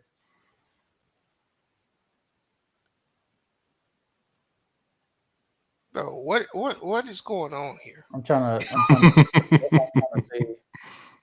I don't know. Okay, click on the one from 2 days ago. Hover over the one from 2 days ago that says LeBron is MVP. LeBron is MVP. There it is right there. Yeah, that one right there. All right. Now, Lamont, are they not squeezed? Are they not squeezed in the boxes, Lamont? What? Yeah. I mean, it looks like they're streaming from 2 different locations, so they kind of have to. Right, but they're streaming. They're squeezing in 2 boxes though, right? Yeah, but they don't got 2 niggas on either side of them like you had. Right. What I'm saying is when niggas are saying that's more like an overlay. Like you have an overlay, which is solid, but I think Lo was talking about using more of the screen for your image. Yeah, but when they in one area, it's the whole. Yeah, when they're in one area, they use the whole screen. So okay, I see what this is about. So basically, y'all just hating. That's Nigga, you a victim, bro. Because when another hold on, because when another nigga posts a video and he's in a box, that's fine. But if I post a video and I'm in a box, I never said nothing about I'm not mad at it. Bro, I like your setup. No, y'all some haters. That's all that is. Bro. Oh, now you put this. Haters, bro. But you know what though? Hey man, I gotta see. What you think of Lo? If he gives you YouTube advice, you probably should take it. You be getting bitches, bro. Oh damn. Okay, listen, so we going there. None of y'all get more bitches than me. I can't tell. Hey, you know what? None For the sake of me not getting in trouble by the lady that's on the other side of this room, you absolutely right. I don't get no bitches. I don't get no bitches whatsoever. Hey, yeah, none of y'all. Low, none of y'all. No, none of y'all. I am locked in. I am locked in. You got it. You got it. Bro. And that includes you, Beast. You a victim, bro. You ain't messing with women, bro. So if you do get some bitches, that's exactly what they are, bitches. Beast. Because nobody want to hear your whining ass all day, man. You whine about everything, bro. Nobody up here said anything about your video. Lo said that, bro. Beast. But we a bunch of haters, right? Beast. The fat ass nigga was just hating on my channel. Look, I didn't go to his channel and hate on his fat ass. He hated on me. Look, bro, he made a comment. He went on my channel and he hated. And bro, hated on show your maturity, take it in stride, and keep it moving. If you don't think what he said was valid, cool. If you think he was criticizing you, that's cool too, bro. No, but I'm saying but though, you stuck on it for 15 minutes, bro. You want to pacify? Hold on. What do you want to do? All I'm saying though is when the nigga was up here, and I don't know why you do this, Lamont. It's like you get Lamont ain't do nothing. I did it, nigga. I said it. Every time you know what every time Low gets up here, get fanned out. I don't know what's going on. I don't know what y'all got going on, but the dude's a clown. That's all I'm saying. And you're a clown too, Lamont, for laughing at this cornball. He's not even funny. That's the sad part. He's not even funny. I'm really trying not. He's up here doing like he's just a cornball. I'm not trying to be funny. I'm making an observation. I've listened to you all night. I gave you an opportunity because I listen intently, and you just you're a flip flopper, bro. You say something, and then you go back on what you say. Your logic does not it does not stand the test of examination. When you examine your logic, it falls apart. As soon as you move to a different scenario, your logic falls apart. And instead of taking that and maybe reevaluating, reanalyzing, you just double down. Yeah, I didn't take anything he said it was hate. Yeah, I know you wouldn't because you're fanned out.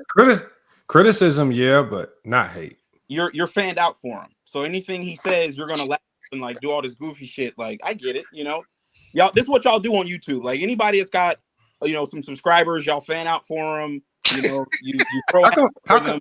It's just nasty to me. Why Ishmael said that somebody said that locker room 5'7", 140, bro? Why they saying you capping? Why they say you capping? What's going on? Damn. That's wild, man. Uh-oh. Man, Not my nigga. I know my brother locker room ain't no Spud Webb in this bitch. I know he ain't no Spud Webb in this bitch. If I'm Spud Webb casual, what is low? Bam Bam Bigelow.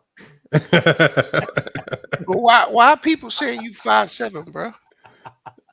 Hey, what did I do something to you, dude? Like seriously, what? Like no, I'm asking you. What do you have? Like every time I come on this show, like you always have an issue. Do I know you? You pay me, nigga. Okay, well come get it back in blood, then, nigga. You need the Addy. Yeah, okay. Yeah, come get it back in blood. Yeah, come get it back in blood, then. Since you need that, come get it. Come pick it up. I'll send you the Addy. I need everything. Okay, come pick it up then. Oh, okay. Put it in the private chat. Yeah, put it in the private chat. Put it back there right now. Yeah, we ain't got to do all this talking. Yeah, come get it. Just drop it. Yep. Just drop it. Drop it. Yeah. Where's it at? Okay. Yeah, we will. I got you. Do it. He said free dirt. I ain't gonna talk to you about all that. Just put your address. How do you put it in the private chat? He said Rage Watch activated. How do you put it? How do you put it in the private chat, Lamont? Hey, casual. Yeah. You see what I'm saying? How do you put it in the private? Okay, here we go. Hold on, I got you. Come on, man. Why you play, bro? Hold on, I got you. What we on right now, bro? Let me know when you pulling up. Oh man, it's 2025 and we still falling. No, let him put it in there, man. Go ahead, put it in there, bro. Oh, hey, it's Lord. a good thing because I got to see you a while ago, so that's even better. Oh man, they said locker room, not outside like that, man. They on you, man. Hey, Lamont, I just got back from Phoenix. Hey, why didn't you let me know, man? Hey, you a op now, man. Oh my god. Yeah, Hey, Say V, before I leave, I need you to put in the chat. I need you to answer this question. This is the most important question of my life. Gil was out here too, man. You could have met Gil. Y'all could have got that 1v1. Lamont, I told you I'm not fanned out like you, man. Like, oh man, it's good, man. Why everybody got to be fanned out? Just because? Why everybody got to be fanned out? Because y'all are. It's nasty. You're fanned out for low. That's disgusting. Like being fanned out for low is crazy to me, bro. I'm not gonna lie to you. I could understand Gil. Like Gil, okay, that's Gilbert Arenas. Being fanned out for low, Lamont. Why I gotta be fanned out for anybody? Why can't you just be? I'm cool with everybody. You live in hey, bro, just so I know, you live in Georgia, nigga. It was one, y'all. It was one. All right, man. All right, man. Yeah, I'm about to shut this one down. Yeah, I'm going to bed. Yeah, I'm gonna find that video though. I'm gonna find that video of Low hooping because he ran out of here when he knew he was finna get exposed with his fat ass. But it's all good. You know what I'm saying? Man, Lamont, like I said, you got to stop this clown shit. Bees, the address has been dropped. Let me know. Has Gil in locker room? I got a question. Why you give me a? You should have they linked up and did a video together. No, not a video, but had they ever had like an interaction with each other? No, in real life or like just on YouTube. Locker room. Yeah. They do playback together all the time. Hold on, locker room. Locker room. Where you moving to, bro? What you mean where I'm moving to? Why you give me a house that's up for sale? You a goofy ass nigga, bro. Okay, like I said, you said you want the Addy. Hey, see, here's the beautiful part about you talking. Now you looking up and seeing if it's for sale. No, I just pull up the address, bro. You wanted an address? I gave you. Pull up. Let me know when you're there. Hey, check this out. Here's the beauty of what you're saying. See, I'm from Chat, Tennessee, nigga. And I'll be going down there in July. Okay. So I will definitely pull up to the locker room and let you know when I'm coming through. Okay. All right. Sounds good. Cool. I don't like the way you said July. Bees. Yeah, because this nigga gave me an address with a house for sale, bro. You said send the address. I just asked if you was moving. No. You said send the Addy. Why your house for sale, nigga? See, you looking up if the house is for sale. You need to be looking up the ETA. No, I looked How long up. is it going to take you? I looked up what's where the ETA? House was. What's the ETA? I just told you, nigga. How long? Couple months. I'll be that way, nigga. Oh, how many minutes away is it? How far are you, Bees? Nigga, I'm in Seattle right now. Right. Okay. Bees do live in Seattle, man. So listen, when you down here, like I'm I gonna said, be down there, and like I'm gonna come up to your channel. Like I said, I want you to snatch it out my pockets. No, I won't snatch it out. I'm just good. What? I'm gonna take it in blood, like you said. Yeah, all right. Hey, listen, Bees, one of us gonna have to go. It ain't gonna be me though. Somebody said in the chat, before you go, can Lamont do a stream so you could drop your Instagram link so you could do an Instagram live? That's what that's what I heard, man. I don't know, man. He ain't gonna Instagram nothing, bro.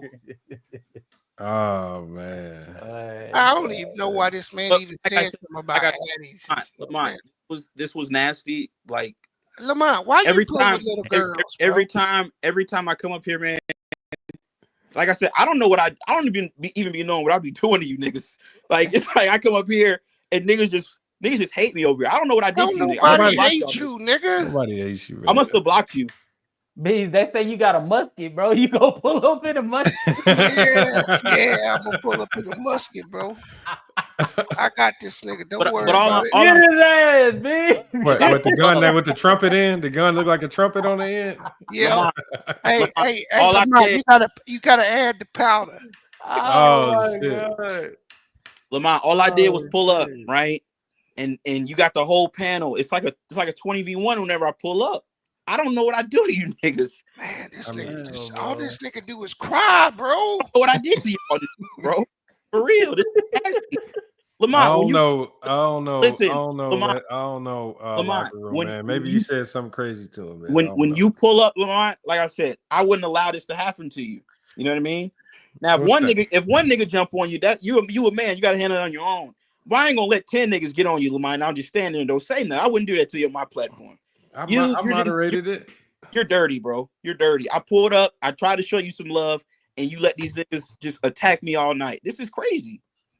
You'll be all right, Locker Room. You know, looking at rebranding, this reminds me of Locker Room and Brandon had like the beef of the summer last year, bro. Y'all niggas, but y'all gotta run that shit back, bro. They was going at it in the Discord too, I remember. Hell yeah. You had to leave your Discord too. Lamont, every platform that you host is dirty. Yeah. What happened in the Discord? Your Discord got dirty.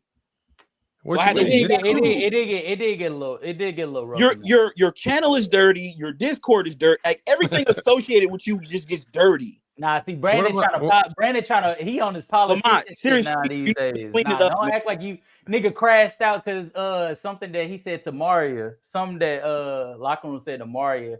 Brandon. Oh yeah, that was funny. I remember that. Yeah, that was funny.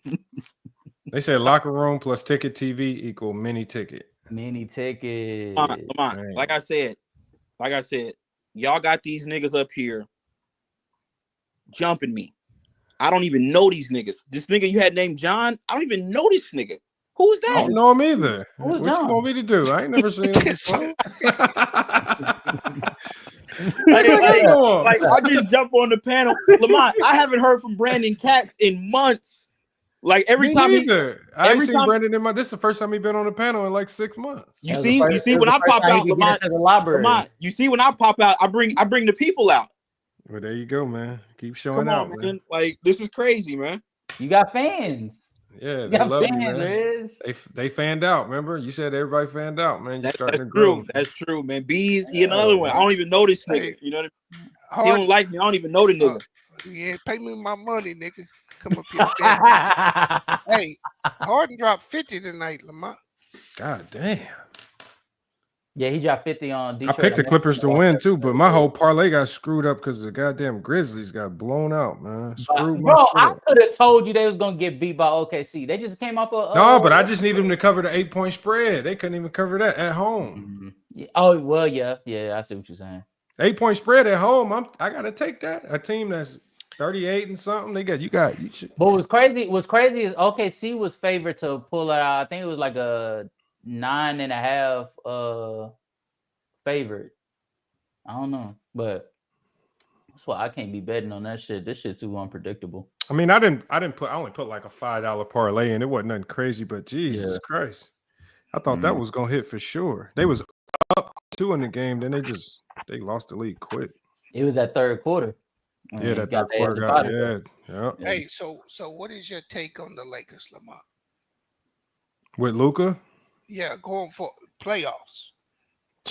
Man, if they stay healthy, I wouldn't want to play them. That's the thing for me. It's only because of the matchup nightmare. Like when you obviously in the playoffs, your goal is you want to try to strategize, come up with a plan to win 4 games out of 7. And I think you got 2 players that is known for blowing up the whole scouting report. Like Luka, the Phoenix Suns ain't ever been the same since Luka got done with them. Clippers ain't been right since Luka got done with them. That's just Luka. You know who I think it's gonna be their kryptonite? Who, the Lakers? Other than I think that game with Denver, we'll see about the next game, right? But if I was tonight, no, I would be worried about the Warriors. That's what I said. I think the Warriors is the kryptonite. That's the only team. What that style of play, the Warriors gonna be a problem, and the fact that they don't have any rim protection now, that the Warriors gonna give them fits, bro. Yeah. And with Jimmy Butler now, they can defend. They can really kind of contain. Right. But since he's joined the team, they're right behind the Lakers. No, the Warriors aren't too small. See, the Warriors are going to be one of the better shooting teams they're going to see. And so they're going to have to come out that zone against the Warriors. Yeah. They've been doing a good job against elite guards. I ain't going to lie. The only question I have with the Warriors is just their offense. I still think that, especially like over the last like 2 or 3 games, Jimmy has taken the foot off the gas a little bit as far as like scoring aggression. Like he'll every play and in between he'll try to like attack to get to the free throw line, but he's not consistently pushing the defense to have to like focus on him as much as Curry has to. And so in the postseason, that's a recipe for disaster potentially if you go against the right team that can press your buttons in the half court. I just think they too relying on Steph Curry's offense. If Steph Curry have an off night, they done. Mm-hmm. He can't miss no shots. And that's why I say it gets tricky against the Lakers, because now the Lakers if LeBron having an off night, he can just go ahead and rebound and get assists, and Luka probably going off. And just like we saw against Denver, Luka having an off night. Well, Bryant got the 27. Luka had the 19-point triple-double. And you still got to worry about Austin Reaves. He walking around finding a way to still get his 20. Rui, ever since AD left, he finding sneaky ways to get his 22. I'm not saying the Warriors are great. I'm saying the matchup. I'm talking about the matchup. The playoffs are about matchups. It's not about I think the Warriors are gonna go win the chip. I don't think they have the bodies though. Like outside of Steph, there's nobody that you look on that Warrior team that you can't match up with. And they can kind of match up with Steph because they got big defenders, they got big wing defenders that can at least give them problems. And the Warriors, on the other hand, you got to still tell me how they gonna defend Bron and Luka. That's 2 6'8" dudes. These ain't small guards. Like these are big guards. And they give centers problems. Like what you like put Podziemski and some of them look. I don't know. As far as I mean, the likelihood is as far as like guard play, it'll probably be like us, Kuminga, Butler, maybe a little bit of Podziemski. Is Kuminga healthy? I think he hasn't even been playing. No, I mean he expected to come back because he's been out since since he's been out a minute. Since like the 30 game mark. And so you gotta hope that he can come back and he gotta shake the rust off. Like so the clock is ticking on that. Yeah, but if we talking about defensively, especially, he hasn't been starting. But I think that would be a first round matchup for the Lakers. That 2-7 matchup, that's right where the Warriors are kind of sitting right now. Right. No, it's an interesting matchup.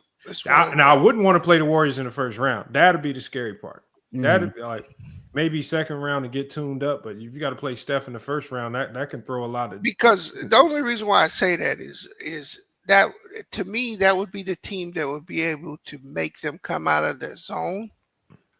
And now Reaves and with Reaves and Luka on the court, that becomes an issue. Yeah, but I will say this though, it's entirely dependent, in my opinion, on Buddy Hield and Podziemski. True. I think if they're not spacing the floor properly, all of it is for nothing. Right, and that's why I say it's interesting because they do have the players to bring them out of that. Mm-hmm. And now individually, they're not great individually. Yeah, they're playing great team defense, mm-hmm. but like Lamont said, Lowe said early, you just letting the worst person shoot, and right now it's working. It's working. You can't knock it. Mm-hmm. So what is you guys' opinion on the way that the rest of the Western Conference is shaping out? Because if I'm correct, I think Golden State is like 6th, and then you got Sacramento and Minnesota fighting for that 7th spot. So like, what's you guys' thoughts on Golden State is 6. Yeah. Yeah, Golden State 6, Minnesota 7, 8, Clippers 8. The problem with the West is the Lakers at the 2 spot. Mm-hmm. They'll probably be better off at the 4 or 5 spot, but more than likely, if they stay at this 2 spot, I don't know if they can hold it because they still got the Grizzlies and Nuggets on their tail. Well, they're technically tied with the Nuggets. Well, actually, because I think the Nuggets just took it back. Yeah, Nuggets got one. No. By percentage, the Lakers are still in second. Yeah, the Nuggets got one more loss, but one more win. Okay. And one more win. Okay. So but the Lakers still by percentage are ahead of them. Tiebreaker gets implemented. Okay. Right. They're ahead because they got 21 losses and the Nuggets got 22. But the Nuggets have played 2 more games. Mm-hmm. I don't know, man. I just got to see how it pans out. Yeah, I don't like the Lakers playing the Nuggets in the second round. This has the potential to be in probably one of the most. I mean, you can't avoid it though, and that's the thing. And you got with the way the Nuggets have been playing, they got to get to the second round. Like they looking very beatable right now too. They are looking beatable. I will agree with that, but like, who's to say? Like, I'm not gonna lie to you. I hope they stay in that 3rd spot, and Golden State stays in the 6th spot because I've been dying to see them run it back and actually have both sides be healthy enough to be able to go blow for blow. Because I don't think Denver can guard Golden State, but I don't think Golden State can guard them. I think their offense is Jokic struggles against Golden State because Draymond has his number. They force him to play in space. They figure something out there. But you know the most disappointing team to me is Phoenix, man. I don't know what went wrong there. They don't have a true game plan. The game plan was D-Book and KD figure it out, and they in the conference where that shit ain't gonna cut it. I mean, it's just like when you look at this roster, it's not a completely trash roster. Mm-hmm.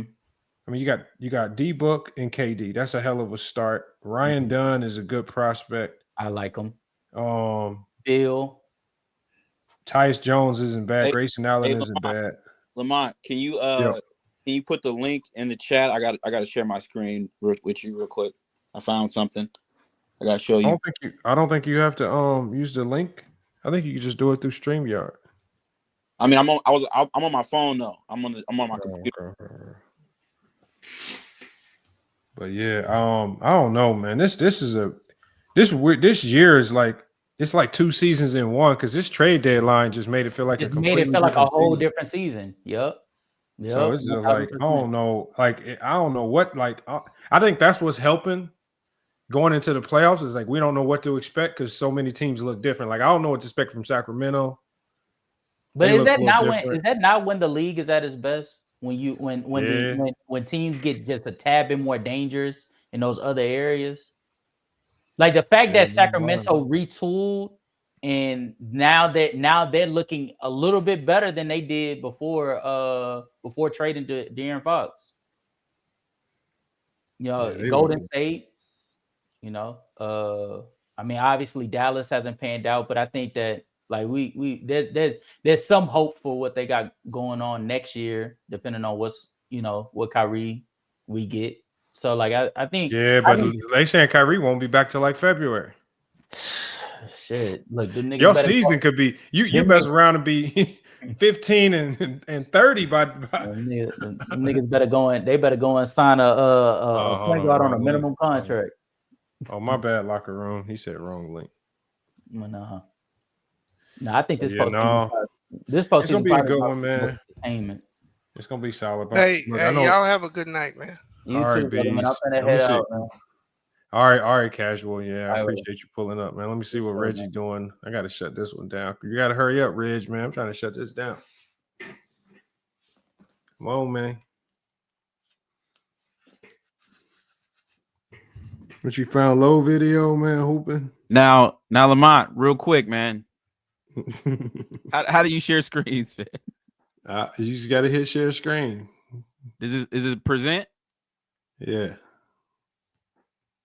I didn't want to have to do this, Lamont. I mean, I've seen the video before. No. Don't try to save him now. Don't try to save him now. I'm not. I mean, it ain't horrible. Don't try to save him now, Lamont. He looked like the regular dude at LA Fitness hooping. Don't try to save him now, Lamont. He's not even here. He's not even here, and you're trying to save him. That's nasty. I'm just saying, you could play it, but like he put it on the internet because he wanted the world to see it. He ain't That's nasty work, man. That's nasty work. Hold on. Just be quiet, man. Oh my God. What's wrong with it? You can see the screen, Lamont. Yeah, that's it. Okay. Now, this is what I'm saying, Lamont. We have to like. Come on, bro. What are we doing here, man? It ain't playing. He hoping. He in the gym. Him and agent. They doing their thing, man. Lamont. Bro, Low mess around and beat you, bro. He back you down in the paint. It's over with. Lamont. What's up? You got to stop this shit, dude. What do you want me to say? They just two regular dudes. I mean, Lamont, are you saying you don't think he cool because he big? Lamont, the dude couldn't do a suicide drill. And he's up here, like I said, only on your channel will a dude who can't even complete a suicide drill get on here and act like there's some aficionado on the sport. Now, Lamont, I work out, right? I just came from the gym yesterday, right? Just did about 30 minutes of cardio, got some running in, did a lot of inclines, walking. It's very tiring, right? To stay in shape, okay? Like, I know, like when I came home yesterday, I just did cardio yesterday when I worked out. When I came home, I was tired from just doing cardio. The dude can't even do a simple cardio drill. He couldn't complete the same workout I do at the gym. Yeah, but doing cardio and hooping, that's two different things. Lamont, they go hand in hand. If you can't run, you can't hoop. Bro, cardio and hooping. If y'all playing, like, for example, you are. Let me say, like, if you, like, for example, if you playing somebody 1-on-1, you only playing them half court. You ain't got to do no full court. The cardio really only matter when you playing full court. Lamont, when you playing half court, you liable to lose to anybody. Lamont, the dude, he couldn't do a. We're talking about we could go to the basic fundamentals of basketball they teach you in elementary. He couldn't do that. Now here's the problem, locker room. If you're gonna say all this, you can't lose to him. Because if Lamont, you lose to him when you saying all this, locker room, Lamont, I wouldn't disrespect myself or my time, and even ever. I wouldn't. Me and Low on a basketball court, like those two things don't even sit right. They don't even go together. If you ain't up to par and you don't really hoop like that, and you step on the court and he mess around and reel off a couple shots and you lose, Lamont, you done said all this. You're still defending the dude, and that's disgusting. I get it, man. It's nasty. Because we talking about basketball. Listen. I get it. He's got more subs than me, so you're gonna defend him. I get it. No, we're talking like Lamont. Like I said, you it's clear you've clearly sold your soul to whoever has subscribers. That's what you do, man. I find it honestly nasty, man.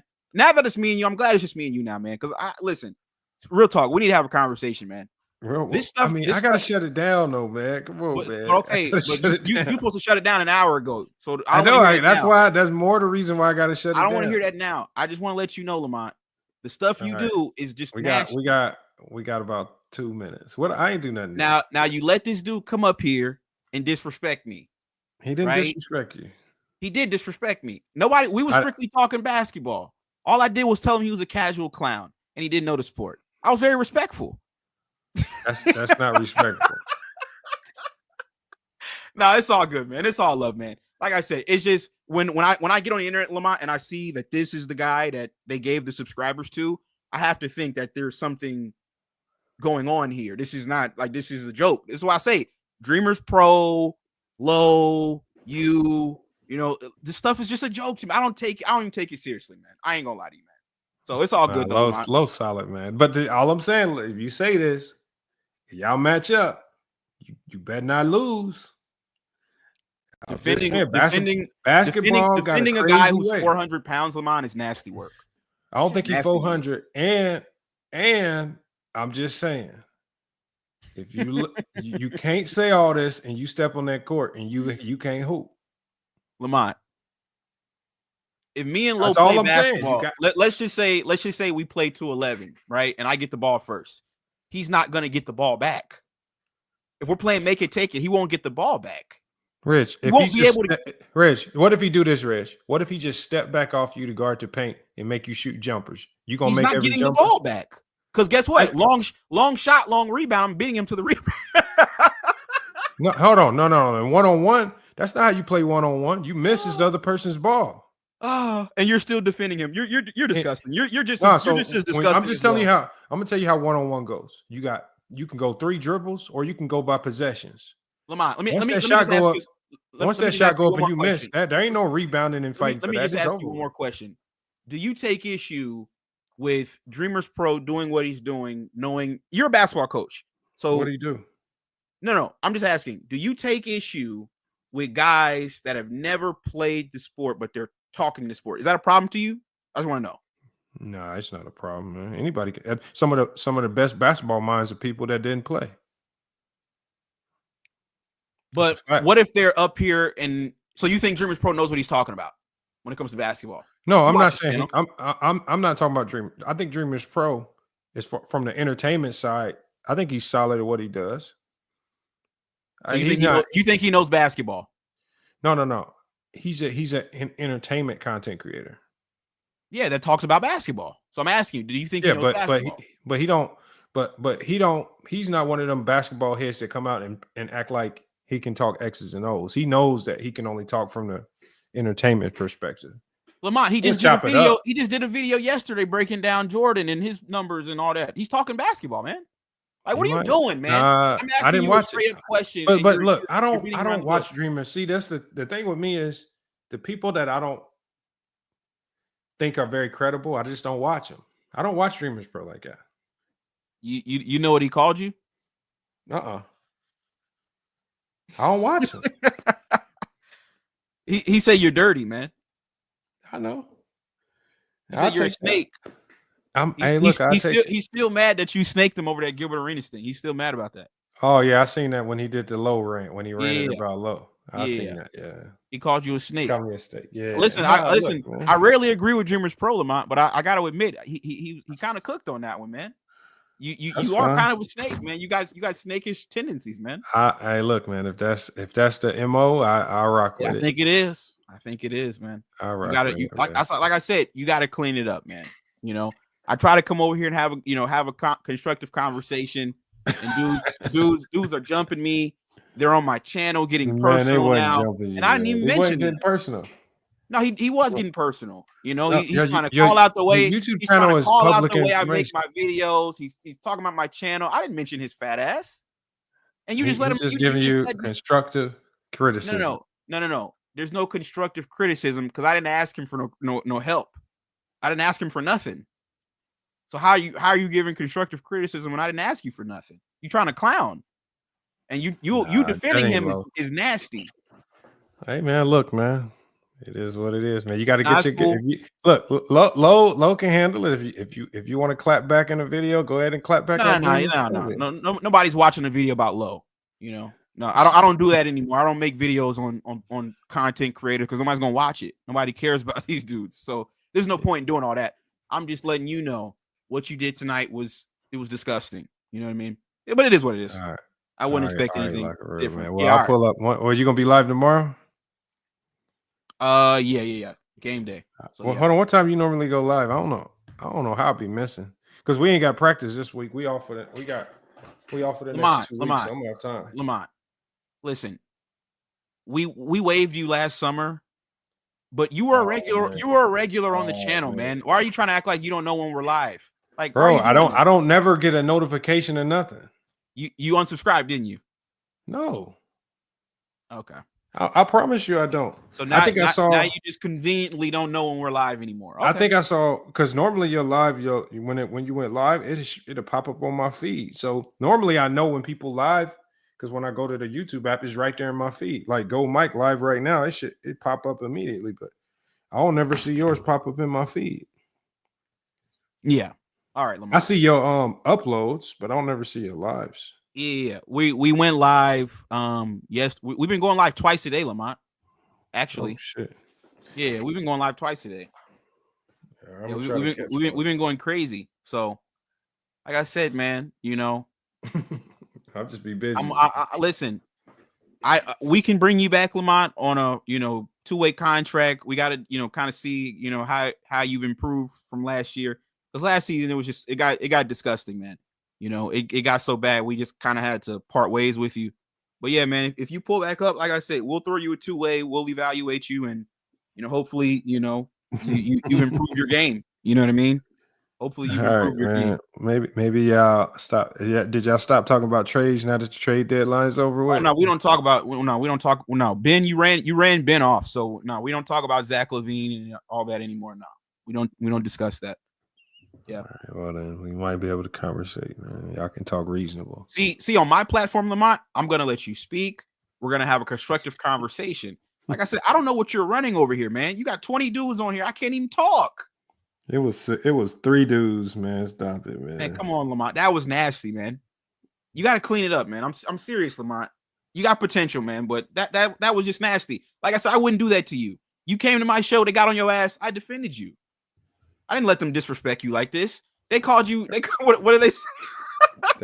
They didn't disrespect you, Lamont. Yes, they did, bro. But see, the best thing about it is at least you were here to defend it. So, but see, the way I look at it is like this, Lamont. I can't jump in and help you when you're sitting right here.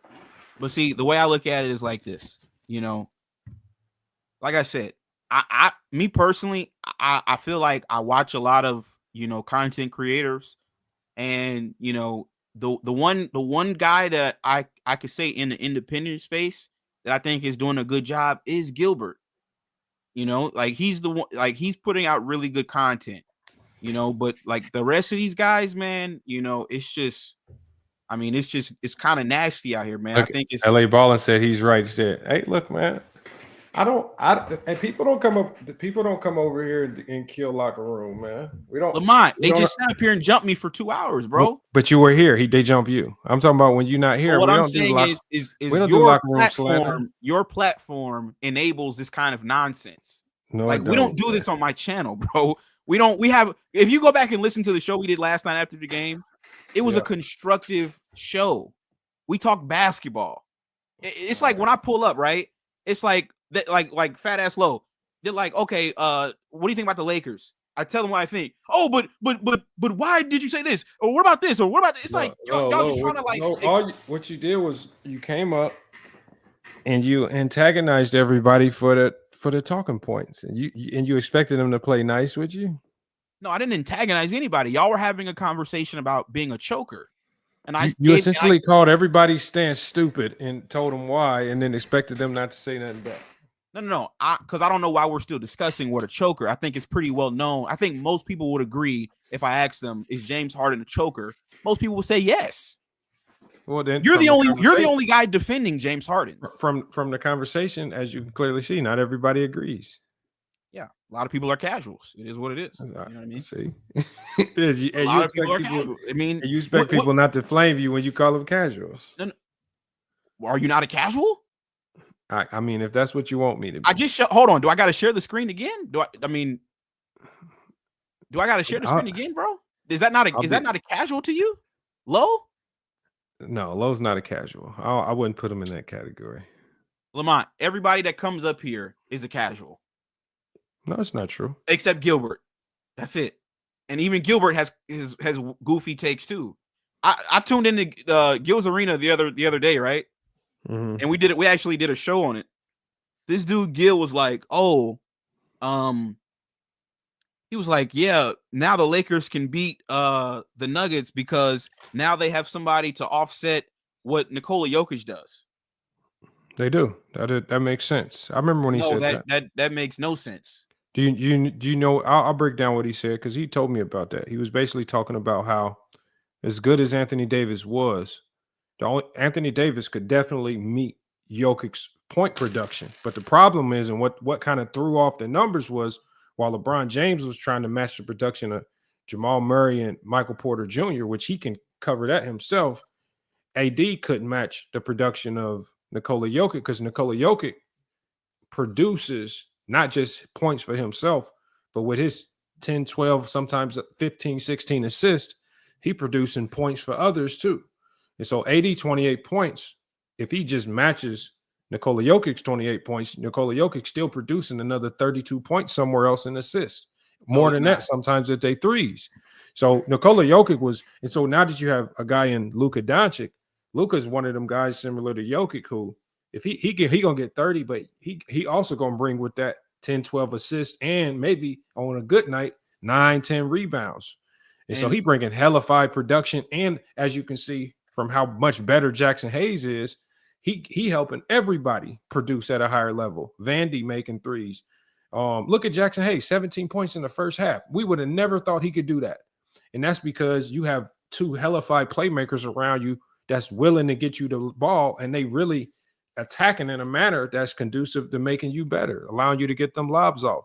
And so you got to give them credit for making other guys better. Got to give them credit. But see, to me, and this is why I say, just because you played in the NBA doesn't mean that, we should just listen to you 100% on everything you say. Because to me, that was idiotic, right? And I'll explain why. I'll explain why that's idiotic. Number one, that's just a dumb way to analyze the game, right? To say like, I've never heard, anybody be like, oh, well, the reason why the Warriors lost is because Steph Curry didn't match LeBron or he didn't match Steph Curry. That's never how I've never heard anybody analyze the game in that way. That's number one. That was the first time I ever heard that, right?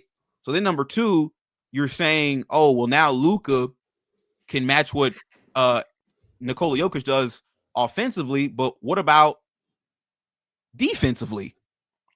Because you're giving up defense with Luka versus with AD.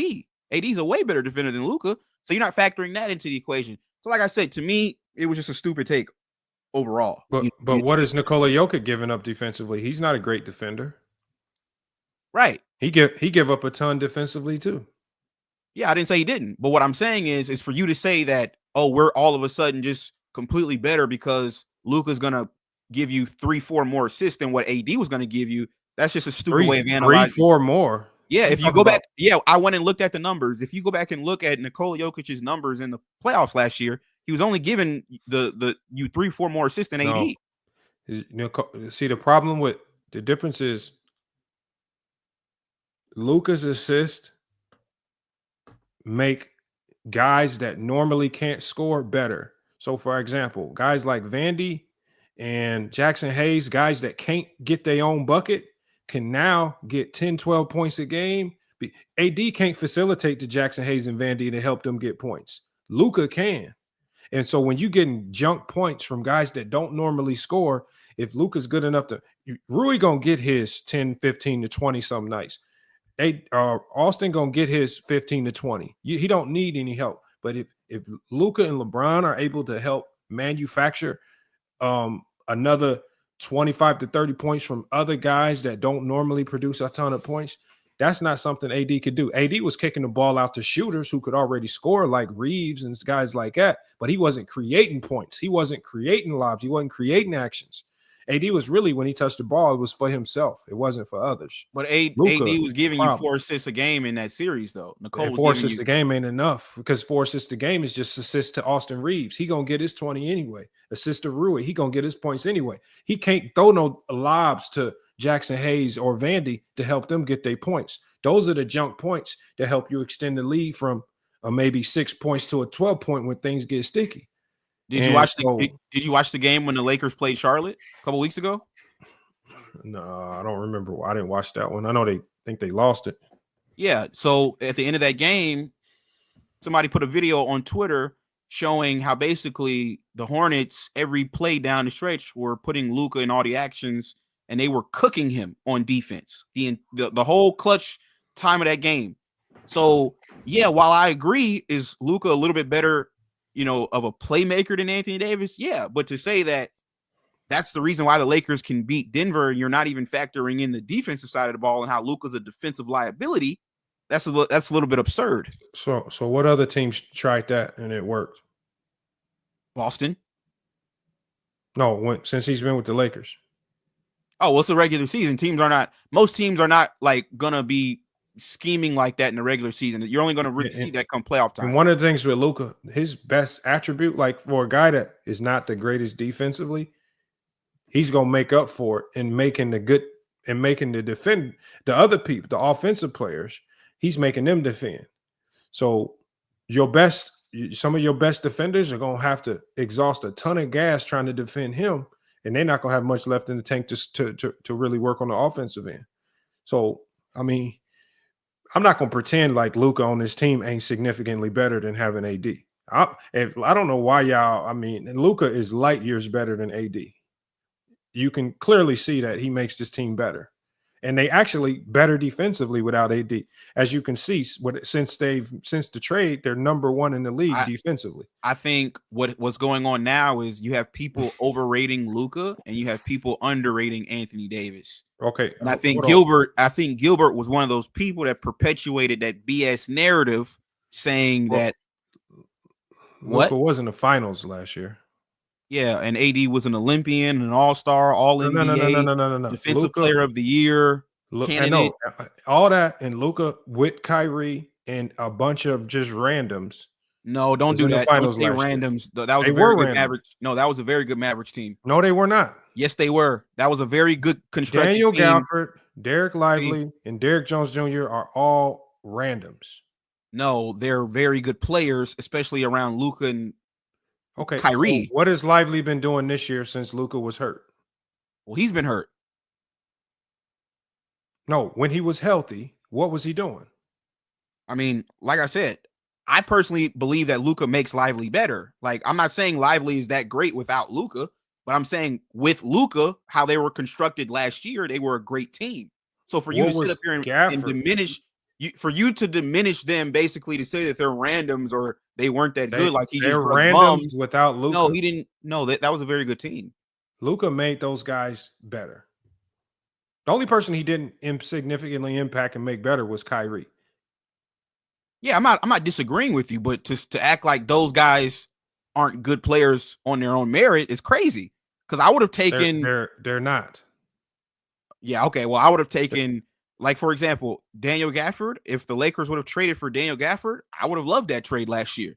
And you put him alongside AD, or you put Derek Lively alongside AD, that would have been nasty. You can't. Because now, if you put the reason why the Lakers are so hesitant of just throwing any center in there next to AD is because AD already was shooting 29% from the three. If you throw another big in there just to help him out so he can be lazy, now you got two guys in that are shooting 29. Lazy. Yes. Bro, what are you talking about, man? AD only wanted another big so he didn't have to play the five. Not him being lazy. AD's numbers at the five were better than his numbers when he was at the four. It doesn't matter. Why in today's league, when you need 3-point shooting, why put two guys in that can't shoot threes? And that's the problem with people in AD. the way.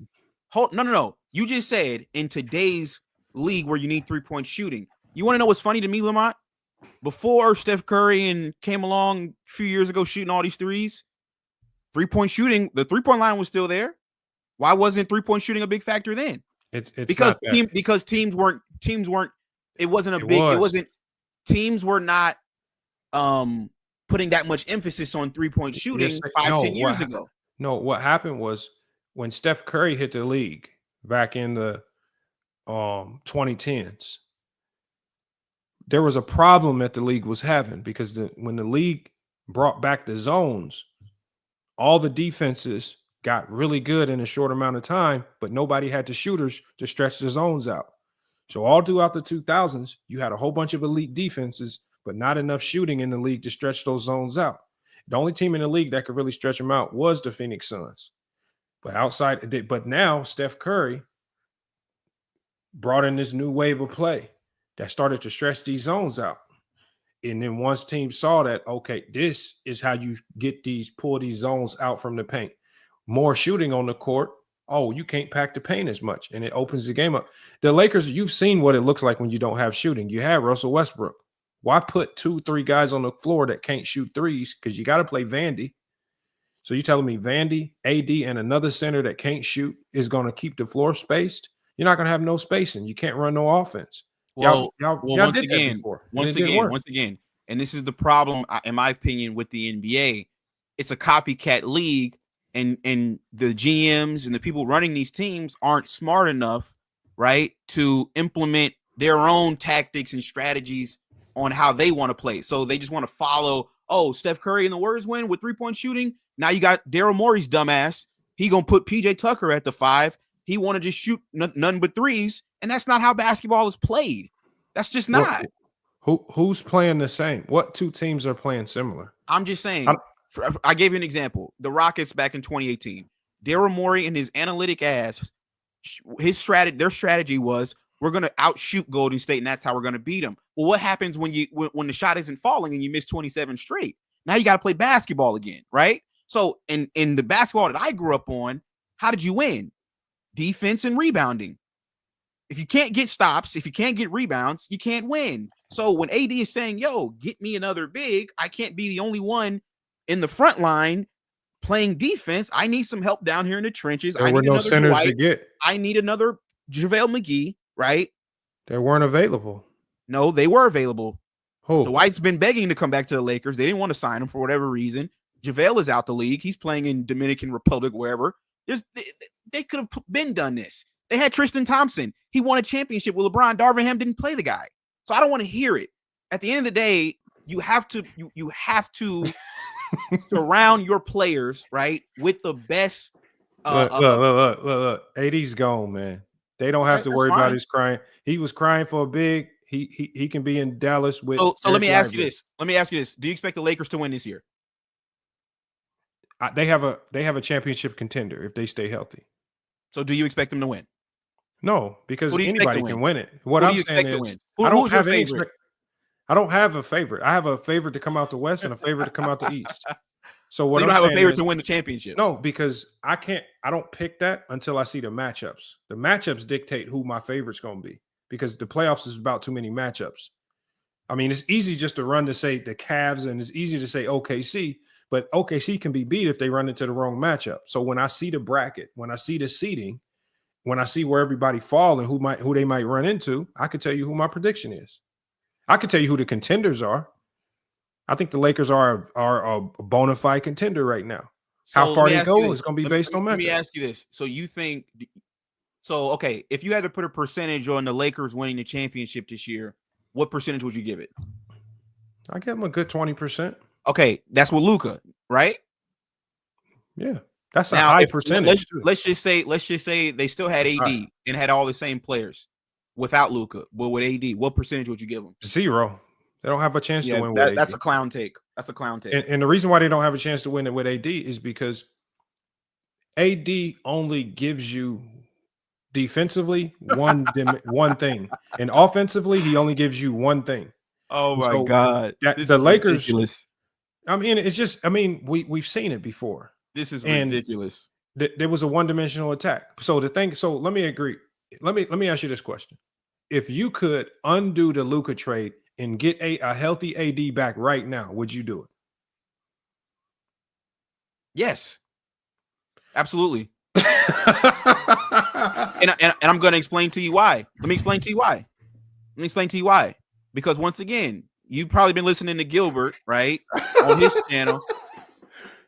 Yeah, I don't know what's funny. Like, what's funny? So you would undo.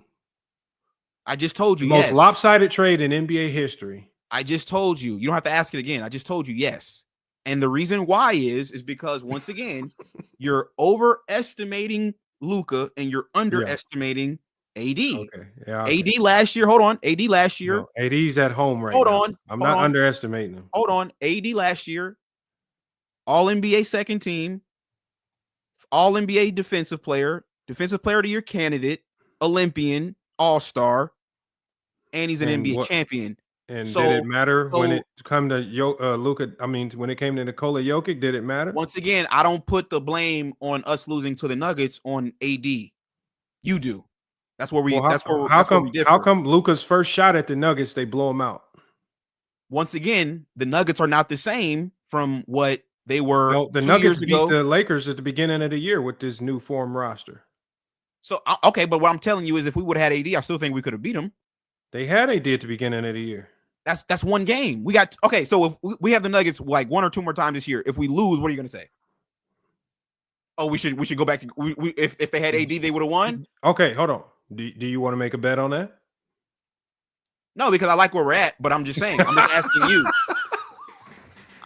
I mean, I'll take the way the Lakers are playing right now. I'll take them to beat Denver right now. I would take. Yeah, but that's because to me of, like I said earlier, Finney-Smith, Vando. It don't got nothing to do with Luka, right? No, Luka's good. Don't get me wrong, but he's not like the catalyst to me. I think Luka ain't the catalyst. No, he's not. We were rolling without Luka. We were rolling with AD. We were rolling, but the Luka trade went through, and now y'all got a shiny new toy, and now y'all want to just act like AD wasn't shit. That's just nasty. Luka is a top 3 player in the league. And what's AD? Top 10. He's not top 5. No. Hell no. And he's definitely not Luka.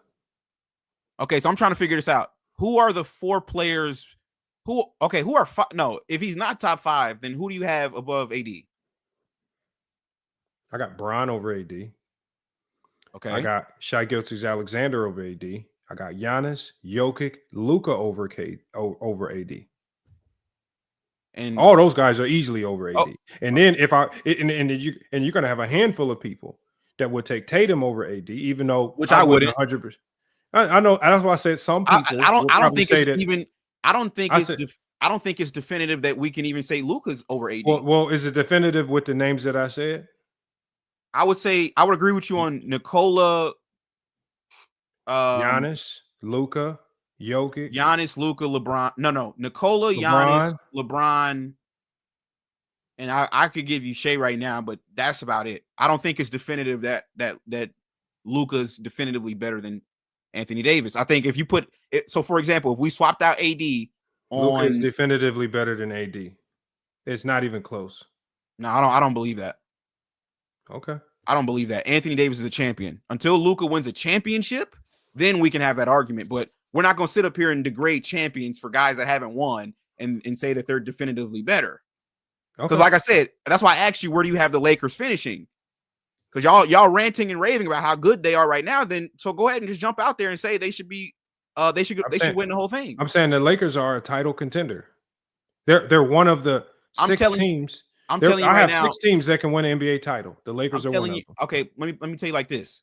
I think with if we would have never done the trade with AD, Jemison, Vando, Finney-Smith, if we never did the trade, we just kept AD. My thoughts on where we would finish the season wouldn't really change. The trade, like, to me, it's about as lateral of a trade as there is. Oh, so you're saying the Luka AD trade was lateral? Yes. And that's why the Dallas Maverick fans were ready to burn the whole city down. Well, once again, Luka's white. He's only 25, right? It's different things that go into that. But I'm talking, see, this is funny. When I talk about basketball, y'all always bring up everything else other than basketball. You're talking about the Mavericks fans. Like, I don't care about them. I'm talking basketball. From a basketball perspective, Luka for AD is a lateral move. So if it was lateral move, then why did the Lakers have to throw in Max Christie and a draft pick? Listen, I'm not okay. And that still wasn't enough. I'm not talking like literally, like why didn't they just do the deal straight up? I'm just saying the trade in itself, because we got Kleber, Markieff Morris as well. We didn't just get Luka. I'm just saying, to me, if we would have had AD right now instead of Luka, I would feel the exact same way about our chances. Luka, to me, does not, like, he doesn't just put us over the edge. I mean, but here, this is the problem, and this is why I got annoyed with the way y'all talk basketball last year. I don't care about what coulda, shoulda been. I only like talking about what you have and what could potentially happen with what you have. All the potentials of if you had AD and kept him. Now it's all hypothetical. I can't do nothing about the trade. The trade has happened, and I can only evaluate the Lakers based off what they have. Based on what they have with LeBron, AD in the back. I mean, with LeBron and Luka in the backcourt, easily the best backcourt in the NBA. I just don't see too many teams that can beat them in a 7-game series. Yeah, and what I'm telling you is if we had AD, I would have felt the same way. Like, I don't see too many teams beating us. But the problem is they don't have AD anymore, and I can only judge the Lakers. Right, and I feel like you guys are, like I said, y'all are jumping off the window, out the roof, and we haven't won with this guy yet. So when we win with him, then I would take what you're saying more seriously. Like, okay, yeah, that was true. Well, then why have any basketball talk? If all the this is what I'm saying. This is the problem, but this is the problem with basketball talk, right? When are we just supposed to sit and watch and not have any opinion until the games are played? No, you need to respect. Like for me personally, right? If you're gonna talk about the Lakers, you need to respect Anthony Davis and what he brought to the table and what he brought to the team. He's not a Laker anymore. There's nothing to respect, right? And this is what I'm saying. This is kind of like a clownish thing to do. That now the guy got traded, we're just gonna trash him. Like when you had GOAT James Kingdom up here. He talking about, oh, well, AD can't anchor a top 10 deep. I'm like, this is the stupidest shit I've ever heard. He didn't trash him. He's saying he wasn't a good defender and he was the best defender on the team. When he said that when he said that AD can anchor a top 10 defense, the Lakers never had a top 10 defense for the entire season. Did the Lakers have a top 10 defense when they won the title? Well, yeah, that was a different team. Right. So when you change the personnel, you're going to get a different result. That's what I'm telling you. When you have these clowns up here talking the sport and they don't know what they're talking about. The personnel didn't change because of me. If it was up to me, I would have left the team the same. But they made moves. They brought in Russell Westbrook. They changed the team, and then they had to go fix the Russell Westbrook trade. Right. That's why you ended up with D'Lo. So just like with the Mavericks, when they in 2023, when they traded for Kyrie and they didn't have PJ Washington and Daniel Gafford and Derek Lively, they didn't make the playoffs, right? They didn't even make the play-in tournament. They tanked that year. And then the following year, when they changed the personnel, they went to the finals. So once again, it's all about personnel. Like I was trying to tell Lo, it's about personnel. At the end of the day, you can run your mouth about a scheme and, oh, they're switching and hedging and all that nonsense. At the end of the day, if you don't have the players to do all that, then none of it's going to work anyway. That's all I'm saying. So what's your prediction for the Lakers? Lakers coming out the West this year. Lakers going to the finals. So it's the same. Yeah. Dorian Finney-Smith, the DFS trade, is probably the most underrated trade this entire year, and nobody's talking about it. I think Dorian Finney-Smith, he's been a godsend for the Lakers, man. Him and Vando being healthy. So those two on the perimeter, and also, you know, Jackson, somebody called in MJ. He called in the other day. He made a good point. And he was like, yeah, you know, Jackson, he's running to the rim. He's not like AD where he's gonna build a defense out shooting jump shots and threes. Jackson's attacking the rim when he's in the game. So yeah, like I said. What Jackson? Who are you talking about? Jackson Hayes. Oh, Jackson Hayes. Okay. Yeah. So yeah, I got the Lakers come out the West, Celtics come out the East. It'll be a Lakers Celtics finals. Adam Silver, you know, they need the ratings to go back up, so that's what they're gonna do. Lakers Celtics. You got the Lakers. You didn't get the script at all? You didn't get the script? Mm-mm. Yeah, that's the script. Lakers Celtics finals. What'd you say? No, well, I mean they said the script was OKC. OKC's the team with NBA Finals 2025 balls in their gym.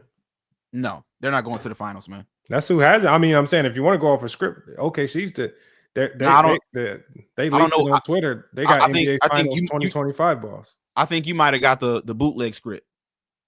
I got the real script. Lakers Celtics. Man, so who yeah, you got winning it, and who you got winning it? Lakers. Yeah, the Lakers winning it. Yeah, they're gonna have the better duo. LeBron and Luka are better than Jason Tatum and Jaylen Brown. I agree. That's the best backcourt in NBA. So, yeah, I hope we play OKC though in the playoffs though, so we can prove, because I know they're going to probably give the MVP to Shea, because that's just what the NBA is. It's a nasty league, so they'll probably give it to Shea. But I want us to play Shea so we can clap his cheeks and prove that he's not better than us. So that's what I'm hoping. That's the only real team out there. Denver's a joke. They got Russell Westbrook now, so they're not going to win. Any team with Russell Westbrook is not a serious team. So Denver's done. Dallas is done. There really is nobody really in the West that can really compete now. Phoenix is trash. OKC's too young. Houston's too young. Memphis is too young. There's nobody really in the West. So it's going to be Lakers, Celtics. Mark my words. Could be. I like Cleveland. Cleveland's not bad. Nah, but see, the thing with Cleveland is their duo is not better than Boston's duo. I'm taking Jaylen Brown and Jason Tatum over Donovan Mitchell and, Darius Garland. That new coach got them playing a new system that is just way more efficient, though. They're about a year or two away.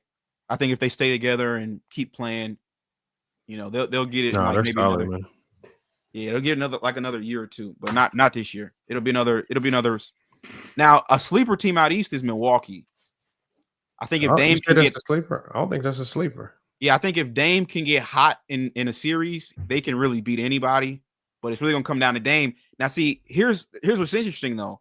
With Dame, a lot of people don't label him a choker because he was never really expected to do anything in Portland. Now we're gonna see, is he actually good, or was he just putting up points on a bad team? And that's why I was telling you about Gilbert. I put Gilbert in that category. Was Gilbert actually good, or was he just a player putting up points on a bad team? I think he was just putting up points on a bad team, Lamont. I know that's your boy, but I think he was just putting up points on a bad team, man. Impossible to do. It's really not. If it's easy to put up points on a bad team, then Jordan Poole should be averaging 30 a game. I'm not saying it's easy, but I'm not saying that. And Gil had that team in the playoffs. Huh? So it's hard to say they were just a bad team. They were in the playoffs. They were a playoff come on, team. Man. The East was trash, number one. And then number two. It didn't matter if the East was trash. They were a playoff team. So it's hard to say. I mean, when you run into LeBron James, I mean, in his prime, I don't know. I mean, was Gil supposed to beat Bron in his prime? I mean, that's what he was running into. He was 24. LeBron was 21. That wasn't LeBron in his prime. That was young LeBron. That was not prime LeBron. Probably his second year was averaging 28 a game. I don't care. That's not prime LeBron. Prime LeBron is in Miami. Bron is not normal player. His second year, he averaging 28 a game. That's not normal. Okay, but here's my thing. When you have a losing record, like, did you see the episode when they had Boogie Cousins on the panel? Yeah, I've seen it.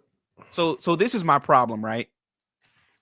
These players, when they get on these podcasts, that's why they need to have a nigga like me on the show, because I'm gonna call the nonsense out. So Boogie Cousins, he tried to get up there and be like, oh, well, it's not my fault that we couldn't win. Look at the team, look at the situation, look at this, look at that. And I'm just watching the show. I'm like, bro, what are you talking about? You were the number one guy. They gave you the keys to the team. So if y'all aren't successful, are the worst organization in basketball at that time. But listen though, Lamont, if we draft you and we give you the keys to the team and we don't do nothing, you can't then turn around and be like, oh, well, my team sucks. It was everybody else but me. That's why I don't like to listen to a lot of these player podcasts a lot of time, because all they be doing is capping. So who else was on that team to help him? Lamont. Omar Caspi?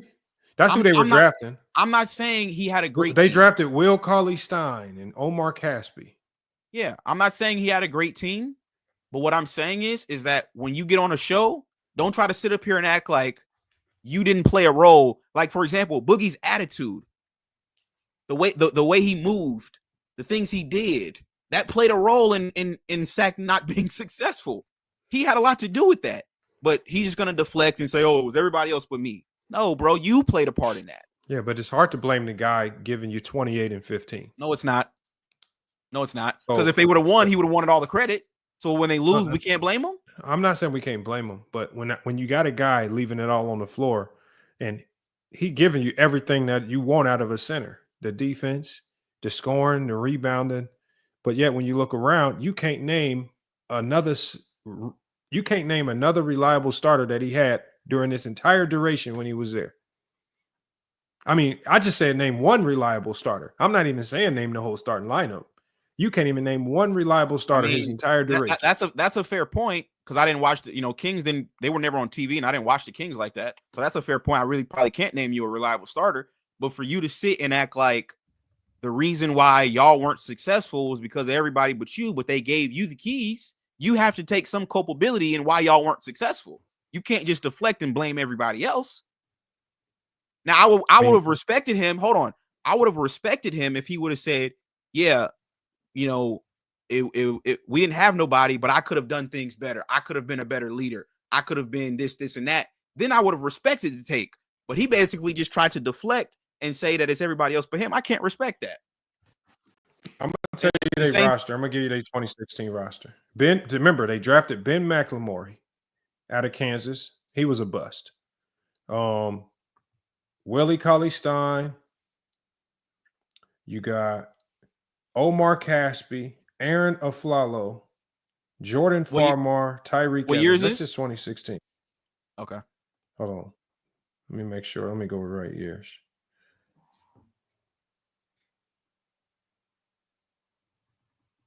Hold on. Boogie Cousins ain't there. Yeah, he is right here. Okay, so here's another year. Quincy Acey, James Anderson, Marco Bellinelli, Omar Caspi, Will Cauley-Stein, Darren Collison, DeMarcus Cousins, Deju Ducan, Costa Koufis, Ben McLemore, Eric Moreland, and Rajon Rondo. Right. Now let me ask you this question. Ain't got no roster. Right. Okay. Now, most people would agree, right, that when LeBron was in his first stint in Cleveland, they didn't have a great roster either, right?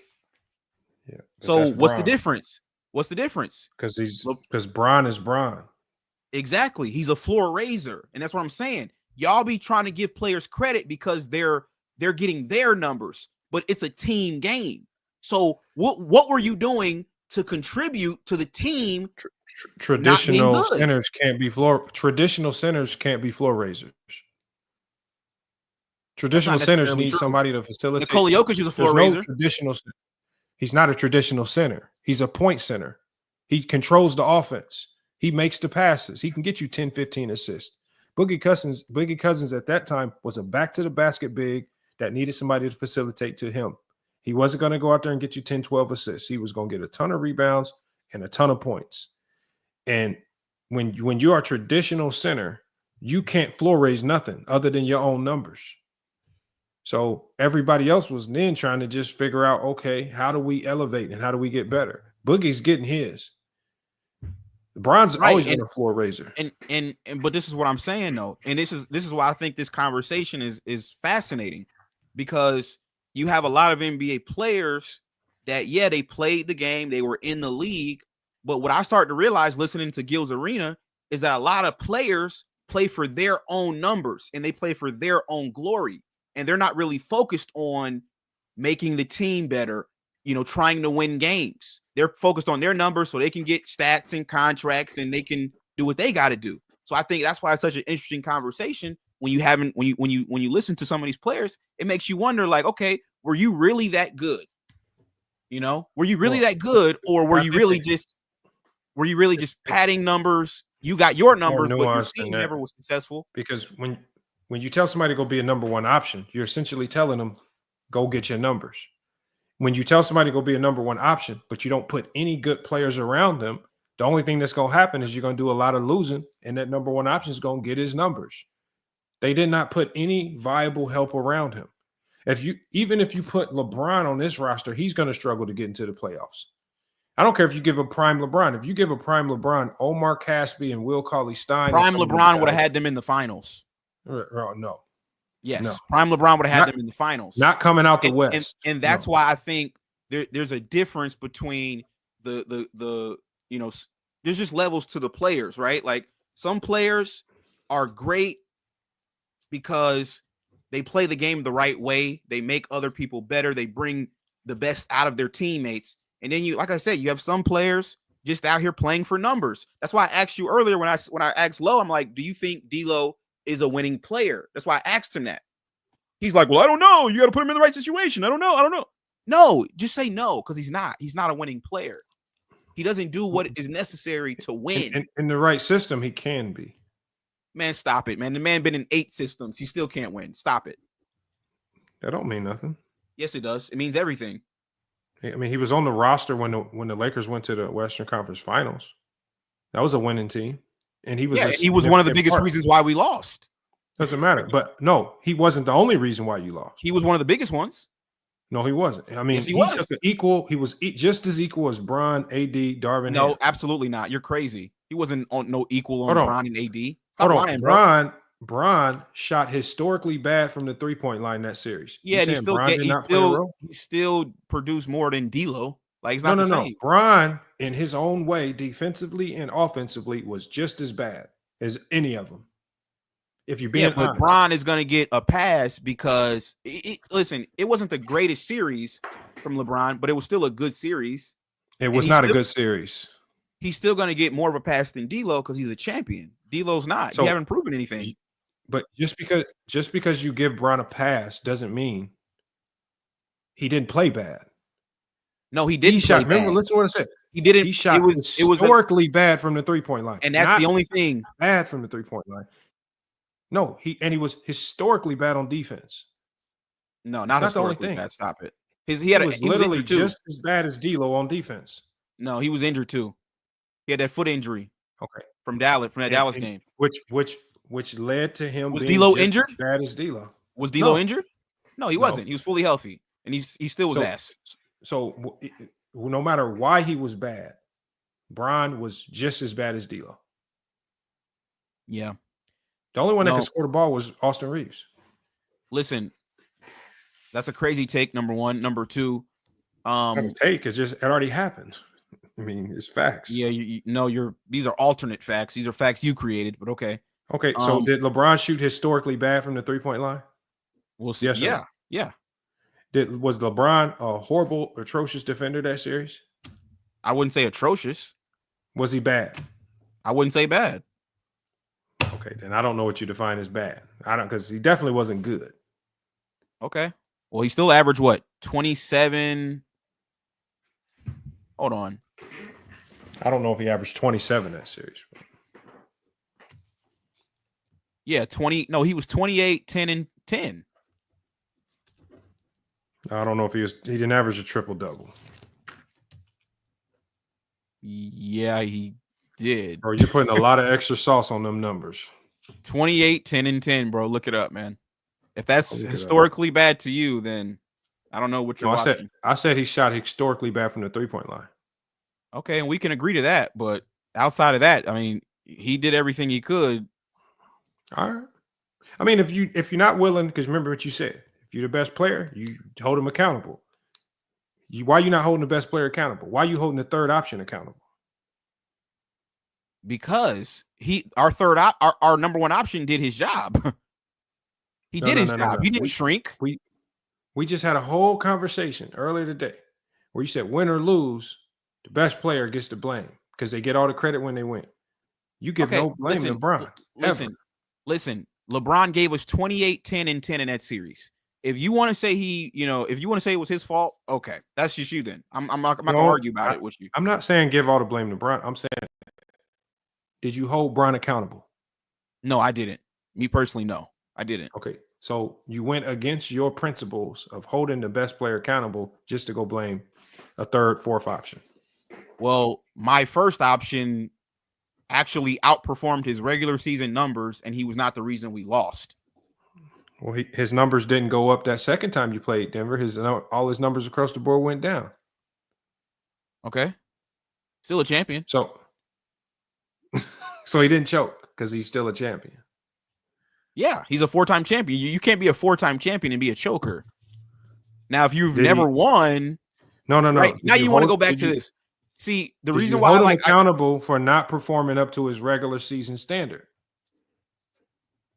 No, I'm not holding LeBron to the same standard that I would hold a James Harden or a Paul George or a Devin Booker. No, it's two different things, bro. So I'm telling you. Look, I love LeBron, but he's not a perfect player.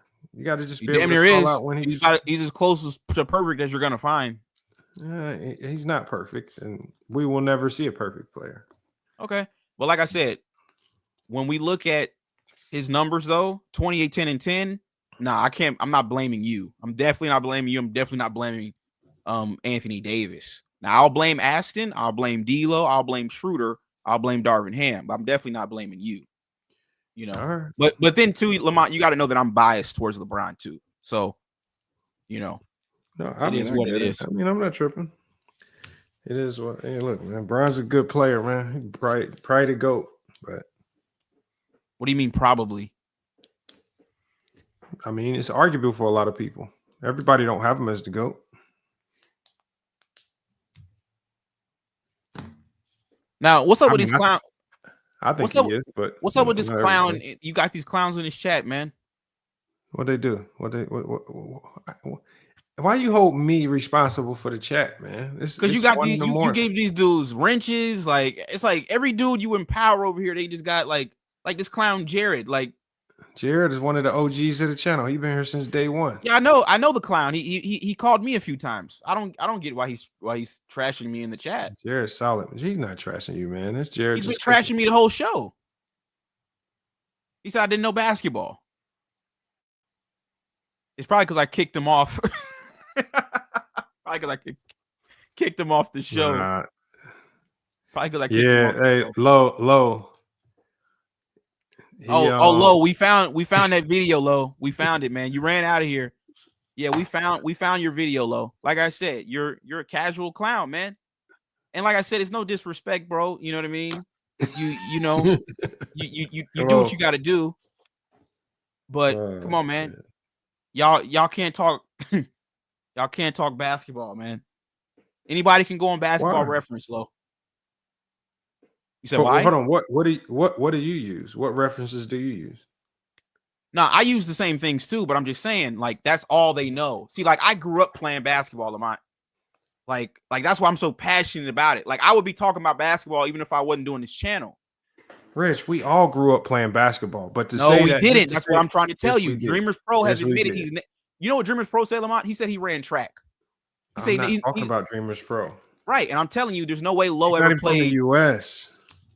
There's no way Low ever played basketball. That's what I'm saying. You have dudes. You put up a video of him in the gym playing basketball. That's not playing basketball. That's not organized. That is playing basketball. No, you're not on a team. You have to be on a team. You have to play for a league.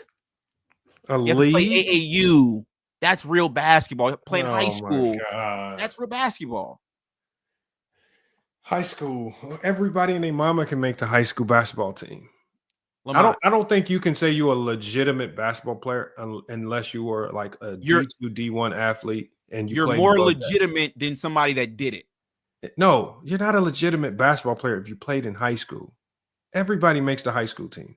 Lamont, I just can't respect a guy that acts like they know the sport, and then when we find videos and footage of you actually playing the sport, it's like what are we looking at? It's like clown shit.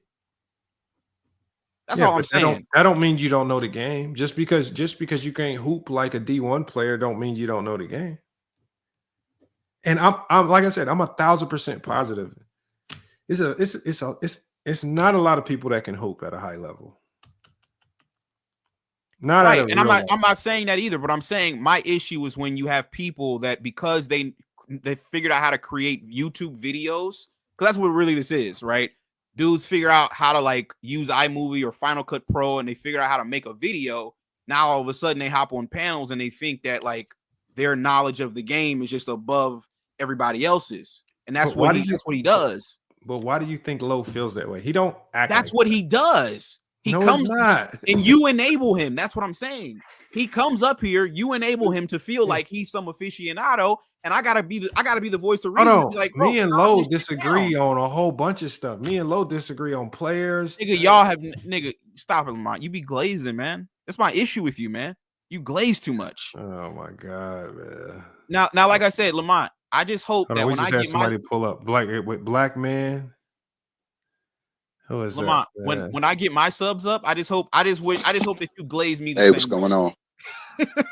What up, You man? glaze Man, anybody you with hear this subs, Lamont. Yeah, man, I hear him. You know, he's big on LeBron. I like LeBron's career, man. You know, I think LeBron has a GOAT career. You know what I mean? Yeah, I do too. Yeah. Yeah, I love Jordan. Jordan's a great scorer. Jordan's got great numbers. He rebounds and passes more at his position than people think as well. Who, Jordan? I think, yeah, absolutely, Michael Jordan. Yeah, he does. He just doesn't do it like LeBron does, to be honest. Right, because they did different things. Michael Jordan came in as a scorer. I mean, just lighting it up scoring, and always has been, and always played that position and role. You're going to be the number one scorer. You know what I'm saying? Every time. And I don't mean to cut you off, but I'm going to tell you a funny thing that I heard from a coach, and I actually saw, and I forgot his name, but he was one of the coaches that was responsible for like scouting Michael Jordan coming out of college. And you know, the funniest thing about him is that coming out of college, one of the reasons why teams were unsure about taking him with the number one pick is they didn't know if he could score. Like one of the biggest question marks coming into the league was his scoring. Because, you know, in North Carolina, he wasn't the lead scorer. Like, even when he was the lead dog, you know what I'm saying? It was just yeah. funny You couldn't see the projection. But so then tell me, like on the scouting report, what would be his strengths coming into the league? Well, I think his biggest strength coming in was supreme athleticism. And like it was athleticism that nobody has seen. And I think the biggest question mark when you have athletes, the biggest question mark is how can you get it to translate? Because, you know, a lot of guys that rely on athleticism, they don't have a lot of fundamentals to their game. And Jordan was able to put in that work.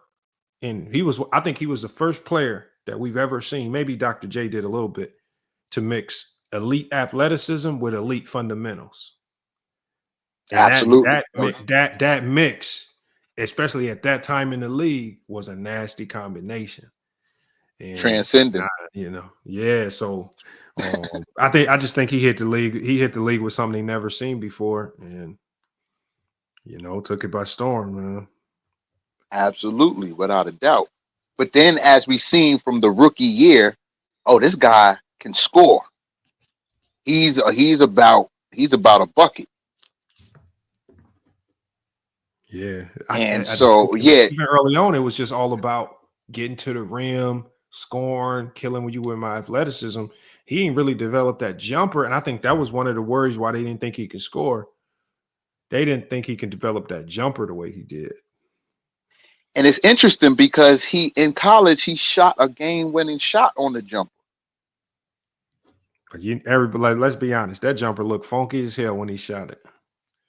Yeah, man, lately his form in college, man, he had a nasty form. Man. I ain't gonna lie. It did not look like it was about to go in. I'll tell you that much. Let's just be real. Definitely. Like, he had a nasty looking jumper, so he just put in work. You gotta give him credit for he put in work. So definitely, man. I mean, it just almost seemed like he was the natural. But he's definitely a scorer. I mean, he had gifted hands, right? His hands was super big. He was fast. He was strong. He was super athletic. And he was all about putting that ball in the hole. You couldn't stop him. Yeah. So I think with LeBron, his strengths, I mean, because LeBron came in super athletic too. It was all LeBron didn't have any one strength. Yeah, but it was Bron, if you think about Bron, check this out. So we talked about Jordan mixed elite fundamental with athleticism. Bron mixed elite IQ with athleticism. And so he came in with a lethal combination that nobody had ever seen before, but it was a little different from Jordan's lethal combination. And right. more along the lines of like a point forward, like I'm a Yeah. like a point forward, like a supreme Hey, point Lamont, forward.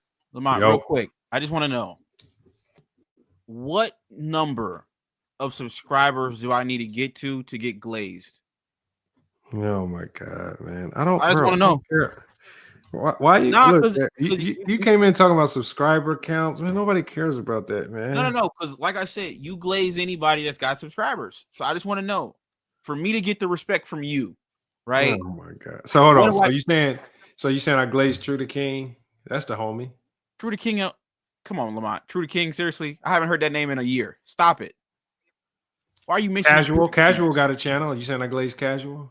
Lamont, I'm talking about the niggas that got subscribers. You glaze anybody with subscribers.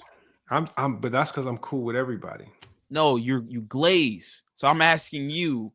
I don't know what that means. Okay. Like you kiss up to them, like you kiss, like you kiss up to them, you're an ass or kiss. you. That's what it means. But I mean, I don't see it like that. I mean, he's a top he's Lamont got one of the top shows in the basketball community in YouTube. Stop it. So I Listen, mean, listen. he's amongst some of the other. You know, he's gonna talk about some of the guys that got that type of pull too. Let me ask you. You see how the locker room just want to hate, man. See, we was talking basketball, not locker room. I'm just asking because I find it disrespectful that I'm one of the bigger people that come to your channel and show you love and pull up on the panel, and then I'm the one getting disrespected, and everybody. I thought you said I glazed all the people with subs. No, they don't have subs. What are you talking about? They don't have no subs. Hold on, you do though. I thought you said I glazed all everybody. With subs. I don't. Apparently, I don't have enough. That's what I'm asking you. How much more? Who are you? Who are you? What is your name? My name is DDG. You probably know him. My name's DDG. Locker room. That locker room. No, DDG. DDG. He ain't no DDG, man. Don't be false. DDG locker room. They call me DDG. He ain't no, he's not DDG. Don't. Yeah, they call me DDG. Look me up, man. Go to my channel. No, I just had a baby. His name is the locker room. Nah, the locker room. Okay. But seriously though, Lamont, like I want to know, man, because I want to get glazed too. Pause. Like, what? That is wild to say. Yeah, it is wild. That is wild. That is wild. And that's a sound That was bite. wild. Now that's gonna be a sound bite. Yes. Thank you, locker room. Man. That is a sound. In all seriousness, though, Lamont, I'm starting my soundboard with that. I'm trying, man. I'm. You know what? I'm trying to get my subs up, Lamont. What's the timestamp for this too? Any man? way that I can. Hold on. What is the timestamp? Hold on. Where are we at on the time? Damn near 10 hours. 9. Oh, yes. I'm writing that down right Damn now. near 10 hours. Now, Lamont, what time did you start 8. the stream? 1 p.m. No, not on 1 p.m. You're on the West Coast. Hours. Yeah, I know. It's 1 right now. Oh, but nah. So once again, I'm only at 24. I'm pushing 25. What? Give me a number, man, where I can pull up and get respect over here. Because it seems like you get respect now. Nah, man. I get Lamont's a Jordan guy. You're a LeBron guy. No, I'm more so of a LeBron guy than anything. Oh, really? Okay, my bad. Yeah, I'm more so of a LeBron guy. I don't know if I believe that, but okay. I am. Oh, really? Okay. I'll be honest about Bron, but if I had to choose one, like I would have to say it's Bron. Bron got it. I like LeBron for the career. Didn't miss a year. Has put up tremendous numbers every year. Has even a 2010 season. Hold on, sir, real quick. I'm just trying to get a number though, Lamont. 50K. 50K. If you hit a meal, I got you. If you hit a meal, we'll treat you better. Okay. All right. But that's crazy because Lo don't got a meal. That's crazy. I mean, you said choose a number, so for you, hit a meal. Hit a meal. So I gotta hit a meal, and Lo don't even got a meal. You strive. I want you to strive for greatness. Dreamers Pro don't even got a meal. I want you. None to of be these great. guys have a meal. I'm asking you to be great. Go do have something that none of us have done. Hit a meal. And I got you. Gil don't even have a meal, man. That's what I'm saying. So I'm asking you. I need greatness. You said LeBron is your GOAT. I need you to put up Bron numbers. Go hit a meal, man. All right, man. I'm gonna try, man. I'm gonna do my best. If you follow in Bron footsteps, if you put in the work ethic, you got it. I just find it disgusting that, you know. Now it's disgusting because I'm asking you to put in a little work. No, I just find it disgusting how you glaze niggas that don't even have a mill. Oh man, I look bad. Strive for greatness, man. Be great. Get a meal. Absolutely, strive for greatness. So Lamont, when are you gonna do another exposing stream? You haven't done one in a while, man. You haven't exposed anybody. What's your thoughts on that chick Sports T? Bro, I did a because you didn't see my video. Did you see my video on some of the haters? Which one? Let me show you. Hold on, let me show you, man. I said what it was basically an AI video I made about what the LeBron haters are gonna do when LeBron James retires. You haven't seen it? I think I did. Let me watch it again. Hold on, let me see. Do I got it here? Let's see. Yeah. Oh yeah, I did see it. Yeah. Oh yeah, you seen it, man. When LeBron retires,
did you see that, Reg? Yeah, man, that was funny, man. When sports and fitness got arrested. Yeah, sports. Yeah, he locked up. Carcino got kicked out. I actually doing a part 2. Are you working on another one? Yeah, I got some more film. I can show you. Now, Lamont, we Wait, man down spot. I can't give you no more. I can't give you no more. You're getting good with this AI stuff, man. Yeah, man down sports got fucked up, man. I got Kwame Brown. I got Rashad McCants. I got Sports T. I just think personally, you know, those are some of your better shows, man. When you were exposing people, but you didn't tell me what you thought about the chick, Sports T. You like her, don't you? She just don't know what she's talking about, man. She Sports T is one of those people where I think she wants to get into YouTube. I don't think like she's not pretty enough to do any other type of content that she give. So I think she dove into sports, and she don't know how to talk the game. So I just think she just started following the path of like most viewership, which is go the negative route and say as many negative things about LeBron as you can. And because she's a female, it's a whole bunch of thirsty dudes just gonna tag along and subscribe to her and just rock with whatever she say with no pushback. So I mean, she don't really know much about basketball. I mean, this is the lady where I went on a panel. I went on Man Down Sports Show. I called in, and remember, mind you, this is 2-3 days after I came back from Section 7. I mean, I literally just came from a scouting combine, watching Bryce James and them play. And she's on the panel talking about, yeah, Bryce James is just gonna be better than Bronny. He's way better. And I'm like, I was just at the Section 7 scouting Bryce. I don't know if he's gonna be better than Bronny, but you know, I don't see that in this game. But they just say anything wild just to say anything, man. They be thinking people don't know. But Salute to her, man. Hopefully she built. So hold on. So you were able to be honest just now, right? Yeah. About sports tea, and you basically admitted just now that she's a casual clown that doesn't know the sport. Yeah, but she can't talk basketball. Right. But when I said Low and a lot of these other clowns can't talk basketball either. But Low can talk basketball. He can definitely talk basketball. He definitely can talk basketball better than you, locker room. If we just talking pure basketball. Now, but if you're talking about throwing in the jokes or the nuances and the narratives, you might have him beat on that. Yeah, I think I think, coming from you that was expected, so I'm not even surprised. Like I said, you've been, you're just a glazer, man. Like you're disgusting. You know what I mean? Now So I'm a glazer. I would That's expect you to crazy. say that. But like I said, I don't know anybody personally, that's ever really, spoken about in Low. You know what I mean? I just That's lie, man. Stop it, man. Stop it, man. I'm being honest, Lamont. We do our show every day. Like Low is not, sports tea. Like I said, we clown it. Did you see the clip Man Down posted the other day? About what? It was he did a show. It was funny. We reacted to it. He did a show where Dreamers Pro reposted it. That's how I seen it. Dreamers Pro reposted a show. It was like Man Down. Let me see. Hold on. That shit was funny. Yeah, Man Down. He posted some show where he said, it says LeBron is a better passer, so that means he's the better player. So he posted that show, Man Down, and we reacted to it. And I'm just like, bro, like these dudes, it's just like we literally laugh at y'all. Like no bullshit. Like we be on the show just dying, bro, because it's like it's just nothing but clowns, man. Like I said, I'm struggling. I don't know where he was raised. He is. Isn't he cringy to you with his jokes? Who, Man Down? I don't watch him. Yeah. I don't watch none of these people. I don't watch none of them. I'm gonna be honest with you. Man, he cool. He has like good production, but he don't know what the hell he's talking about. Yeah, he's got a good setup. But like yeah, the it's just shows. it's so many of these people. Like I said, Lamont, it's just like, and I think that's the thing. Matter of fact, I'm gonna give you an example. So there's this girl that's on YouTube. I won't say her name, but she is like a vlogger, right? So like she knows this The white lady? huh? The white lady? No, I don't think you know. I don't think you know who I'm talking about. I'm not gonna say her name, but she's basically like an Instagram model, but she got a YouTube channel, right?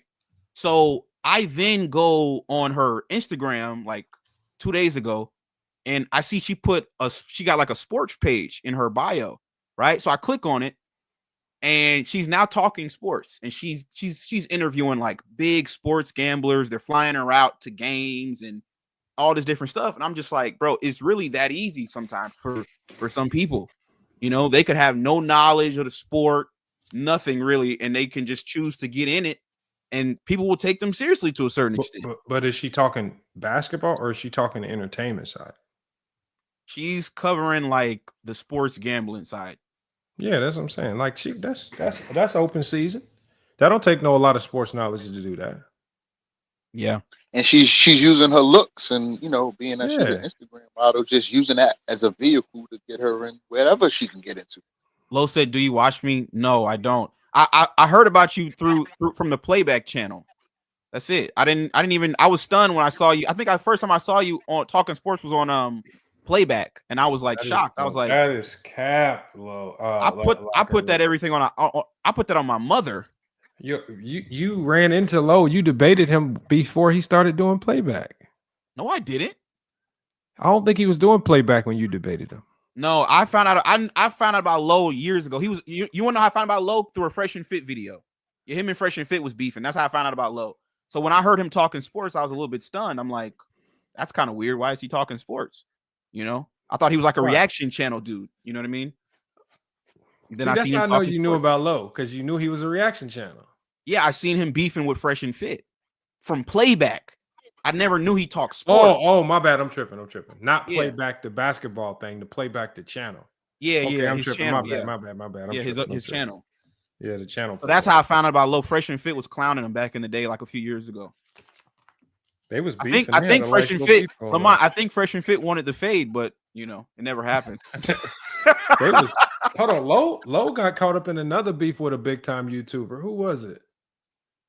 I'm almost positive that Low caught some strays from another YouTuber made a diss song. You know Fuzi? Oh, for real? Yeah, I know Fuzi. I think he was dissing Low in that song. Oh, damn. He made a diss song. He threw strays at a lot of content creators. I'm like, man, what is Low be doing, man, to catch all these beefs, man? He's disrespectful. Nah. Low ain't disrespectful, man. And see, the thing was, they called him a hypocrite because he was calling out Fresh and Fit for them being hypocritical, and then he got exposed for being a cheater.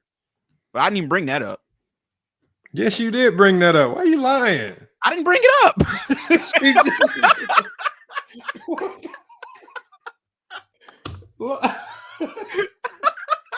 You did bring it up. It seemed like everybody that get into it with Low bring that up. Ticket did it. But see, he went in on me. I didn't even dump all my bullets out. I let him live. You know what I mean? It is what it is. I'm a good guy. You know what I mean? I let him live, man. Look, Low, man. They just be up, man. Yes, you did. You was trying to get Low, man. I seen you. No, I let him live. I'm a nice guy, man. I told y'all, man. I didn't even dump the clip on him. I just let him. I let him keep walking. Man. You know what I mean? I let him live. So the fact that he, like I said, the fact that he tried to play me, it's just crazy to me. But it is what it is. Now you got to one up them on they in the chat. They was spamming view pattern. They was calling you a view pattern now. Hey, all I know is Lamont. Now you got to one up them on that one. Like I said, Lamont. All I know is that when I look at my channel and I look at the views, and I go to other people's channel and I look at their views. Hey, Low? No, not Low. Oh. Yeah, Low. I don't know who Low's plugged in with. I heard some things. I won't speak on it, but a lot of y'all, y'all are plugged in. Y'all got different things going on. We don't got to discuss it, but I've heard some things. Lamont, I heard people have sold their channels to other people, and they're selling out. I ain't gonna say nothing though. You know what I mean? Yeah, but, hey, I got a I'm actually considering. I got an offer for somebody wanted to buy this channel. How much? They give me a cash offer. What we talking? Low. They give me a low ball offer. 4 figures, 5 figures? No, it was 5 figures. Yeah. Oh, 5 figures. Yep. 5 figures. And so what that made me do was I went to this company called flipper.com. Mm-hmm. And they manage like digital assets, and so they did a valuation for me because I was like, look, if somebody's giving me a cash offer, well, let me see what it's valued at. No, not 4 figures, 5 figures low. And so then they did a valuation. So they said what my valuation should be if it's a cash offer, and they said what my valuation should be if it's seller financing. And so then I was like, okay, so.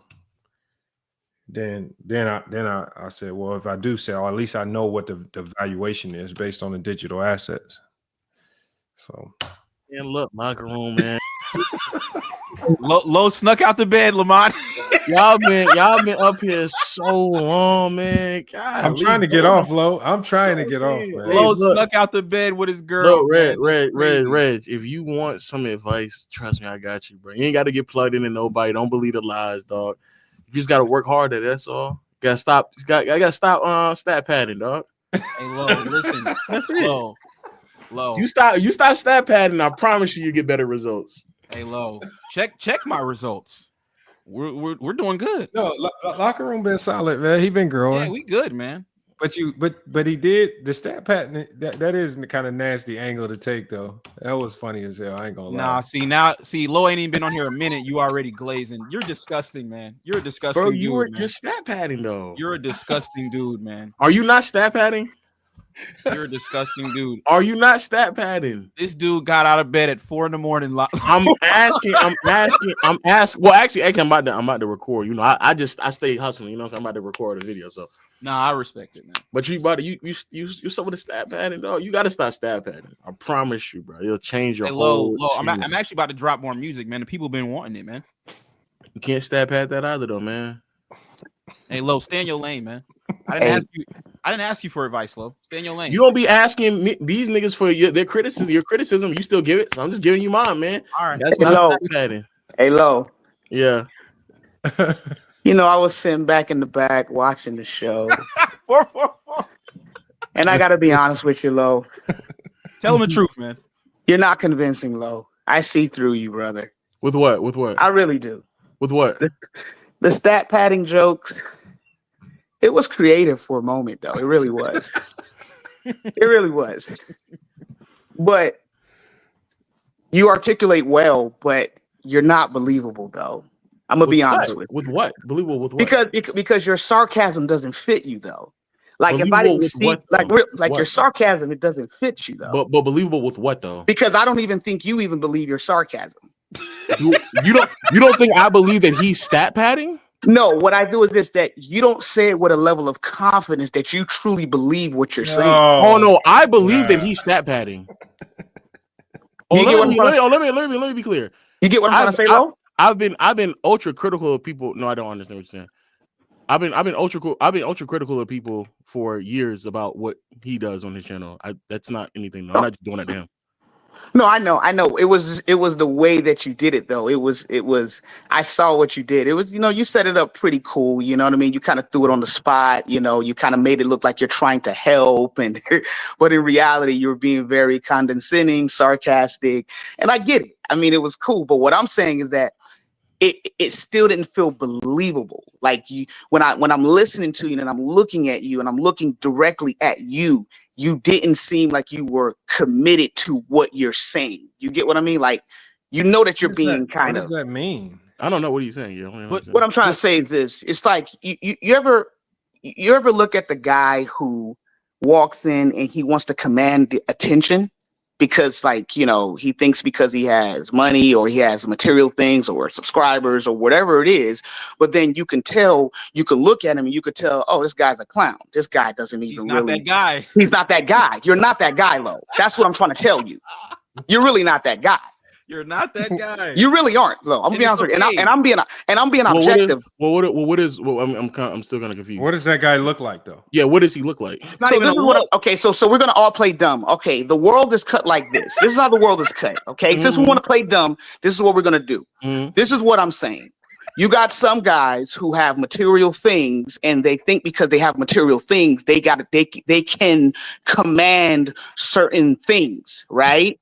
And then you have some people who, even though they have those things, you could tell with or without those things, they still who they are, right? When have I ever even flaunted any material things I have? You don't have to flaunt it. What I can tell that you're hiding behind your whatever you have on YouTube. I can tell that your subscribers make you feel larger than life, and in reality, you're not larger than life. That's why I be trying to tell Lamont. I want to be clear. Lamont is if Lamont knows that I've been talking this way for years now. What are you talking about? I don't care about what you say. What I'm trying to tell you, Lo, is this. This is my advice to you. You gave Red some advice. Here's my advice to you.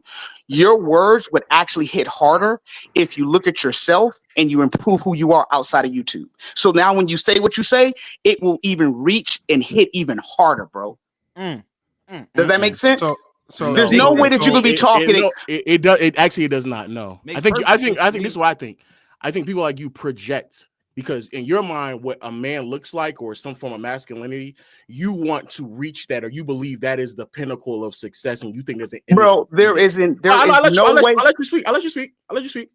So what ends up happening is that when somebody doesn't reach that norm, or they don't look a certain type of way, or you don't get hard or something like that, when you see a real man, then all of a sudden you say you're not really that guy. But the truth of the matter is that never once, if I really care that much about my subscriber count, A, I'll be uploading on the biggest channel that I have the most subscribers on. B, I wouldn't be here randomly just talking to people on here, TikTok, a bunch of other places where not only my subscriber count doesn't really matter, nor do I even talk about it. Bro, and then finally, the only reason why we even got to this point is because Reggie had started speaking about, oh, you just sit here, do XYZ because you think you have. I never even brought up my subscriber count. I never bring that up. Bro, you're like the Lizzo of YouTube, brother. Stop fronting, bro. What's Lizzo doing now? Liz, all that stuff that Lizzo was talking. You're the exact same way. I see through you, Lizzo. The bottom line is this: you take it all away, you take it all down. You know that you're not happy with yourself privately, and all I'm saying is that it's not believable when you're trying to. Why do you think that though? Why? This is what I'm saying to you because what I'm telling you, the same way when I used to hear Lizzo talk and she used to try to exalt, being fat and being sloppy and being unhealthy, and she wanted the world to believe that she was okay with that, even though she had money. It didn't matter because at the end of the day, you take all that away, you can tell. And I'm telling you, as a man, that it was funny, but it wasn't believable. Because I don't believe you because I can tell that you are not yourself outside of that. That's all I'm trying to say, brother. And so what I'm saying is, I think that you're projecting, brother. Okay. I'll let you speak again. I think you're projecting because right now, none of what you said had anything to do with what we've been talking about this entire time. What you are doing is, again, you in your mind has this idea. You have this idea of what success looks like from a man's standpoint. That's what you have in your mind. No. In your mind, wait. In your mind, if anybody goes against that, then all of a sudden all of a sudden it's unbelievable. Like there's no way. He has to hate himself. Brother, Lamont, what are we doing here, Lamont? I'm completely fine. Bro, I don't know. Look, man, I don't know. Y'all come up here with these weird, just the we've been talking basketball. Lamont, talking basketball. Lamont, what I'm trying to say, Lamont, is this. Here's the reality, Lamont. At the end of the day, no, 444. I heard what you said. What I'm saying is, I don't know when you jumped in on this, but you cannot allow Reg to play this victim as if we just attacked him. No. I got you. Out of nowhere. I got you. So here's the thing. No. What I'm saying is, you do know who the locker room is. His whole stick is antagonizing.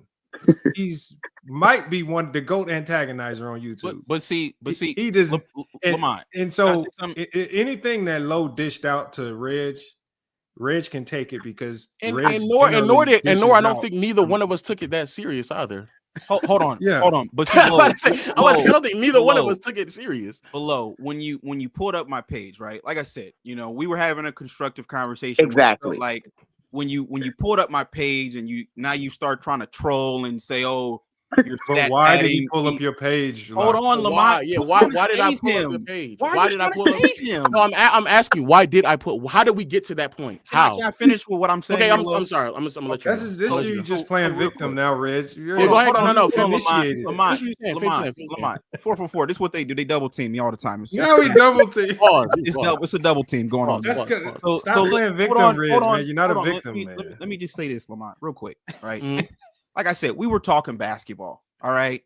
I might have called you a casual clown or whatever. No, you were not talking basketball. I was very low. Let me speak. I'm gonna let you go, man. I was very respectful. I was very respectful. You were not very respectful. I might have called you a clown or whatever. I didn't cross the line. Right? Then you pull up my page. Is that crossing the line? Is that crossing the line to you? Hold on, Low. Okay, go ahead. You pulled up my page. You're clicking on my videos. Then you saying I'm stat padding and you trying to be condescending and funny and this and that. Low, like I said, we didn't do that to you. We let you rock. I didn't go on your videos and tell you need to change this and that and you need to called out his whole content. I didn't do all that. You did. Yes, you did. You did. I'm gonna be fair, Lamont. I'm gonna be fair. I was listening hours ago in the beginning, so I saw the whole. One of the things that was interesting to me is that. It was a little bit. It did seem a little bit gangish. Like I felt like Lamont, you kind of lured Reggie into like a back alley. Lord Reggie. No. Man, that's crazy. You just getting lured in now. Of course, I'm being exaggerative, but it felt a little. No, the reason why because Lamont, it's like it felt a little bit like you said a trap because Reg was there, and all of a sudden, all these dudes were coming out. And I was like, I was thinking, Lamont, you was gonna allow, like the one-on-one, or at least let people kind of talk one-on-one, and rather than it was like Brandon, and it was like Bees would jump in a little bit, then it was Low, then it was the casual guy, then it was another guy, and I was like, God, I was like, I really want. Go ahead. It was a quintuple team. It's not my fault that a multitude of people disagree with his odd take. He just had a multitude of people disagreeing with him. And to be honest, when Low typed in the chat, because Low typed, I mean not Low, but when Locker Room typed in the chat when he first came in, he said, "Y'all still talking about choking?" I didn't even respond to it. I didn't respond. I didn't even say nothing. I didn't even announce him being in the chat. I said, I'm gonna let Locker Room do this Locker Room thing. Locker Room invited himself into the conversation for sure. And then he steps into this and he steps into the chat room here. He doesn't say, "Hey, what's up, man? How you been kicking it?" He just goes at y'all all still talking about choking. I already told y'all what choking is. This is what it is. I was like, what? He didn't call us all out. And then like you cannot let Reg just play this victim, man. He's not a victim. I promise you. He is not a victim, man. No. But see, my thing is whatever Low gave to him about view stat padding, Reg can probably dish it out 25 times more harder. But see, Lamont, here's my thing though, right? And and when you have guys like Low, right? And like I said, Low seems like a nice guy, right? It's no disrespect. He does. But when you have guys that come on panels, and I just noticed it. I don't know, maybe I'm tripping, I don't know. But it does seem like when I come up on the show or whatever, you do have a condescending tone as if your opinion of the sport or your takes are just above everybody else's. I don't appreciate that, Low, because like I said, we just put up the video you playing basketball. You can't even hoop. Hold on, Reg, you don't feel like your takes is better than everybody? But now I'm gonna say, don't you believe that you have a similar tone? And my tone normally adjusts depending on who I'm talking to. So based off of the energy that you provide will be different from someone else, even if we disagree. There's several things that Lamont and I disagree on, but his tone is nowhere near close to yours. Okay. What I'm saying, Low, is your Locker Room. However, when we disagree, did I call you a clown? And yeah, what were you saying? that is, and I'll be clear. I don't mind that shtick of yours. I'm fine. I'm fine with playing like that. I'm fine with that. But to sit here and act as if like you don't approach and interact with people by saying y'all are a clown, you a clown, as if like then if I then respond in that tone, then all of a sudden you're like, whoa, I can't believe you're acting that way. You literally in this stream you entered in with that type of energy, right? Because all my interactions with you portray this type of image as if you're the aficionado, and we get it, Low. We see, but that's how you've always. Wait. I'm so serious. That's how you interact with people. Period. Low. So if that is the energy that you always give, then I'm kind of confused. Hold on, Low. Like I said, I've only seen you on FYF, right? You don't come to my page. I don't see you on nobody else. True, page. Man. Hold on. Like I said, if you never see me on Player's Choice. No, I have. I'm saying you've never seen me on Goat James. Well, maybe not on his TikTok because you haven't been on his TikTok. But I've known Goat James before he was even here because I used to hop on his TikTok. There's so many platforms I will talk to people without them even knowing either it's me or because even Goat James will say all the time he didn't even know who I was because I don't flaunt the number. Low. When for example, right, when I found out who Lamont was, he came on the show. It was very respectful, right? He's the one that started getting disrespectful, right? And then he was met with me? Disrespect. Yes, you. Me? I got disrespectful with you? Yes. Yes. It was one time you was on the show and you was like, oh, we was talking about Kevin Durant. And you was like, oh, you wouldn't say that to his face and this and that. Man. I'm like, yo, who's this dude talking? Does this dude think I'm like, well, you think I'm pussy or something? That don't even sound right. I don't even do that, man. That ain't even my. I don't even. God, you came on the show and you was like, oh, but if you wouldn't say that to him, no. I'm like, what are you talking about? You think I'm sure that's how the conversation went. You think I wouldn't tell Kevin Durant that what he did in 2017? Oh, I think I remember. No, what I said was, on, man, stop I said I don't like the angle of calling NBA players soft because I'm almost 100% certain that wouldn't be a word you would use if you was face to face with them. You can say it, you would, but Lamont, there's videos all over the internet where players is calling Russell Westbrook trash to his face. What are you talking about? Saying it to Russell Westbrook when he's on the court and you're in the stands is different. So where else would you say it? I don't see any videos of people seeing him in the street, walking up to him in his face. There's a reason why Charles Barkley has like 5 charges of smacking fans, because when they walk into his face and say the same thing they've been thinking in their head, Lamont, actually there's a white guy. There's a white guy on YouTube. His name is Snarp. He seen Charles Barkley on the street. Said, "Oh, that's the guy that didn't win no rings." Charles Barkley just walked right by him. Didn't do nothing. No, that's not. That's not what happened. Charles Barkley said, "What if I slapped you in your face right now?" Which is something he has done. Kept walking, and he kept walking. He didn't do nothing. I mean, well, you get tired of paying bonds from slapping fans, so right. I would think twice about it too. My thing is this: if I get slapped, Lamont, what do you think I'm going to do? You think I ain't going to punch Kevin Durant his shit if he slapped me? You think I'm going to sit there and let him punch on me? Yeah, I think that you would probably get beat up by Kevin Durant. I probably would, but he's not just gonna slap me and I'm just gonna turn around and run away. Like you trying me like I'm a hoe or something. You like, oh, if he was here, you wouldn't do nothing. Like, come on, bro. You gotta stop that. So that was no. What you did. All I'm saying now is back to low. Talked to a lot of NBA players. I just know that the things that people say online are not the things that people say in their face. That's just a fact. That's fine. Now back to low. Like I said, you know, I would have to agree with 444 low. I think, you know, and Dreamers Pro suffers from this as well. I noticed similar qualities in you and Dreamers Pro. What I've noticed is, right, Lamont, a lot of these people, because they sit on the internet all day, they get subscribers and whatever the case is, they start to internalize it. Hold on. They start to internalize it, right? And now they think 444 that they're Jay-Z. Now they think they're Drake, right? And it's like, calm down there, little buddy. You know what I'm saying? Yeah. Like when you walk outside, buddy, ain't nobody stopping like, oh my God, that's low. Oh, wow. Like, calm down. Ain't nobody doing that with Dreamers Pro. Ain't nobody doing that with FYF. We got to just relax. We're all people here.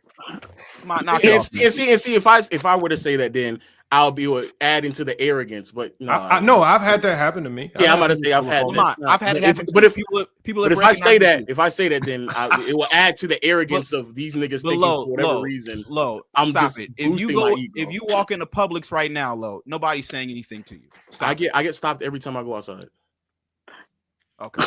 And Lo, no disrespect to you, Lo. Like I said, I listen to you. I've heard your stuff. I get your stick. I understand it very well. It just was funny because there was a point within your conversation where Reg was like, "Don't do it, Lo. Don't do it." He was like, "Don't go there, Lo. Please don't go there, Lo." And you proceeded, and I was looking at you like, "Wow, this low guy is interested. He don't care." But don't go with where though. Don't go with because Reg knew what you were trying to do with the whole video stuff, which was cool. Like I get it. But again, I'm asking. Don't go with where though. What am I? Reg, because I saw it too. We knew you were going into an area of criticism that really opened you up for a level of criticism. I mean, when you start looking at the guy's video, talking about the padding, talking about the 8 minutes, talking about the filler. Man? because I'm gonna be now. This is my honest thing though. I'm gonna be real with everybody on the panel. I never knew that, but you want to be honest though. I actually enjoy the outro music every time that it comes on. I never thought about why it's there. I always thought it was creative, in my opinion. I was like, oh, that's kind of cool that he outros everything with a nice little tune that kind of just takes you off. You know what I mean? Because the song is actually catchy and it's been a part of just, Can you hit them bars for me? Hit them bars for me. You know, 444. Hit them bars, 444. Hit them bars for me. 444. There you go, Lo. There you go, Lo. How I go? Since it's Saturday, how's it go? Freestyle it for me. No. Give us some lyrics. Give us some lyrics. 444 knows because. Can you answer the question? Give us some lyrics on. Okay. What? Say it again. Hold on. Can you freestyle that? Can you freestyle that outro for us? Okay. I'm not going to freestyle it. I'm just being very honest. The music, give us a snippet, just a bar. Oh, Jesus Christ. You don't have to put me on. You don't have to put me on the front. But you enjoy it so much. So what is it? This is the clown stuff they do. 444. See, Lamont, why are you trolling, Lamont? Lamont, why are you trolling? Lamont, why are you trolling? Now, hold on. This is something I always do. Now that's part of my stick. Hold on. My now, stick is I'm gonna put you on the big screen. Music, right? The music that you claim that I stat pad. We actually do a show. So the music I use my own music as the intro and the outro on my show. So when I make videos, I'll add my song to the outro of the video. He didn't say your music was trash. Everybody. No, he said I was stat padding. Everybody, and that's me just being objective. That's me being fair and objective. Like, for instance, I didn't know anything about, the details of YouTube structure and 8 minutes and ads and all of that. Me, just as a listener, I have always thought it was a very creative way that he started his videos and ended his videos without me knowing any of that. The music is pretty good. It has a nice little calming beat. The rapping is cool. I always thought that. Never had any judgment on it. So when Reg was like, don't do it, don't do it, don't do it, I understood. You follow me? Now, I know why you did it, Lo. I mean, that's just your way of, obviously doing a subtle attack and trying to. Reg got out the business of exposing content creators, so there's nothing he do no more. He said he don't attack content creators no more.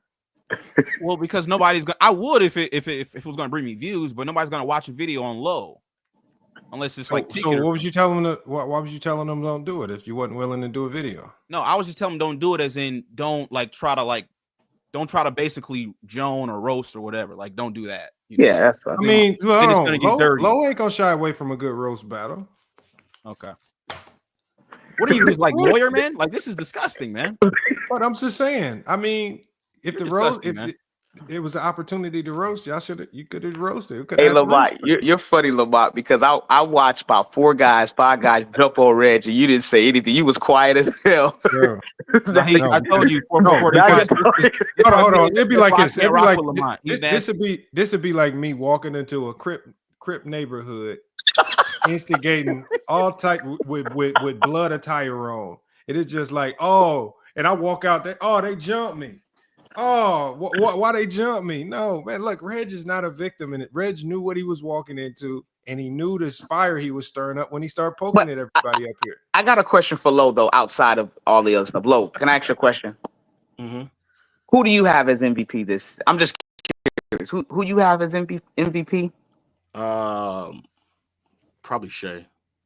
Because I heard you speaking earlier, and I heard you kind of giving a little bit of your take on that. And I think Reg had mentioned LeBron, but he said he doesn't think he'll win it. But, based on, LeBron's impact and what he's doing and producing, what was your take on that? Why not LeBron versus Shea? I just think Shea has been like more consistent and been able to be significantly more impactful for most of the season in contrast to LeBron. Do you think that Shea had deserved to win it last season where Jokic had won it instead? Not necessarily. I think this season is slightly different, though, because they're playing at a historic level. A lot more of the offense just flows through him because J-Dub is taking a step back. And with Chet also out of the lineup as well, it's just like more offensive responsibility placed on him. But wasn't last season OKC was the #1 seed, and also Shea's production was pretty much similar as his production this year? No, I don't. I think right now, if I'm not mistaken, I think this is his best mid-range shooting season of his career. He's leading the league in scoring, and again, without Chet, there's even more offensive responsibility placed upon him.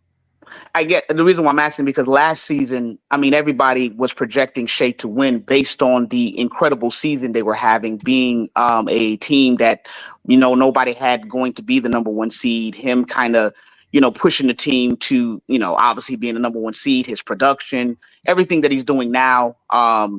And people was expecting him to win that MVP. Nobody, I don't think anyone can agree that Jokic deserved that MVP of last year. The reason why I'm bringing that up is why don't you think that, if I'm not mistaken, the record was exactly the same last year. That's another difference. Like this year, the difference in what they're, because last year I think they won like 56, 57 games. Denver also won like 56, 57 games. This year, like they're on pace to win like 65 plus, borderline 70. So that's the, I think #1 is #1, but I think there's a difference between a 57 win #1 team and a 67 win #1 team. I think that's like a noticeable difference. Well, I think, yeah, I agree with you, but I think that last year, like I said, what Shea was able to do, it was pretty, would you agree that it was pretty miraculous of what he did last season, being that no one anticipated OKC to be really a top seed, even at that, a #1 seed. And that's his production and him being a young team, a young player, and kind of taking that franchise, the OKC franchise, and actually almost making it relevant to some degree. It was impressive. It was impressive. I think right now is more impressive because, again, Chet has been gone for most of the season. Okay. Last year he played 82. This year I think he's probably played like 20 some games so far, if not less. And the fact that he's been able to sustain the excellence while Chet has been gone.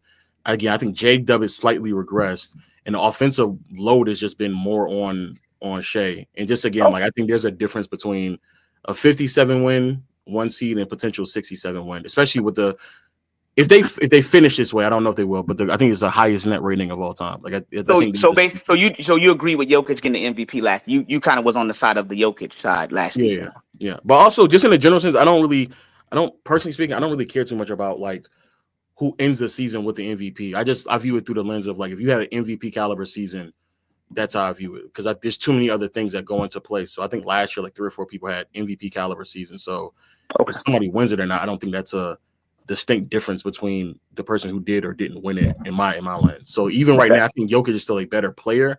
If Shea wins it, I don't think that it's a knock against one or another. They both had MVP caliber seasons. Okay, I get it. Okay.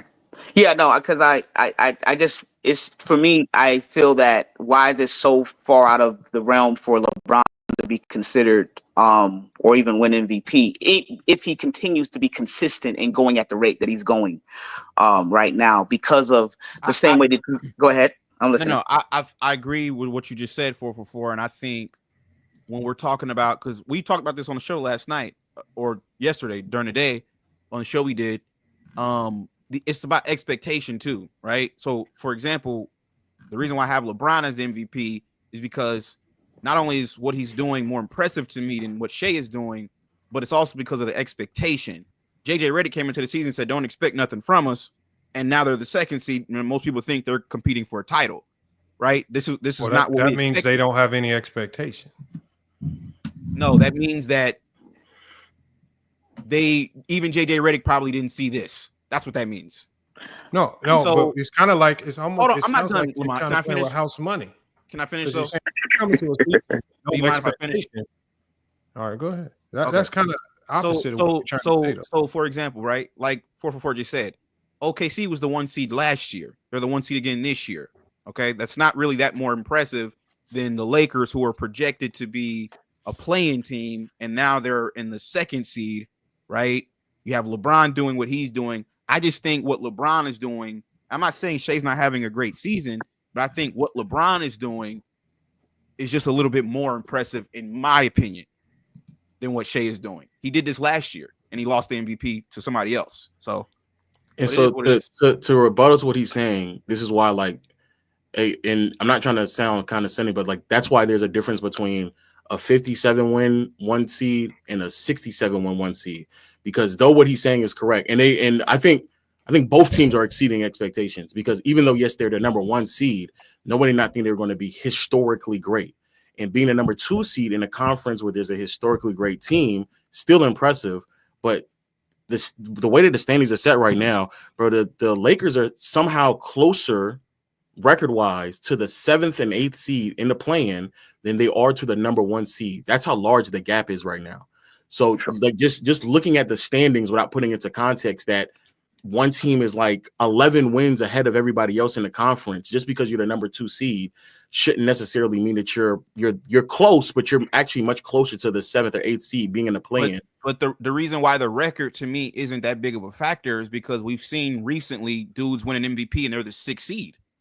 Oh, but he asked me. I'm not necessarily going too much off of history. If you're asking my opinion, not necessarily how they normally do it. If you're asking right, but what I'm saying though is I get your argument on, okay, well, Shea is 10-11 games ahead of LeBron, but once again, we've also seen a guy win an MVP as a 6th seed. So to me, the record, I mean, as long as you're like you have a winning record, your team is in the playoffs, I think outside of that, all that extra stuff doesn't really matter. What matters more is kind of the narrative and the story. That's how Russ got his MVP in 2017. He got his MVP because the narrative was KD left him by himself in OKC and he balled out. He got them to the 6th seed and they gave him the MVP. It wasn't about him having the best record or none of that nonsense. Wasn't it because he averaged a triple-double? That too, but he wasn't the best player though. I mean, that's kind of a big deal. Yeah, but Russ, nobody watched the NBA that year and thought Russ was actually the best player in the league though. Well, that's never really been an MVP. I hear what you're saying with the story thing. I think Shea also has a pretty compelling story as well. If they go on to win, 60 plus games. I'm looking at right now. Yeah, Chet hasn't even played 20 games so far this season. So if they go on to win 65 plus games, which if I'm not mistaken, almost every single time a player who is of MVP caliber has won an MVP winning 65 plus games. And if they didn't, it's because another team in the NBA was also on that win pace. And so if you're also looking at history and the fact that, again, Chet went down, he's probably only going to finish the season playing 35 games. He's definitely going to miss more than half of the season. J-Dub has missed games, and also he has regressed as well. And the offense, all of it, like almost all of it goes through him. So that's the reason why I would say that. And also I just think like Shea has had to sustain this for the totality of the season. There hasn't been like long stretches of just like play that is kind of piss poor. There was a part of the season early on where LeBron wasn't playing to the par which we're saying. So like there's also like a sustained level of excellence throughout the season. But narratives aside, because I personally don't really care that much about the narrative and story. If we're just talking about who has sustained a level of play and excellence that is translated to a significant, like an abnormal amount of impact to their team success, like that is Shea to the T. And I don't really think that there's well, you're not going to get an argument for me.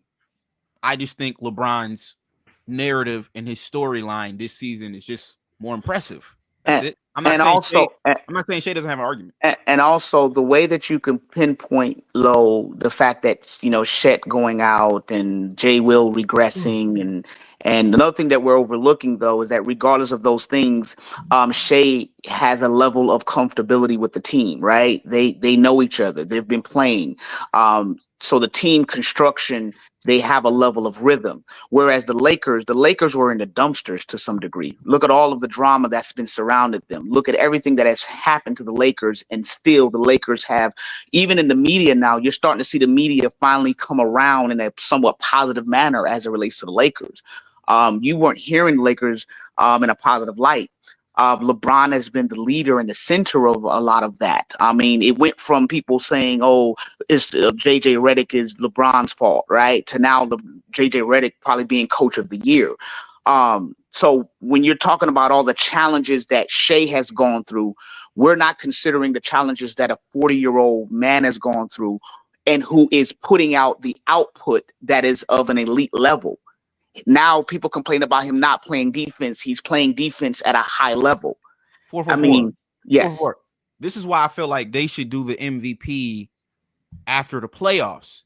Because if, let's just say hypothetically, these two teams match up in the playoffs, in the conference finals.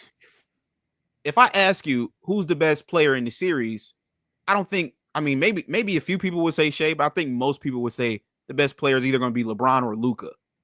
If I ask you who the second best player is, right? If I ask you who the first and second best player is, if they match up in the series, most people are gonna say it's 1 LeBron or Luka, 2 LeBron or Luka. Most people. So that should tell you everything you need to know right there. I get all the regular season counting stats, but once we get to the postseason, if these two teams match up and you ask me who's the best player, I'm just gonna tell you it's either LeBron or Luka in this series. It's not gonna be Shea. But that's not. This is where I'm trying not to step on toes. No, go ahead. No, you're good, Lo. You're fine. This is where like the inconsistency comes from. If you're acknowledging that the MVP prior years, and now you're saying in this hypothetical world you would want not to be. We knew Russ wasn't the best player in the world. We knew that if Russ went to a playoff series, for most teams against in the Western Conference, he was not going to be the best. That's not going to prevent him from getting the MVP. And again, I get the narrative, but I don't know how like I'm getting dragged over the rakes of being someone who doesn't know basketball. But like the biggest argument y'all have right now for LeBron winning, or at least the most compelling one, is a narrative-based one. If we're just talking strictly basketball, Shea from beginning to end throughout the totality of the season, he has been the most consistent scorer. He's been in all honesty, the only real elite passer, ball handler, playmaker on this team. Let me ask you a question. Also being an elite level defender as well. And I understand what y'all saying, that they went from 1 seed to 1 seed, but I don't think that, again, I don't think if you had told people that Hartenstein is going to miss the first part of the season, then when he comes back, Chet is going to miss some. So then we got to throw Case and Wallace out there, who's a sophomore, into starting lineups. Caruso, who was supposed to be a pivotal piece to this, is also missed games, and he's been on a minutes restriction the entire time. Again, there's more chemistry and continuity issues that were going on with the Lakers. To be fair, let me ask you a like question. there's definitely up and downs for the. Let me ask you a question. Who is a better scorer? Forget the numbers and everything. I'm asking you just as from a basketball perspective. From the top three? No. Who do you think is a better scorer between Shea and LeBron? Shea. See, I disagree. I think LeBron's a better scorer than Why Shea. is LeBron a better scorer? LeBron's a better scorer than Shea right now. Once again, if you look at the field goal percentage, they're the same. LeBron shoots a better percentage from the three. The only reason Shea is averaging more points is because he's getting a better whistle. Me and 4-4 have talked about this. He's getting 9 free throws a game. You don't get a better whistle. You draw fouls and you earn. No, fouls. okay. So this is a problem that I have, right? See, we're all intelligent individuals. So when we want to overlook something called a favorable whistle, that makes me feel like people are being not genuine, because we have witnessed ourselves with our own eyes people legitimately fouled, and they don't get the whistle, versus someone who is fishing for fouls, clearly throwing their bodies, fishing, the very thing that we complained about James Harden doing, and then they had to kind of make the correction. And then once they made that correction, you saw James Harden, decline, because those little ticky-tack, kick at you and all that goofy stuff was no longer acceptable. And when that was no longer acceptable, we saw a dip in what he was able to produce. Exactly. Now, playing straight up basketball, and that's the problem, is that we're going to pretend as if we don't see the game. Obviously, there are legitimate fouls. Then there's also something where people are fishing and creating these ridiculous ticky-tack fouls. But then there's something where the refs are actually allowing, like for us, Aston Reaves, for instance, he's number 4 in the entire league for receiving the most foul calls. Number 4. 4. I'm gonna throw this up. Even if you took Shea, like half of Shea's free throws away from him, he would still average more points. But it's more closer than what it would be with his 9 free throws. Correct. I'm not saying but the way that I assess someone as a scorer isn't just solely based on how many points you score. The varieties in which ways Shea is able to score, in my opinion, will make him a better scorer. And add on top of the fact that he is just a better free throw shooter regardless. So Shea in the mid, it's not just 3 field goal percentage in and out who's a better scorer. Shea on his mids is like almost, like, if I'm not mistaken, like nearly 10% better than LeBron. Shea on his floaters is better than LeBron. Shea in isolation is better than LeBron. Shea from 3, LeBron is better than Shea, but that gap is much closer than even the scoring gap that y'all are trying to make it seem when I reduce half of his free throws. So like if the only thing I think LeBron is better than Shea right now this year from the ability to score is finishing, but even then I think Shea is like, okay, Shea is finishing like 75%. Even if we gave you scoring, he's converting 75% of his shots at the rim. Who's a better rebounder? LeBron. Who's a better playmaker? LeBron. So of the 3 major statistical categories, LeBron is winning 2 to 3. Then when you look at field goal percentage, they're tied 52%. Who do you think has been a better defender this year? LeBron. Oh, I disagree.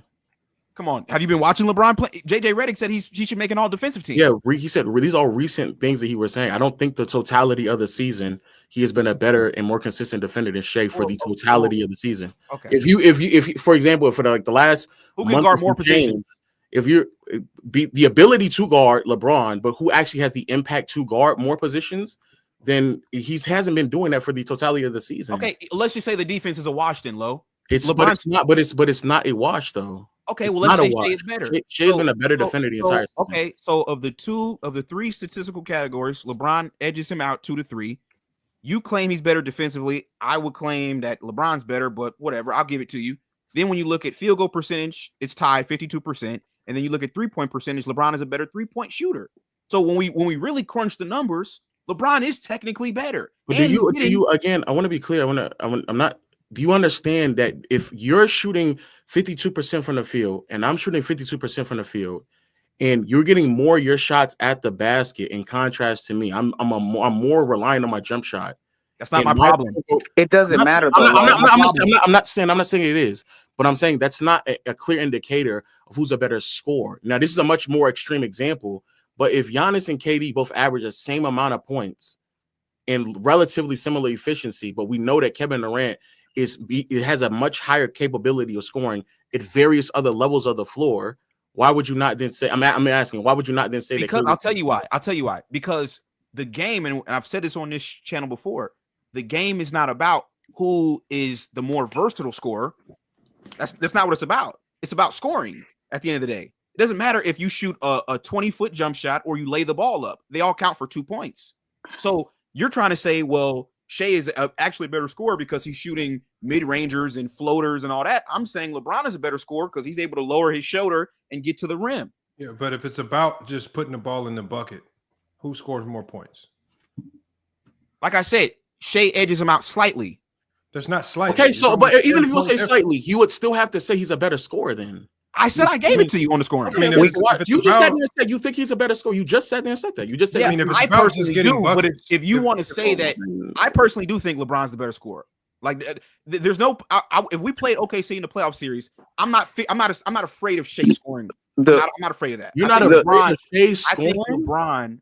I think LeBron puts more fear on OKC and his ability to score in the postseason than Shea will. Why though? Why? But I'm sorry. I got to pause. 444. Does this not? I'm asking for legitimate basketball explanations to why you would say these things. I need not just because right now this just sounds like narrative talk. This just sounds like buzzwords. I feel more afraid. Why? What is why?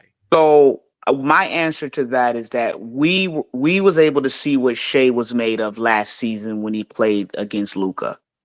So for me, I get it. Shea is great, but we saw what Shea was made of when the moment was at his doorstep. So all that stuff that we're talking about with Shea, when it all mattered, he didn't pass the test. Dallas showed us that. Luka showed OKC that. What did you in that series that didn't pass the test for you? So the reality, the end result was that Shea could not will his team. We're talking about to the next level. Right now. We're talking about scoring. What did he do as a scorer that made you believe that he did not pass the test? Stop using buzzwords. Stop saying will. What did he do? What on the floor? What did he do? I'm genuinely asking because I saw someone who was able to make counters, make certain reads. His passing and playmaking wasn't up to par, but part of the reason why they were able to win that series isn't because of Shea's inability to score. It was simply because there wasn't enough scoring options surrounding Shea that was able to amplify or aid him in the process of trying to win that series. They made Shea the primary scorer in that particular matchup. So the reality is very similar to what we were saying about the Lakers and make someone else the shooter. Yeah, they wanted Shea to take all the shots, and Shea played into that particular game plan. And as a result of that, his lack of IQ, in my opinion, is what lost him that matchup. We're not talking about IQ right now. If you want to say LeBron is a higher IQ player, yes. We're talking about scoring. Did his scoring in that series not pass the test? That's no, it did pass. It did pass the test, okay, but I'm saying it did pass the test. Just for the record, I'm agreeing with you, but I'm saying in that particular matchup, it worked against him. And I'm saying, go ahead. Not to cut you off 444, but Lo, I just want to tell you because you're saying that Shea is a better scorer than LeBron. I'm saying I personally feel LeBron is the better scorer. I have their playoff numbers last year, but we don't got to get into all that. I think personally, once again, what were their playoff numbers last year? I just want to what were they? Shea was 30.2, 30. Shea was 30 a game. LeBron was 28. LeBron was 57% from the field. Shea was 50%. Shea was 43% from the three-point line. LeBron was 39%. Right. So once again, I would take LeBron as a scorer over Shea. But if you want to take Shea, that's fine. But I think as far as rebounding and, like I said, playmaking, LeBron is clearly better. Defending, yes. I personally think LeBron has been the better defender. If you want to make the argument Shea has been better, okay, I won't argue with you about it. But then when you talk about field goal percentage, like I told you, you brought up an example of KD and Giannis. We brought this up a long time ago, Lamont, about Shaq and Kobe. Guys consider Kobe a better scorer because of his shot selection. But if a guy like Shaq is dunking the ball or throwing up hook shots, they discredit that. I'm saying none of it should get discredited as long as the ball is getting put in the hole. I don't care what you do. I don't care if you got to shoot it from you the discredited rafters. Shea from getting to the free throw line, getting 7 to 8 points a game from the No, free I'm throw talking line. about If you don't no, care, I'm not then why talking did you about- I'm not discredit talking his about his ability foul to baiting. draw I'm talking fouls? about- No, I'm foul talking about- baiting. The reality still is that it's a skill. It's not called foul baiting. It's the term that we use is called drawing a foul. So, Up fakes, getting your Lamont, defender out of position, getting to the free throw line. It's actually something So smart to Lamont, do on the basketball court. I agree with you. So let me ask you a question, Lamont. Why did the NBA make an adjustment to the James Harden blah They blah made blah? an adjustment to the rip through rule because Why? when defenders were just simply holding their arm out, being in legitimate defensive position, it was unfair to defenders to where an offensive player could just throw his arms into your arm to get a foul. They took that rule away. Shai does not do that. Shai is a smart offensive player. He knows how to get you off balance. He knows how to get you in the air. He knows how to and then also he knows how to get you in foul trouble and get himself to the free throw line. That's a smart offensive player. That's what I'm not negating what you're saying, but I think we can all agree that the whistle is not so favorable for LeBron James. I physically have watched LeBron James take the ball to the rack, and it's literally so we're going to ignore that LeBron is not getting certain foul calls that he would have gotten 10 years ago. Just because you from your TV screen think it was a foul, don't mean it actually was a foul. Just because LeBron after a play throws his arms in the air and makes a tantrum and a fuss, don't mean it was legitimately a foul. Everything at the end of the day, if Shai is doing a better job of creating contact, drawing fouls, and getting to the free throw line, he's just better at that aspect of the game than LeBron James. I mean, LeBron James, again, straight downhill. A lot of guys are now meeting him with the same force that he's bringing, and refs are just, if you're gonna come down the middle of the lane with that same force, fishing. That's what we're trying to tell you. Okay, so if you don't drive looking to draw fouls, then don't expect fouls. And LeBron is not getting. No, you should expect fouls if you're getting whacked across your arm and he's your not head getting fouled. Yes, he is. Because the times he gets fouled, just because LeBron James at the end of a play looks at the ref and throws a fuss, and maybe you saw some physicality in the play, don't always mean it was a foul. See, this is where I feel like this is not genuine, right? In the game that I forgot which particular game where it was Luka and LeBron, it was crazy. The refs weren't calling anything for Luka nor LeBron, and they were both equally being legitimately fouled. And I think it was the game between I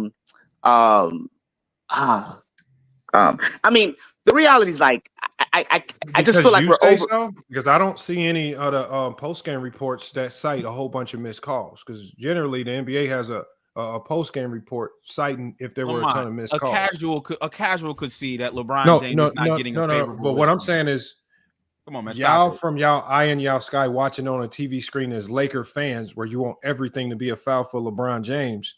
That's different from what's actuality. At this stage in their careers, Shai is just better at drawing fouls, where LeBron now has become much more of a settler. He's settling for the turnaround fadeaways. He's settling for the pull-up threes, and he's not going to the basket nearly as much. And when he does go to the basket, he don't have the same explosion that he used to have to where he could power through or fly over top people. And other guys who are just as athletic, Bryant at 40 years old, he's just getting met at the pinnacle a little bit better now.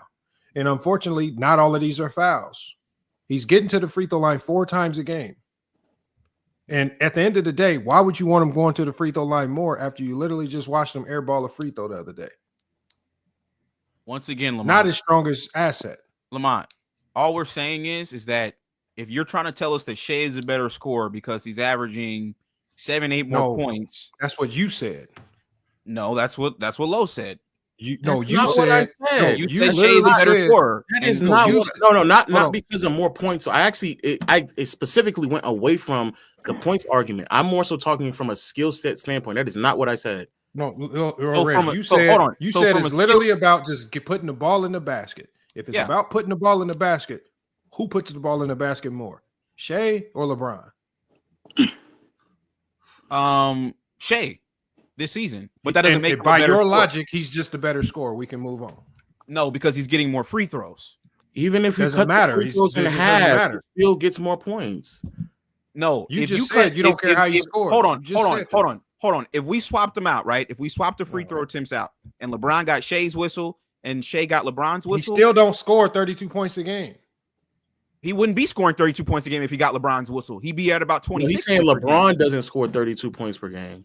LeBron, LeBron's 24 points per game right now. Even if you give him, it's Shea's actually free 25. And if you gave him 4 or 5 extra, 24.7. You're rounding up. Don't help it. No, it's 24.8 actually, and it's 25. So yeah, if he got the same whistle as Shea, he'd be averaging about 29, 30 points per game. Simple as Man, that. stop it, man. And if you gave Shea LeBron's whistle, he'd be averaging about 26. What? Okay. Now, at the end of the day, all these How does it go down? It goes down to 26. How does it go down to 26? What is it? 28. 28.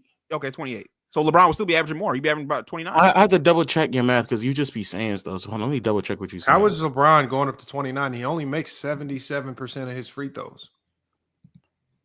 All you're going to do is have a 77% free throw shooter shooting more free throws.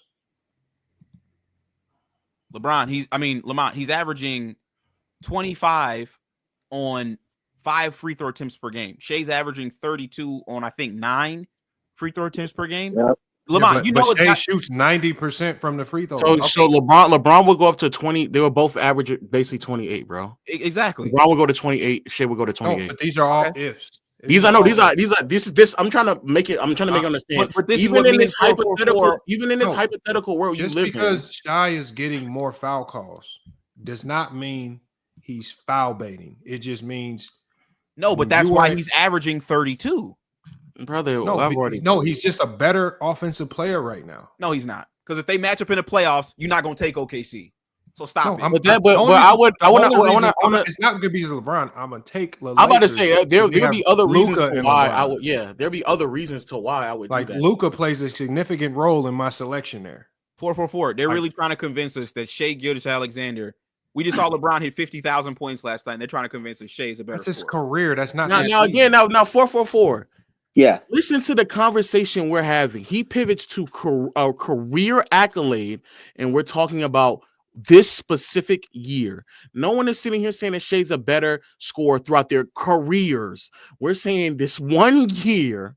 Why would you use a career accolade to determine what's going on this I'm using the career accolade to put it into context. Because this guy has been doing this for 22 years. Now 444. If I say this is a dumb argument, all of a sudden I'm condescending. Behind my. This is a dumb argument. But using 50,000 points. I don't think you get the totality of a career, and we're talking about this specific season. But see, this is what you don't get. The relevancy behind what he did in the other 21 years. See, Lo, this is what you don't get, right? Okay. So for example, do you know? Okay, Lo, can you tell us how many points Shea is averaging for his career? I don't know. 30, so 28 probably. 28. No, look it up again, Lo. 24. He's averaging 24 points for his career. Okay. Right. So what you and other casuals have done, no disrespect, is now y'all want to say that because he's having a couple of seasons where he's averaging 30 plus, that all of a sudden makes him a better scorer than a guy who's been averaging nearly 28 for his entire career. You don't see how that's a little bit stupid? Because I'm not holding him to the same expectations of what he was doing all throughout the totality of his career. No, you're not listening. Once again, I'm explaining this slowly. Shea for his career is averaging 24, right? Okay. LeBron for his career averages what? Nearly 27, 28? So you're trying to tell us that Shea is a better scorer than LeBron because he's having 1 or 2 years for this year. But what LeBron's done for his career is not going to help him in his MVP race.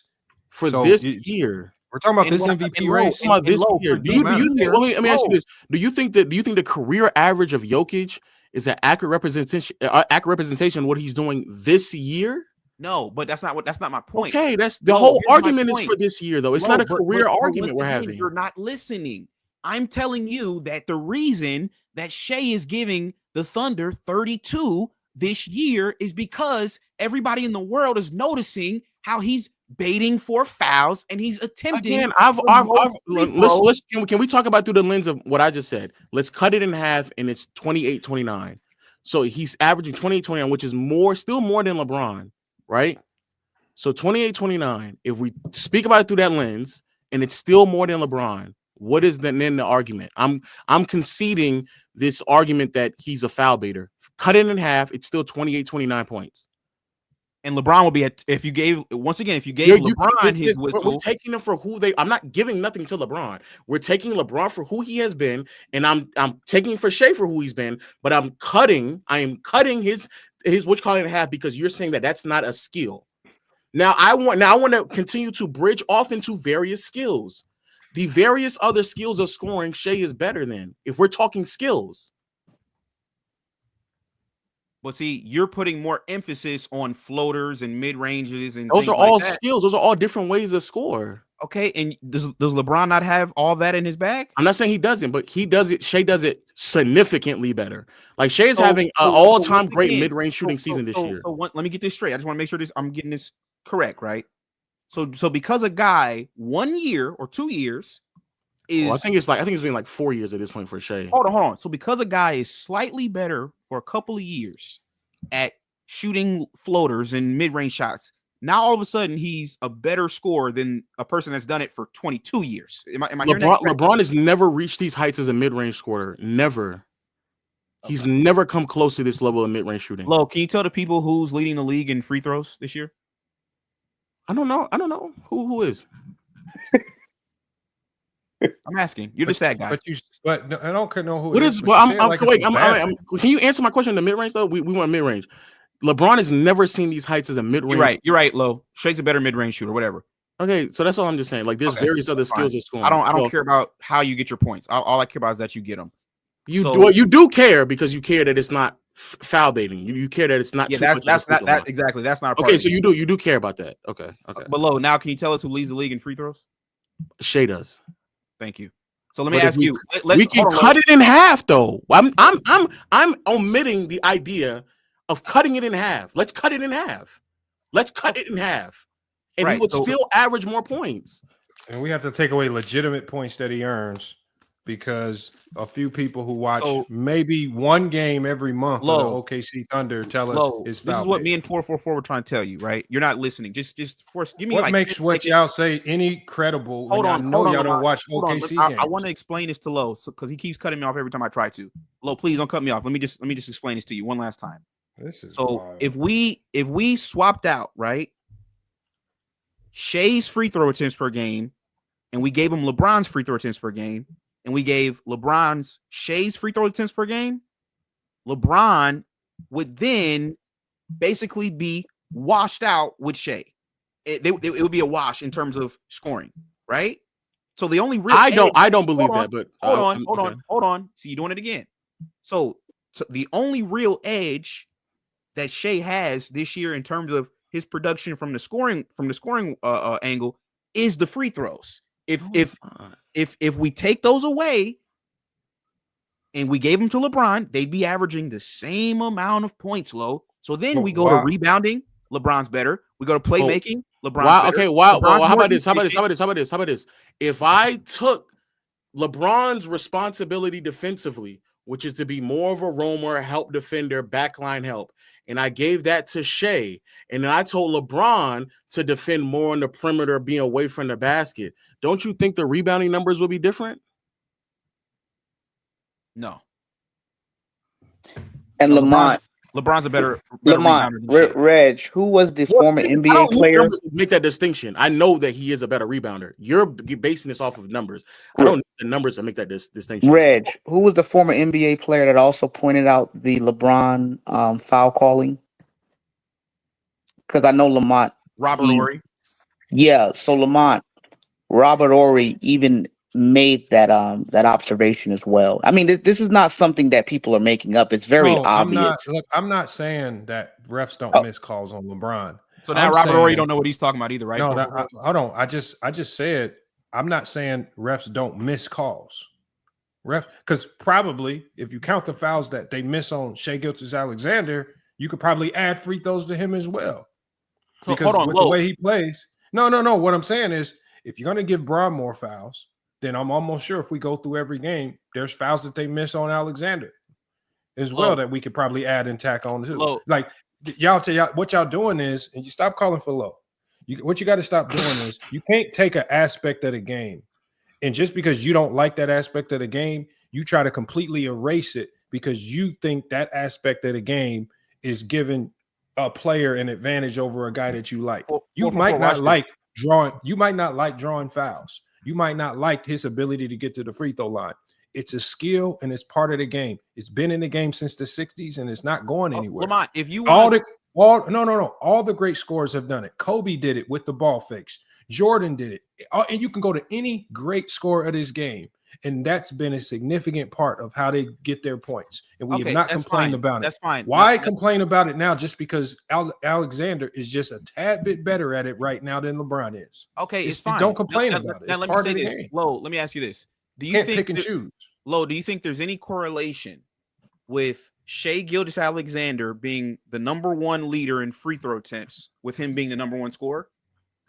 I think there's a correlation, but again, I want to be clear. My assessment on him as a scorer has very little to do with points. So if everyone averaged the same amount of points, and I guess in this argument as well, the same amount of free throws, I would still say he's a better scorer because of the variety of ways in which he scores is much more thorough than LeBron. Yeah, that's crazy to me. Now, 444, what you notice, right? He agrees that there's a correlation between Shai Gilgeous-Alexander being the number one scorer right now, also getting the number one in free throws, right? So then when we say, when we just speak hypothetically and we're like, okay, well, if you give LeBron the same whistle you gave Shai, they're like, oh, well, we can't do this. And then I'm telling you I'm willing to cut the free throws. And I don't know why you keep saying Lamont, that.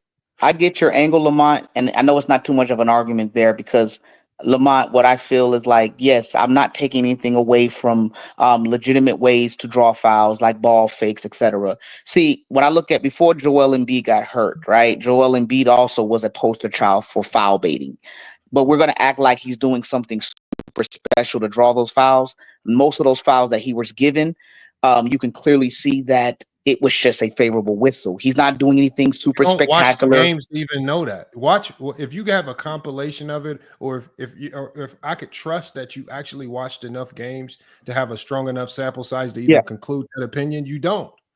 I that would be me sitting here lying, saying that I watched enough OKC Thunder games, which they rarely play on national TV, and to sit here and pretend as if, oh, he foul baits. No, I look at his game. I can look at how he plays and how he goes about his scoring. And I can tell that this is a guy, right, who is a finesse scorer, for sure, a high skill scorer that relies on a lot of ball fakes, up fakes, mid-range scoring, getting defenders out of position, and that ultimately creates an ability for him to get to the free throw line a little bit more than others.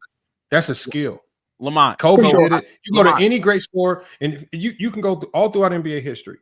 There's been a ton of times where the league's leading scorer also led the league in free throw attempts. It was the same for Allen Iverson when he led the league in scoring. It was the same for James Harden when he led the league in scoring. It was the same for Kareem Abdul-Jabbar when he led this league in scoring. Bob McAdoo. You can go all throughout NBA history, even with Michael Jordan. There's been so many times where the league leading scorer has also, because they are high skill offensive players, they are able to draw fouls more than other players. There's always been a correlation between the league's leading scorer and that player also shooting the most free throws. Can I ask you a question, Lamont? If let's say a player is leading the league in scoring and he's getting the most fouls, the most free throws in that season, and he's leading the league in scoring, does that mean he's a better scorer than guys that's not getting the same whistle? What do you mean getting the same whistle? Okay, so for example, hold on. Let's start with this right here. Fouls are not equal opportunity. You get what you earn. You got to earn the foul. You got to ask you this. This is why we call it drawing the foul. Lamont, let me ask you this. You don't get a foul. You don't get a foul just because your name is LeBron James. You have to go earn the foul, right? Let me ask you a question, so Lamont. If LeBron is not as good at drawing fouls right now in his career as other more skilled players. Lamont, let me ask you a question. That's just what it is. Shai is the number one scorer right now in the NBA. Do you think Shai is the best scorer in the NBA? He's the league's leading scorer. Do I think he's probably the most? No, I don't think.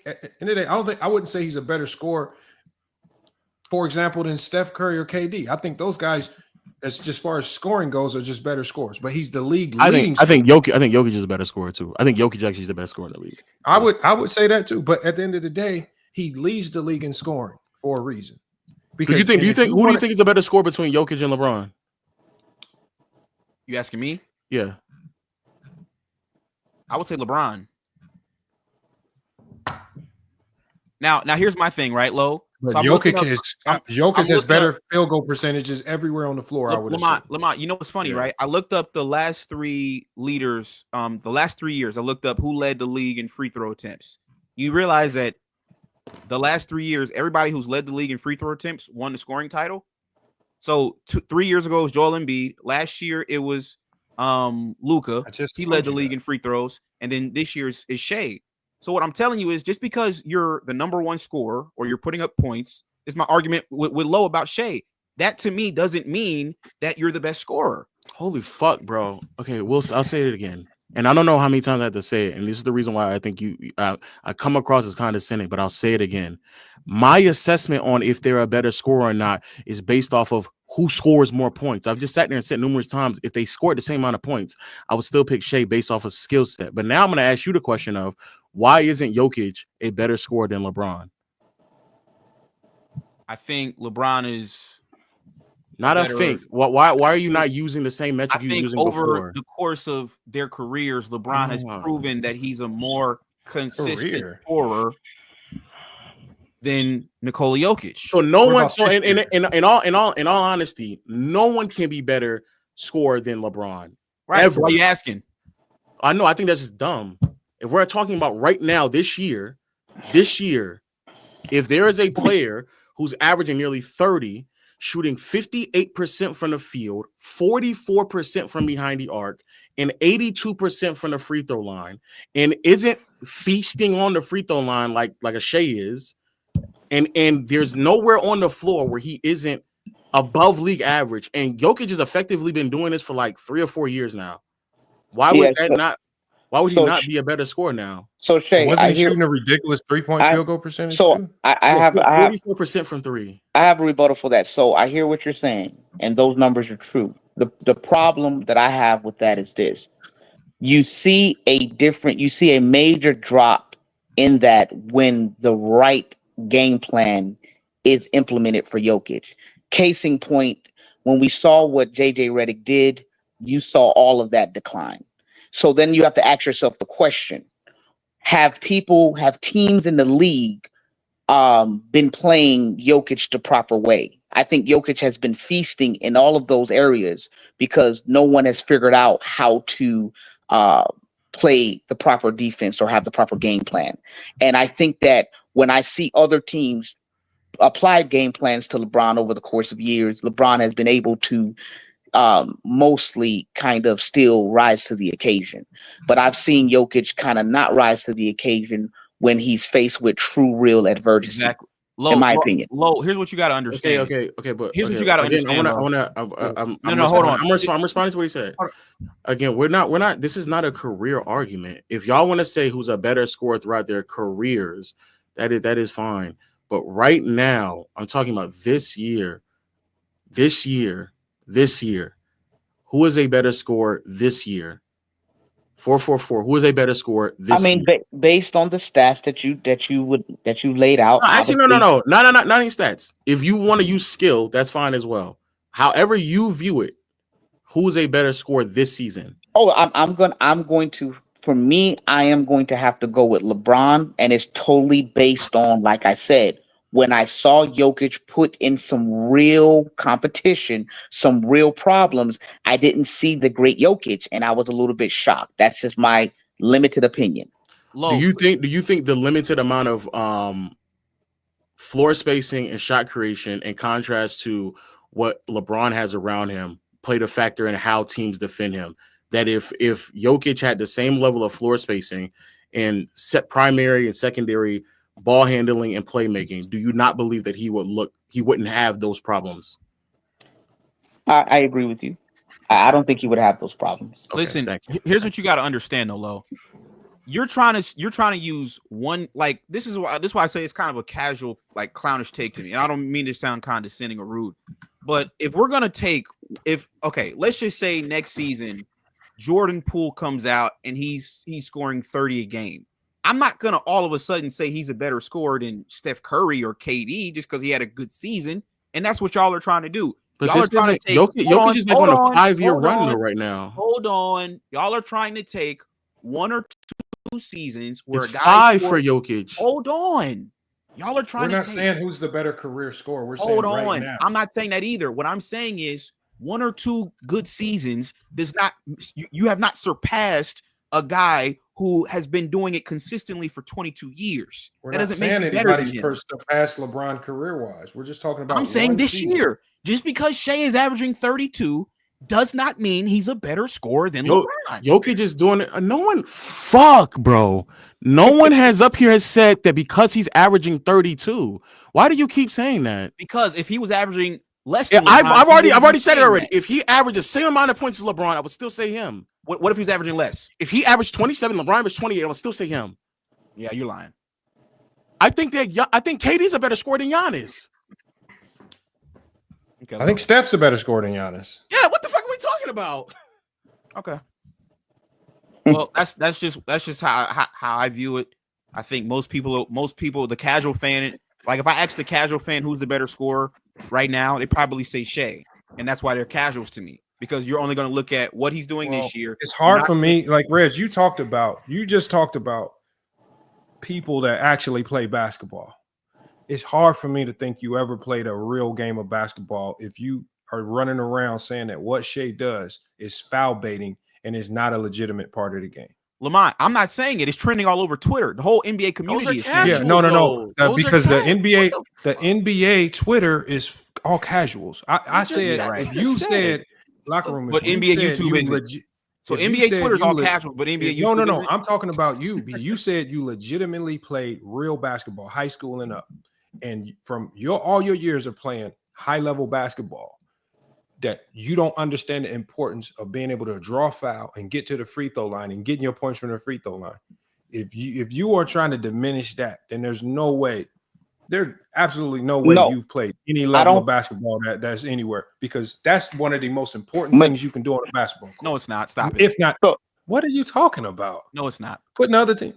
Okay, so what's the most important thing you can do as an individual player on a basketball court if you're a scorer? Put the ball in the basket. They both do that. That's a casual take. No, that's Lamont. I get what you're saying. Why do y'all try to really have these conversations? That's what I'm saying. It's certain conversations that you can have, but don't, like, when we start really getting into the meat and bones of basketball, don't try to play the pretend game with me and really sit here and try to tell me that free throws aren't a significant part of the game. Lamont. There's no soul to it. Like, so this Lamont, this is something you should be taking out paper, taking notes. This is not anywhere. This is not even up for debate. So this is no Lamont, debate. Lamont, let me ask you this. And, and we really sitting here having a conversation about Shea, and y'all really diminishing him for his ability to get to the free throw line and draw foul. And there's a new term that I heard on Upcut Hoops, one of the most illogical basketball minds on YouTube, where they say foul baiting. Foul baiting is called drawing fouls. No, this is your problem. This is your problem, Lamont. No, my problem is that I listen to people like YouTube. Every time no, locker room. It's a time to be quiet, and sometimes y'all gotta just listen.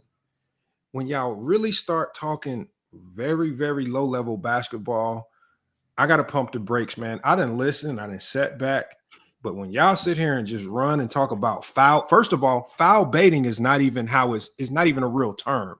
That's how I know, locker room, that there's no way you stepped on any legitimate high school, college, any real basketball court and played a game of basketball if you are even using that term. Foul baiting isn't even a real term. That's the casual way to even say it. Because if you hooped, your first thing you're going to say is drawing a foul. So the fact that you're even using this term foul baiting is the sorriest thing that I've ever heard. So correct yourself. If you actually did hoop somewhere, at least start with the correct term of drawing fouls, because that's what it's called when you legitimately hoop. and has never, ever in basketball history been looked at as a negative thing.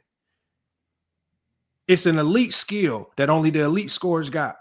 Quit trying to knock Shy for it and pretend that LeBron James at 40 years old is a better scorer than Shai Gilgeous-Alexander. Like, where are y'all minds at right now? Like, we are sitting here having a real conversation about this, and then you're trying to pretend as if we're saying that Shy for a career is a better career scorer than LeBron. What are y'all talking about? Like, God damn, man. Like, why are you muting me?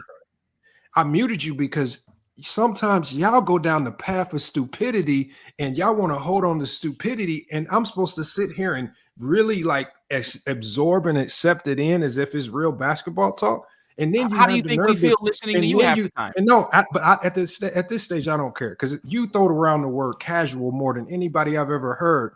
But you say some of the stupidest shit I've ever heard when it comes to the game of basketball. How do you think I feel when I listen to you? And at the end of the day, I'm talking to two people that can't break down a 1-3-1, a 1-2-2. You can't tell me about an X out defense. You can't tell me nothing with regards to real basketball. And y'all sitting here trying to convince people that drawing a foul in basketball is a bad thing.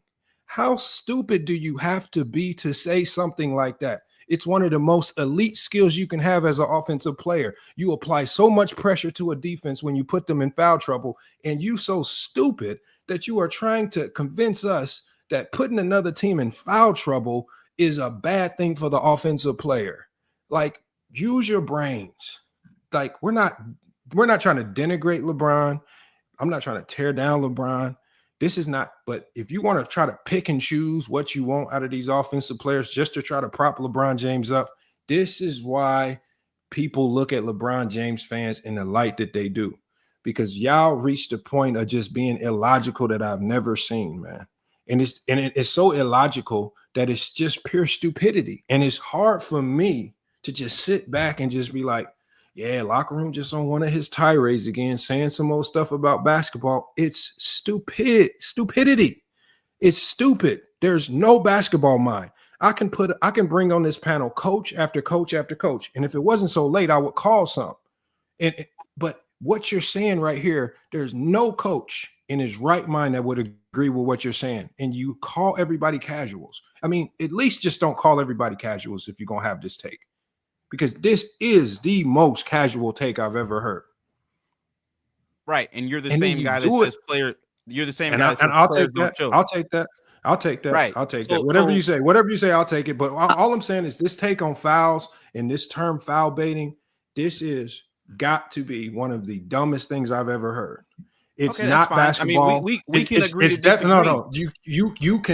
No, there's no disagreeing, because there's nobody with a basketball mind that's played an organized game of basketball that would agree with you. Okay, nobody. It's fine. But then you try to kill Low because you say Low didn't hoop nowhere. Where the hell did you hoop? See, now you're defending Low. Where the hell? No. I'm not defending Low. I'm asking you, where the hell did you ever hoop where drawing fouls wasn't a significant part of the game? I want to know this. Now you're defending Low. Can I go now? I want to know this high school. I want to know this college. I want to know where you hoop. So I can call this coach up and cuss his ass out for teaching you some of the dumbest basketball that's ever been taught to mankind. Right. Because there's no coach in basketball history that teaches this. Can I go? I mean, unless you're going to tell me this high school coach or a college coach that taught you this dumbest way to play basketball, because there's no real legitimate basketball mind that taught you this. There's no way. There's no way that person exists unless you just made all this up in your brain. I'm just trying to see if you're gonna let me go. He keep putting me on mute. I don't know if you're gonna. You're not on mute. We hear you. But you keep putting me on mute. I don't know why we was having a conversation, then you started muting me out of nowhere. Christ. I'm just saying, why do you go down this road of endless stupidity and you act like we dumb? Drawing fouls. First of all, let's correct it. Stop saying foul baiting. Nobody says that. You're not going to tell us what we're seeing. Nobody. Not what we're seeing. But no, who said, where did you get this term foul baiting? Other than Lamont, TikTok or somewhere. So you're telling me that this is not a thing in the NBA and players don't do this. Is that what you're saying? Because if that's what you're saying, you're the casual. No, you don't watch basketball. Players draw fouls. So you're telling me there's no player in the NBA that fishes for fouls, leans in a guy. It's called drawing fouls. It's always been looked at as a positive thing. So you're tripping off of the verbiage. No, I'm tripping off of when did it ever become negative to get to the free throw line? It's negative to fans that watch the game. No, it's never been negative to fans. It's only negative to fans if a player on the other team is getting all the foul calls and your guy ain't. That's what fans cry about. No. The reason why it's annoying to watch, right? The same way it's not annoying to watch. You don't even watch OKC games, so how's it annoying to watch? You keep interrupting. I'm trying to explain myself. No, I'm saying stop lying about it's annoying to watch because you don't even watch OKC play. Lamont. So I'll give you an example. The same way that fans find the NBA annoying to watch with all the 3-point shooting, fans also find it annoying to watch a guy fish for fouls. And for you to sit up here and act like that's not true. Like I said, you're the casual. Give me all the foul fishers. Give me all the foul fishers in the league. Austin Reaves, he's one of them. Shea Gilgeous-Alexander, James Harden, Trae Young. Do I need to keep going? And all you name is good scores. There's plenty of guys that fish for fouls. Don't play straight up. This is locker room. I just want to say one thing and I'll be quiet. I wish you would level up and just really understand that how stupid this sounds. Yeah, okay. I really wish you would. This is never been a bad thing. This is what happens, Lamont, when you only watch the Lakers. You should tune in. This is what happens. This is what happens when you try to get on people for not playing basketball, and this is how you expose yourself for getting cut from the freshman team. Your damn self. That's fine. Because I know you didn't play no organized basketball if you're saying some shit like that. I mean, that's fine. We all got cut. We all got cut at the end of the day. No. We all didn't get no goddamn cut. Your ass got cut. I didn't get no cut from nothing. Did you make the league? Hell no. Did you make the league? No cut. Did you make the league? Hell no. No. So you got cut from something then? So how did I get cut from the league? Come on, man. If you didn't make the league, you got cut somewhere. Let me say something real quick, Red. Yeah. So Lamont, I hear what you're saying. And I get it. I don't think you hear what I'm saying because if you're still defending this, no. I'm just gonna make one little point and I'll be quiet. So I just wish I would just level up a little bit and understand that this is a part of the game and it's been a part of the game forever. So what I was gonna say is this: you mentioned that the NBA had made an adjustment with how certain foul calls are being made, right? And you saw a complete dip in James Harden. So the thing that James Harden used to do, you could see that they decreased because he's no longer able to do that. But that doesn't take away from the fact that he benefited from years off of those very same foul calls that he was getting before. No. According to him, that's not fishing for foul. That's a casual take. Yeah, because I know that when did they change the rule? So I forgot when they changed the rule. It's maybe about 4 for 4. Can I say something to Lamont real quick? Go ahead. Lamont's problem. Hold on. Hold on. You don't got to tell me what my problem is. If it's affected James Harden so much, why does James Harden still to this day get to the free throw line more than LeBron James? Even this averaging season, 36 like he did in 2018. He's older. No. Right. Why is James Harden still right now averaging 7 free throws a game to LeBron's 4? Lamont, can I tell you what your problem is? They changed the rule in 2021. He went to Brooklyn with a lesser role, a completely different role, and it went down to 7. He then went from Brooklyn to Philly and spent time in Brooklyn and Philly, and it went back up to 8 and 9 in Philly. It went back up after 2021. Hey, Lamont, can I tell you what your problem is? I think when I tune into your show, and you do this a lot, and you did it earlier with the choking shit. For some reason, when people like say something, right, that's like usually like a common like narrative that most people agree with. Your problem is that you want to be. People agree with this. You want to be a contrarian so bad, and it's almost like kind of weird. You know, it's like you gotta stop, man, bro. Reg. I'm not being contrarian.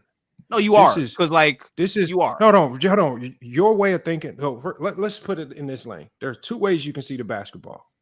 You can see it the way you see it when all you play is at the park with your buddies, or you can see it the way you see it when you participate in a more organized fashion.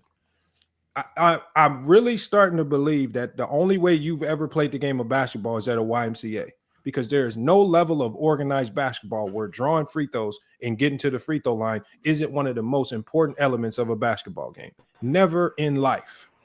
And for you to sit here and pretend as if what Alexander is getting to the free throw line isn't a really good skill set to have, and you're saying that the refs are just giving them a favorable whistle just because, oh, they like the guy that they don't even put on national TV. Oh, the refs are giving the guy that they don't even like to put on national TV all the calls.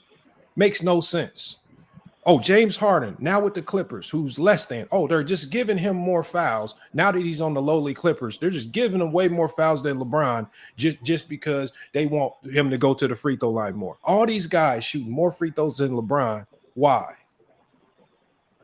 Lamont, I know what y'all talking about. All I'm gonna say is this. I've noticed this with you. Whenever there's like a common like narrative or whatever, it's like it's your responsibility to not jump a common out there. narrative. Just because you believe it don't mean it's common or a narrative. Can I finish? I let you go. It just means you believe. Put me on mute. I didn't interrupt you. Can I speak? You're not on mute. No, you put me on mute because you didn't want me to talk. But what I'm saying is, just because you believe it, don't mean it's common or a narrative. You just believe it because you want to find a way. Because first, in one sense, you try to tell us you don't care how they score. If they score more, they're better. But then with Alexander, all of a sudden, oh, he gets to the free throw line. He draws fouls more. He shoots more free throws. We can't count that. So that makes LeBron better. But then when it comes to Nikola Jokic, every percentage in the book is better than LeBron's, including averages.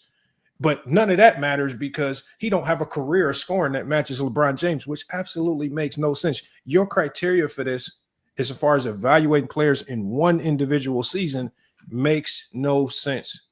Because you don't keep it consistent across the board. Like I said, if you want to say that Shea is a better scorer this year, go ahead. No, I said he's the league leading scorer. Okay. It's the difference between being the best scorer in the league and the league leading scorer. We were talking about LeBron, though. We were talking about LeBron and Shea. So I said, if you want to make the argument that Shea is a better scorer this year or last year, whatever, I'm not going to necessarily fight you on it. Y'all don't want to keep arguing about it. I've been moved on from it. Just as a sidebar. Harden, the year y'all talking about is 21-22. Harden, this is the reason why I remember this, because I remember people, I'm not going to say their names, but some people were like so quick to jump on this narrative of like Harden's look how much Harden relies on free throw shooting, and because his free throw attempts went down, but they failed to talk about the fact that he was coming back from a hamstring injury, so he wasn't 100% healthy. After the first month of basketball, where his free throw shooting went down to like 4, the rest of the season he was averaging 9 free throws a game, even with the new rule change that was set in place. For sure, correct. So I'm just setting it as a yeah. But what it forced Harden to do, to be very honest with you, because he was no longer getting that type of foul call, the gimmicky one, it forced him to have to get legitimate foul call, like Lamont was talking. It's like no one is arguing that they're not legitimate foul ways to get foul calls.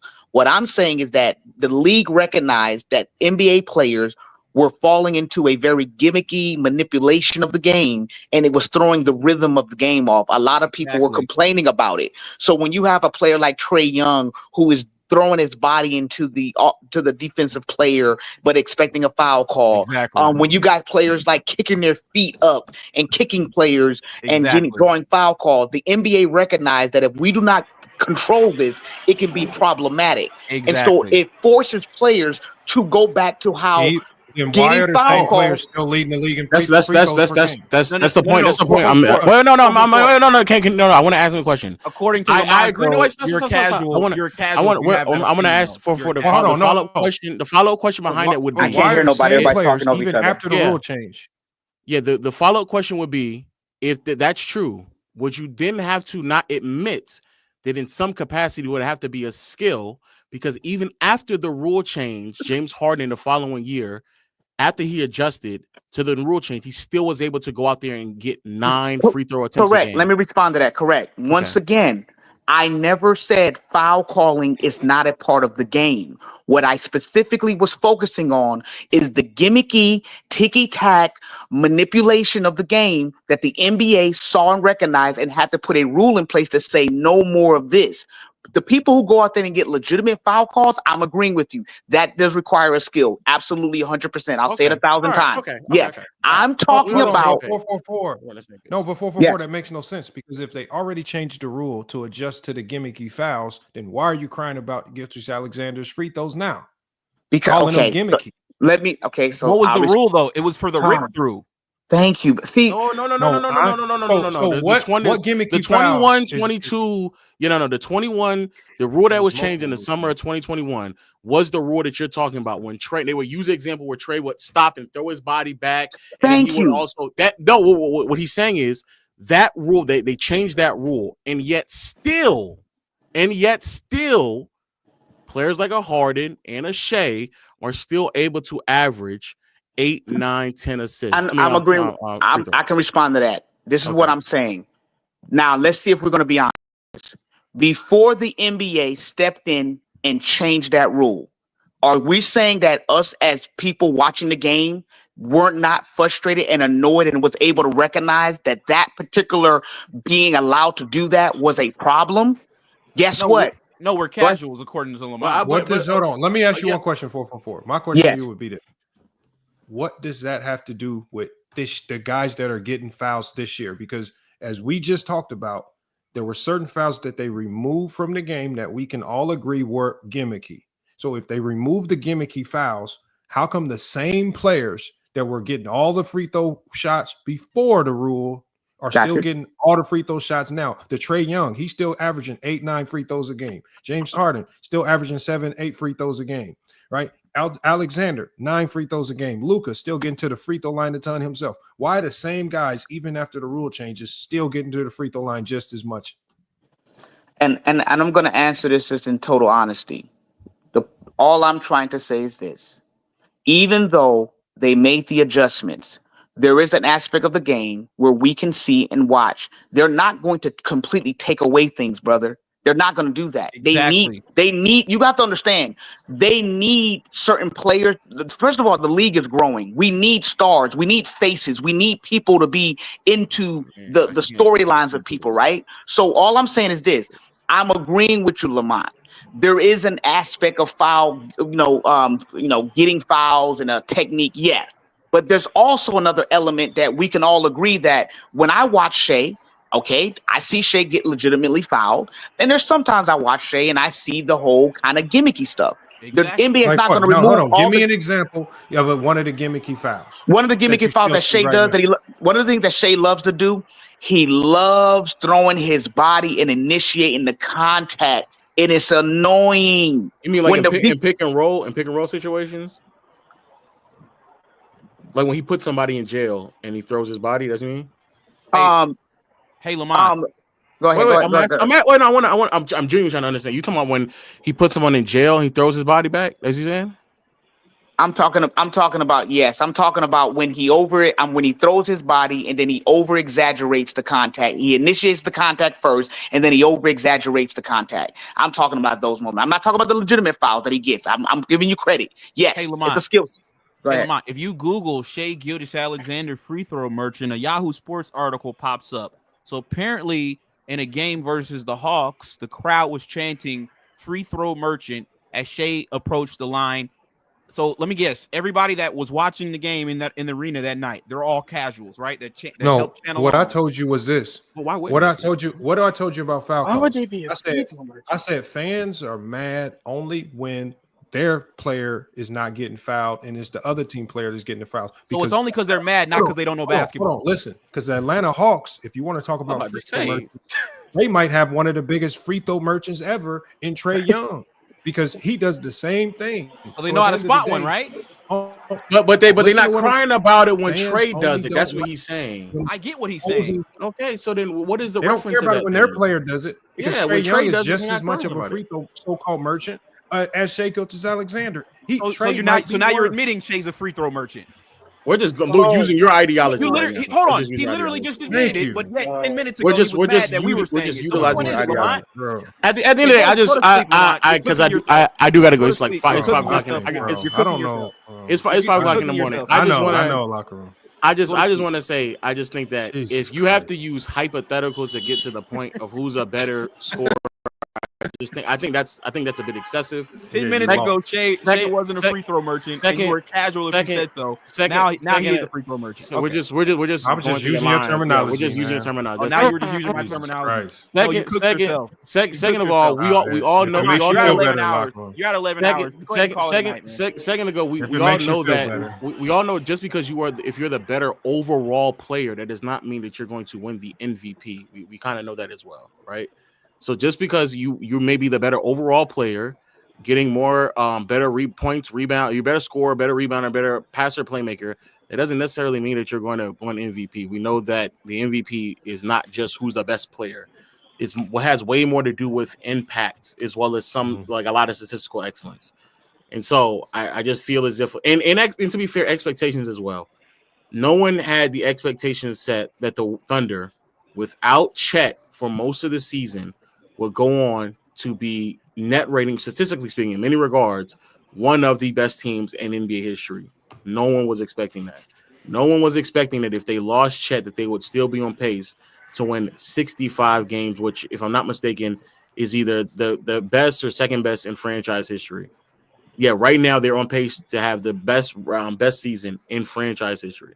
No one was not expecting that. No one was not expecting them at Shea at the age in which he is, for him to have one of, if not the best mid-range shooting season probably since Michael Jordan. No one was not expecting that at all.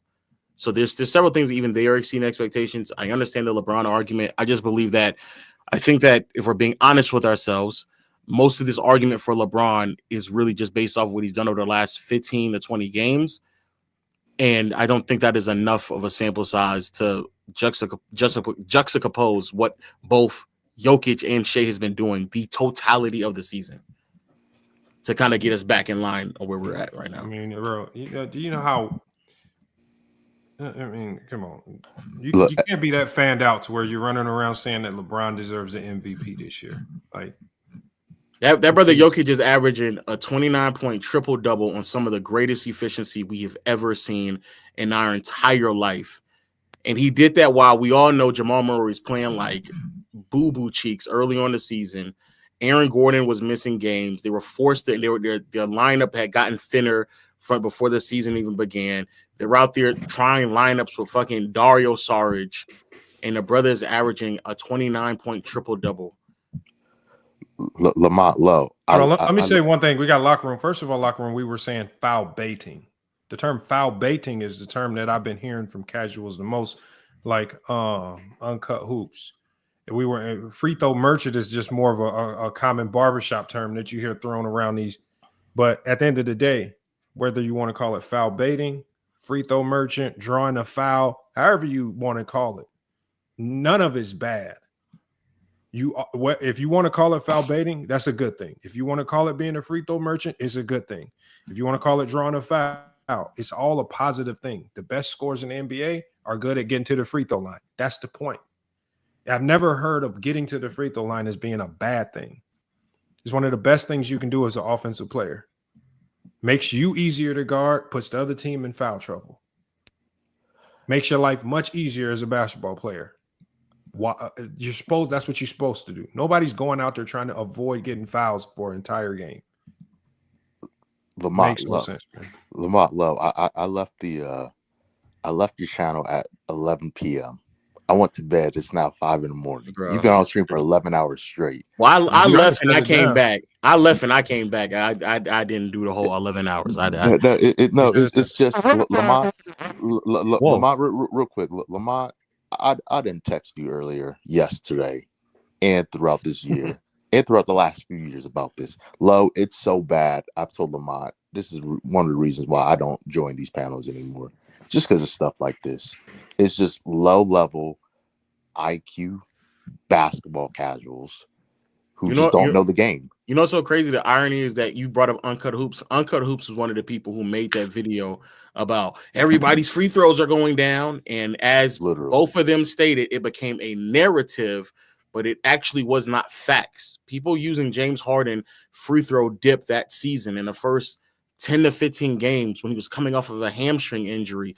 That is a worse way to ever assess James Harden as someone who was a driver that season, because once his hammy got a little bit better, the remainder of the season he was still doing 9 a game. So no, like I don't know, and even to the argument to the rule change, right? They were enforcing that rule for like half a season and they stopped enforcing that rule. Niggas still do. You know what's so do funny? everything they do. And locker room says it's a gimmick, right? He's saying it's a gimmick, yet at the same time he's asking for LeBron to get more of those gimmick fouls. So which is it? Do you want? Do you want him to stop the gimmick and stop calling all the gimmick fouls?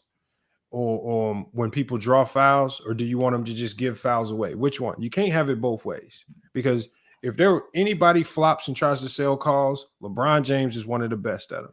LeBron James will talk to refs, complain to refs, flop, sell fouls. I mean, look at the other night. The other night, he got grazed in the face by Kawhi Leonard's arm. The man fell to the ground trying to sell a foul. I mean, if you want to talk about flopping around and gimmick fouls, look no further than LeBron James. He might be one of the GOATs at the flipping and the flopping and the gimmick fouls. You got to take that with him too. Yeah. But he says LeBron is actually getting fouled. Well, I think you must have. I want you to just Google it, and there's compilations all over the internet. Like, LeBron is one of the biggest sellers of fouls. He's always flipping around and flopping. You say he's not fishing. Okay. Well, he definitely flops like one. He will flop. I mean, that's just LeBron. Come on, man. But you see how you got to pretend when it comes to his favorite player. Now everything is all pretend. Oh, LeBron doesn't do all these things, but everybody else in the league is doing all these things. And that's why they're passing up LeBron. That's why they're averaging more points than LeBron. It can't be because they're just a little bit better than LeBron at age 40. They all got to be doing gimmicks. They all got to be doing something. Yeah, it's bad. Low, I've told Lamont that the basketball community is the worst community in all of sports, and tonight proved it. Also, I do want to say this as well. For really both of those brothers to sit here and even dare question anything about what I'm saying or doing, for them to pivot to narratives and hypotheticals and make arguments is the most insane thing I've seen in quite a while. The fact that y'all attempted to attack my knowledge literally throughout the entire time. And when we had this discourse over the last 30 to 45 minutes about what skill sets should have been involved and talked about, the fact that we spent time talking, well, if you hypothetically take his free throws and you gave it to his free throws, and then you took his away and like, nigga, Matt, how is it possible that a player is a better scorer than someone else when he scored 50,000 points when we're talking about one season? That's so low. I guess Larry Bird was a foul baiter too. Well, they're going to say that he got legitimate fouls. That's the argument. Well, you never know what they're going to say, man. You never know what they're going to. Well, everybody else was foul baiting according to them, but when it comes to LeBron, like Locker Room said, he's actually getting fouled. That's what it is. Like, when did the ability to shoot free throws at the free throw line become a negative? When? Luka's a flopper too. Oh, he's not up here. Is Luka a flopper on Locker Room? I guess in the chat. Because Luka, I would assume you would believe that Luka's also, I guess, a free throw merchant or a foul baiter. Lamont, when did getting the ability to shoot free throws become a bad thing? I mean, at the end of the day, I don't know why they want to see LeBron James at the free throw line more anyway. I mean, why? That's his worst attribute. So he can sniff and scratch at another 1 to 2 points. Because if that's all that's gonna happen. Lo, I feel bad for you and Lamont. I do. Well, I just came back up here to say what's up before I start recording the Zion video. Shout out to Zion. That brother's been hooping over the last and he looks games. Like he looked like he got his fitness together. No, they said he's the lightest that he's been since he's hopefully that pays off, man. But no, I agree. Yeah, he looked good, but I just wish it was in another one of these years when they were doing much better, because 17 wins right now, it's like it's all for nothing right now. They get Cooper Flag though. It's tough. Yeah, but you ain't gonna get Cooper Flag if Zion out there trying to win games. I mean, you got to lose. So Yeah, but Herb is out for the rest of the season. I think they're just gonna lose. Herb and DeJounte out for the rest of the season. So man, that sucks, man. All these teams that I thought would be doing good, man. Sacramento, Phoenix, Jesus Christ. You thought Sacramento was gonna do good?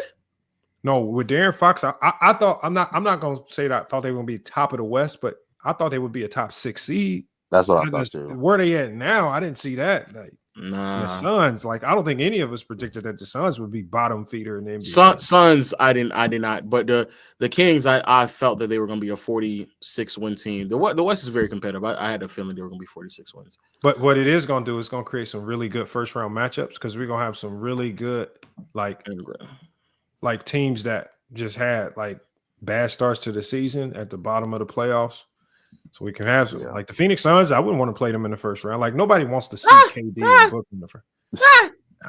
I'm OKC. If I'm OKC, I'm all right doing that. I mean, if you got the firepower to match them, but at the end of the day, it's just like, and especially the OKC matchup, like KD going back into OKC during the playoffs.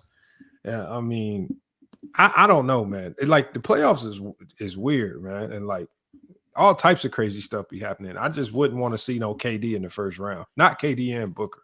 Let me be on record just in case nobody don't say this. If I personally believe that the Thunder should come out of the West. However, if the Lakers do come out of the West, I think it would have a lot to do with OKC's inability to make their shots that surround Shea, not Shea's ability to actually perform, which is kind of how we started this conversation in the beginning with. Like we have to assess what's happening on the floor, and niggas using buzzwords like foul baiting and he didn't will his way to a win is kind of that shit is cringe as fuck coming from niggas who are sitting here trying to question somebody's credibility. I know. The willing your way to a win is fucking crazy, but I guess niggas if I heard somebody say that to me at LA Fitness, man. You gotta will your way to a win. Man, Lamont, you ain't willing us to victory, man. Oh man, get off my team. Hey, Mont, what do you think of Kyrie's injury? You said who? What do you think of Kyrie's injury? I mean, look, same thing, everybody, man. Nobody wants to see nobody go down like that because I know. You got to think he gonna play it safe. So he looking at what, maybe 8-9 months. I think that's a whole year. I think he does. Yeah, like we might not see him till February next year. And so you got to think when something like that happens, that screw your whole next year. Yeah. And he's supposed to be coming up on a contract and everything. So yeah, he was qualified to get, I think, the max. So yeah, so for Dallas, they probably happiest. Like if you really think about it, like, and this is a sad reality. How did some of these owners be probably happy as hell when these injuries happen, knowing that? Of course. Oh, I can give him pennies on the dollar now. Of course. That's the sad reality of it, man. Yes, that's just the dirty business of the NBA. Low, that is what I meant. We hate each other. No, we don't. Before locker room cut in earlier, I was asking you about how far do you think the Lakers can go? In the playoffs? Yeah. You were the okay. To answer this question, realistically speaking, I think the way that they're operating and playing right now, I think only OKC and Denver could beat them. The way Denver's playing a bit questionable right now, but the problem with Denver is that the more players that throw them these type of defensive personnel or defensive schemes at them, the quicker Jokic is going to get to the point where he knows the counters, and they're really experimenting with lineups, which is another thing that if you watch more basketball than I think a lot of people tried to claim they did today, you will realize that they're experimenting with a lot of lineups. Aaron Gordon is constantly in and out. Mm-hmm. They finally actually start playing Zeke Naji as well some more minutes because they're desperately trying to fill out that rotation. So I'm not really taking too much of what they do in the regular season at face value, but there clearly is like some type of a blueprint on how the Lakers can get past the Denver Nuggets. To be fair, I just think OKC. I would need to see, and to be fair to Locker Room and 444 to both of those gentlemen, if they go into like the fourth quarter, I would, if they go to the fourth quarter and it's a close game, I would agree that like having Luka and LeBron as shot creators and just generating quality looks for everyone should yield results into which they should come out on top. But I just like OKC, bro, the things that they're doing, it's not that they're just beating teams. Bro, they're beating the dog shit out of teams, bro. They are like blowing teams out, bro. It's crazy. I asked the locker room, you left too, and I asked them this. I said because I guess he has this love affair with Anthony Davis, which and I get it. Anthony Davis is a good player. I said if you could undo the Luka trade and send AD back to the Lakers, would you do it? He said, yeah. Oh my gosh. And I'm just saying, like, to be fair to Locker, I'm assuming he's also saying that maybe there's another trade that will have to come along with it. Because I'm assuming he would also believe that we need to trade either Rui or Reaves for a center. Yeah, I'm assuming. But at the end of the day, remember, like I've been telling him about, like he hates this, but I've been saying this is the business of basketball's kicking in even more so now with these aprons. These aprons, that is a fact, is killing the game. And these role players under these favorable contracts, they ain't not going nowhere. Young players and players on good deals, you stuck. You ain't going nowhere. Yep. And it's gonna be the heavy hitters, the big boy contracts that you see try to get moved. It's almost mandatory at this point to have somebody either on their rookie deal outperform their rookie deal, or you just found a gym that was willing to sign for less money. It's almost mandatory to fill out the rest of the roster because that second apron stuff, I don't know why, because the NBA has done it several times before, but like changing rules to that degree in the middle of people who've already committed like 5-year deals, like that's what's really messed up the Timberwolves. They had already signed Towns to that deal just for them to basically throw in a hard cap to the NBA. That shit is going to be so difficult. Like, moving forward, I don't know how the hell teams are expected to just go on like these dynastic runs if they can't retain talent. I have no idea how that's going to happen. Unless you get lucky, like unless something lucky happens, like with the Warriors and your star young players get injured and you can underpay them for years and build around them, but it's just too hard right now. I mean, like OKC biggest problem is going to be how do you retain all that? There's no way they can afford all that. Ain't no way. You know who I was thinking about just now with what you and Lo said in terms of, the apron, second apron, and then big contracts being hard to move. Like, for instance, your team, Lamont, DeAndre Ayton. Like, who was willing to pick up his contract? I think Aiden's hard to move because he's just a head case. Well, that too. He's just not a good player you want on your roster anyway. Why the hell would you want him? Like, he's not going to he's not going to buy in. He's not coachable. That motherfucker, he fight too many teammates. I mean, one of the reasons why he got traded, him and Devin Booker got in a big fight right outside the practice facility in the parking lot. Like, what you think gonna happen when you start boxing Devin Booker in the parking lot? Oh yeah, I mean, yeah, that his contract, and yeah, no, you're right. You're definitely right. You don't want that in your locker room. I mean, you got to think he almost slipped away. Remember, the Pacers signed him to, they had signed him, but because the Suns just didn't want to lose him for free, they had to match the deal that the Pacers gave him. Nah, so, I think looking back at it, Pacers probably happy that the Suns matched that contract. So you never know, man. But I thought at that time the Pacers trying to go get off Miles Turner, but. And their brother has been on the chopping block. I'll be forever. And I would have loved to have him on the Lakers if we still had. Well, I still want him now, but if we had AD, I definitely would have loved him to have on the team. But Lo, are you Lo? Were you happy that Mark Williams trade somehow just? Yeah, I ain't gonna lie. I was definitely sipping the Kool-Aid for a second, but then I realized like, that's a little bit too much for Mark Williams. Let's just keep it a bean. It sounded good in theory because of the way Mark Williams had been playing like those last 10 games before the trade. So when you look at them monster numbers, you're thinking, damn, if you could get somebody in the post that can bring numbers like this to a little degree. But that trade, it felt like that trade woke some players up. Jackson Hayes woke up. Dalton Connect woke up. So yeah, you never know, man. All right, brother.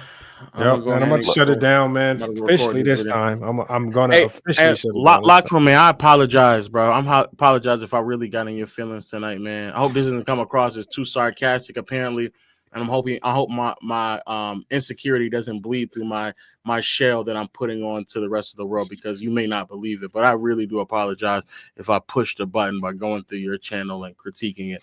Though you critique people all the time, and for whatever reason, I don't know why y'all can't handle criticism, though y'all criticize people all the time. But nevertheless, I do think that if I really push one of your buttons, and if you don't think that it's believable when I say it, I mean this with the bottom of my heart, I do apologize to you and wish all the best love for you, brother. If you need some help, just hit me up behind the scenes and I'll help you out with your channel. But it seems like you got a lot of things going for yourself, man. Lo, I've been watching. I know you got a jet, Lamont. Lo, I was watching your. I've been watching your stuff lately, especially with your response to Ant and LeBron talking about the negative aspect to being the face of the league and Stephen A's nonsense. That was a very good video, Lo, because you were absolutely right. Thank you, brother. Thank you. Don't glaze too much. Locker room might say.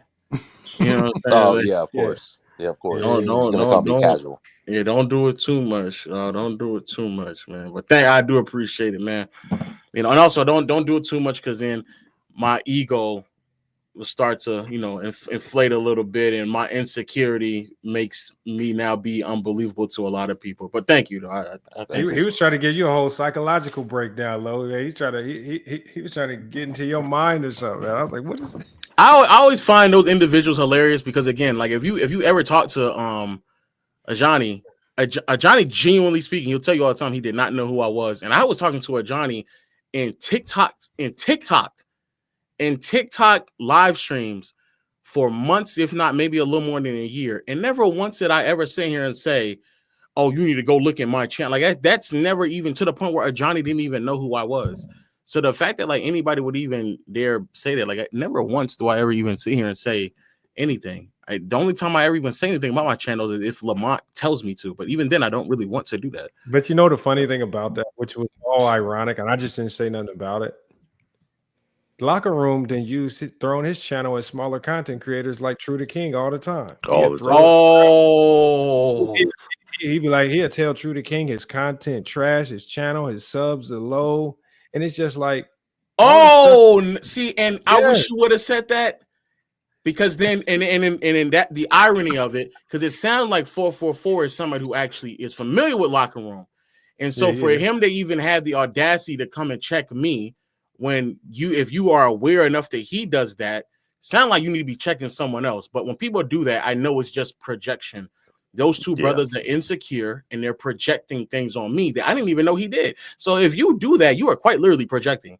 That is quite literally the definition of projection. He's done it to rebranding, because remember he was beefing with rebranding. He was talking about how rebranding didn't have a channel. He did it to Herm. He's did it to the King. Like so it was projection. Funny. Okay. It was just funny how I'm just sitting here thinking, I'm saying the only person that actually done any of this is you throwing around your channel. Like nobody really do that. To me, it's kind of corny anyway to try to throw around your channel with other people. That's just so cringy and corny. Who do that? Oh, Lamont. How that's crazy. How do you deal with that? And then Lamont, how do you deal with what's that guy's name? Mr. Winters. How do you deal with him? No, Mr. Winters cool. I mean, obviously he is actually Mr. Winters. I can't hate him too much. We disagree. He actually been better as far as just sticking to basketball, not being obsessed with LeBron so much. So Mr. Winters, we disagree on some stuff. I mean, he has his, he locked in on certain talking points, but he ain't as bad as what people say. He's solid. He's just a little crazy. That's all. I'm mad you didn't say anything, Lamont. I'm actually genuinely upset. So that literally means what I was saying was correct. There's nothing but projection. That's crazy. The fact that anybody would ever come to that conclusion when all you gotta do is ask True the King, ask Herm, ask rebranding. The Locker Room, this is all he do when he dealing with people that he know are smart. The first thing he'll do, this, you know what's so funny? You know how you pulled up his channel? The first thing he did with True the King was went to True the King's channel and told everybody, oh, you got X amount of views on this video. You got this on this video.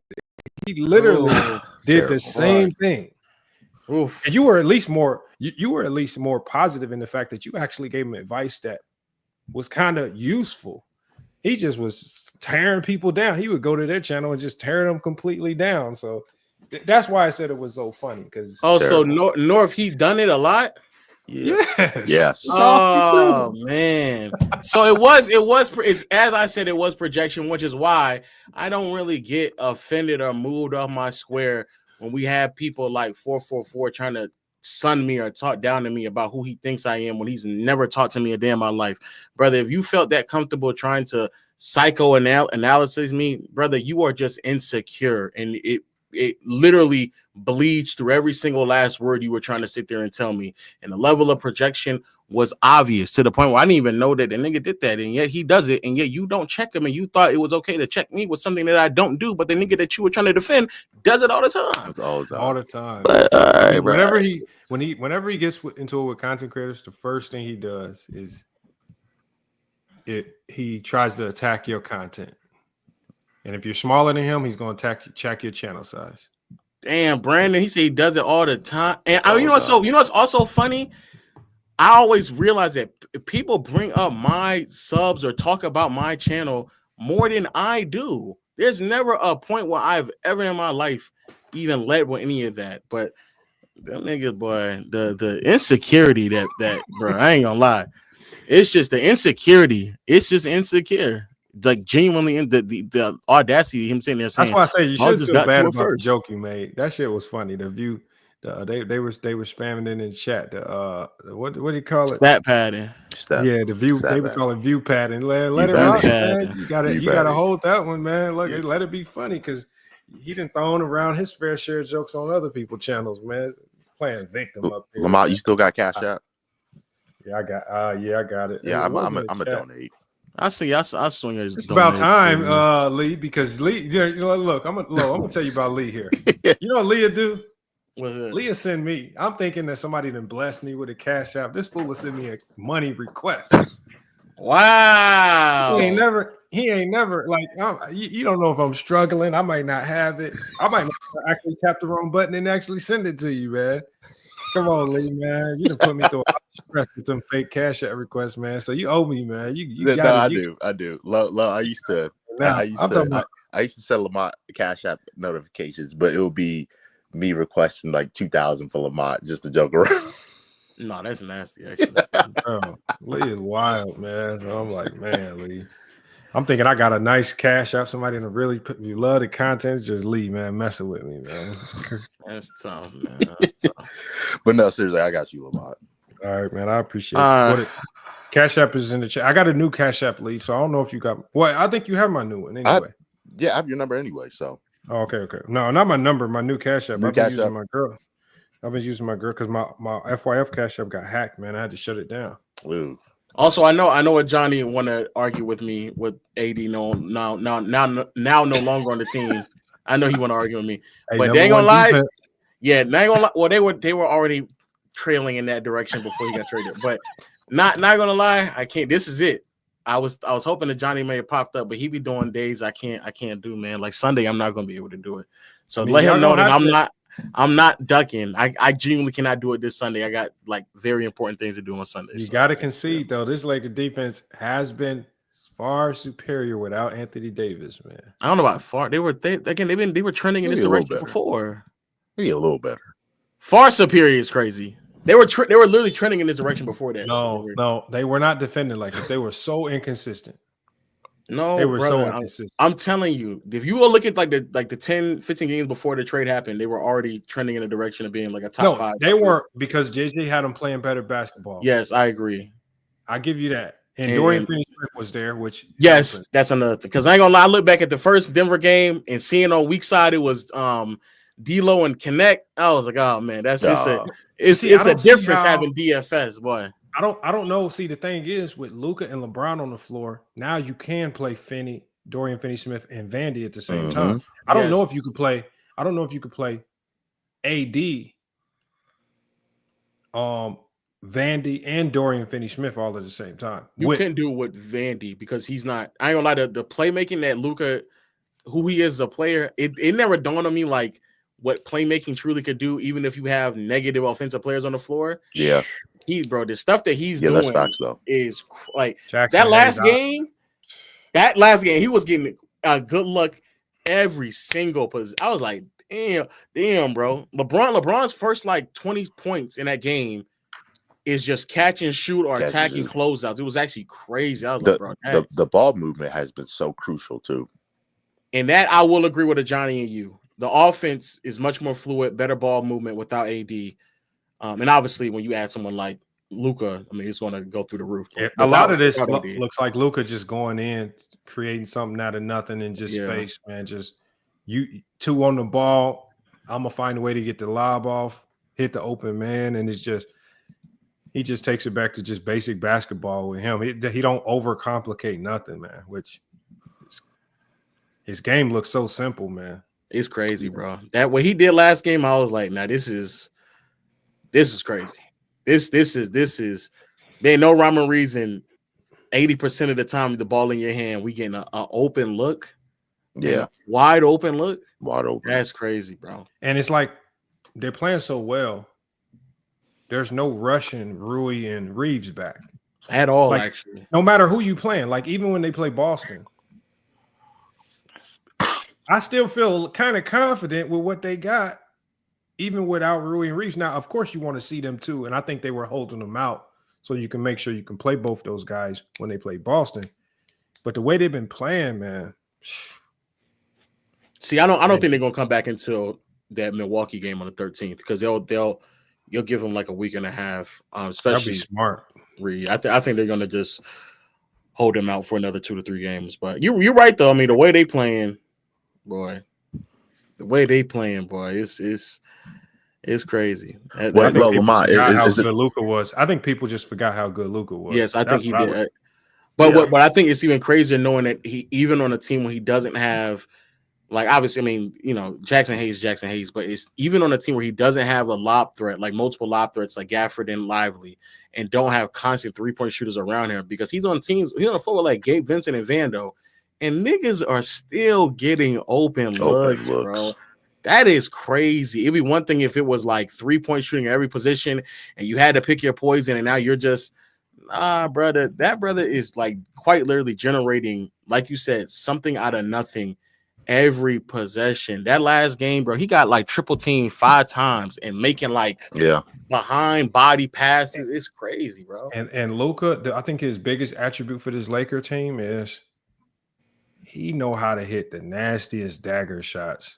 Yep. That offense sometimes be looking ragged, and that dude to just come in the ISO and shoot the work. Like, really, these are bad shots. If we being realistic, some of the threes that he take are bad shots. And these things are just dropping. I'm like, them be the threes that just be hurt your soul when you're like, God, damn. Like I used to see their faces, man, how they were shaking their head when he would make them threes, and I'm like, that's to be fair, and also I know I'm re-yapping, but that's another reason why, bro. Like individual defense, unless you're playing at a transcendent level, it does not come close to the impact team defense, but also an individual offensive player. But the shit that Luka doing is so much more impactful than like it's I ain't gonna lie, bro. That shit that he doing, bro. It's some shit because he hurt their soul. Like when you play your best defense on a possession, and you got a guy like Luka still hitting a step back 3 in your eye. That hurt, man. That break you down, man. You tired, you gassed. Yeah, but Lamont and Lowe, according to today's casuals, there's no defense being played today. Bro, I don't know how people watch. I don't know how people watching Luka getting defended these last 2 games and say that there's no defense. Bro, that shit. I seen Luka in person that playoff series when he torched Phoenix. Luka in person is what is he 6'7"? What? However big you think he is now, in person, he looked a lot bigger as far as like his stature and because I was at the playoff game when the Phoenix. Remember the playoff game where the Phoenix Suns won? Yeah, Devin Booker was messing with him. Well, when he came back to Phoenix that next time, and I was sitting right there under the basket, courtside. Damn, he letting us know he got money. No. These were free tickets. I got these because my girl job. So my girl job, they have like a partnership with the Phoenix Suns where they get X amount of free seats here, and they also get a free box. So I've been able to get in the box seats, and I got courtside seats. Now I have bought a few courtside seats, but I'm not gonna lie, the courtside seats I buy, be to the BS games, like when they play the Blazers or whatever. That's my team. That's the only good thing about having a trash team as your favorite team. Well, the courtside tickets, man. When I see them courtside tickets at 214, I can rock with 214 a ticket. Y'all got 214. Nah, y'all niggas is in poverty over there, boy. No, look. I'm gonna tell you. So it was like this in Indiana too. Like when I was in Indiana, and the Pacers would play the Blazers. Like when the Blazers on a down year, it's just not a popular game for nobody. And so obviously you're not always gonna get them for 214. I would say between at the very low end 214 to the high end about 5-6, but it's not courtside on the wood. It's just the courtside section. See, the goal is you just need to get to the courtside section. The seats on the wood are just overrated and cost too much. So you want to get to that 1 to 2, 3 rows that's still courtside behind the wood, and you still get all the benefits of courtside, which the benefits of courtside here is you get to go to the back, you get free food, free drink, steak, all that good stuff. And you eat better, so I didn't even know that because I went to I actually went to a Caitlin Clark game and I realized that's what they be doing to people in courtside. I did not know that. I've never been to an NBA game. You've never been to it? Yeah, you gotta. No, I really want to go. You gotta catch a good one. I ain't gonna lie, I have not been to a bad game. Period. I've never been to a bad game. I've been to a bad one. So I live in Ohio, so I'm moving to Houston. So I'll probably catch a Rocket Celtics. Oh, yeah. The worst game I ever went to was Orlando Magic versus Detroit Pistons. This was back when they had Vucevic on Orlando. Oh man. Oh my god. And I'm talking about this was in Detroit at the Little Caesars. It was the worst game to ever go to. It was horrible, bro. Aaron Gordon was hurt, so he didn't even play because he was on the Magic. I'm just sitting there, man. Detroit just already a sorry city to be in anyway. Dang, Lamont. Oh man. Yeah. Oh man, Detroit might be the worst city in America. You're not the first person I heard say that too. That's a very Detroit might be. Lamont, I've heard you talk bad about Charlotte. Charlotte is another low-level city. No, I don't know why people even live there. Now Detroit. And then you talk about how Chicago, they don't pass the ball. No, bro. Chicago, they don't, bro. That's horrible. But let me shut this down. I can talk about them all day, man. I appreciate you, Lee. I'm expecting the cash out. You heard him. I heard him. Yeah. And don't send me the request, man. I'll catch y'all later, man. All right, Lo, man. I'm gonna catch you on the next one, man. All right, Lee. All right, y'all. FYI Sports, man. Another great podcast episode, man. We're gonna be back. Appreciate y'all sticking around, man. This stream was long as hell, man. Goddamn, man. I don't know how y'all been keeping me on these streams this long, man. This is crazy. But it was a good one, though, man. We had Locker Room pull up, man. Delusional, albeit delusional, and lost. But at least Locker Room pulled up, man. I haven't even went over there because, one, I don't get their notifications, and two, it just started to get repetitive, like talk. We weren't really talking about nothing new over there. It was just all about trades and this, like, trying to one up and was you right about this prediction? It wasn't even real basketball talk. Oh, I did get paid. Locker Room still owe me $100 from a bet we made. He still ain't paid up, man. Come on, Locker Room. It's time for you to pay up, man. Just because you mad at low don't mean you ain't got to pay up. Come on, y'all, man. If any of y'all go to Locker Room, man, show tomorrow. Make sure he know you owe me $100. When I owed him, he was running around crying on shows. He been owing me for like 3 months now. Don't want to pay. Michael says, no way, Lamont. You still love driving to work? What do you mean? Still love driving to work? Don't know what that means, but salute to Mike, man. Appreciate you. Thank you, Hustler. He said Locker Room said he would trade Luka back to the Dallas for an injured AD. I told you, man.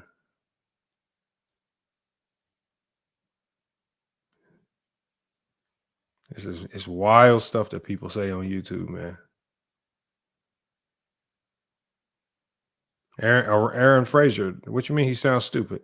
That's what Locker Room said. Locker Room said he would trade Luka back for AD. Said he don't like Luka. It's a fact. It's dumb to say. He said, this is the only channel I know that mute people for in the chat for having an opinion. I don't mute people. I didn't mute anybody in the chat. Didn't nobody mute? Who got muted in the chat? Max, were you Max? I told you if it was you, Max, man, Max, I told you not to be blocking people in the chat or putting them on timeout. Lloyd, did you get put on timeout? Finesse said, hey, Finesse, man. Finesse, man. These fools is really up here trying to convince us that drawing fouls is a bad thing. All the while crying for LeBron to get more fouls.